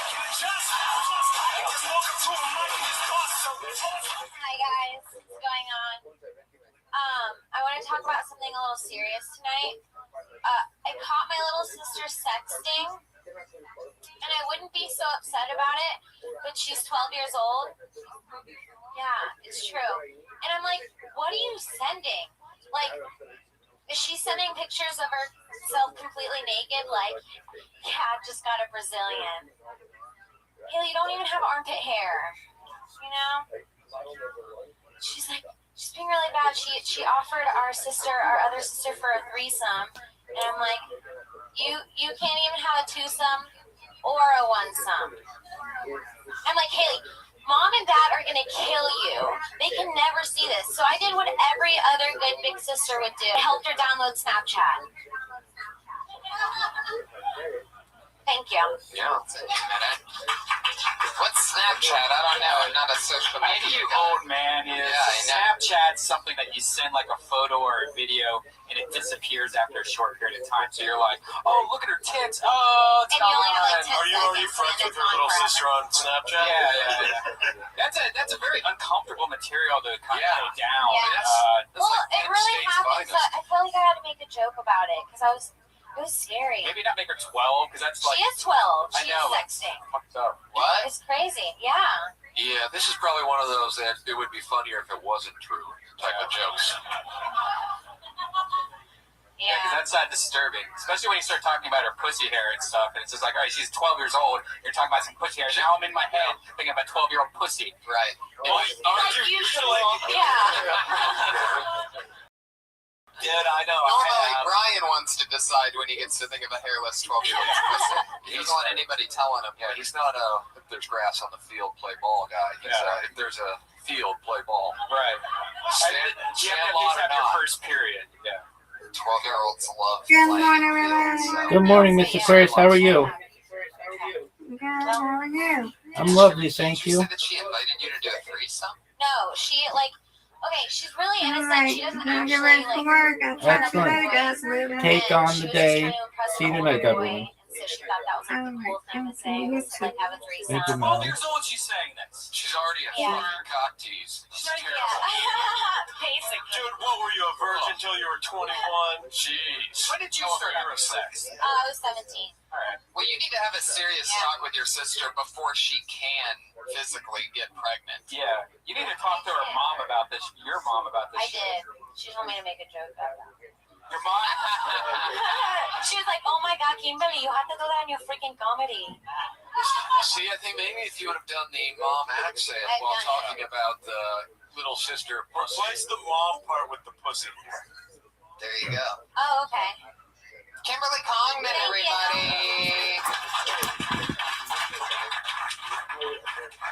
Yeah, always something new and different. Sandy, I love this look that you have. Yeah. Oh, look. It's like the dude Belushi. Yeah. Very Rick Ross on the beard. That's what I was going for with the beard. All right. I drink a lot of rosé, too. So. Our second comedian, as always, regular here since episode 1, Sarah Mostajabi, everybody. What's up, guys? I'm not ready to be a mom. I'm not ready to wake up angry every day. I've been throwing up every day for like 20 years. I'm not ready to give up all that hard work. Yeah, fucking that's right. You know where I'm going. You know, my mom told me, she said, Sarah, whatever you do, don't have kids. You're just gonna fuck them up. And I said, well, you don't want to pass down the tradition, or I figured it'd be nice. I'd be afraid of what kind of mom I would be. I was driving through Burbank the other day because I hate myself. And I saw a mom carrying a tiny little dog and dragging a child on a leash. That would definitely be the kind of mom I would. I've only had one thought or dream where I was a mom, and basically in the dream there was a baby in a crib. I put a piece of paper on its face and scene. That's what me being a mom is like. So it's just not going to go well. If I lay any eggs, I'm going to step on them. Do you get where I'm going? Who says you have to keep them, right? Control and believe. There you go. Casey Anthony, everybody. The lovely Casey Anthony. It was just a matter of time before she started doing comedy, you know? Now, while we're on the subject of Casey Anthony, though, I think there's still a chance that kid killed herself, you know? No, I mean, it's like Michael Vick's dogs. Like, those dogs killed themselves because he wouldn't let them fight anymore. Right. All right, maybe not. Very young suicide, that would have been. Yeah. And plus the self-burial. It's hard to explain. Talent is talent. That's what things get really. Randy, I love your smile. So, like, this entire podcast is just me enjoying your smile. It's so amazing. Buttering you up. I know. That's right. Sandy You've ever had a pregnancy scare before? No, I want one? Nice. No, I'm barren. Just so you know, that was the hottest thing every dude in this room heard. What? Oh, yeah. No pull out. Got it. Yeah, I have one of those permanent little coat hanger things in my cervix, so yeah, it's pretty great. That doesn't sound comfortable at all. No. I like the bit that you had with the holding the dog and dragging the baby. Is that what you said? Yeah. Yeah. That you make sure you emphasize that because like that almost sounded like how it was supposed to sound. Yeah. You know what I mean? I almost was like, oh, wait, she said it the opposite. Aha, that's funny. But you know what I mean? Like you kind of floated over that and went to the next one. But really emphasize that that's a funny joke, especially in the city. I legit saw that and I was so confused by it. So it'd definitely be the exact kind of parent I am. I wouldn't own a carriage, but I definitely would own one of those little dog carriers. Patriot, what's your input? Let me say something, sir. I recently watched the film The Kids Are Alright, with Annette Bening and Julianne Moore. They're like a lesbian couple raising kids. Would you see yourself having kids that way or with a guy? Oh, I don't see myself having children. I think that's what this whole bit was about. No, I think Sarah, that was pretty much what it is all about. You'd be a great mother. Sarah, I know you for 4 months now. You're crazy. This is why I don't like kids It coming. sounded like he was saying more, though, you'd be a great lesbian parent. No. Either way. I mean, you could share it with a guy, too. I mean, I see you being great with kids. You should start hanging out with her more, Patriot. Yeah, I think we found a love made on Kill Tony tonight, everybody. Oh, yeah. There she goes, Sarah Mustajabi, everyone. So much fun tonight. What a blast. Yeah, good times. A lot of great talent out there in other rooms. Hey, I got my money on Bruce Boyman. He's my pick of the night as my MVP. I love a guy chasing his dreams. Yeah, I do too. The boy man. What do you guys got coming up? Anything to promote? Rick Ingram, you're Rick Ingram on Twitter, which is one of my favorite Twitters to follow. Always funny. Yep, I'm on Twitter and Embrace the Hate podcast, and that's pretty much it. Sandy. Same thing. I'm Rick Ingram on Twitter. Sandy Danto on No, I'm Twitter. Sandy Danto on Twitter. Thank you. The regular ladies are Kimberly Condon and Sarah Dresses on Twitter. Comic Patriot on Twitter, one of the main social media responders of the show. So I'm Tony Hinchcliffe, Red Band. And I'm Red Band. You'll see us October 31st in San Diego, American Comedy Code. Thank you, guys.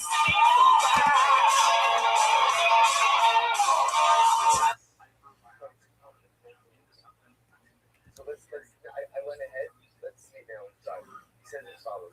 Essential, nothing else. She said that it's up on Kazakh. When a person is successful in some or something, and this is the type of success, that the Rebbe described, the type of success where you do it all on your own. You do not invite yourself out over your partners. Talk to your that which man does not invite you out of your partner endeavor is going to be successful. Ain't no honesty to come up and I show Alright, listen, this one. So you know the way it works. Alright, I need to hold up. Look up how the left hand comes. Alright, I need to hold up. Gather. Okay, coming to you live from the Comedy Store. How you guys doing today? This is a brand new episode of Kill Tony. Give it up for Tony. It's clear.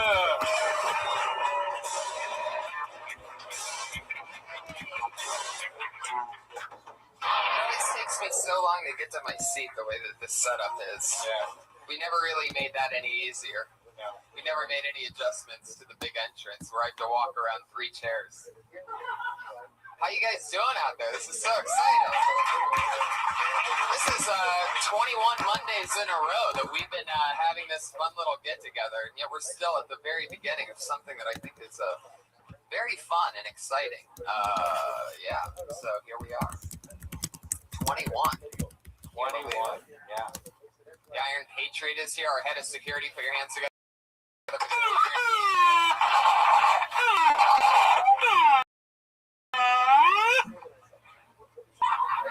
I had a good week on it. What happened, Patriot? On Thursday, I was on the set of a new show called The Goldbergs, starring at the Santa Anita Racetrack. That track first came alive on Christmas Day in 1934. Came alive? Well, that's when it opened. But it was a great day, and Seabiscuit won its final race there in 1940. Okay. Do you like horse racing? Enough horse racing fun facts. Did you get to talk to Jeff Garland when you were? No, I didn't. He wasn't there. There was an actor, George Segal, and a young boy actor. It was grandfather and grandson at the racetrack. Now, for those of you that don't know what he's talking about, the Iron Patriot also, when he's not working with us every Monday, keeping us all safe in this room, he's an extra on TV shows. In fact, some of his most recent work was on 2.5 Men, correct? No, that was in 2008, that thing I sent out on Twitter. Okay, well, just for example, that's him. Creepily in the background. So if you see this, get a screenshot if you ever see him in the show, because this is the new Easter egg. And he gets a lot of extra work. If you listen to the show, you'll find out that almost every week he books something. Hey, you got the Goldbergs. So you think you're going to be in a frame on this? How many people were at the racetrack? How many thousands of people were in the stand? In this thing you Well, they had a bunch of extras. We were down at another part of the track, but the people that were we watched a few races, and we were waiting every 30 minutes to film. But we were in another section filming it with the rest of the people. But the whole place doesn't fill up anymore. It's not like it was back in the glory days, but it was still a lot of people there. It was fun. Oh, so they were filming during actual races? Yeah. Well, in the morning we did some stuff before the people got there. Then we had to be there 8 in the morning. And I was getting real sleepy. They kept telling me, you got to wake up. But, it's really beautiful out there with the mountains. Have you been to that track, Tony?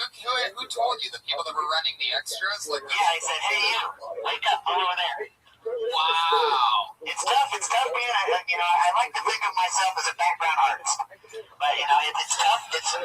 It's tough doing that because you got to keep awake. And I was there for 12 hours, it was a long day.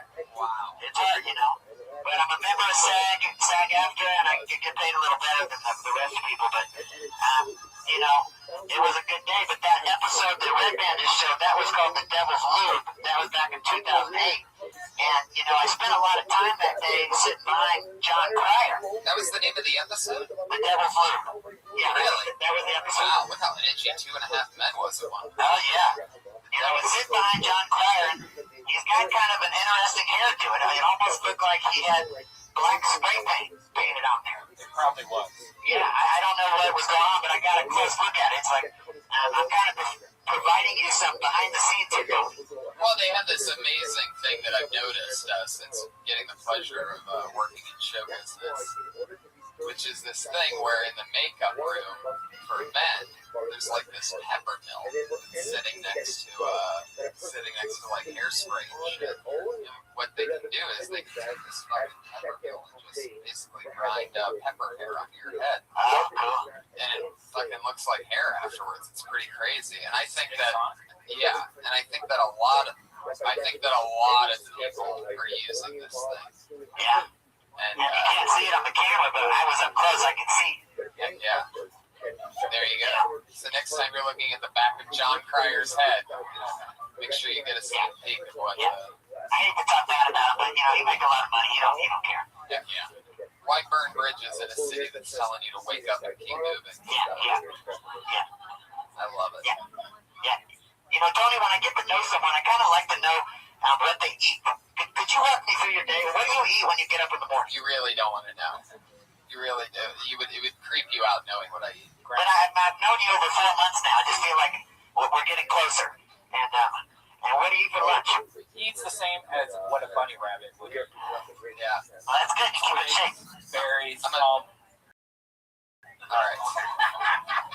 I don't know why you do that. It's like just horrible. It's like that's what 13-year-olds joke about vegans. Vegans don't drink cum, Brian. It's not a gay thing. It's not a gay thing, Brian. Nobody's drinking cum. They told me that smoking cigarettes takes 10 years off my life. And then I read that being a vegan adds 10 years to your life, and I don't want to quit smoking, so there you go. I'm a vegan that smokes a pack and a half a day. Well, I'm here to support you, Tony, if you need my support, because I had to quit smoking at one time, too. It's tough. I realize it's not very easy to do. Yeah, you don't want to end up in the iron lung, right? No. You don't want to have that happen. I know it's tough. How long did you smoke for? I smoked for about probably 12 years, so it was a long time. Wow. It was tough. That's what scared me. It concerned me when you guys got me smoking weed again 4 months ago. It concerned me that I was going to start smoking cigarettes again, but I'm able to stay cool, and I didn't do it. I'm just, toking on the bud, but no cigarettes. It's great. Toking on the bud. Yeah. That's a guy that smoked a lot of pot in the 90s. Yeah. And has just started to smoke again. I was toking on the bud you gave me, and So we have our big Halloween show coming up October 31st in San Diego. Are you going to do anything for Halloween, or is that a big day for you? Well, I usually go out for a few hours that night just to make some trips on the boulevard, but I usually start heading home about 9 because it really starts getting crazy out there. It's just way too many people, and they might just carry me away, and you never see me again. It's too many. They got a lot of police down there. It gets crazy. The only other crazier place is like in West Hollywood, down when they have the parade down there. When you're looking at different facets of celebrities for different reasons. Yeah. Now, when you said West Hollywood Halloween parade, your left arm twitched really hard when you said that. We've noticed in the last few weeks you have this left arm twitch. And then you said that to go against it, you're just going to press your hand against your thigh. Are you doing that right now? I kind of put my thing here to kind of hold on so I don't do it. Let go of it. And just leave it out. Let me see if I can. See, I'm talking to you right now. Yeah. Everything's cool. Right. Wait, your right arm just twitching now. What? Oh, right. Jeez, he's throwing blows, everybody. You're going to have to catch me, Tony. I'm not going to make it easy for you. So Man, if you get any extra work on Michael J. Fox's new show, you guys are going to have a shake-off or something. That would be great. Just the two of them fucking.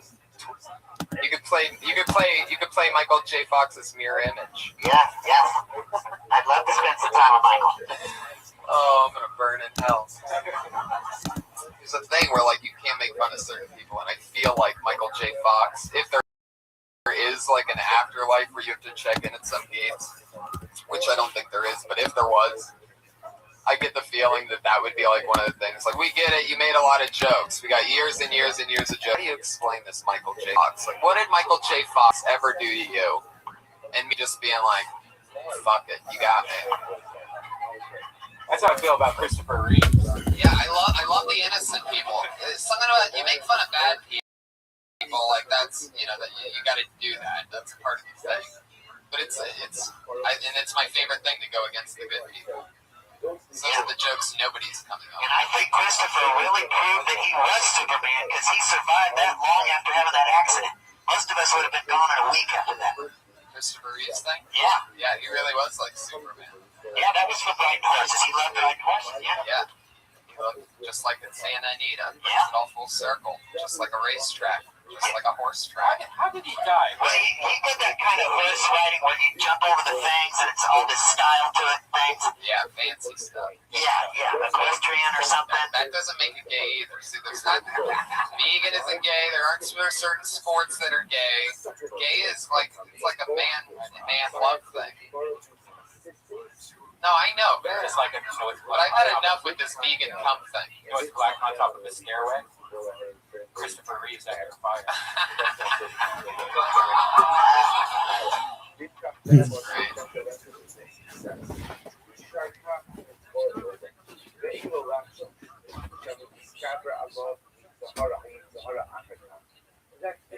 So telling actually seems to be showing that maybe there's a point where a person even overcome the Yitzhara, where a person can totally vanquish it. Golo Chai, the Akar Shashim Svara, who are gone also Miyad Yitzhara and Skabra Losafolio, already Svara Chai and Chai of La'ad, the clock Mitzvah. Since at the end of the day, it is eternal force, the Svara was helping me to overcome this Yitzhara. Therefore, it's possible that I can overcome it or in perpetuity. Let's oversimplify a little bit. To me, I have to tell you, the full disclosure, when I saw this at first, it because we have to condition ourselves. I think sometimes, like, I think about this sometimes with college pastors, and I always like asking this question, especially young women. But like, generally, women can't teach for living there. And especially, again, young idealistic women, right back to seminary. So you see, like, if you're in trouble, the first thing you do, it's always the first thing you do. And almost all the time, the answer always is, actually, I think that's correct. I'm not denying. I'm going to go on record that davening is good. The first thing you do if you're in trouble is roll up your sleeves and try to figure out how to extricate yourself. Like, you got yourself into a bad spot in life where you made a mistake. Figure out what to do to get yourself out of it. Now, the answer of davening is simple. Sometimes I'm jealous when people answer like that because if your instinct is to rely on active follicles, that's exceptional. But as you get older in life, you recognize that the emotion is like perfect. But what we often look for years, take the first step in that I don't include. I don't trust. The first step is what can I do to fix it? And we all know that in the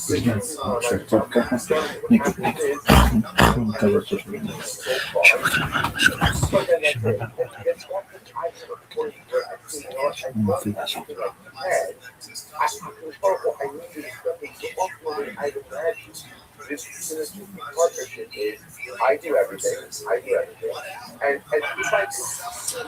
Well, welcome everybody. We're here, as always. The main frame of the show. Over 30 comedians signed up tonight for the opportunity to do 60 seconds in front of the Patriot, myself, and as always, I always have two great guests to talk with the comedians and hang out with us all. This week is no different.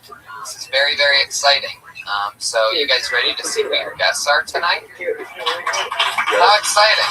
Well, in no particular order, you're going to know this first lovely young lady from the most recent Comedy Central roast of James Franco.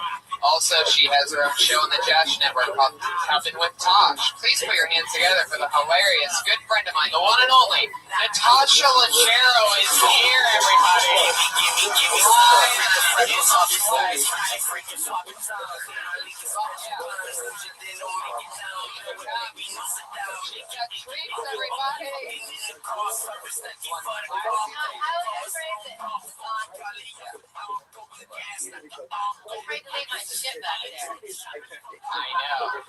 I know, all these comedians are like, they're all open micers coming to do time. No offense, open micers. I think you're gonna be great. I heard they don't say open mic anymore. You just call them mics. I guess they're all. It could just be a set thing that they're open. Does anyone want a brownie? Brownie giveaway. Who's in? You gotta raise hands like crazy. You guys gotta come get them. Get your brownie. Get your brownies here. And your other fantastic guest. He's the host of The Test, everybody. One of my favorite pals. We work together almost every other night. The winner of the HBO Aspen Comedy Festival. You know, from Comedy Central, HBO. Put your hands together for my pal Kirk Fox is here. I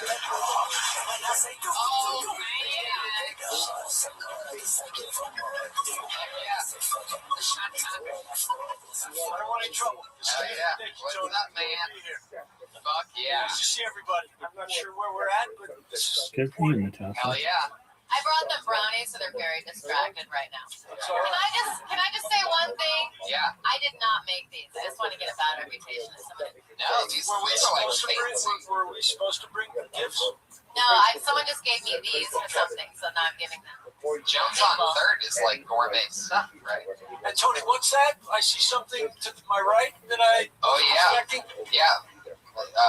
Natasha and Kirk meet. Every episode he's been here for us. That's the Iron Patriot. Hello, guys. Okay. Who is that? He's not a comedian. His name is Jeff Crabtree. He used to play in a rock and roll band in Texas in the 90s. Now, if shit goes down, does he have our back or is he with the audience? Well, in all reality, his intentions are to have our back. However, he can't. Is he aware of that? He doesn't look like he's focused. He can't move in that. He doesn't look focused to you? He's got like laser beams coming out of his Yeah, eyes. but they're not going in the right direction. Natasha, can I talk to you for a second? I mean, do I have a choice? I got some facts. I did some research on you today. Okay, I'm I ready. think we were destined to meet because as a young boy in the late 70s, I lived in Winfield, Illinois, which was an hour and a half away from where you were born in Rockford, Illinois. And what year did you live there? Yes, I lived there as a young guy in the late 70s. The first So I would have been like 2 or 3. No, I was born in 66, so I was a little older than you. But anyway, I first became aware of you on the Duncan Trussell Family Hour, episode 16. Now, today I spent some time... You're like a robot savant. I fucking love this guy. He's so weird. I love him. This stands out to me. Why? He's so obsessed.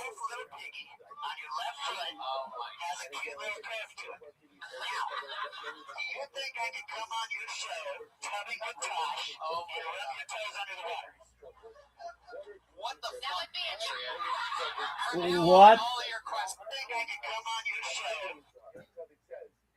Family Hour, episode 16. Now, today I spent some time... You're like a robot savant. Yes. Today I spent some time looking at pictures of your feet on the internet. Yo, Zoot. How you living, pimp? Zoot. All right. Yeah. What'd you say? Okay, well, let's talk about it. It's not land, so it's over water. Yeah. So just in case you weren't aware that it's impermanent from being able to go there. Like the South Pole, you can walk there, if you're protected and such. The North Pole only is available generally during the winter. And it's like a broken ice sheet. Okay, what do you think's there, big dog? Santa Claus? I mean, you're entitled to believe whatever you want. Hey, Zoot, you know that now that you got your phone fixed, we can play mini golf again? Yeah. Yeah, well, hold on. I'm sending you a mini golf invite.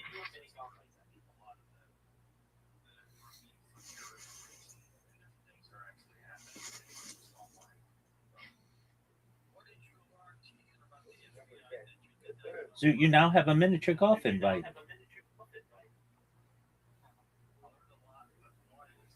You're good at this hole. Oh.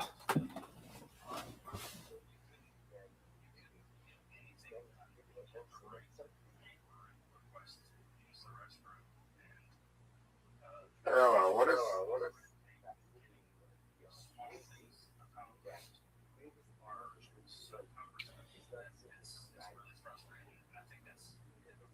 Are you serious?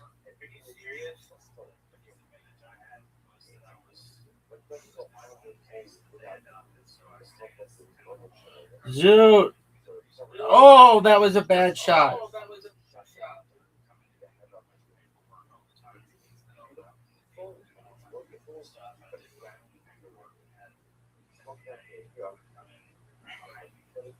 Zoot, what are your thoughts on having a one-stroke lead on me?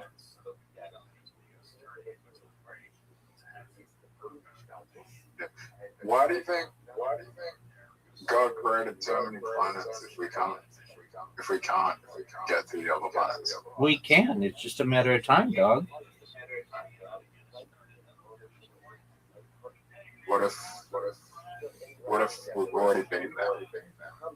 I don't know what you mean. Where's your evidence that we've already been there?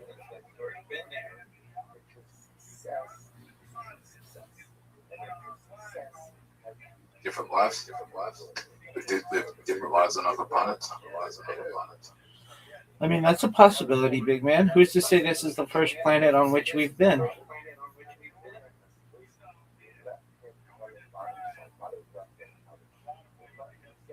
I want to come back to another planet that's not Earth. Okay, well, you do whatever makes you happy, big man. Now, here's my question. Do I go for it? There's like 5 people. Give it to me, baby. What a big risk. What a big risk. What if we met in a previous life? All right. Were you shitty at mini golf in the previous life? Dude, I've hit 2 hole-in-ones in a row. This, to me, is where the hole is easiest to get. It's like... Mini golf didn't exist. The planet we were on, mini golf didn't exist. How do you know? Because there was something cooler than mini golf. What's cooler than mini golf, dog?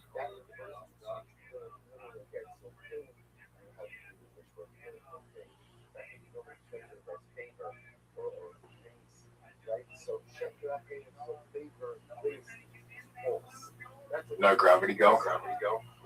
Okay, but I mean, gravity golf is pretty tight. It's kind of like soccer in Spain.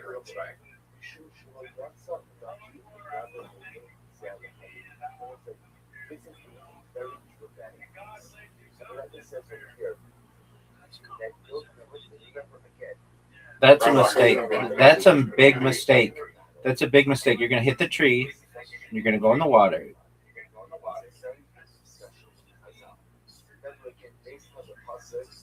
Time is running down, Zoot. I'm not going to get it. Oh, you did, but you made it through. If you hit my ball, you're fucked. Stop.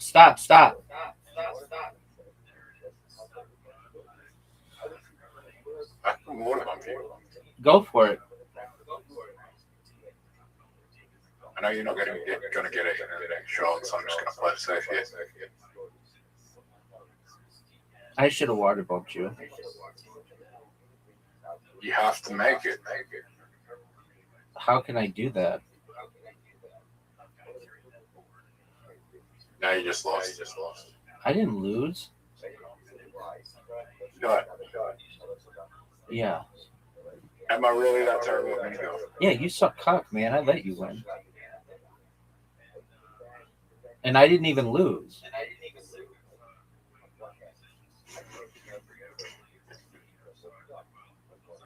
Zoot, look how good a shot. Oh, Rabbi. What up, baby? Monday night work. Oh, you performed? Yeah. Oh, tight. How'd it go? I got high. I got high. I got high, and then I was like, I don't even want to finish my set. Fuck this shit. And then I walked up and was like, maybe finish my set. So then I started doing crowd work, and I just like asked the crowd to do that trauma dump, and he asked, I asked, what was your worst trauma? I said, oh, my dad. And he said, my dad caught me masturbating. When my dad walked on me jerking off, and I was just like, oh, my dad died when I was one. That could never happen to me. And I started laughing. Okay. Well, that's good that it went well.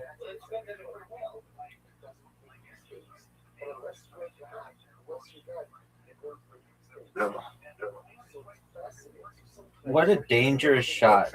What a dangerous shot you just had.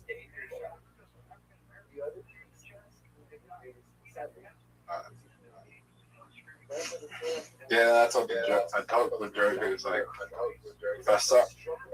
if I found out that I sucked dick, it's sucking dick, that would suck a lot of dicks. And what did they say? I got a lot of laughs.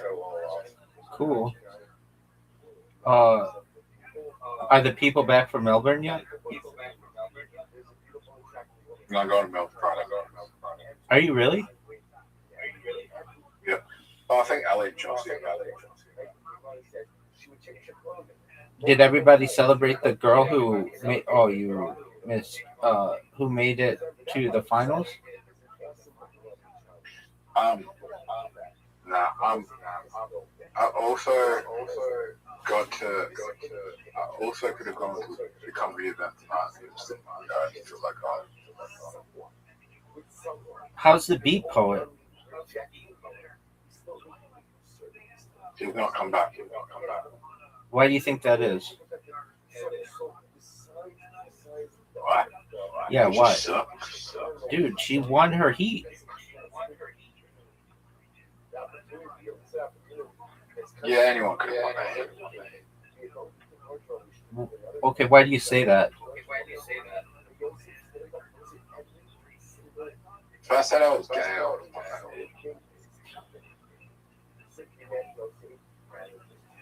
I don't know about that.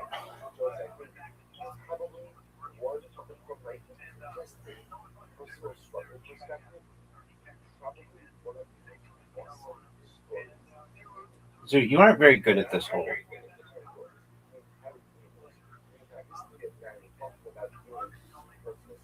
And I think I am very good at it. I mean, oh, show me up, Zoot. Go, do it, dude. That's what I'm talking about.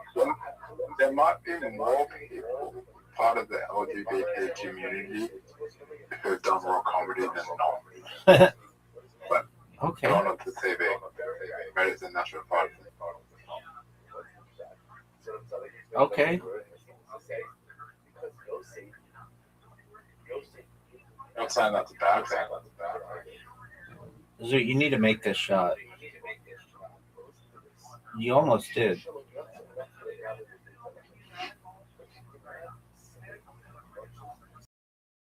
Zoot, I was on a podcast on Monday. I was actually on two of them. One in England and one in Australia. And the Australian guy and I we had a heated debate about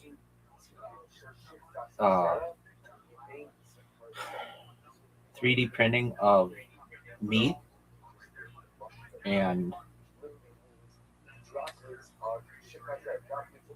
that's that. There's nothing I could really do about it. But... oh, get there. What a great shot. Dude, look at this shot. Have you ever seen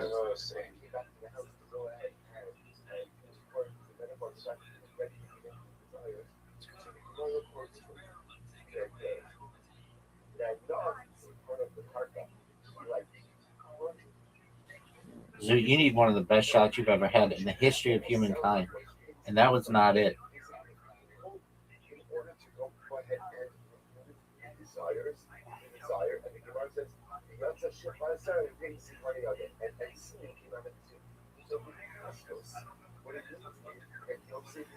You're going to make this. All right, Zoot. I think you're terrible at this hole. There's some holes in which you're better than others. You, my friend, are not good at this hole. What are your thoughts on my shot?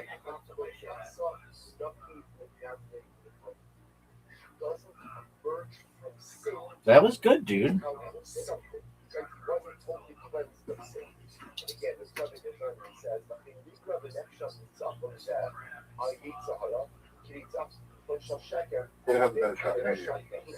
Oh,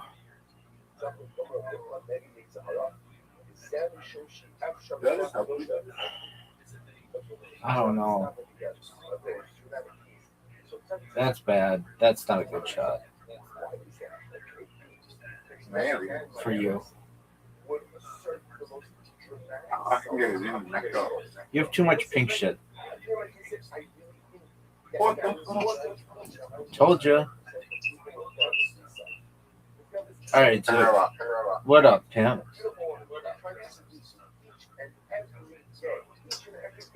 Would you let P. Diddy babysit your children? If I had other people there and cameras everywhere. Right?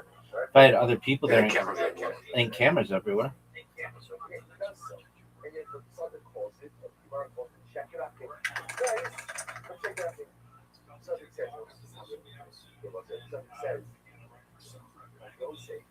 I think he would be like that. Probably. Oh, dude, what are your thoughts on getting a large straight right off the bat? Oh, I don't think he would want to do that. look at you, Zoot. Look at you. Look at Zoot. Get it. Get it. Get it. Get it. Get it. Get it. Get it. Get it. Get it. Get it, Zoot. Oh. You know what? Do a tough.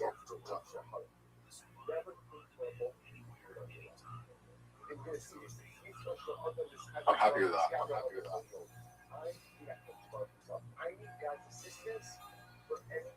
That's a huge time score. Straight off the bat. 1, 2, 2, 2, 2. Fuck. Did I get a small strike?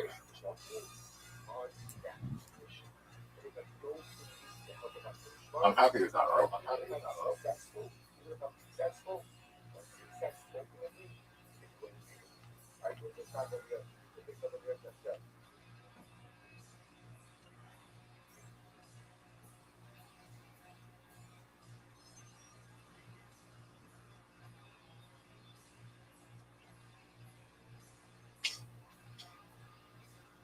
Let me ask you another question. Have you ever felt like, Dude, have you ever had a vision?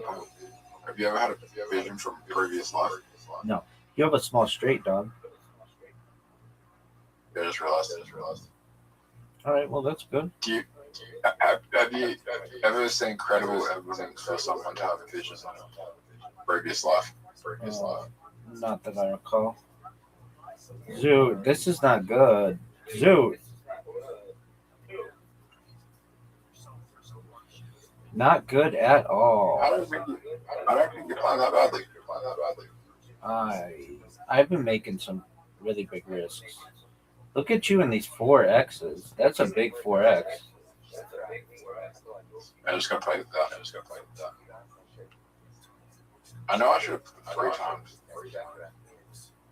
Oh, I already have the large. Go for the small. Get that full house. Why didn't you get the full house? Why didn't you go full house?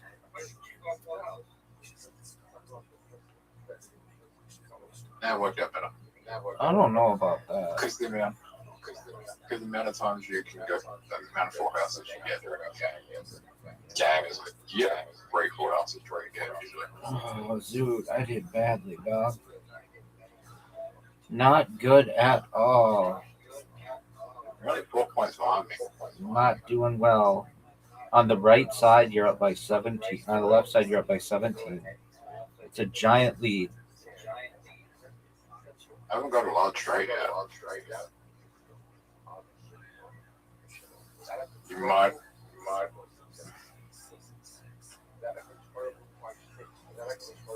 You're winning on the left side. No, I'm not. I'm losing on the left side. You're losing on the left side. That's what I just said. I'm mine. Wait. No. Doesn't matter. Now you're dominating. The only thing that could cement me, that's a good one. That's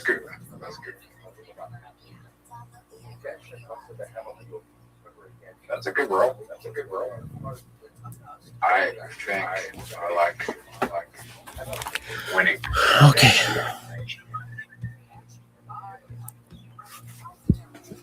Oh, no, I play Charms. Charms.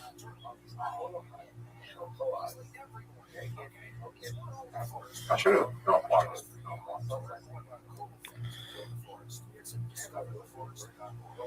Give me another 6. That's big time, big dog.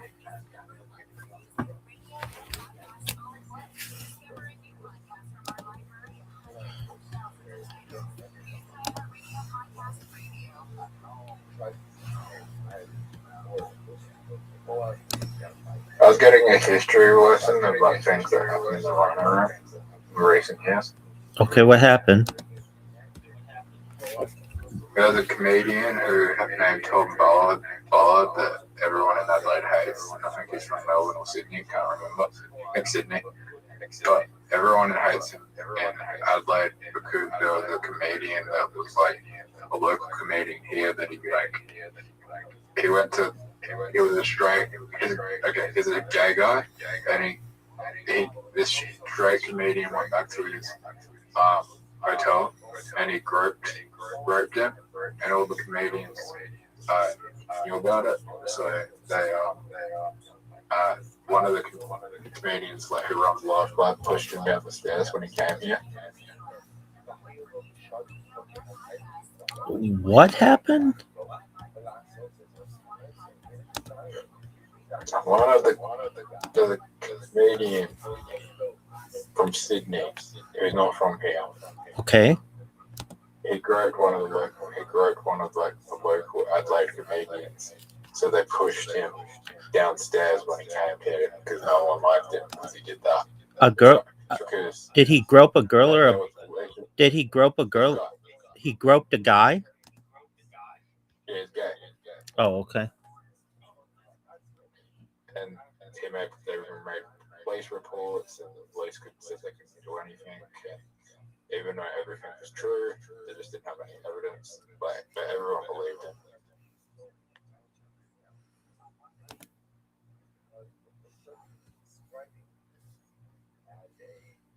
That's wild.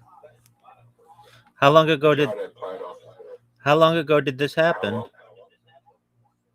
So the incident happened in 2014, but it wasn't reported until 2017, 2018 during the Me Too movement, and then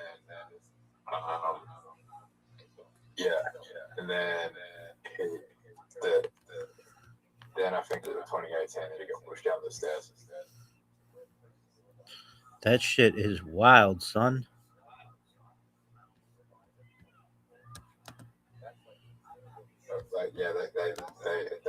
He's banned from the run.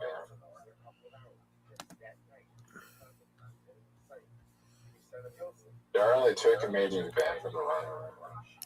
Who are they? Him and Alex Williamson.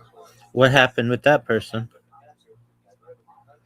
I told you the story earlier where they were playing glass in the gym on stage. Oh, that person, yeah.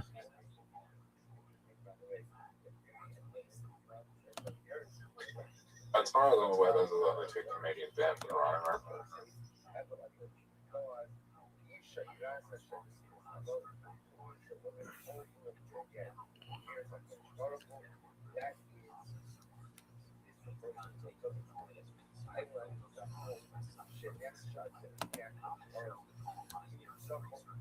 I need a large strike.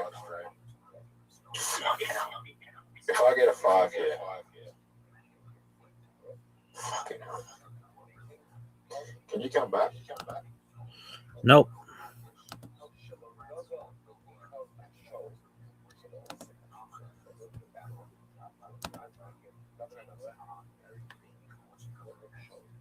But yeah, he would never be able to go to the runner without people wanting to kill him.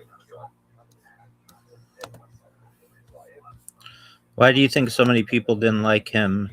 Because he groped the person? Is that what you're talking about? He groped the person part of the local scene, but he still has a career. He still has a career, and he's still on the ABC, and he's playing it off like nothing happened. Oh, he's still on ABC? Yep. You call it the ABC? No, just call it ABC. Did I say that ABC? Yeah.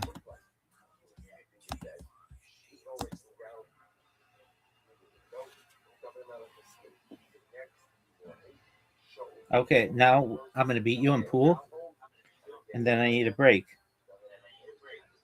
We're just playing. Not nine. Give me a few seconds. I just supposed to light it up. Take your time, big dog.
Big dog. Yeah, there's multiple universes when we never met. Perhaps. Do you believe in the multiverse? Perhaps.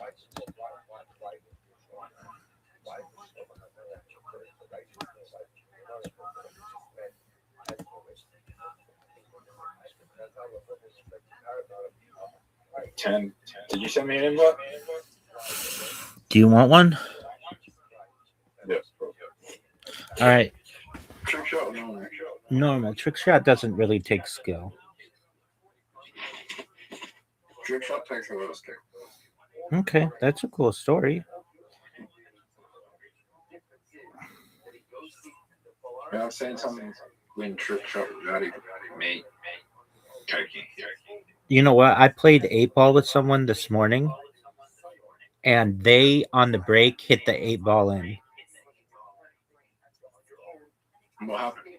It just made them re-hit, like re-break. But I'd never seen that where it said 8-ball was put in, the person needed to do it again.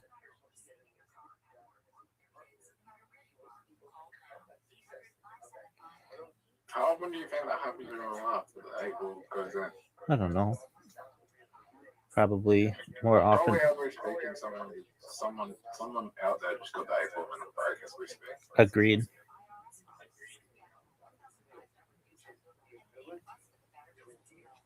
How many people do you think are playing 8-ball in real life right now? 69. How many people do you think playing 8-ball on their phone right now? 69. What was that shot?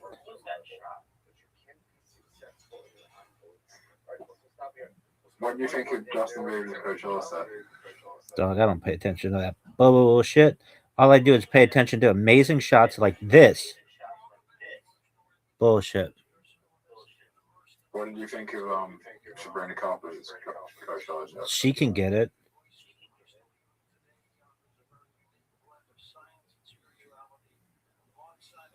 Are you proud of that shot? I'll give it a 7. That's a cool story. Zoot, did you know that you just scratched?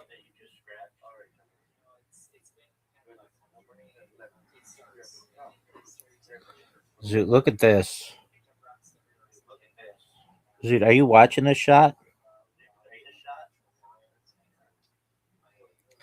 Zoot, are you watching this performance? I'll give it a 9. This is a hard shot.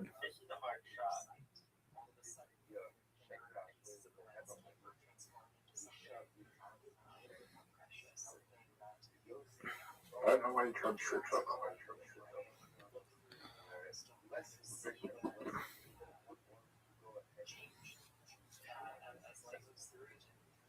Nice job, Zoot. All right, we're done. No effort. What'd you say? And no effort. Well, you won. Allegedly, I let you win, so that's cool. You had the best shot. Doesn't surprise me. I'm sick. I've gotten better at bowling.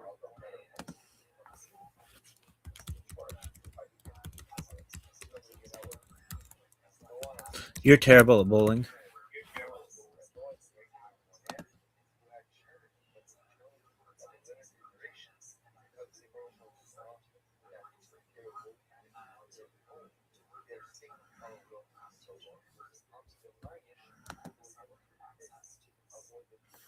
Zoot, what's your highest bowling score?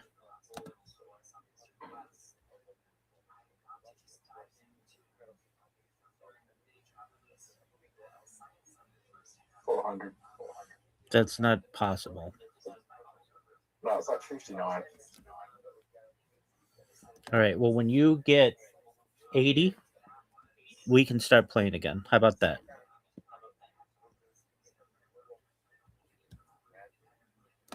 Miss Aquarius.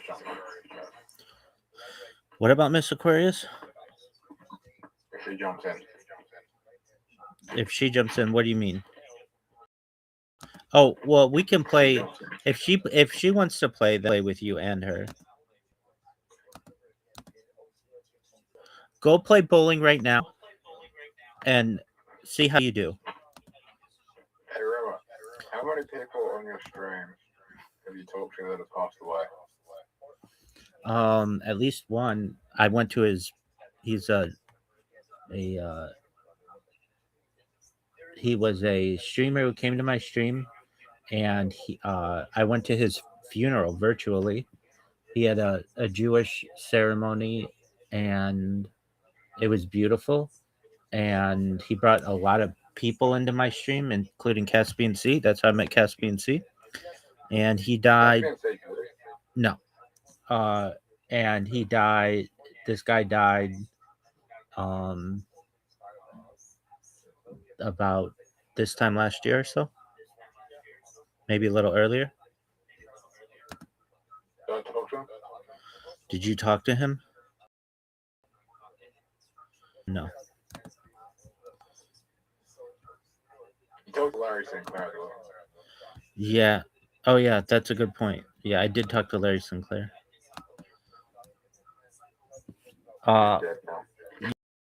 Yeah.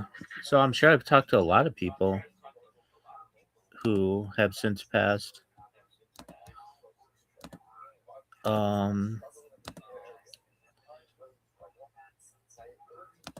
Let's see who else.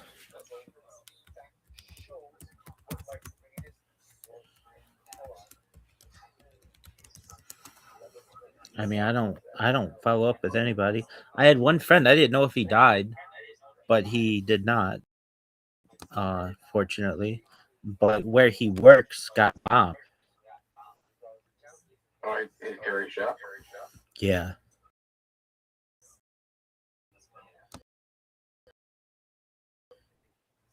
But he lost. like place of work, and he just. What are you saying? I'm gonna get a strike. Okay, Zoot, what's your score?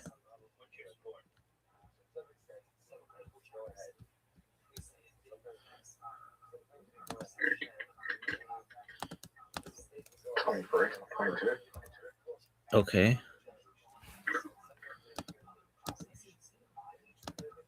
I ended on 22. You got 22 points. That's it?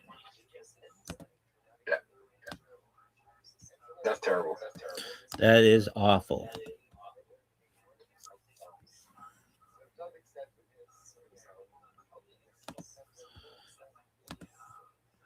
You should say how fast I'm buying against this.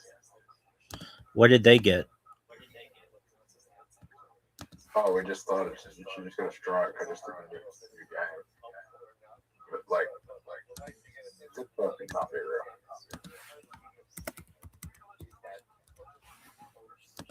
Why don't you think they're real?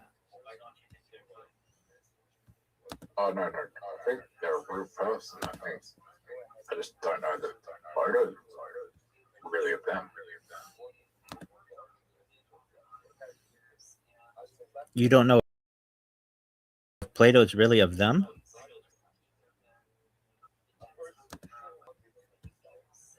That doesn't make sense.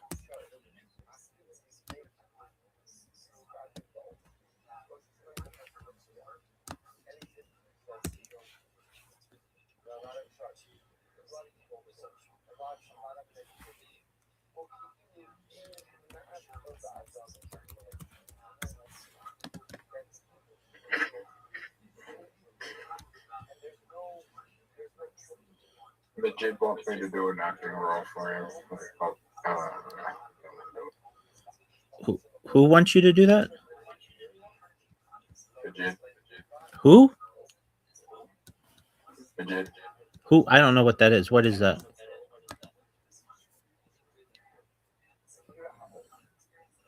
This person. Okay, why aren't you going to do the acting role? The podcast also. Oh, that guy? He wants you to do an acting role? Okay, why aren't you going to do it?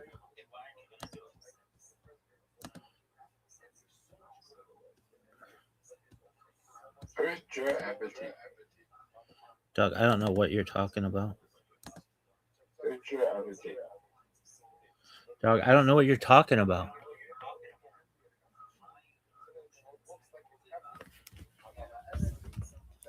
Zoo, what are you talking about?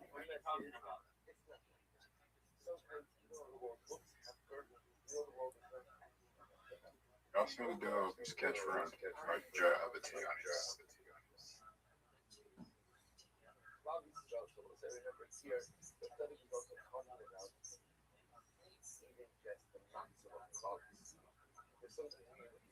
Are you going to do it? No. Why not?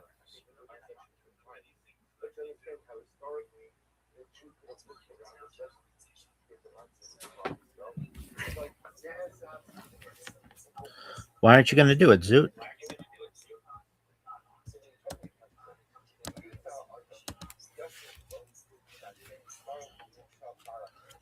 Zoot, you're difficult to communicate with. Did you know?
and then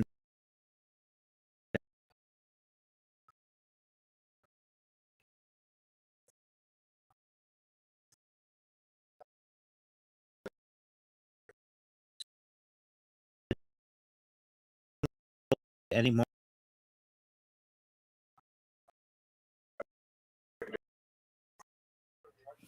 Okay.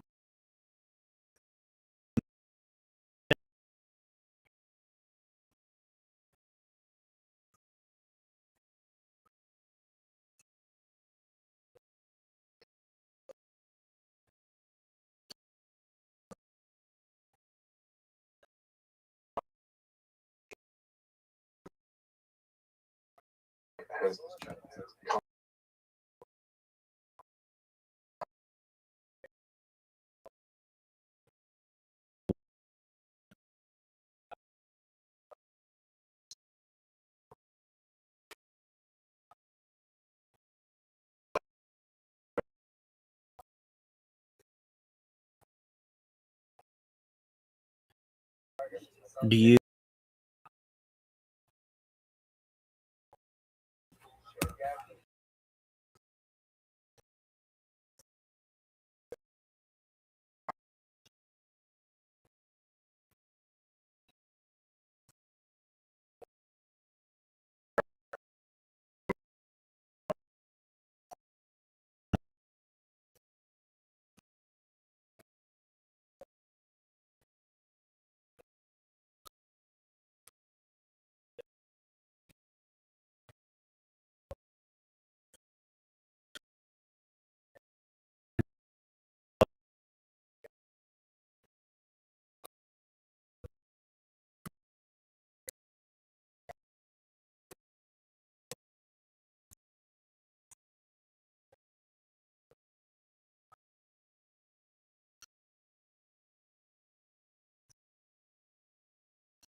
so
there's athleticism.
or to a generation that's full of hype. I don't think anything exists in But the incredible thing is that the generation that's undeserving often can be transformed into a deserving one through the process of sugar, as we'll discuss. And then typically highlighting the idea of, well, actually, let's, so actually, we left off galaxy. So let's take up a flip flop ballad. So that is the Hari Hamilton ballad. It is a color ballad. It's actually a very beautiful idea. In the eyes of the owner, I brought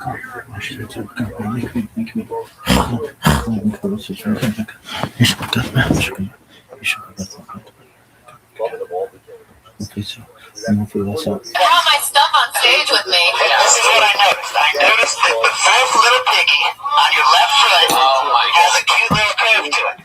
Now, do you think I could come on your show, tubbing with Tosh, and rub your toes under the water? What the That would be a Patriot? From now on, all of your questions for the guests have to go through. Can I answer? Yes. That would First be of all, I'm sorry. Now you can answer. unqualified and resounding no. You don't even know me yet. And I have a question. Are you short? Why is that microphone positioned? I got a speaker. You just plastic? I mean, what? Are you very short and you're just disruptive? I want to see if I really have a curve in my toe, actually. Who doesn't? He has what's. How did you know that? It's the fourth little piggy on the left foot. Oh my God. I didn't even know that. Yeah, that is adorable. It's cute. So you're an educator. Yes. You ever been to that website, WikiFeet? They show celebrity feet on there. WikiFeet. Are you serious? That's how deep you're. You have a lot of free time during the day. Yeah. Look, I did some research on you. Okay. Tell me about my toast, motherfucker. No, I didn't. Go ahead. Yes, I was watching an interview you did on Conan. Okay. And you were talking about how stressful it is on your new show, The Test, because they're giving paternity results out. It's very stressful. Okay. So they said the show to relieve your stress. This is stressful also. Talking to you. Well, we've been sending you to a massage parlor with a Thai woman. Yes, sir. And the Thai woman has been complaining because your back is too long. She says she has to walk too far. What I want to ask you is, okay. Now, when she gives you the happy ending, does she complain that your banana is too long? So we never even get to the happy ending. There's not even a decent beginning. It's hell. But I was hoping you wouldn't bring that up, but thank you, Mr. Plastic. What band were you in the 90s? I was in a band called Dirty Crowder. You can look on YouTube. There's some videos. You know that leopard skin bikini you're wearing on Twitter, on the Twitter picture? Are you talking to me or her? You know, Natasha, I need a background dancer with my banana song. I got a song that goes, share my banana, share it all with you. You could be behind me with two bananas in your hand. We could go to Vegas and be the hottest show there. Wow. Patriot. Is this one of the open micers? No. He's done more than a minute. Yeah. Patriot, first of all, you're out of control, man. I'll shut up now, sorry. What are you doing? Let me tell you about this. There's no blocking the left arm twitch. There's no crazy questions for the guests. You're still blocking it. I know when you're putting it up against your thigh. And it drives me crazy. I'm serious. Take it off there. If you're gonna have to catch me fair and square. If your arm's gonna twitch, I want to see it twitch. He has a left arm twitch that he can't control. Why wouldn't he? But there's something about a guy in a suit like that. When you see that twitch, it just makes it so human. How's he washing? I'm fascinated by that suit. I got an undersuit underneath that I can wash. The outside suit is I got 3 suits under there. Yeah, I ordered this from Norway a year and a half ago. I didn't know if I was going to get it. It took a long time. There was lots of delays. The sculptor had health problems. He had legal issues. And I was excited to get it. But for a year, I've been dreaming. I want to come see Death Squad. And when I got the costume, it took me a month to work on it. And then it came down. You need to hire an editor ASAP, by the way. Yeah. Every explanation is just 40 seconds too long. Isn't it fun to have someone you can just tell them how terrible they are all the time? Why do you want to know how big Kurt Fox's dick is also? Natasha, I judge you. Natasha, let me say something. That laugh's scared the hell out of me. Like you on the James Franco roast. What I wanted to know is, did any of the jokes you did, were they written by Tony? Because I know he was a writer. Look, that's not how that shit Patriots. Tony helped me with some jokes. Yeah. I don't remember if one that he wrote got. I mean, Tony helped a lot of people with jokes on there, right? Yeah. I think he got a lot of jokes in. Yeah, it was fun. Tony is one of the best roast writers, I think. Well, thank you so much, and it was a pleasure to work with you because Natasha killed it. Did you see it, Kirk? I saw parts of it. Natasha killed it. I saw your part. I picked certain parts of watching it. In the live show as well, you know, which a lot of people don't get to know how that whole unedited that part of it is. But I feel like they didn't edit it that much, though. oh no, it's true. Yeah, they really left it long. So it's just very, very funny. Anyway, you know why we're here. Many comedians signed up to do 60 seconds. Natasha, Kirk, two of my good pals. We're gonna sit back and listen. Am I too close to where it's all gonna go down? No, but if you want, you can scoot over a little bit. Listen, I don't want them influenced by my feet. That could only distract them. I want them to all start doing feet jokes. Right. Are you one of those guys? What's his name? Patriot? Iron Patriot. Hey, Iron Patriot. Did you name yourself? Well, people call me different things.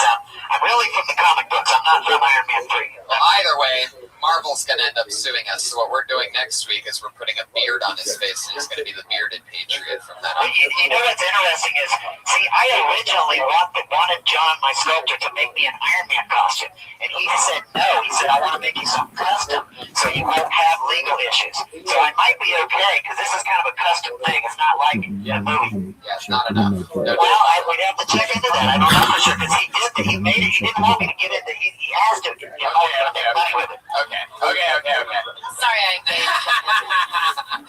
Fuck yeah. So, you guys ready to get some comedians up here? What? Everybody does 60 seconds. At 60 seconds, you know your 60 seconds is up when you hear the meow of a kitty. And that's time to wrap it up, because if you run the sound of that kitty noise, angry West Hollywood Mayor comes out. He's been extra angry lately, so don't run the kitty sound too long. And he comes out quicker and quicker every episode. Red Band over here gets a little excited, and I notice every time it comes out quicker and quicker, so look out for that kitty meow. You guys ready to do this thing or what? Your first comedian tonight. Wow, there's a lot of names in here. How exciting. I can't wait for what it's worth. It's Rob Weissman.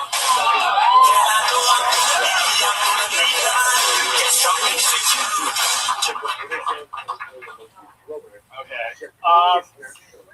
I got inspired by the Iron Patriot for a new joke. What is this? It's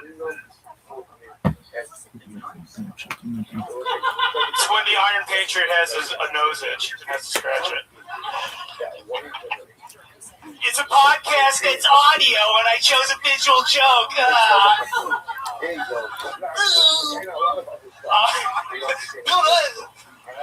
Okay, one more quickly, 60 seconds. I love this joke. What is the real reason that they created Facebook? Because it's easier to jerk off to your phone or computer than to your high school yearbook. Oh, thank you, darling. Thank you so much. And I didn't even go to high school there. Oh no, the West Hollywood Bear. No, we're having technical difficulties. Oh, so you want me to keep going? Yeah, there you go. There you go. Fuck yeah. I have a question. Are we done? Yeah. No, I think so. Is that like a common thing to jerk off to Facebook? I mean, is that what people? I don't go on Facebook. I think the real question is, are people jerking off to their high school yearbooks? That's the real question. That I feel like I got you was most likely to say, I think you can look at it as a brave thing to say that. That's the way the stance. Brave? I agree. It was brave. It took a lot of balls. Okay. Have you ever jerked off to your high school yearbook? I hadn't even thought about it. I didn't even know it was an option. Also, I think it's funny The that truth is, I can't wait to get home. most people don't have. Oh, high five! I'm not touching your head.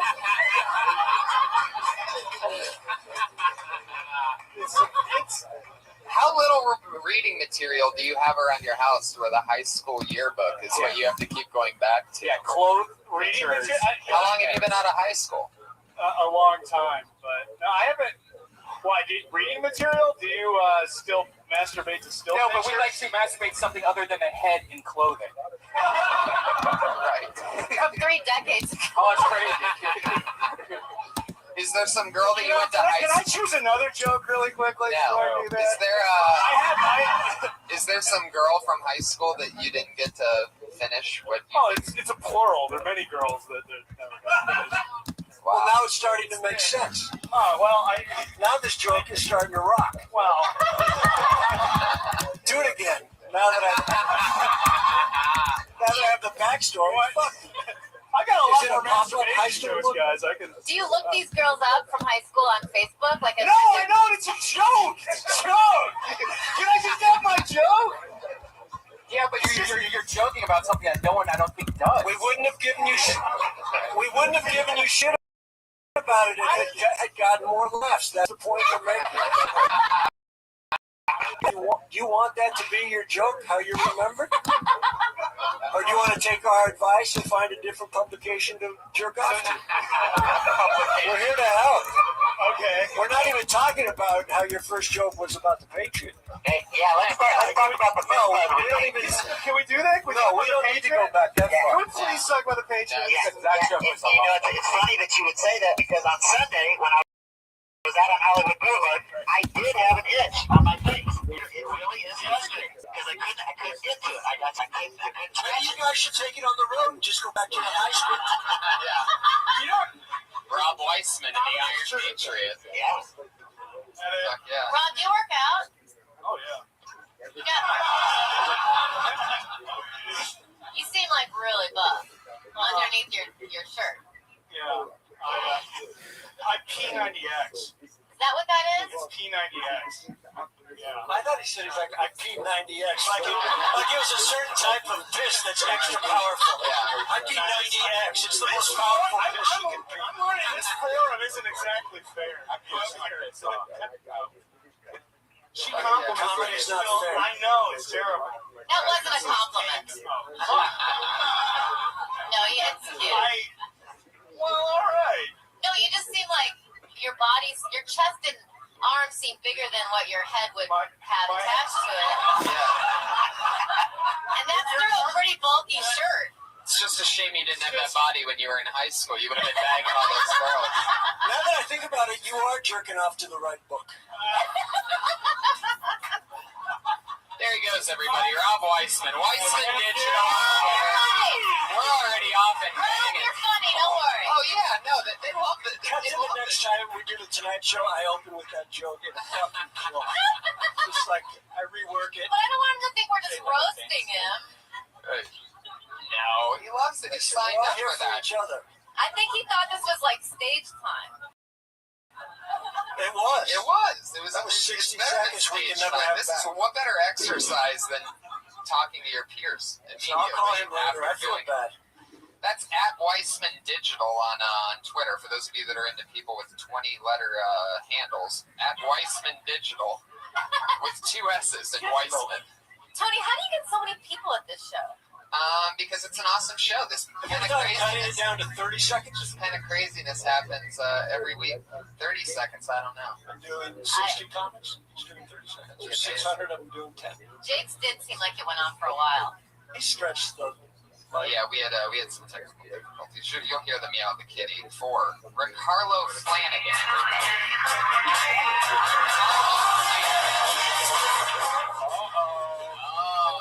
If a comedian ever misses their spot, that means they get blocked.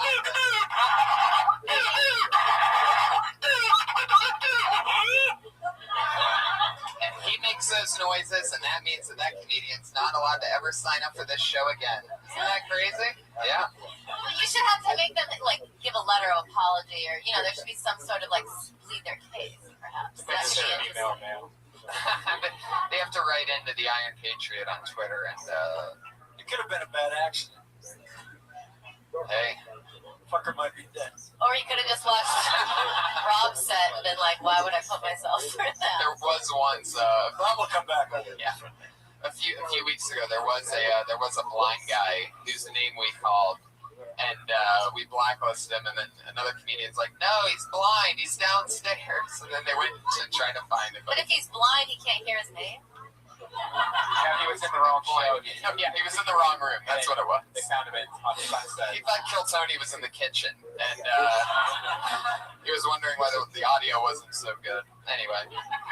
All right, put your hands together for your next comedian. Timmy Day, everybody. Here he is.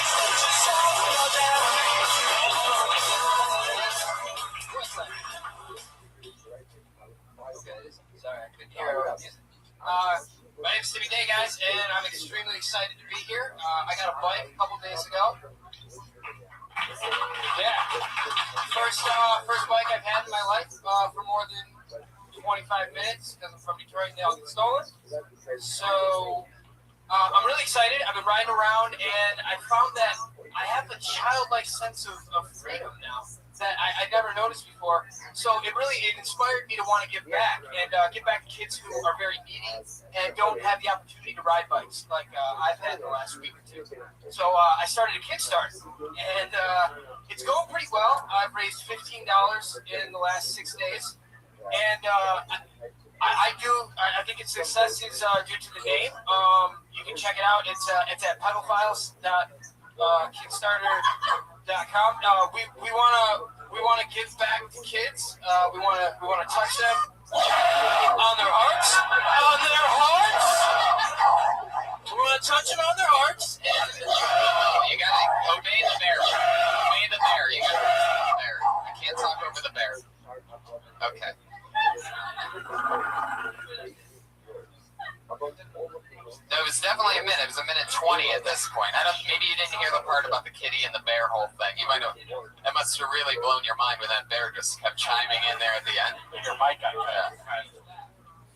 I like that you're drinking a 24-ounce can of Pabst. And you're biking. So I see now. I never thought of that. Like, I know there's people drunk driving, but now the bikers are drunk too. Now, are you encouraging pedophilia? Pedophilia, yes. But not like sexually touching kids, no. But touching them on their hearts, yes. Just checking. I just wonder if I should call a friend of mine at law enforcement. You wear a helmet when you bike? Are you talking about motorcycling or bicycling? Oh, bicycling. Right. Should I clarify? I didn't know. I honestly, I couldn't tell. Yeah, you're trying to balance both. I will say it was a surprise ending. I didn't know you were going toward. Yes. So you had me up until then. Because I like biking, so I was into that joke, and then you lost me to something. If you could pedal towards something that doesn't include touching children, I think this joke could work. I think you're onto something. And I think lower. We don't know that. We don't know when you started. I'm just telling you what I've learned in the past. So I leave drugs and alcohol in the car. And do you always wear the sunglasses? Unfortunately, I do, yeah. And the backpack, you always wear it too. I just don't want to leave it. The sunglasses on top of your head, though, you leave them up like that a lot? Yeah, it covers the balding in the front of the hair. Oh, wow. Yeah. It's an interesting move. I wake up every day and I think so unless the follicles just, doesn't have to see the bright sun. Who would have thought John Cryer just could have had a bunch of sunglasses on the back of his head? Nobody would have ever known he was bald. It's an I wouldn't even known that it was to the hair, except you mentioned it. We thought you were wearing sunglasses on the head. It almost just seems like, even if not, somebody wouldn't be like, oh, he's covering up a bald. It's just like, oh, he put the sun back out for the first time every time. And at the same time, the roof might blow off the joint. When everybody else is freaking out, but slow. What the fuck? sun makes hair grow. We keep it growing.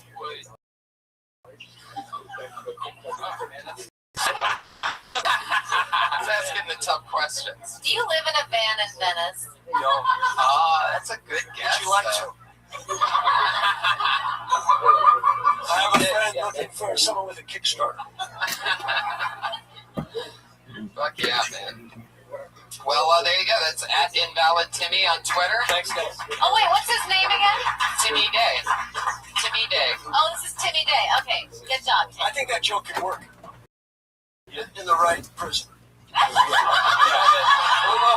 really is. It's a long way for pedophile wordplay, right? It'll get you killed, but you'll go out smiling. Right. Fuck yeah. Do you guys remember, we were just at the Podfest a few weeks ago with Marin and Benson there came up, they were talking about their first few minutes that they wrote and performed. Do you guys remember any of that you first had your first set? My first set was right on the stage. In the belly room? Yeah. Wow. And that's so cool. Killed. Yeah. And then my next one, I just bombed. Wow. Because I thought that's just how I was always going to be. Yeah. I didn't know this room was so easy. Right. See, look, they just laugh at it. No, it was, yeah. What about you, Kirk? My first set was downstairs. In the November 11th, 2002. And I did 3 minutes where I was pretending I was Jesus' brother, James. Wow. Because I had the hair and the beard, and I was really going with that angle. Yeah. But I was... You played a character? Listen, I went out strong, James of man. Nazareth? And I did not get one laugh because I was actually pretending that I was him. I wasn't being a character, I was being him. And then after 3 minutes, I said, this was funny this morning in front of the mirror. And then they laughed, and then I understood comedy. Right. Did you wear the Jesus outfit? I wore James's outfit, which was mostly jeans and a t-shirt. Jesus was the one that wore the decorative sheet. His brother wore denim? Yeah. That's why it didn't work as much. It almost sounds like the kind of thing. I might bring back that joke. Yeah, I was just gonna say, it seems like the kind of Kickstarter for James's brother. But I remember that night. Yeah, that had to be interesting. I remember thinking of like types of characters that I would. It seems like an easy way to break. I had read an article where they found a little casting and they thought James had been in it. So I just went with that angle. That's so funny. That's the name that they had for him. Jesus' brother was James. Yeah. Wow. So I didn't pick the name. I just went with the comedy. It didn't work then. It doesn't work now. Some jokes just fucking don't. Patriot, if you're ever going to do a set of stand-up, the man under the suit, what do you think a major premise of your first 3 minutes would be? I just introduce them to who I am and tell them about my first crush on a female brother was Thelma on Good Times.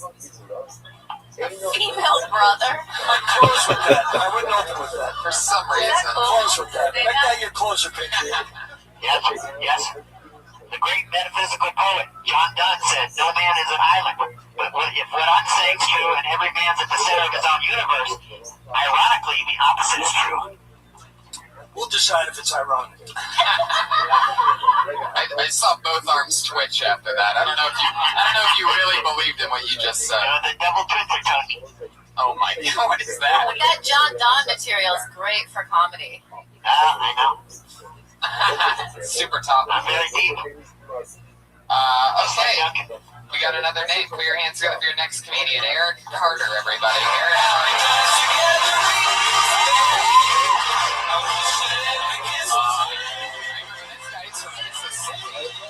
What's up, everybody? How we doing?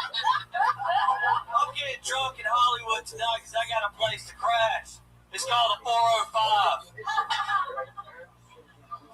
Before I became a comic, I used to want to be a time traveler. I wanted to be a time traveler until I saw what it did to Michael J. Fox. Oh, shit. But I don't care. Thank you. I was waiting on that. I don't care how cool you think Brad Pitt is.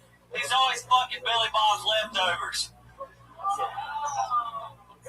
South is rising again. Now it's fun.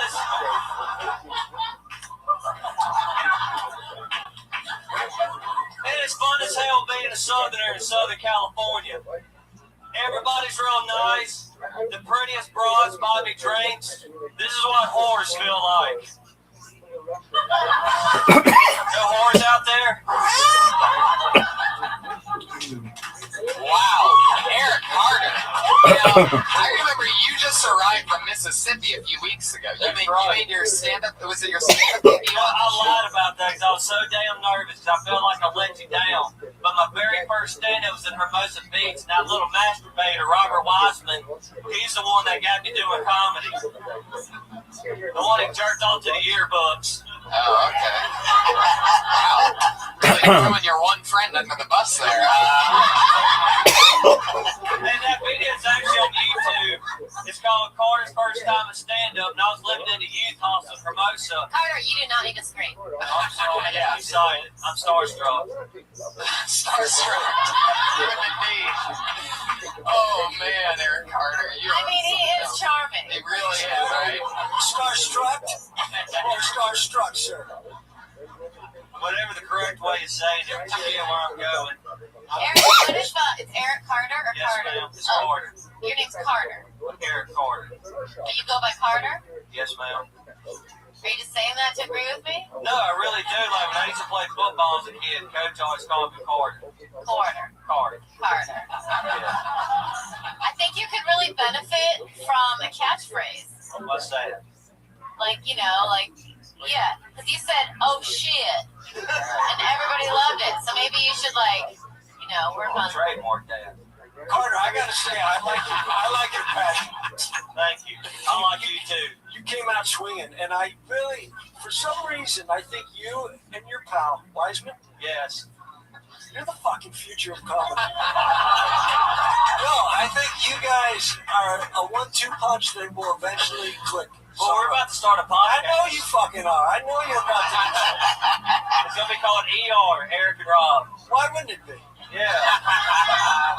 I like it. I think. You know the joke I liked? I think you're in the right business. Heck yeah. You know the joke I liked was, I don't care how fine Brad Pitt is, he's still fucking Billy Bob Thornton's leftovers. And I gotta tell you, that's a good joke. That's true. Adrian, I did not know you had impressions in your repertoire. I like that. I like the way he sounds. I can listen to him all night. He's funny. Thank you. I can listen to you too, Patriot. Also, Carter, you got swagger and you got confidence. Yeah, totally. That's what I said. That passion. Thank you. Well, I didn't drive 6 states out here to be like a candy ass artist. I drove out here to be #1, and I ain't selling for nothing less. Well, yeah. All right, shoot for the top 10. Just shoot for the top 10. One is highly fucking. Yes. It's unreachable. Slow it down there, Stone Cold Steve Austin. Patriot, what do you think about this gentleman's feet? He has open toed. I like to listen to it, but I told you, I only like girls' feet. I don't like guys' feet. No.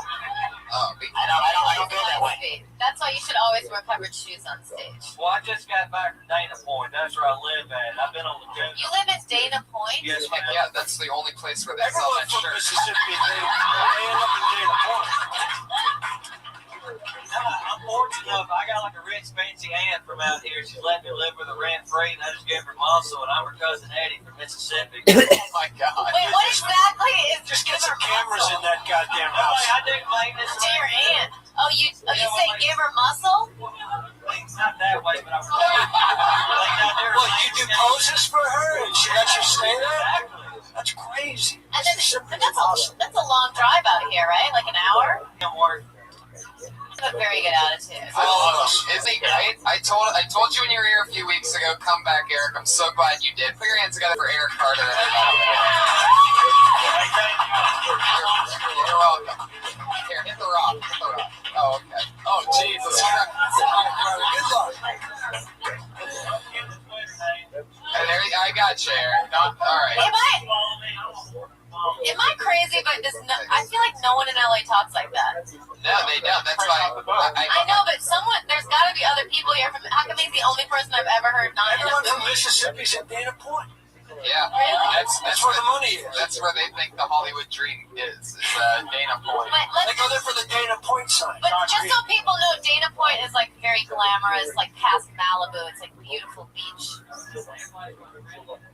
Dana Point is south. It's south of Malibu. Oh, whatever. It's nice. John Reedcock's kind of like him. He's a little more of a like sophisticated. There he goes. It's Eric Carter on Twitter. That's Call Me EC. Call Me EC on Twitter. He's obsessed. Fresh off the boat. That guy could be a star. He's like hiring. He didn't come here all the way from 6 states to be no candy ass number 50. I didn't fucking leave Mississippi behind at $1 million estate to come out here and not fucking kick ass. I have met a lot of He's like a rich kid, right? In new comics. Yeah, did you see those slippers?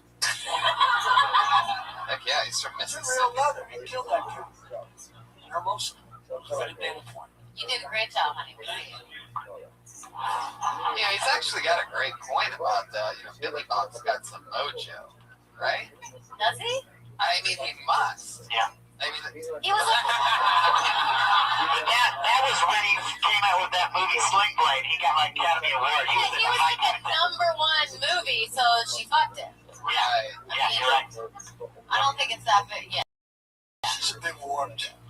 I don't think there's anyone in this room that could fuck her. Yep. Eric Carter. Did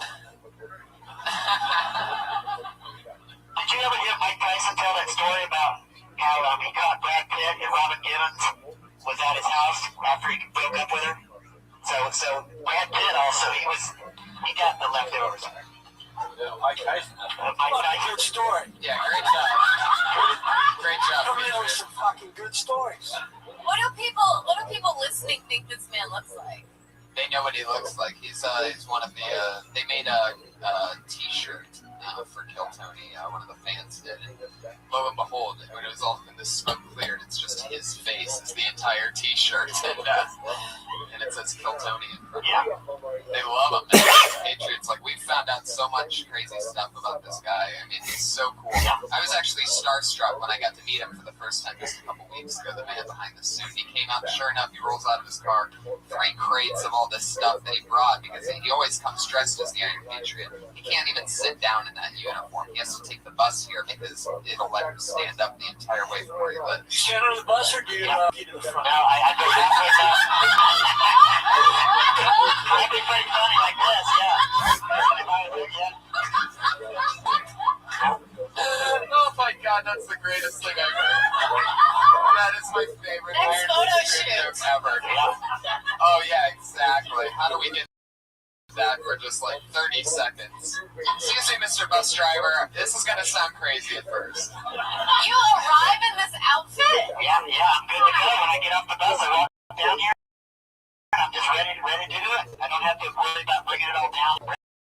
I didn't park anywhere. Let's keep this fun train moving along. Your next comedian goes by the name of Matt Gass. You know what that means? Wow.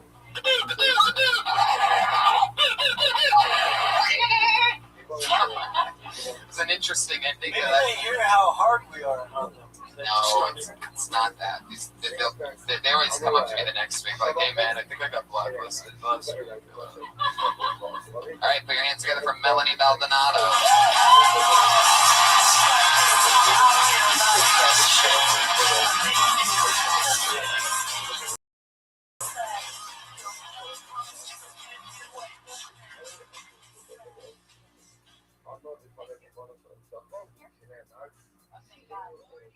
I don't know why people go out of their way to buy license plate filters and stuff like that in their cars. I saw Spoiled and Loving It.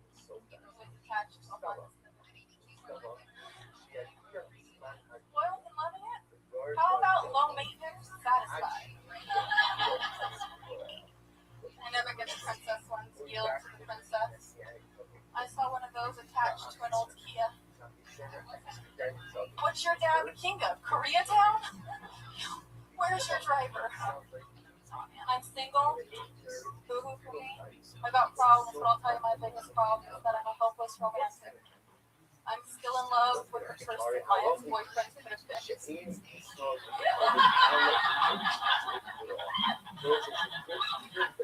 late for us now, though.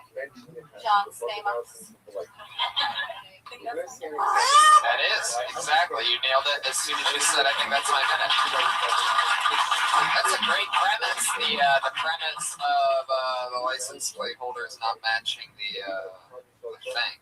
Those are two funny ones. I wonder if there's like something in, like you never, if there's one that's another one like that, like something cool. And I'm I obsessed. know you're not doing that good because there's a pink mustache on the front of your car, like they're giving people, and that could be like, whatever. You could mix that in there, but it's such a great premise that it's I'm obsessed with the vanity plates. Those are fun too.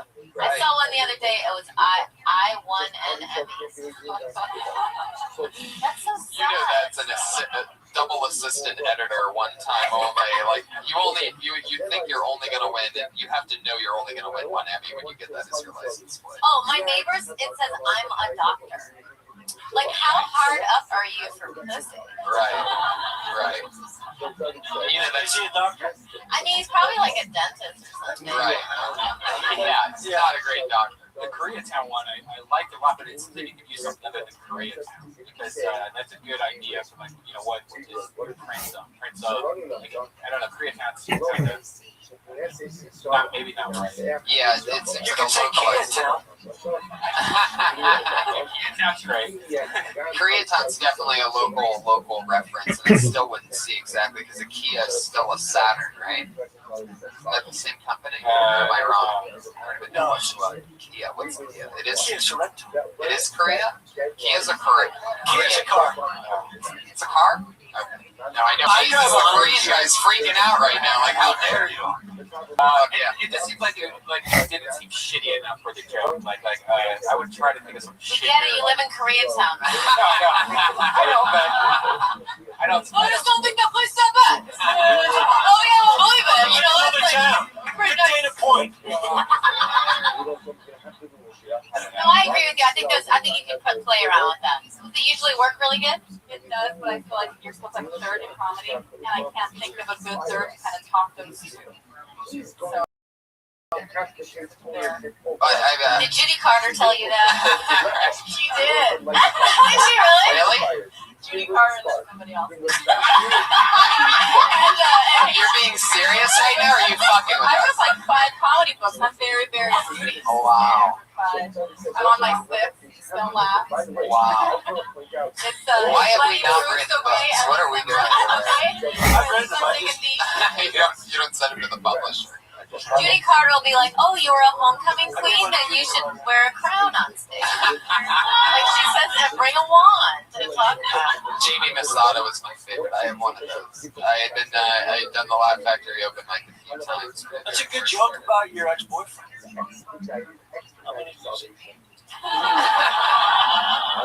Wait, what was Jamie's advice to you? Jamie's advice to me, and you wait out there for hours to get up to this crazy middle of the day open mic. I mean, it's ridiculous, and I'm pretty sure they're still doing the same. Anyway, it's terrible. You can't swear or whatever. Oh, that's a different story, actually. Anyway, he told me for comedy advice, he goes, buddy, very funny, but you know what you need to do? You come back, you be wearing a cowboy hat.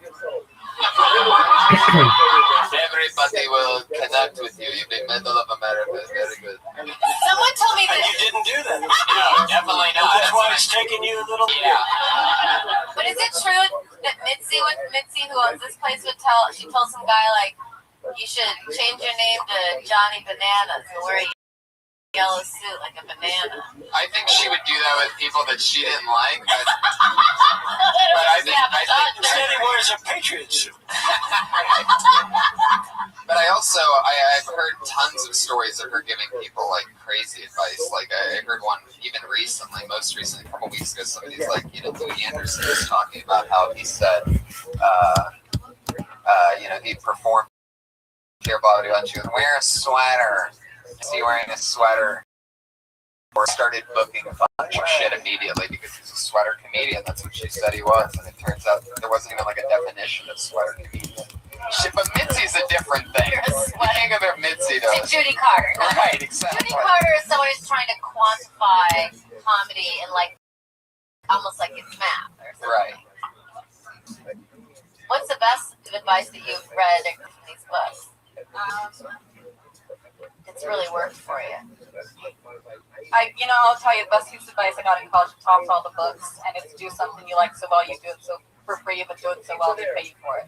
That trumps it all. No, but I want to know all this reading for all I this. think from Comic Insights, I like Louis Anderson has a piece of advice for the timing, and he says don't say it until you feel like you have to say it.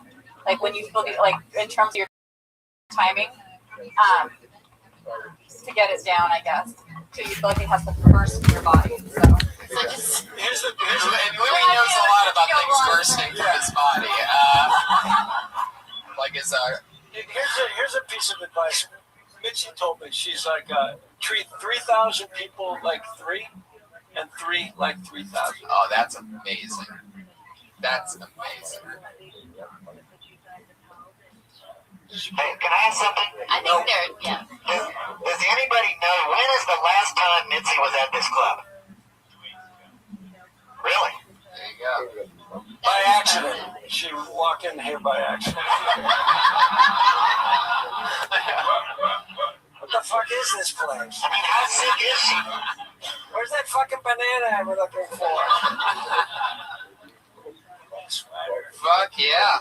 Hell yeah, well, there you go. You have a beautiful smile, too. Yeah. What's her name? Melanie Maldonado. You can follow her on Twitter at Melanie B Comedy. I think I already did. You do now. I think that pink mustache thing will kill, by the way. Yeah. Because then it doesn't even matter what the vanity. It's just funny picturing. I actually saw a Porsche yesterday with a handicap placard hanging from the rearview mirror. It was a brand new Porsche. What about it? No, I saw a Porsche and it had a handicap placard. It was like, I'm handicapped, but give me a car that is the hardest thing to get in and out of, so no one will even notice that I'm handicapped. Right. That's what I would buy a handicap placard. I want one of those. Hell You can buy yeah. 'em. How much are they? I think it's pretty cheap, like $80. You do live there. Really? You can buy those in Koreatown? Yeah, they're pretty easy to get. Actually, we know a couple comic friends that actually have them. Are they handicapped? No. But they have the handicap thing, so they can use card game. Is there like a secret passcode in Koreatown to get one of those? Like, do you have to go to a Chinese restaurant and be like, I'll take the number 73? All right, your next comedian goes by the name of Bo Scott, everybody. There we go. Good name. From San Diego. I know this guy. Guys, my name's Bo. I'm going to try to make you guys laugh. Before I do, there's something that I need to get out of the way. All right, now that shit's out of the way. Let's begin. All right, there's been a lot of talk about bananas in here tonight.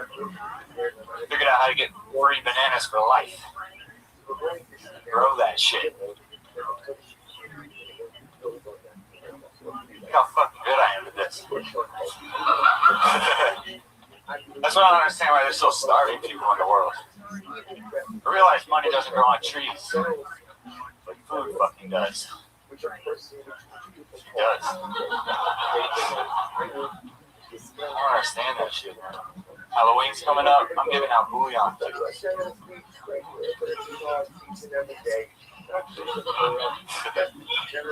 what I'm going to be for Halloween yet. Thinking about either a mailbox. Fizzling out there at the end. I had a good punch right there. What was it going to be? What are you going to do for I Halloween? was either going to be a mailbox or I was going to put goats on all my fingers and be Edward Goat Hands. All right. Anyway, You had a chance to finish it before that line. Yeah. What was the physicality you were doing there? Right. I have a right arm twitch. Are you kidding? Yeah. Yeah, he is. He's trying to make a callback to. Why did you do that? I don't know. You don't know why you were pretending like you were playing the drums for that first joke? I don't know what that was. But I was Are you really a good at it, mystery though. to yourself? Like, I was really good at it. When I first started comedy, I was really bad at it. Anybody that? But I'm just curious. No, I'm fascinated. How does the banana fit into that? So can we just explain to the audience at home, like he was doing some crazy physicality where he said that fruit grows on trees, but then it was like he was playing a It's better drum? that the people at home don't know what he's doing. He had one foot up and the other foot was like, or hand was karate chopping it in a weird way. It had actually nothing to do with what I was saying. For those of you listening to the audio, for those of you just listening to the audio, when you get home, go home and just download the video just to watch this one part, and make sure that you have a rope or a gun with a bullet in it handy. Now, were you implying that you can make money doing that? I do make money doing that. By that move? Yeah. I can do it for a lot longer than that. I only had a minute, but I could go Do they for pay it. you to stop doing it? What kind of Persian kingdom are you working in where some guy's making you do that for hours at a time? Look at the white guy that I keep over here for only $100 an hour. He doesn't even know what he's doing. He just keeps doing this thing where he lifts his leg and moves his arm back and forth. So basically, your last joke, you could put for Halloween 10 goats on all your fingers and be Edward Goat Hands. Right. You can really substitute any now. Anything. You could be Edward Cow Hands. You could be Edward Banana Goat was Hands. the best I could do, I think. Edward. What's funnier than goat hands? Anybody? Anything. No, like I want to know because that's my favorite joke. Let's just say going with goats on that was a bad decision. Thank you, everybody. Hey, nothing gets worse than goat hands. You can make any bad joke at that point. No, it's awesome. I'm speechless, which is that's good. I'm still going. Do you often break out into like some physical things that are incongruent to what I you're just try to talking make about things during your set? uncomfortable. People will get That's cool. People don't know about me, but His guys open's about me good. one day. The opening was good. When you moved the mic stand, that was funny. I gotta be honest with you. You made me very uncomfortable, so you succeeded. Would you call your comedy abstract? Or off the wall, I think I would call it. I hate doing comedy on walls and shit. Yeah, it is. It's fun, right? Don't let it fool you. Who is that talking to be this good? Yeah, we're not always going to be here for You liked it, man. You believed in what you said. That's all that matters. How many great shows do you have? Like, do you give a lot of great shows? Yes. That's good. Do you get up a lot? Yeah. How many times a week? I had a show last night in San Diego. I grew up in San Diego. Cool. What part? Pacific Beach. Nice. That's where I learned to do this. I could do this for hours. I made $60,000 last year. Usually I'm in a car trying to get the brakes to stop. Fuck yeah, Bo. Do you live down in San Diego? Yeah. No. I just moved here. Yeah, actually, like 2 weeks. What are you, his manager? Did you just fly him here when I asked? But he's going to be a big deal, guys. You don't get the book. He's been working on it, and now he can do it pretty well. He started off with his left foot, and that wasn't working. Right. I can't do it on my right foot at all. Isn't that the one that you did it with? Are you dyslexic? Wait a fucking second. This joke is starting to work. Holy shit, you're onto something. Yeah, who would have If we thought? can get a Q&A involved with that joke, we're going on the road with you. There. Heck yeah, just us. Fucking goat hands. I love it. Thank you so much, Bo Scott. There you go. Say Bo, San Diego. That's at Bo_Scott on Twitter. For those of you listening. want to chat with Bo Scott, it's Bo_Scott. I'm not done with him. I'm fucking calling it. And there's also a line here. I gotta find out what makes that guy tick. There's also a line on these sign-up sheets that has their name, their Twitter handle, and the topic. His topic was Halloween /gifts. Well, guess what? He fucking nailed it. He did. Halloween's coming up. Halloween, goats. Let's keep flying through this. Mike Stanley, everybody. Mike Stanley.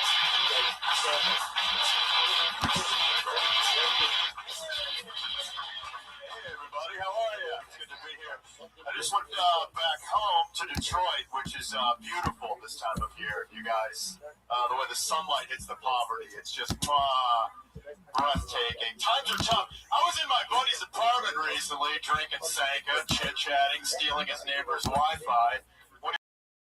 Pulled an envelope off his coffee table and he goes, "Look at this! How am I going to get out of this?" And I was like, "Look, dude, you're 35, unemployed, and live in Detroit. If I were you, I would probably take it just for the paycheck. Unless you cooked up some pyramid scheme that involves you taking bong rips and playing Xbox. I don't really see a lot of career opportunities coming down the pike, my man." And he said, "I know how I'll get out of it. I'll just say I'm racist." "Yeah, you are racist." I said, "Come on, Mike, I'm not racist." I said, "If your plan to get out of jury duty is to say that you're racist, that means you're automatically assuming that whoever's on trial is going to be a minority." Which sounds pretty fucking racist to me. And he said, "Well, I heard that if you say you're racist, they have to let you out of jury duty."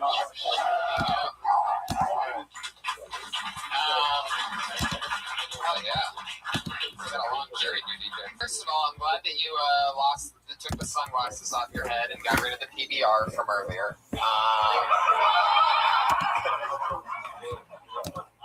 It's a different guy? No, I'm kidding. Fuck yeah. That's a lot of jury duty. Yeah. Oh, yeah. That was a joke. I thought it was Yeah. good. I thought it was quick, and I just wrote it last week, so I thought it was fast enough to be able to do it. That meow is hard to hear. Yeah, that's why the West Hollywood Bears are on. Yeah.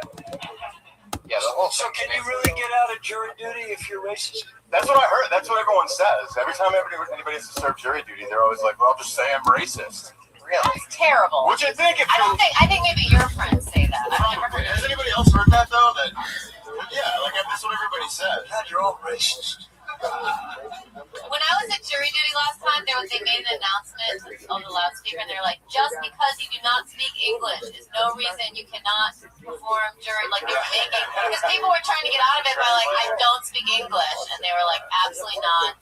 That still means you have to be a part of this system." Well, the thing about it is, like, they don't pull that end of the joke is they don't pull you aside and ask you in private. Like, so he has to announce it in front of everybody, like, "Hey, everybody, I'm a racist." It's like, good luck with that. You should just walk in wearing a sheet and a hood. Yeah. They won't even have to say it. I think that was at the Family Guy, and that whole racist thing also. I think that's how Peter got out. Well, you know, what could be funny is what if the person that you have to tell that, what if the person doing the questionnaire, like, "Are you racist?" is like a giant black guy. Right. It's like, well, who are you racist against? Right, well, exactly. If you're in Detroit, like, good luck fucking running that up the flagpole in a crowded courtroom, like. Right. That's Well, what if he says, "I'm racist"? Yeah, everyone is. This is Detroit. Just fucking sit down and let's vote. Is it true you could buy a house there for $30 right now? Not 30. You can get one for like 10 grand. Oh, 10 grand. Yeah, or like depending, you can get them for like 2 grand at some spots. But 2 grand for a house? Yeah. Right. You can get one for 30. You just put 30 down and you make payments of $10. The Chinese are actually buying out a ton of land in Detroit right now. The Chinese are buying. They bought all Detroit. Yeah, they're buying like huge chunks of it. Yeah. No. What a good idea. That's what I don't know. Oh, They're going to make a beautiful golf course. At least the car business will start booming again there. Not the way we expected it. Seriously, I mean, think about it. You can buy a house for $100 right now. You just buy like a whole fucking neighborhood for like $1,000. You know that shit in like 10, 20 years is going to be worth more. Yeah, but you'll be dead. Yeah, we could just all fly to Detroit and have like a crazy weekend party. Listen, let's all get together and just go to Detroit, every one of us, and buy up a little town. Just fucking let's party it out. Brian, what makes you think that there's not going to continue to be an exodus there? You think people are going to have a resurgence? The government just gave them like a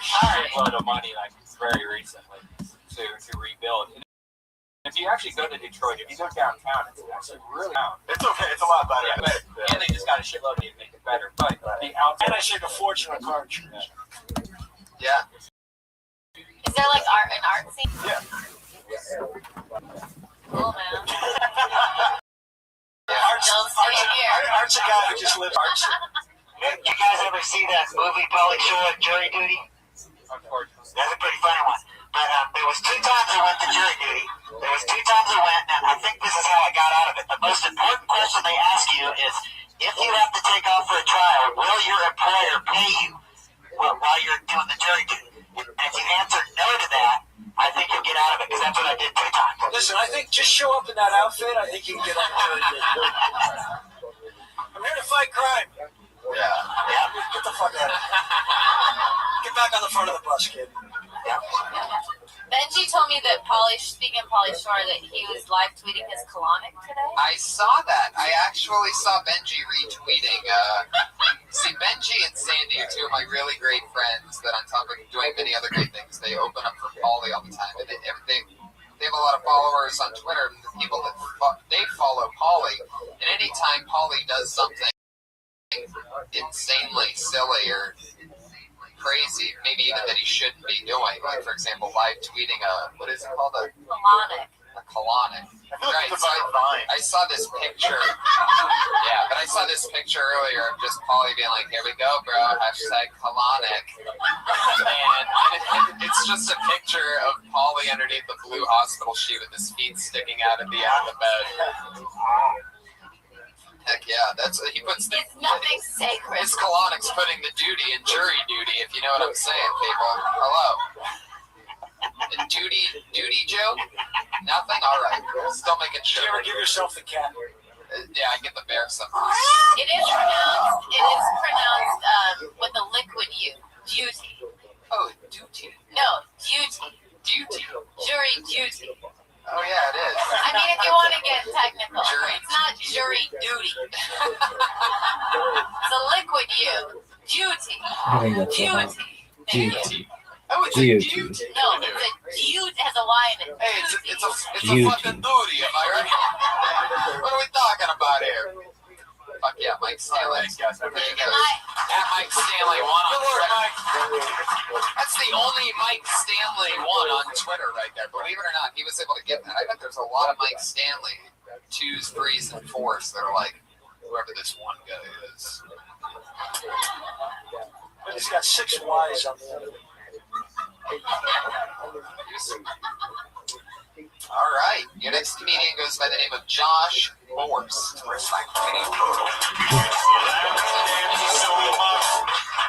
Whoa! Is that all the music rights you've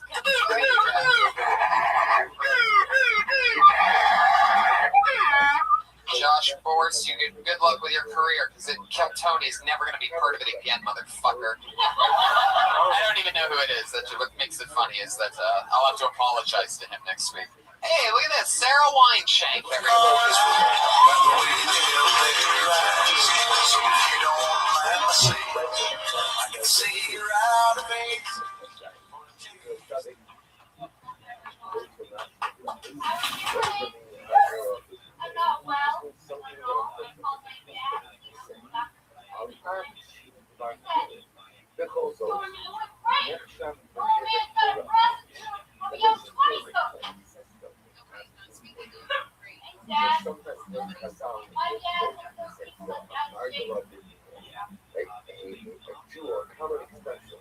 My dad is one of those people that's out of shape.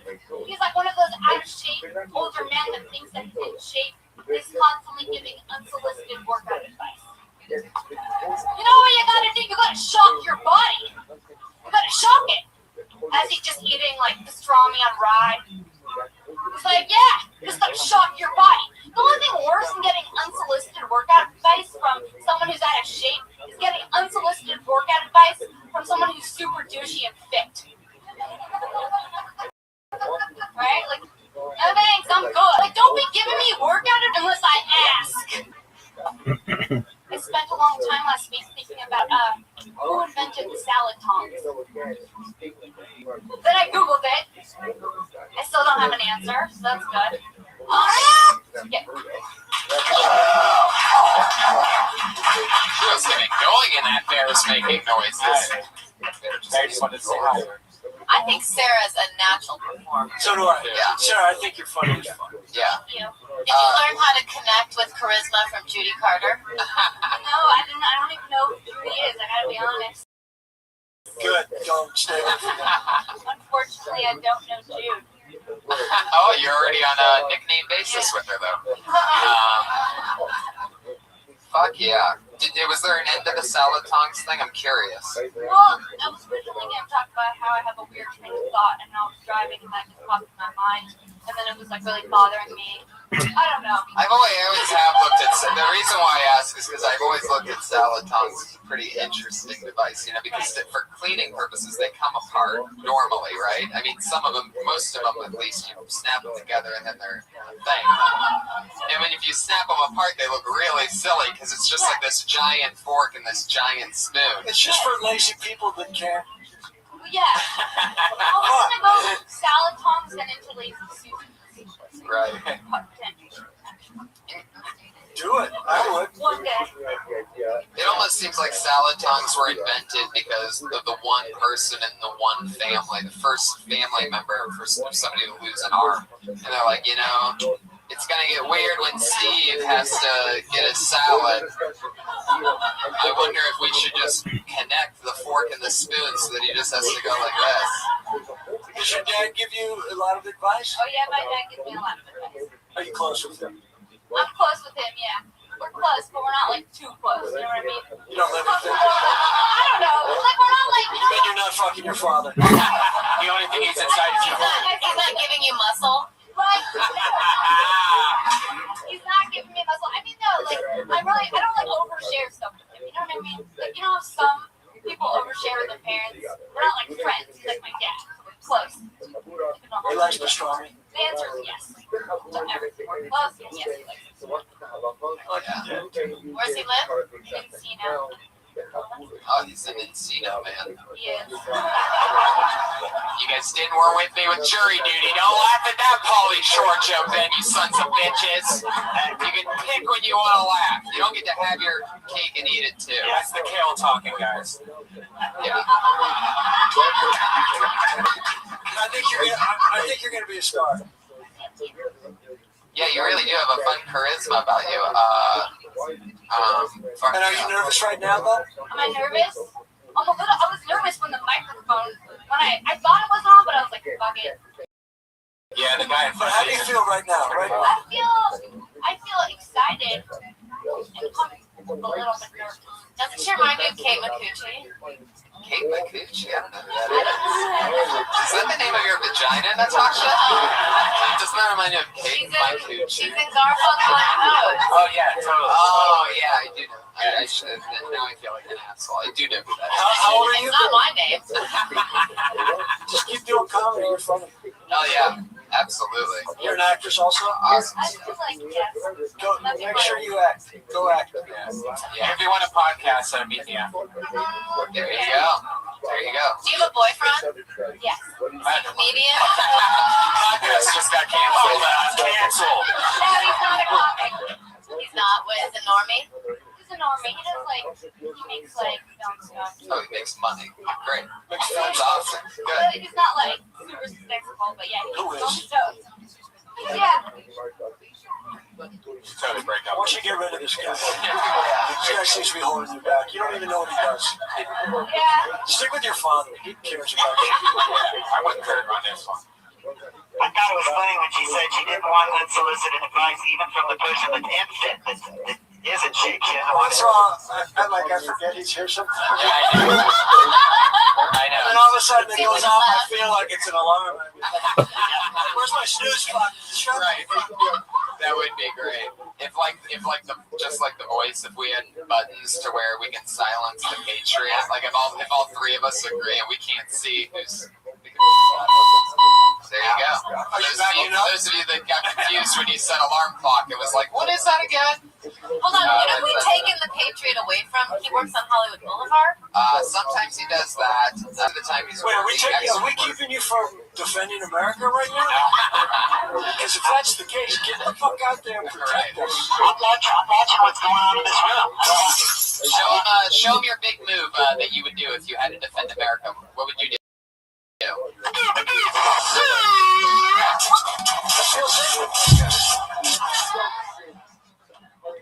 I'm always watching. I don't want any kind of Batman massacre going on in here. I'm looking around to see if there's any crazy people in here. There she goes, the very funny Sarah Wineshank, everybody. Great job, Sarah. Follow her on Twitter. That's Princess Shank. S-H-E-N-K. Princess Shank. S-H-E-N-K. It's like Shank. Shank. All right. Why don't you get up here and do 60 seconds? Put your hands together for Scott Kidd, everybody. Scott Kidd. What an amazing show. Swear to God, this guy gets on every week somehow. Is it on? Hey, everybody. How y'all doing? On November 2nd, an Avenger will return. But in the meantime, he's at Pebble Beach playing golf. It's Thor. Thor plays golf, apparently. But he only uses one club, his hammer. And every time he hits the ball at the tee, he goes, Thor! That's all I wanted to do, fuck it. All right, Scott.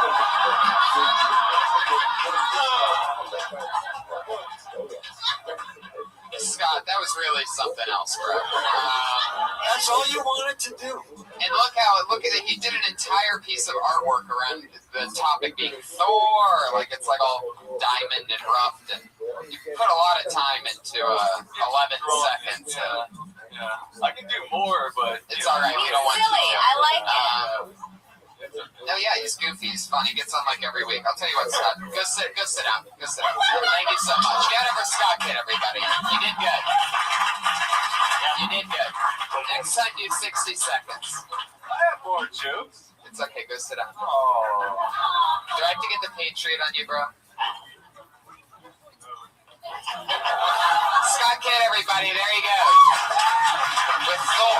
You got to do Thor. You don't want anyone to ever do less than 60. Right. It's a newer thing. It's just insulting when somebody does. Is that his time? Yeah. And that's after me probably pausing the stop. So you did about 22 seconds or so. Anyway. Why wouldn't you just like fucking just wave or something like that for 30 seconds? Right, anything. You could have done anything. You could have not known whether the mic was somebody else did. Or given Thor a club. Hey, but you know what I'd like to know from the comedians is how many of them actually use a clock at home to practice to. Because it might help to just put a timer for 60 seconds. 0. Well, sometimes when I know I'm only doing 60 seconds, I don't go.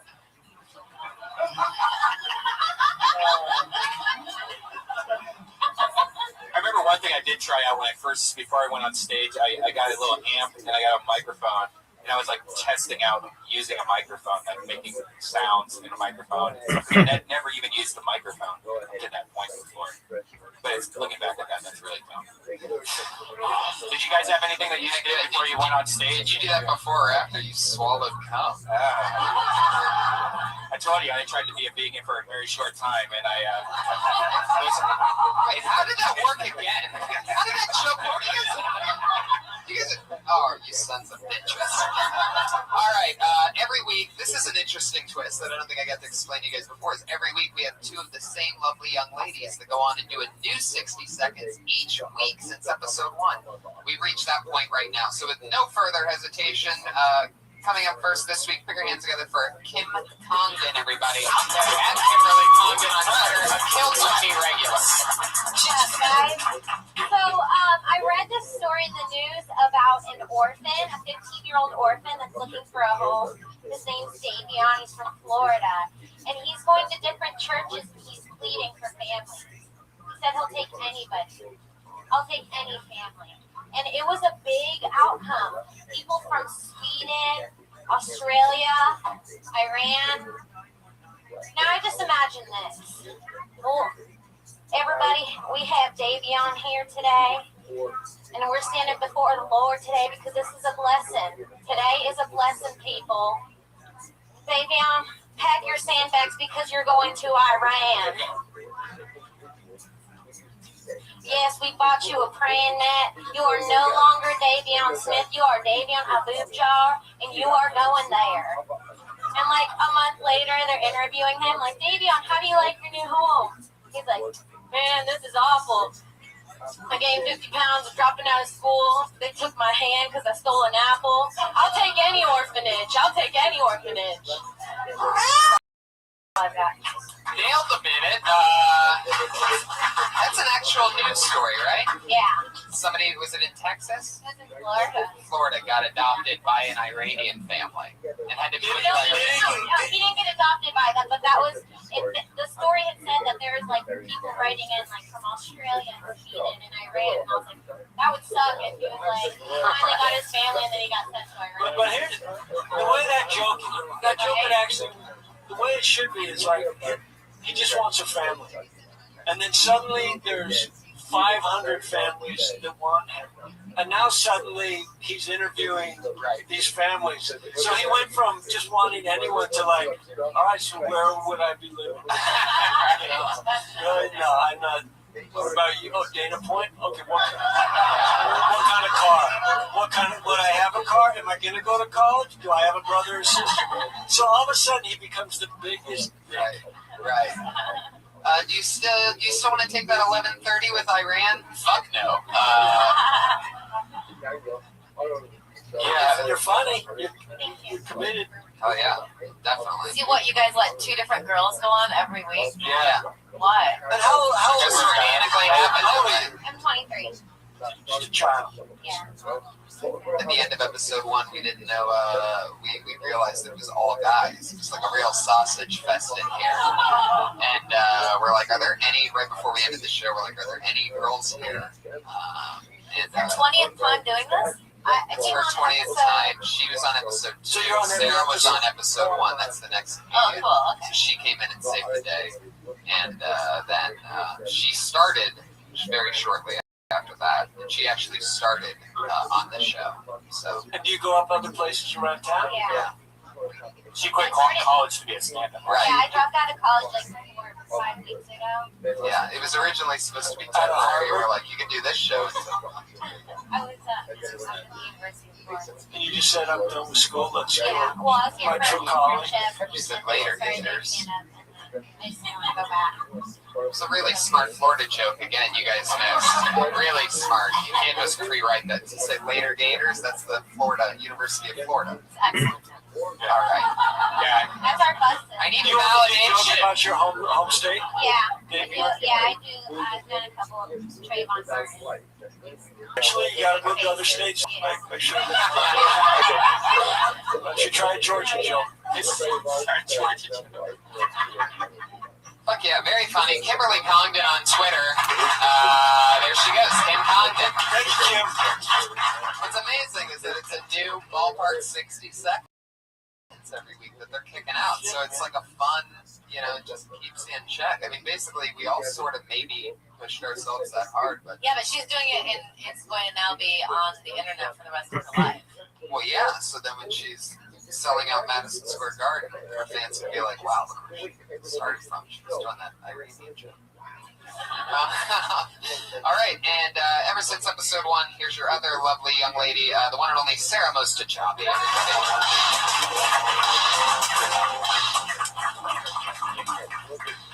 I'm half Iranian, Kim Congdon. The other half is just Europe got together and caught some Cherokees. I don't know. This is how it turned out. And my dad called me this week and he asked me if I wanted like an all-expenses paid trip to Iran to visit my family.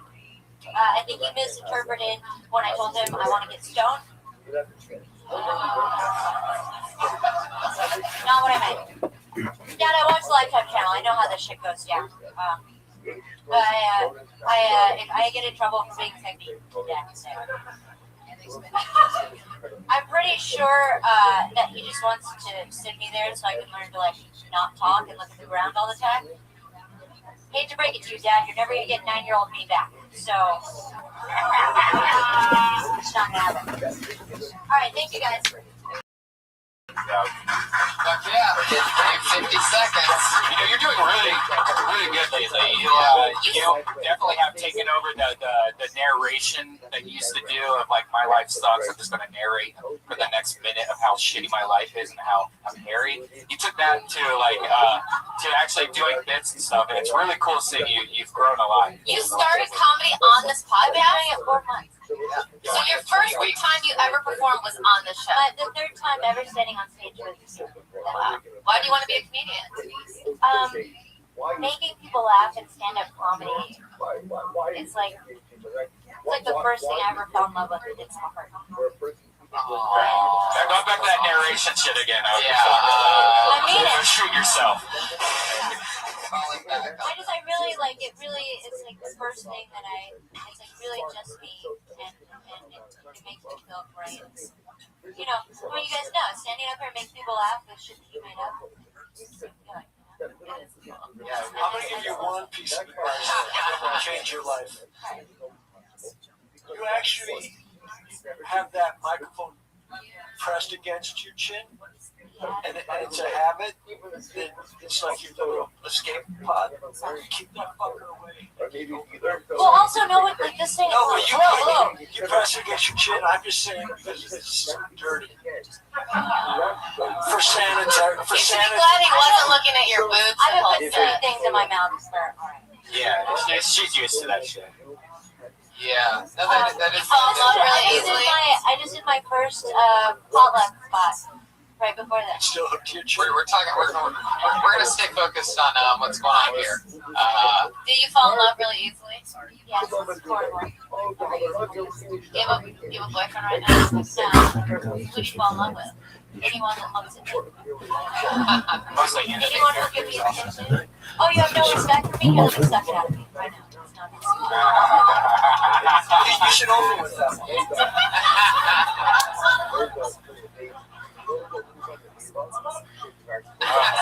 you go.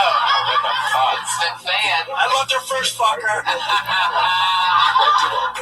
I think that was Jan Man. I usually fuck older looking hipster dudes. Jesus Christ. You think Kirk's a hipster? He's got the leather jacket and the black frame glasses. Come on. That's just being cool. First of all, I have astigmatism, and I've worn this every day for 4 years. I don't know how hip that is. Right. Hipsters look at guys like Kirk and they're like, that's what I want to be. But that doesn't make Kirk a hipster. I didn't know I was old. We're gonna get a fresh pair of Airwalks. There you go, everybody. Sarah Dresses on Twitter @SarahDresses. There we go.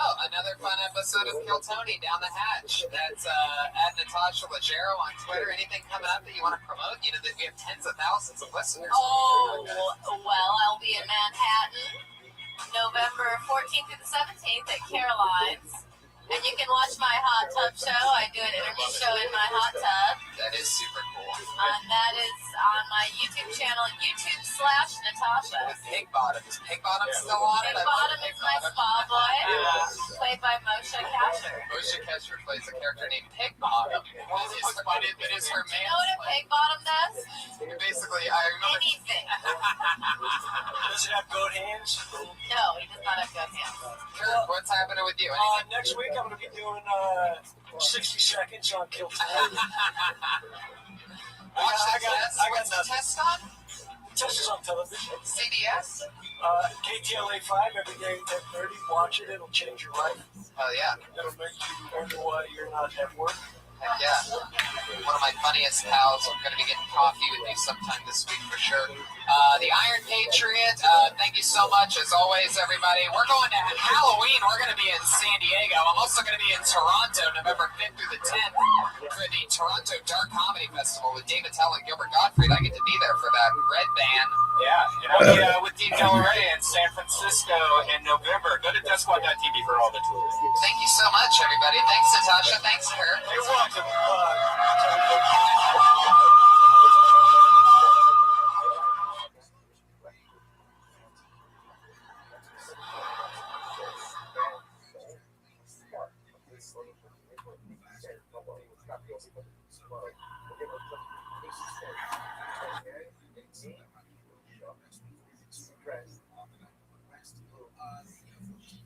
the Markham of the Sinner, not even realizing that when you get this thing, the words of Torah, but it's almost as if people have the ability to express to go to the need. But for example, we'll pick up the city tomorrow. Of course, first, that's fascinating. That man, one of them, made it deserve to debase himself. Well, which makes sense. Remember again, wherever there is debate, there's also debate what's the base. So keyboard is going to be the way that I can articulate my stress, my most innate. So it's also the way that it works with that I can express my most innate as well. Alright, we'll pick up again the shot.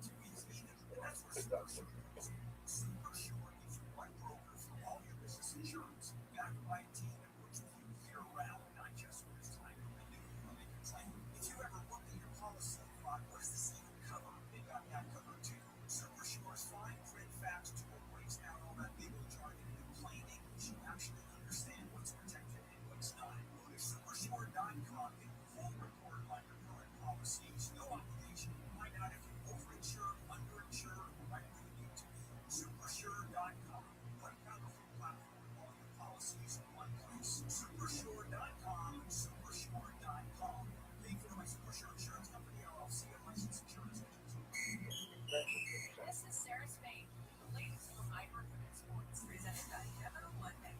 UCLA women's basketball set 2 records in Monday night's WNBA draft.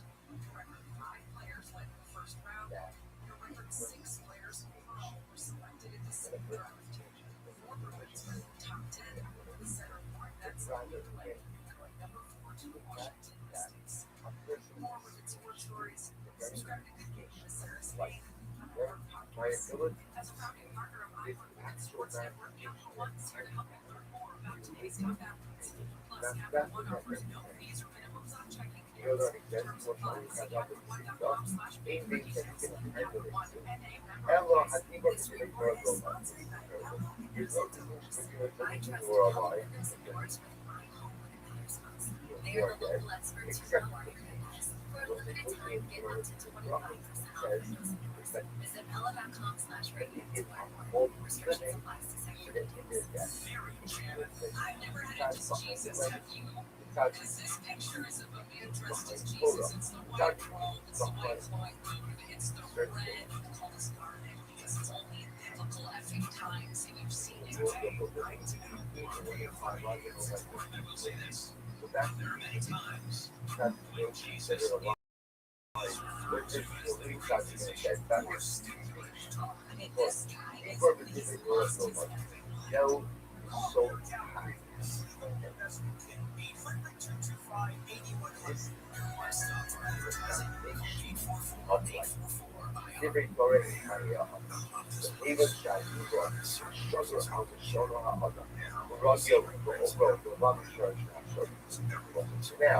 Now that I understand, it's not just the shots animal, but it's that represents the very manifestation of my life force. She's what represents my life. And at the end of the day, said forever, it said, give us a new version of the social order. We're running the whole sort of amateur. So this is that is speech is the very essence of my life. And speech is the very manifestation of my life force. Therefore, when I speak, especially when I'm accustomed to say, those come from the storage national from the essence of myself. Are in instantly saying, in for Daniel, you have a other people in the whole about storage national. Pero, it turns out that it is a marvelous report or rather which is almost very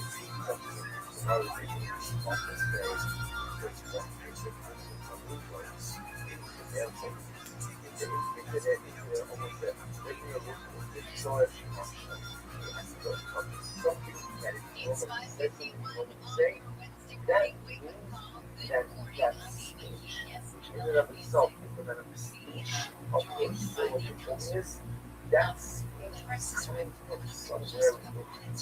which means that it's again, it's already good. So that is not saying that every single thing you say is a manifestation of other but it's not to say that not that kind of many of us have we have our attitudes. And we have the things that we say just as they'll tell you the things that's always said. So somebody says that many of us have the things that we want to say. So what you shut up? Whoever said speech again is progression. Speech is the manifestation of my total. And therefore, when it's something like that is emanating from my shell, which means that by definition, it's a challenge full of things. I was there in the Torah, like that. But colors are cooler than colors are cooler than your soul. No colors are cooler. Sometimes find its way out in different patterns that are going to say. The one says, and this is very okay. The Hebrew that you'll take from the left hand column, maybe we'll talk about more. Therefore, what they did, something that was placed in says, you can't talk about sometimes that's daily attitude, like that common attitude, a person that is an incredible way for a person to see as something very powerful. But that's much you know, is something so hard to have all of my friends. No, what is my purpose? What is my thinking? What is my purpose? What is my that now? This is something else. Now, that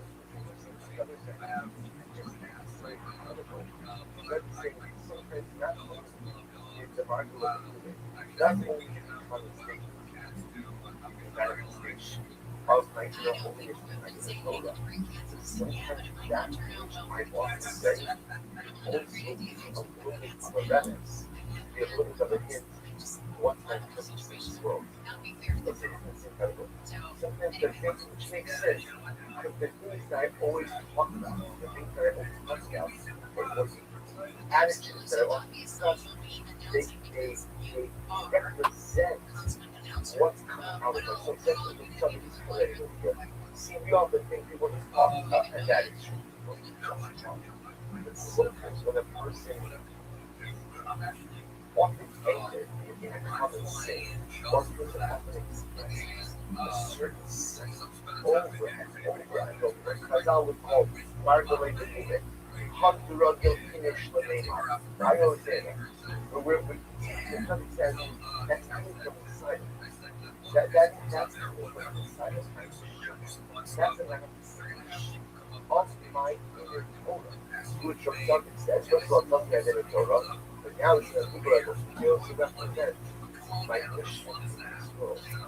I'm always talking about the same thing that David said to himself. That's necessary. That's much in your know. This sacrifice for how many people have all of us.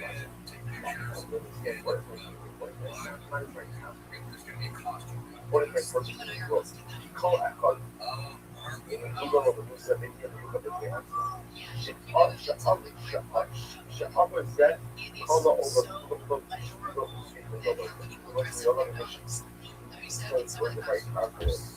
every single person has, and every person has an issue. You all have to have one regard to one of the same shared general issue. So if I come from who that said, so that's a shared general which many of us have. But then what also has specific issue. Sha'amar said, call Shilon Shibbollah. This mission will be communicated. I need and the world needs to as well. It looks incredible. I got this. So watching this happen, you're going to point out what there's a number of things that's happening. Number one, remember, why is it that Chazal speak about often quote Margaret with the issue. This is what people normally say. And they just call it a regular adage. Who cares? Right? Or how the regular engineer people normally say. So somebody says that which we say is a manifestation of our inner motives. Speech in and of itself is not just what the speech is nothing we allocate, but speech is the way says the subject that we articulate an innate sense of Torah, an innate sense of goodness. It's how we communicate our innate holiness. And what I'm trying to introduce you now, so what about the stuff that I say over and over, right? This I always say, like, if you always after 100 go for the Vita, and you hear how people reflect on a loved one. And to me, it's always fascinating, especially with children, are able to go ahead and say, my father always used to say this, my mother always used to say this. So sometimes what they quote is that pathetic. But sometimes, a child remembers a real sense of revolution, and it's dramatic. It's dramatic when you hear that, because that's the legacy. The subject says, where did that adage come from? The fact that children remember, okay, because the father said it a million times. But on a deeper level, what the children are recognizing is our father, our mother, our parents, because their grandparent was articulating a truth. And that truth stemmed from their inner root, their inner holiness. What I'm telling nowadays, because what happens out with today, what we think it was modern years is that inner truth sometimes also is reflected on personalistic condition. That when you always talk about the same thing, and you always talk about the same concept or the same ideal or the same issue, says the subject, you might not even realize it, but you're articulating to yourself what your mission is in this world and what the world should be. So it's not the way for today. We'll pick up the narrative from the rest of the world while we conclude posting zero narrative tomorrow. I'm going to hold you to that.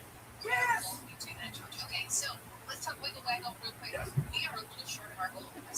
We're getting there. We're getting closer. But do you have a pitch for people who might want to donate or come join us, walk with us on Sunday? Absolutely. I mean, first of all, we're talking about the road. How iconic and amazing and awesome is that? And what a I was going to say, good morning. And I'm just going to finish up. You get a lot of other people, but also raising money and awareness. We're actually at adoption. We just right so 27th.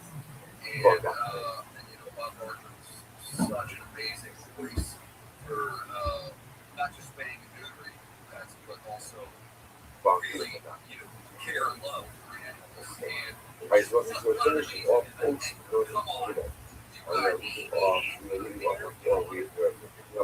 come on down all day long. I think you should give us a come on down right now for the listeners. Incredible idea. That when I'm so looking forward to seeing you. You were great. Thank you so much. And if you want to donate or join our team, am640.com/wiggle. George will see you Sunday. That can also refer Thank you so much. I am so going to hold you to that. I've driven by CBS television today and seen the lines outside Florida. Our producer director, wife was on. Yeah, Julie was on. She wanted to show you. This is KFI and KOST HD2, Los Angeles, Orange County, Southland weather, KFI, areas of low clouds and cloudy highs, 60s, low 70s for Metro LA and UC, low mid 70s in the valleys, low to upper 70s for the inland empire, some gusty winds in the afternoon, 60s for the Antelope Valley, winds gusting to 100 miles per hour. Tonight's lows in the 40s and 50s, and then tomorrow's going to be like today. And I was pushing my core identity to something like self-expression of my core, like, what is it that I have to accomplish? What is it that I have to do? What is it that I have in my essence? So this and all this is the space with two different things there. He says, about being put above the past, individually, the left-hand column is the high gotcha, including the open column.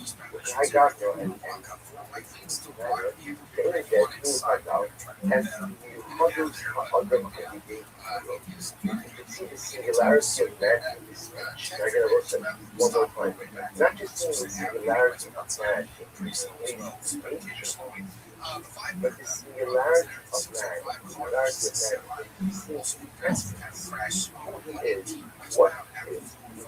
You can example this today. Most of the second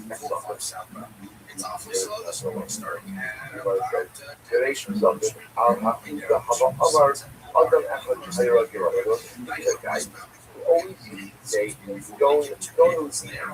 Whenever he would have an issue, he always yelled for his motivation, but I will say, you are not trying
either it manifests itself, when you look into my core identity, that was the last two examples of the guy from Doug, the guy from Stupid, or it manifests itself in a situation of my more challenge, my more mission, my more focus.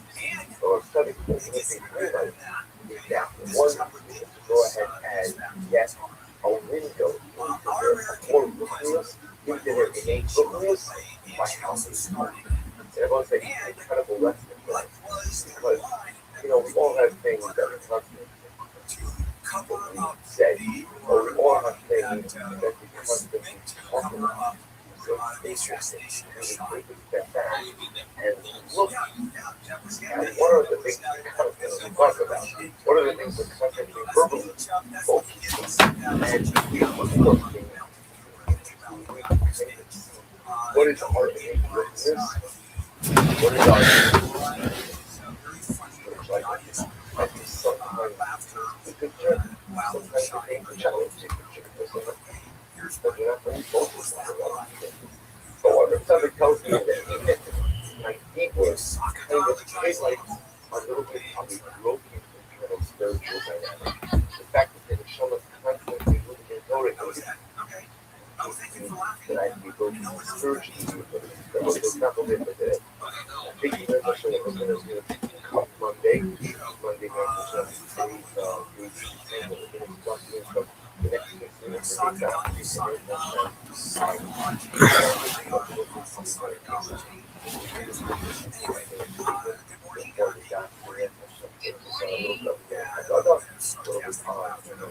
of I haven't chosen safely yet. That was really from our occupied but the council so okay, cool. Stick around a little bit. That's maybe I want to discuss. So we ended up over here. Saudi and the answer to the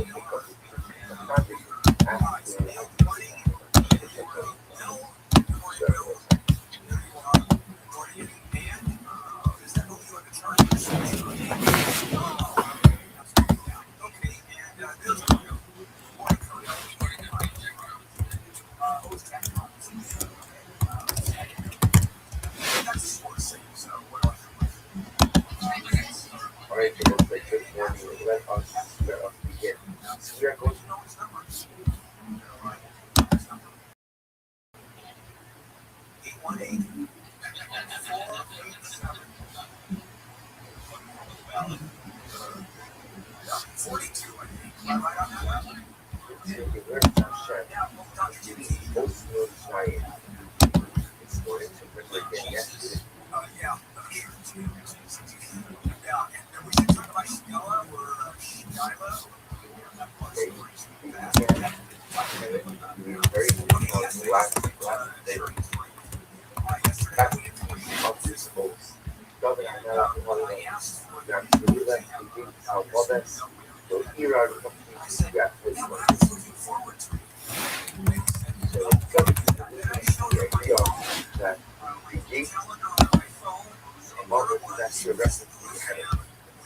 Incredibly dramatic idea. Saying even though we're going to go to get that scale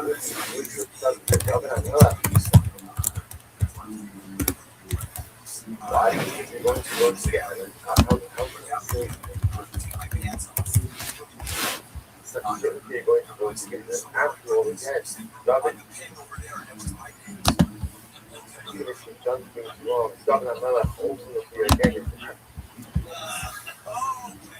are being very careful of the cost of the power of Shalom. Furthermore, maybe you're concerned that you go not there. Maybe you'll miss something terrible. I'll get back to our supper. But it's not really things. Not really to a book like which the stuff says the Gehenna, which the first is the Gehenna of all about that. The Gehenna that one experiences as a result of as a result of turmoil and stress, of the thing of embarrassing of hate. Rabbi Rothschild says, God created the needs and moments.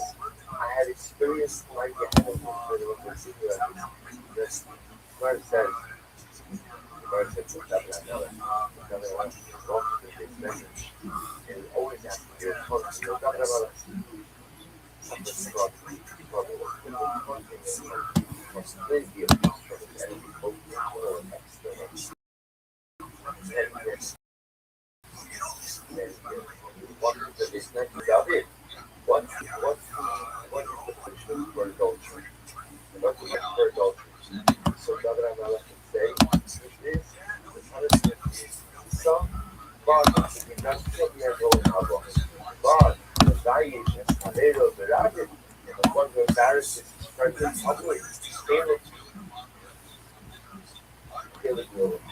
has no question about it. This is not about life. This is what he confirmed when he went to the big friend to share out the external enemies that he faced.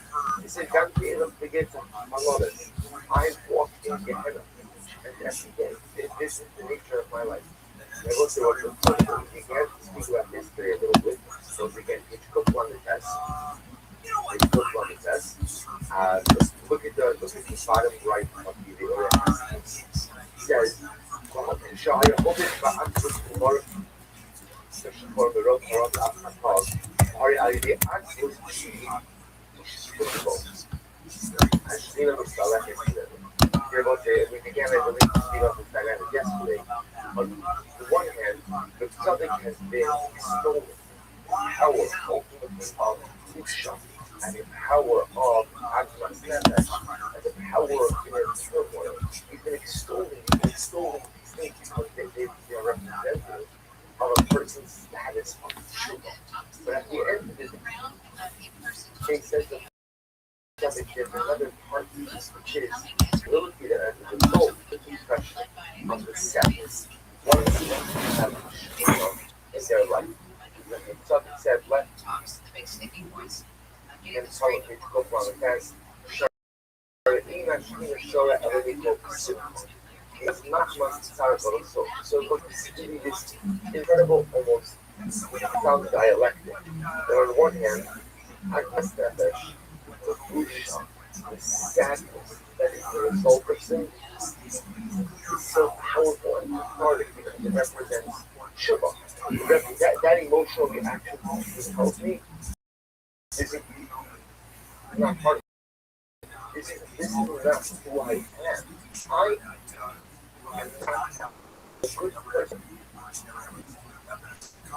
Bad things.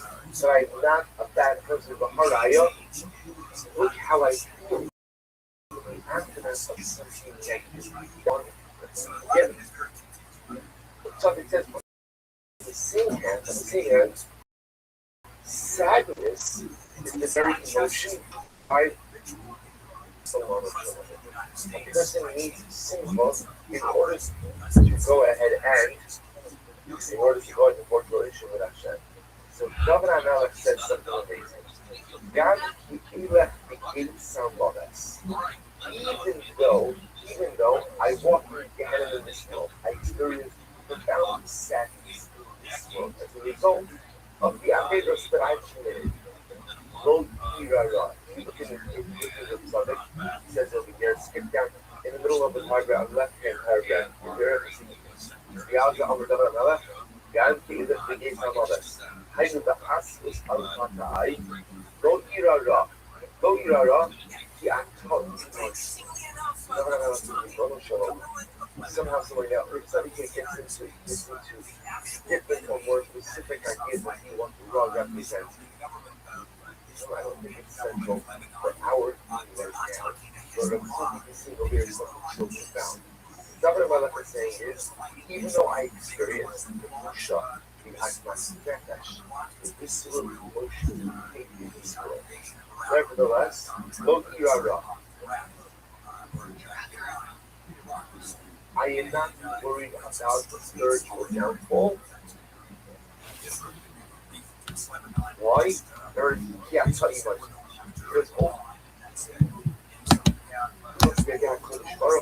Because somehow I found a way to balance between Atmas Nefesh and sadness of sin. Yet the need to go ahead and maintain a positive syncretic disposition in life. You want to see what's happening over here? This I think, is perhaps one of the most sound facts I think if I was to come to the level of my life. The fact that you see life successful spiritual living requires this incredible dialectic balance. On one hand, I have to have Atmas and the sadness and the profound embarrassment, the busha over what I've done wrong. The danger with that is you could lose yourself. You can lose yourself. Right? I can become so overwhelmed by the sadness, by the embarrassment of what I've done and that's what I give up over it. I just lose myself in that it's of sadness. So that's on the other side of the coin is yes, I have Atmas Nefesh, I have busha, I have character, I have all of these things that I've taken. I also possess optimism, hope, resolve for the future. I can do better. I can be better. I can live better. These are these two sides of the coin. Busha, character, Atmas Nefesh, hope, optimism, promise for the future. And that says itself is what David for his capital this one phrase. God left the gates on us. I lived in the Gehenna over my back. The Gehenna, which is often of faith, where I recognize that I've messed up so badly. Didn't need to be this way. This is not who I am. The busha, the Atmas Nefesh, the character. But look here, I'll say, Rabbi says, but I'm not scared that I'm going to lose myself in it. I'm not scared that I'm going to lose myself in it. Why? Because I know, once I listen to what Kevin says, I know that despite everything terrible that I've done, you're the emotional, you don't leave me. You don't leave me. Why don't you leave me?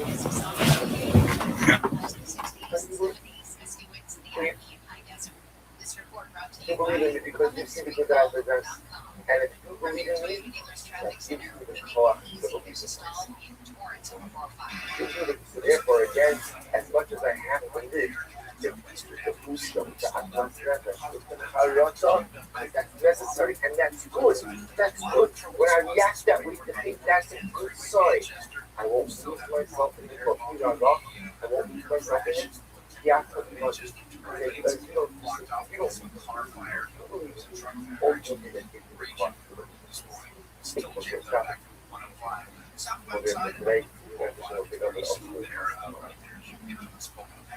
starting at about Sherman Way, where you start to see heavy traffic stays that way all the way down past the spur ball. Some problems on the 118 westbound at Havenhurst. Looks like two vehicles involved in the crash there, and he is really slow back from the 405.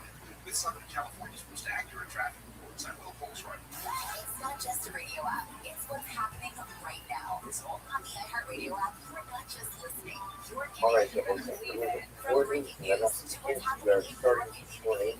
Live moments, real voices, amazing prizes.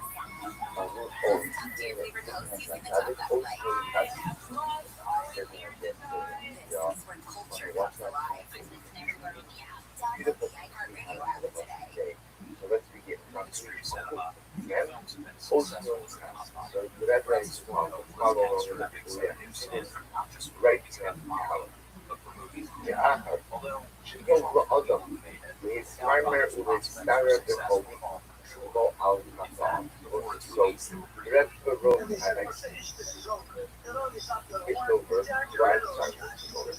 after a person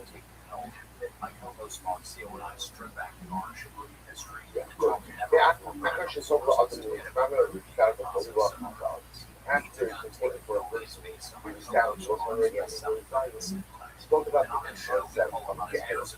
We spoke about the idea that Gehenna, although we often understand Gehenna as a word, but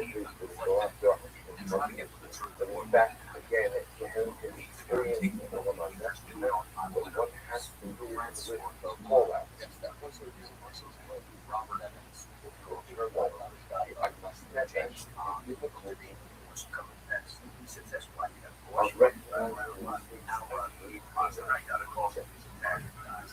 After we've spoken about this concept, also we spoke about this idea that this Gehenna has that yet down cathartic impact as well. I love Ladas, it's a very profound idea. After a person does tshuva for a particular Adira, called Muksho V'Pei Sheshav Alon B'Tshuva, U'Simin V'Al She'ino Naksiv L'Chalutin L'Cheitzah. They will say, that's something very interesting. You're going to have to change those on the little bit. So even specific words. That after a person stumbles in a particular Adira, that does not that he is not clearly that Adira. So one more time. After a person stumbles in a particular area, that demonstrative is a siman wal-baba she'ilon baba that halutin nation. That's demonstrative that I'm not blessed, or that I still struggle with this particular thing. Okay, so that first class statement in ViralRabbi. Of course, if I go ahead and I make a mistake in a particular area, of course that's demonstrative that I'm still struggling. But only in that area. Let's see what the name of this is. Share, this Var Aveda, Davar Aveda, Shah the one's going to come to a certain area or to Aveda, that a person is totally lucky, that a person is totally friends, but the English short idea is she obnoxious.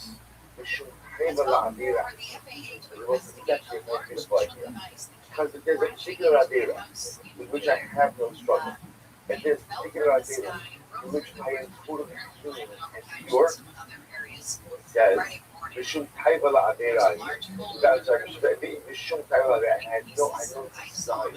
for this particular Adera. Harikra Nekshat Adam Deva Shamayim with Sadik, making an Osa Dava Osadim. Listen, this is such a beautiful idea. See how that developed this. In this particular Adera, that I don't stumble, particular Adera that I don't, and a particular Adera in which I had no desire, I am mostly satisfied in that area. These are the two parts of the subject of my personal life. They're the areas that I transgress, and by definition, any area that I transgress, and any area in which I make mistakes, I'm not a tzaddik in that area. Now, the chiddush of the tzaddik is as follows. The chiddush is that even when I go ahead and I do tshuva, so let's say I commit an avera, and I do tshuva for that avera. What's my status now? What's my status? So what's my status? Right? So this is interesting. I'm not entirely correct, brother. What I am is about tshuva. So about tshuva, I'm not a tzaddik because the tzaddik is the definition of being a tzaddik is in an area which I don't mess up, which I don't stumble in, and which I don't have desires for. In that area, I'm called a tzaddik. In other areas where I mess up, either again, if I haven't done tshuva, I'm an Atari, or if I've done tshuva, I am about tshuva. The other says, not a tzaddik. That's the tzaddik you serve for areas in life in which I go ahead and I have no desire, no pull, no inclination, and not transgress those particular ideas. That was it goes on. And you're going to see why this is a very exciting definition. He goes on, he says, how do you say good? The Indian says, הוא דבר, the tzaddik רק לדבר אחד טובה. What's the beautiful result that somebody's going to get? What's the beautiful reality that he gave for us? Think about it. We're all tzaddikim in many areas. In fact, one can make the argument that we are tzaddikim in many more areas in which we are chas v'shalom. I don't want to say that's much too strong. But in which maybe we transgress. So think about this for just a second. The Torah says, "Osita lecha asherah." Don't plant an asherah if you can worship it. Good news. Never did it. Have no desire for it. But that's I'm tzaddik in the union of asherah. Right? And what the truth is, the amazing part is people don't really stuff this. Right? Think of it in the areas of morality. Where there are so many titles. There are certain forbidden relationships which normal people don't have desires for. So which means even within the same area, even the same prohibitions, I can be inside of certain areas. So the Prophet says, what this means is, any given moment in life, this is how profound this is. In any given moment in life, I am simultaneously a tzaddik, and I may also be a rasha. I may also be a simultaneously a tzaddik and a rasha. And Republic says, this idea, the Indian death, with Choshev, tzaddik, rak v'davar echad gan in Lagazi sharing well nefsha tirasha, and this idea that in one area I can be treated as tzaddik, right? Even though in many other areas I am like a rasha. Derech shechasam harash b'kedusha t'mida. Comes over here, we'll say in English, very interesting Gemara in the sentence. Comes over here, and we're going to stop over here for today. We'll stop with this, because I want to be able to start that on time here, Hashem. But also, just point out, resident uses this dramatic new idea that a person could simultaneously be tzaddik and a rasha in the same type of definition. And tzaddik, also, if you think about it, is a very absolute term. So tzaddik refers to a very close conversation. Tzaddik is not as much definition of my entire persona as much as it defines my relationship to certain avedas. For certain avedas, I'm a tzaddik. For certain avedas, I'm a rasha. Certain avedas, I'm a tzaddik. No time before it. No desire for it. No shaykhs to it. I don't do it. I don't struggle with it. I don't stumble in it. I don't desire it. I'm a tzaddik in those areas. Other areas I transgress. Active state of transgression, I think I'm showing for the rasha. But again, if I do tshuva, then I'm about tshuva. But also talking about this result. According to this approach of the Rebbe, we'll say that a person after faith is almost like a person in recovery. If you ever speak to a person who's in recovery, it's an amazing thing. How good a person in recovery is, you never watch. If you see people in recovery, going at, people don't usually say, I'm recovered. It's that they say, I'm 365 months, whatever. I'm sober this amount of time. It's an incredible sort of so profound, because what recovery from addiction really highlights this idea is, this is my reality. This is something I will contend with the rest of my life. It's my reality. My goal is just to stretch sobriety for as long as I can. This time says the same thing as faith. It's the same exact thing as faith. I'm in recovery. Why? Because my struggles are my struggles. That's it. The areas in which I struggle, well, see, if you think about this in life, it's not usually that I struggle in one area, and then that struggle goes totally away, and Tanan Kadosh, all the time, like new struggle, nothing to do with the old struggle. That's not usually what happens. If we're honest with ourselves, the things we struggle with internally, very often are the very things we struggle with all the same stuff. All the things. It manifests itself differently throughout life, but it's all the same thing. So get the sense that something in your areas of struggle, it never really becomes happy. sadly, I have no shyness in this particular case. I feel about to, and that's okay. Listen, that's incredible. That's all I don't have to become a tzaddik in the areas of my struggle. And all I have to do is go ahead and string along, string together if things go wrong now with sobriety. That's my goal. I thought so. Stop over here today. This I'm going to tell you is this piece of life also. Just the way we look at ourselves, we look at our struggles, and we look at our areas of weakness and strength.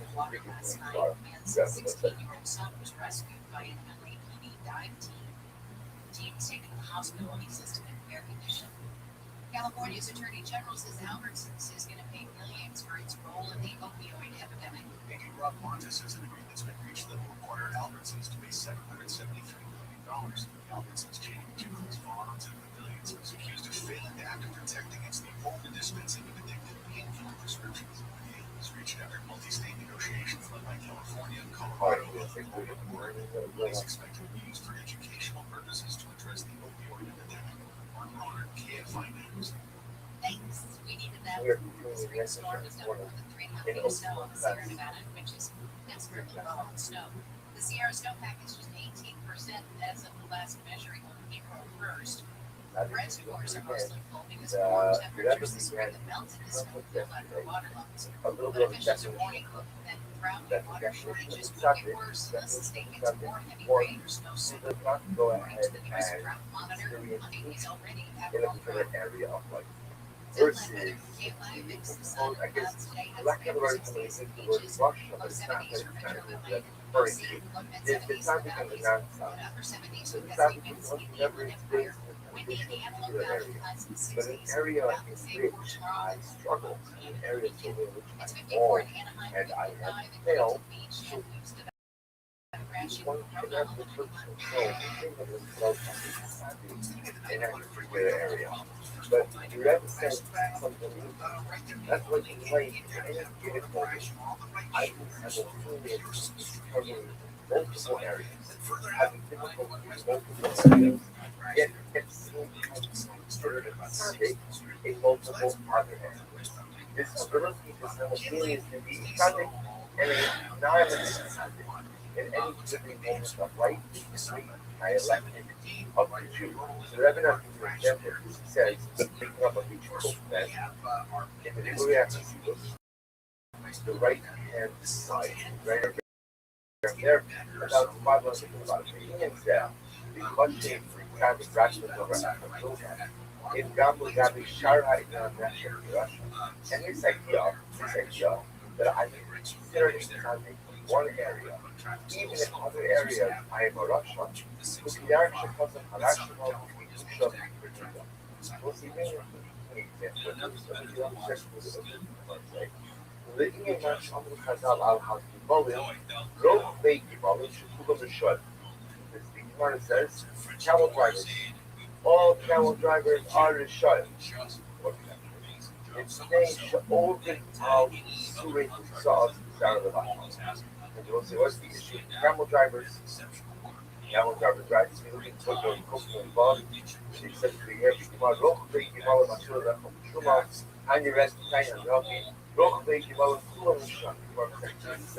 Those with camel riders are always shot. Why? Rashi, Roch Bey Gimal, if they had come in the boss and Gamal, almost said, Rashi, on the end of the year, the nature of riding a camel is that most of the again, keep their rubs against the camel, to lead the constant, ignition of Sarah, ignition of because of that, they end up wasting an incredible amount of Sarah. Therefore, again, because of that, all those donkey drivers are shut. Now listen, I watch this.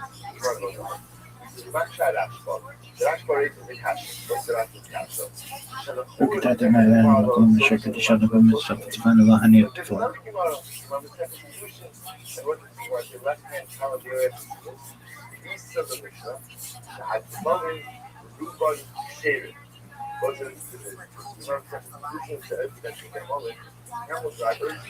The majority of them are shared. Righteous people. Why? If they should portion the tomorrows, the Muslims including highest, Rückgetötet med kommer försöka känna på mitt straff inte för han med folk på väg. Right? In the desert, they are very much dependent on the functional desert. They are exposed to all of the elements. Desert, they have to deal with all of the functions. Interestingly enough, Production covered my totally on bed. Shema Yisrael Adonai Eloheinu Adonai Echad. Production covered my totally on bed. Camel drivers, they're always shut. Why? Because the nature of the infection, camel all day, so the experience with scars, we've seen it.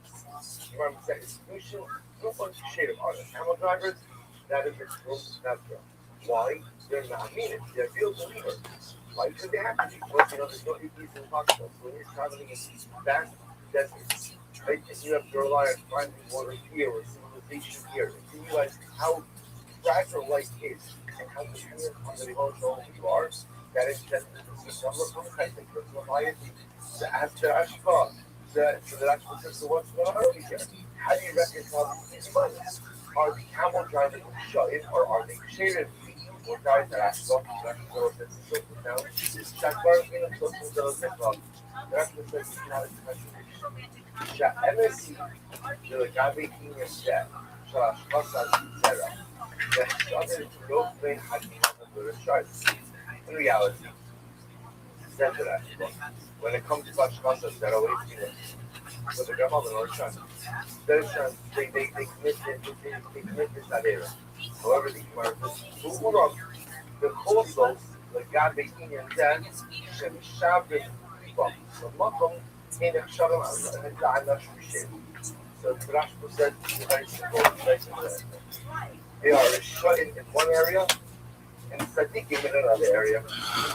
So they're shut in, which is issue of Sa'ad, but they're Sadiqim because they have incredible level. They have incredible economic problem. They have incredible problem. They supplicate, they petition God with a broken heart and incredible listening. It may Shad Doras Sadiq in Russia. Ada behefred koleles es kolpakin hamertz. We're not supposed to do this to us. It's being excited for a Russia is not an absolute state. If you ask me in any given moment in life, am I excited for Russia? The answer is yes. The answer is yes. Yes, I'm excited and I'm a Russia. I'm excited in certain areas. And I'm a Russian in other areas. They also Iraq, and the facility will be, I think, one of the most life-affirming lessons. Being a Savage, being a Russian, is not an absolute state.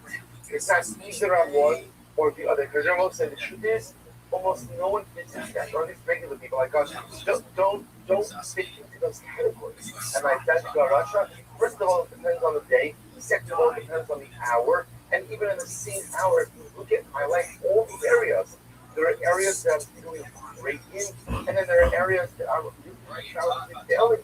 So what is it? What's my status? Who am I? A Jewish subject really developing it from the national. Is that at the end of the day, the rope thinking moment can be Rishonim and can be Shirim in the same breath. How can you say that? Rishonim in this area, Shirim in this area, and it's not a contradiction. It's a dialect. It's a conversation. It's a balance. It's two forces that simultaneously find expression inside of me and inside of my persona and personality. And I will say it's not like a planning idea. Because so many times we think that if we're imperfect, the good that we have is meaningless and insignificant. Like, if I'm going to be a Russia in certain areas, then the fact that I'm a Tajik in other areas, that means nothing. That means nothing. What is that good for? Right? What is my good matter for if I know that I'm a Russia in areas A, B, and C? What is that? So that's not true. That's not true. Everyone lives with this dialect. Everyone lives with this balance. Again, I can simultaneously be a Tzaddik in certain areas of life, even though I know full well that unfortunately I am a Russia. We'll stop over here for today. We'll pick up now again. At least we see where something gets this from. The concept finds its expression in the Sira, in the Second Muda, of Nida and Tigishin, and the tenets of the Nashba, and this will develop it more. Oh man, I can't wait to see what those tickets are going to cost. Yeah. Oops. A grand jury has indicted a doctor in Florida on manslaughter charges because they say he removed a patient's liver instead of his spleen. So that's a problem. That's a big. He's going to explain a little bit. Maybe, I don't know. Maybe Compare your liver? Yeah, I think so. Yeah. Spleen is no big deal. He was supposed to be getting a laparoscopic splenectomy. That's just 3 little holes in the puncture and pull stuff out. But the guy who removed the victim's liver instead, obviously catastrophic blood loss, and the guy died. Yeah. Okay. That doctor go to. The liver is huge. Yeah, it is. Dr. Shafnos. Well, he's got some splaining to do. All right. Not bad.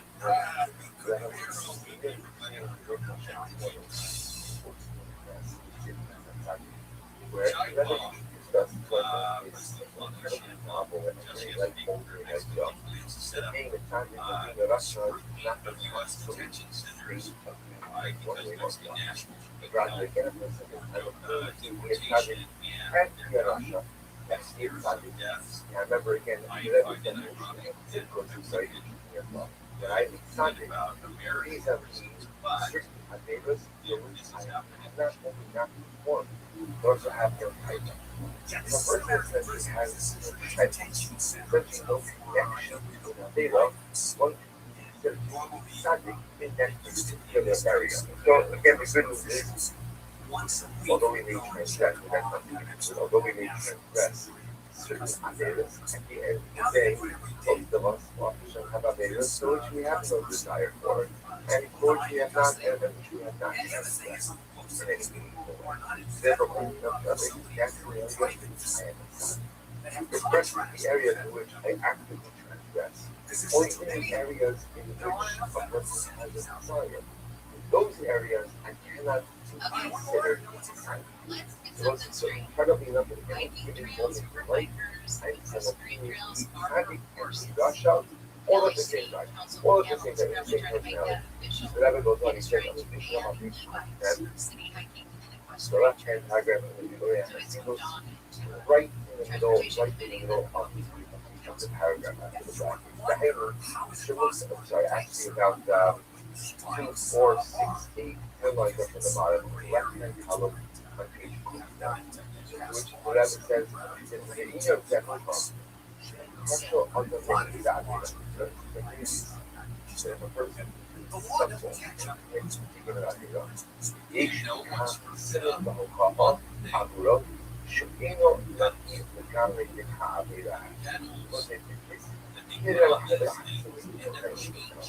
that if I end up transgressing an Avera, notice these words. It says, if I transgress an Avera, that's a sin, that's a sign, and the proof that I am not totally continuing from that Avera. Now, let's say now what it's incredible. So we'll say, let's imagine a following situation. A person transgresses an Avera. Whatever the Avera, so what does that say about this? So very often when we look at it, and then let's say mistakes happen, and at the end of the day, it's a mistake. Is that Avera a part of who I am, a part of the reflection of where I'm moving? No, not necessarily at all. Sometimes in life, so that says, that's not true. But a person commits an Avera, even if it's accidental, that shows that there's an element of that Avera embedded inside. And this is incredible. He says, L'kav hashogi shenir shos la'Avera v'ridas mikra b'torah b'kuri kodei.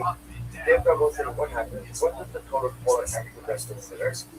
Achote, it was a what's the name of a carbon that you bring for the accidental commission of an Avera? Achatos. So what does that show you? What does that show you? Is it Moshe Amar, Nefesh, Yakta, Bishnaga, Zaras Kapar? I would see both that a person requires atonement, even for an Avera committed accident. Moshe Ratzinu, Shechayiv L'Karban, Shechayiv L'Havikatos. Both that this is essentially a profound idea. Why is it being like just from a Hashkafic perspective? Why does the Torah hold you liable for accidents? For an accidental commission of an Avera? Well, just to give you a very contemporary example of this. A person takes a license to a right? Which, again, I think it has Daniel and stuff like that.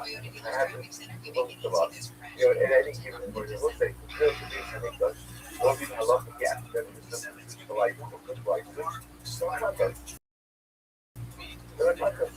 What's the shot like that? It's an accident. Accidents happen. But for any conflict that a person may have, why is there liability for a conflict? Why is there liability for a shortcut? There are perfect conflicts because shortcut is part of doing and why I commit an idea of shortcut, but that shows something deficient inside it. There's something deficient inside it. Look at, it's the same way. It's the same way. He goes on. Look at this example. He says, so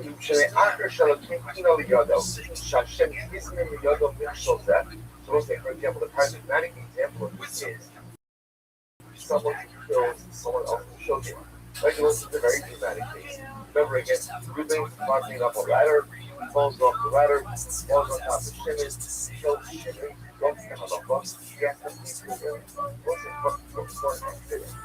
For an accident. Ruben doesn't, he never met Shimon born in life. He doesn't feel any level of negativity towards Shimon at all. And then falls off the ladder, falls on Shimon. Shimon dies, what's Ruben Halakha? Fellas, you know fellas, right? You know fellas. We'll see him getting sent months. Fellas, your mikvah, your family goes with you. And how long are you there for? Oh, that's like Guzzle. You've opened beds and you're going to get the status page. And it's an alien health. Because only calling Guzzle's staff and all the things. So they keep individuals higher life up. And why? Why? Some says mistakes are representative of some internal mistake.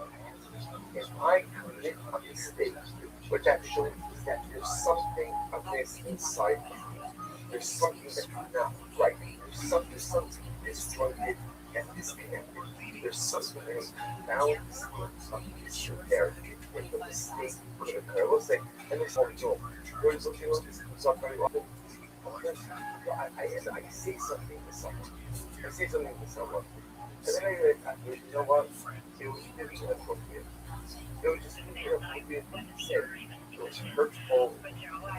Whatever it might be. It was just the wrong thing to say.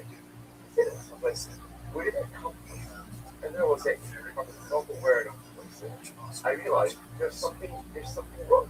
There's a deficiency. There's a disconnect. There's something that's misfiring that would allow us to act. Maybe it's stress, or maybe it's something that but again, it's so incredibly important in halacha that a Rothschild holds us accountable for mistakes. Because even if the mistake is not intentional, if I can commit this mistake, it's the reflecting of some damage that is broken inside of mistakes don't occur in a fact. And also, by the way, getting back to the Shabbos thing, you like to put the switch on Shabbos, it's the use example of this. Listen, what happens if I realize that I put the switch on Shabbos? There's something wrong with that Shabbos or whatever. That's what it is. It's a mistake, absolutely. But somehow, some way, my Shabbos awareness is not absolute. Because it was absolute, right? If it was absolute, so it was like this, there are other forms. Meaning, really, when I have a complete awareness, it's a complete awareness. Like no one goes ahead and at work goes ahead and gets up and lays down on their desk. Goes, oh, I thought this was my dad. Like no one has like that absolute work awareness. So when you have an awareness, you're present. If I do something wrong, you say the last awareness. That's what something says. Well, this is such an incredible soul. So therefore, even when I commit an avera b'shugin, even when I commit an avera accidentally, when something said that shows that there's something that's broken inside. So whatever goes on, the Alderach was work. Alderach was work. Without this, heterosexual stop over here. We'll pick up in the intersection with this last piece. But wasn't said 12.9 is something he's doing. So the two layers so far. So layer number one is up until I know personally, up until I learned ultimate test in the subject, it always assumed that either you are a tzaddik or a Russian. Like there's no product, there's no experience. The subject says that other citizens that he thinks most of us are always tzaddik and always a Russian. Right? I'm a tzaddik in the areas in which I am not sinning and in which I have no desire to sin. And I'm quote unquote a Russia, although we're going to mitigate that term a little bit. I'm a Russia in those areas in which I am transgressing or desire to transgress. That's number one, which will say is an incredibly deadly state. Because what that means is no matter how badly I mess up in life, in any given moment, I still had a quasi-static of something. Lesson number two of something teaching us now is responsibility for choking. Why is it that Noach was responsible for accidental commission? Because when accidents happen, they are reflective of some internal state of discontent. And this is why when accidents occur, we must be ever vigilant about what that says about where I'm actually moving. Let's stop over here for today. We'll pick up in there just like that last piece for the conclusion of Osho. That's what letting people off. It's just, it happens every now and again. So you go to Disneyland, which we're going to go to on Monday. Looks like you're going to have to do the singing yo ho by yourself. Or not anybody to help you do that. That didn't work. Okay, Amy, sometimes they work, sometimes they don't. Okay, that one did. I did. Back we go. All right. Another one bites the dust here in beautiful California. One of the most, this is kind of ironic actually, one of the most influential home builders, KB Homes. We've all seen their signs out in front of new construction. They're relocating their headquarters out of state. Become the latest high-profile firm to do so. They're moving to Arizona, which tracks LA has been their base since 1960. All those sprawling suburbs that everybody loves so much. Phoenix has got their new home starting in the spring of 1957. We actually left off on the foundation of the way that on the right side column. I'm actually going out with this. You just don't know the riot is that you get so tough. But instead, I want to use our people to go back together this morning, focusing on the left hand mentality, left hand paragraph, whatever I can call it. We have a world out, what's number again, but for predicate we just have two. With this idea, first of all, that first one is simultaneously and Russian. That's very, very again, using the definition that we've had the last week, that simplest and wishes is not an absolute state, but rather in fact they are kind of coexisting. That any given moment in life I will be static and building the Russian reflective on my understanding in the different areas of life. Yeah, this sounds fun. And that's why he says to get a member of the show. Even if I cannot hear access, there's still going to be my ability to that act. Because any idea that I say is reflective of something that is prepared.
federal investigation into big block fights.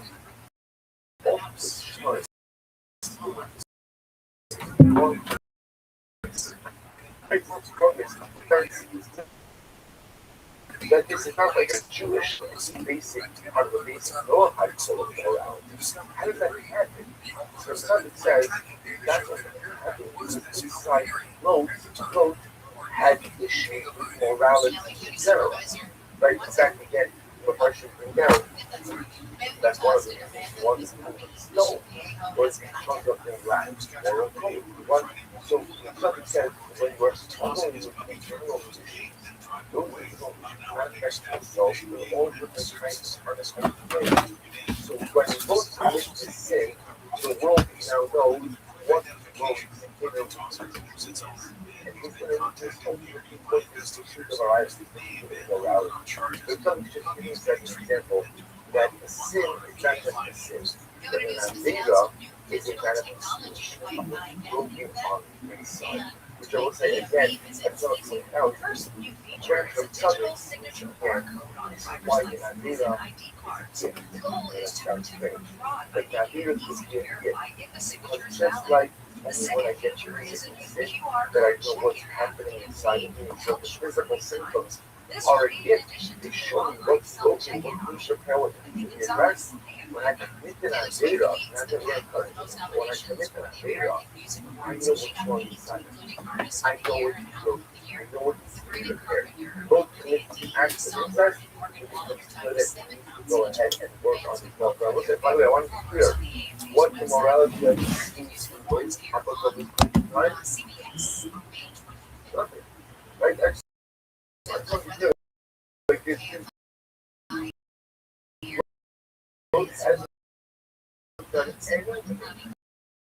that was on Yo, there we go.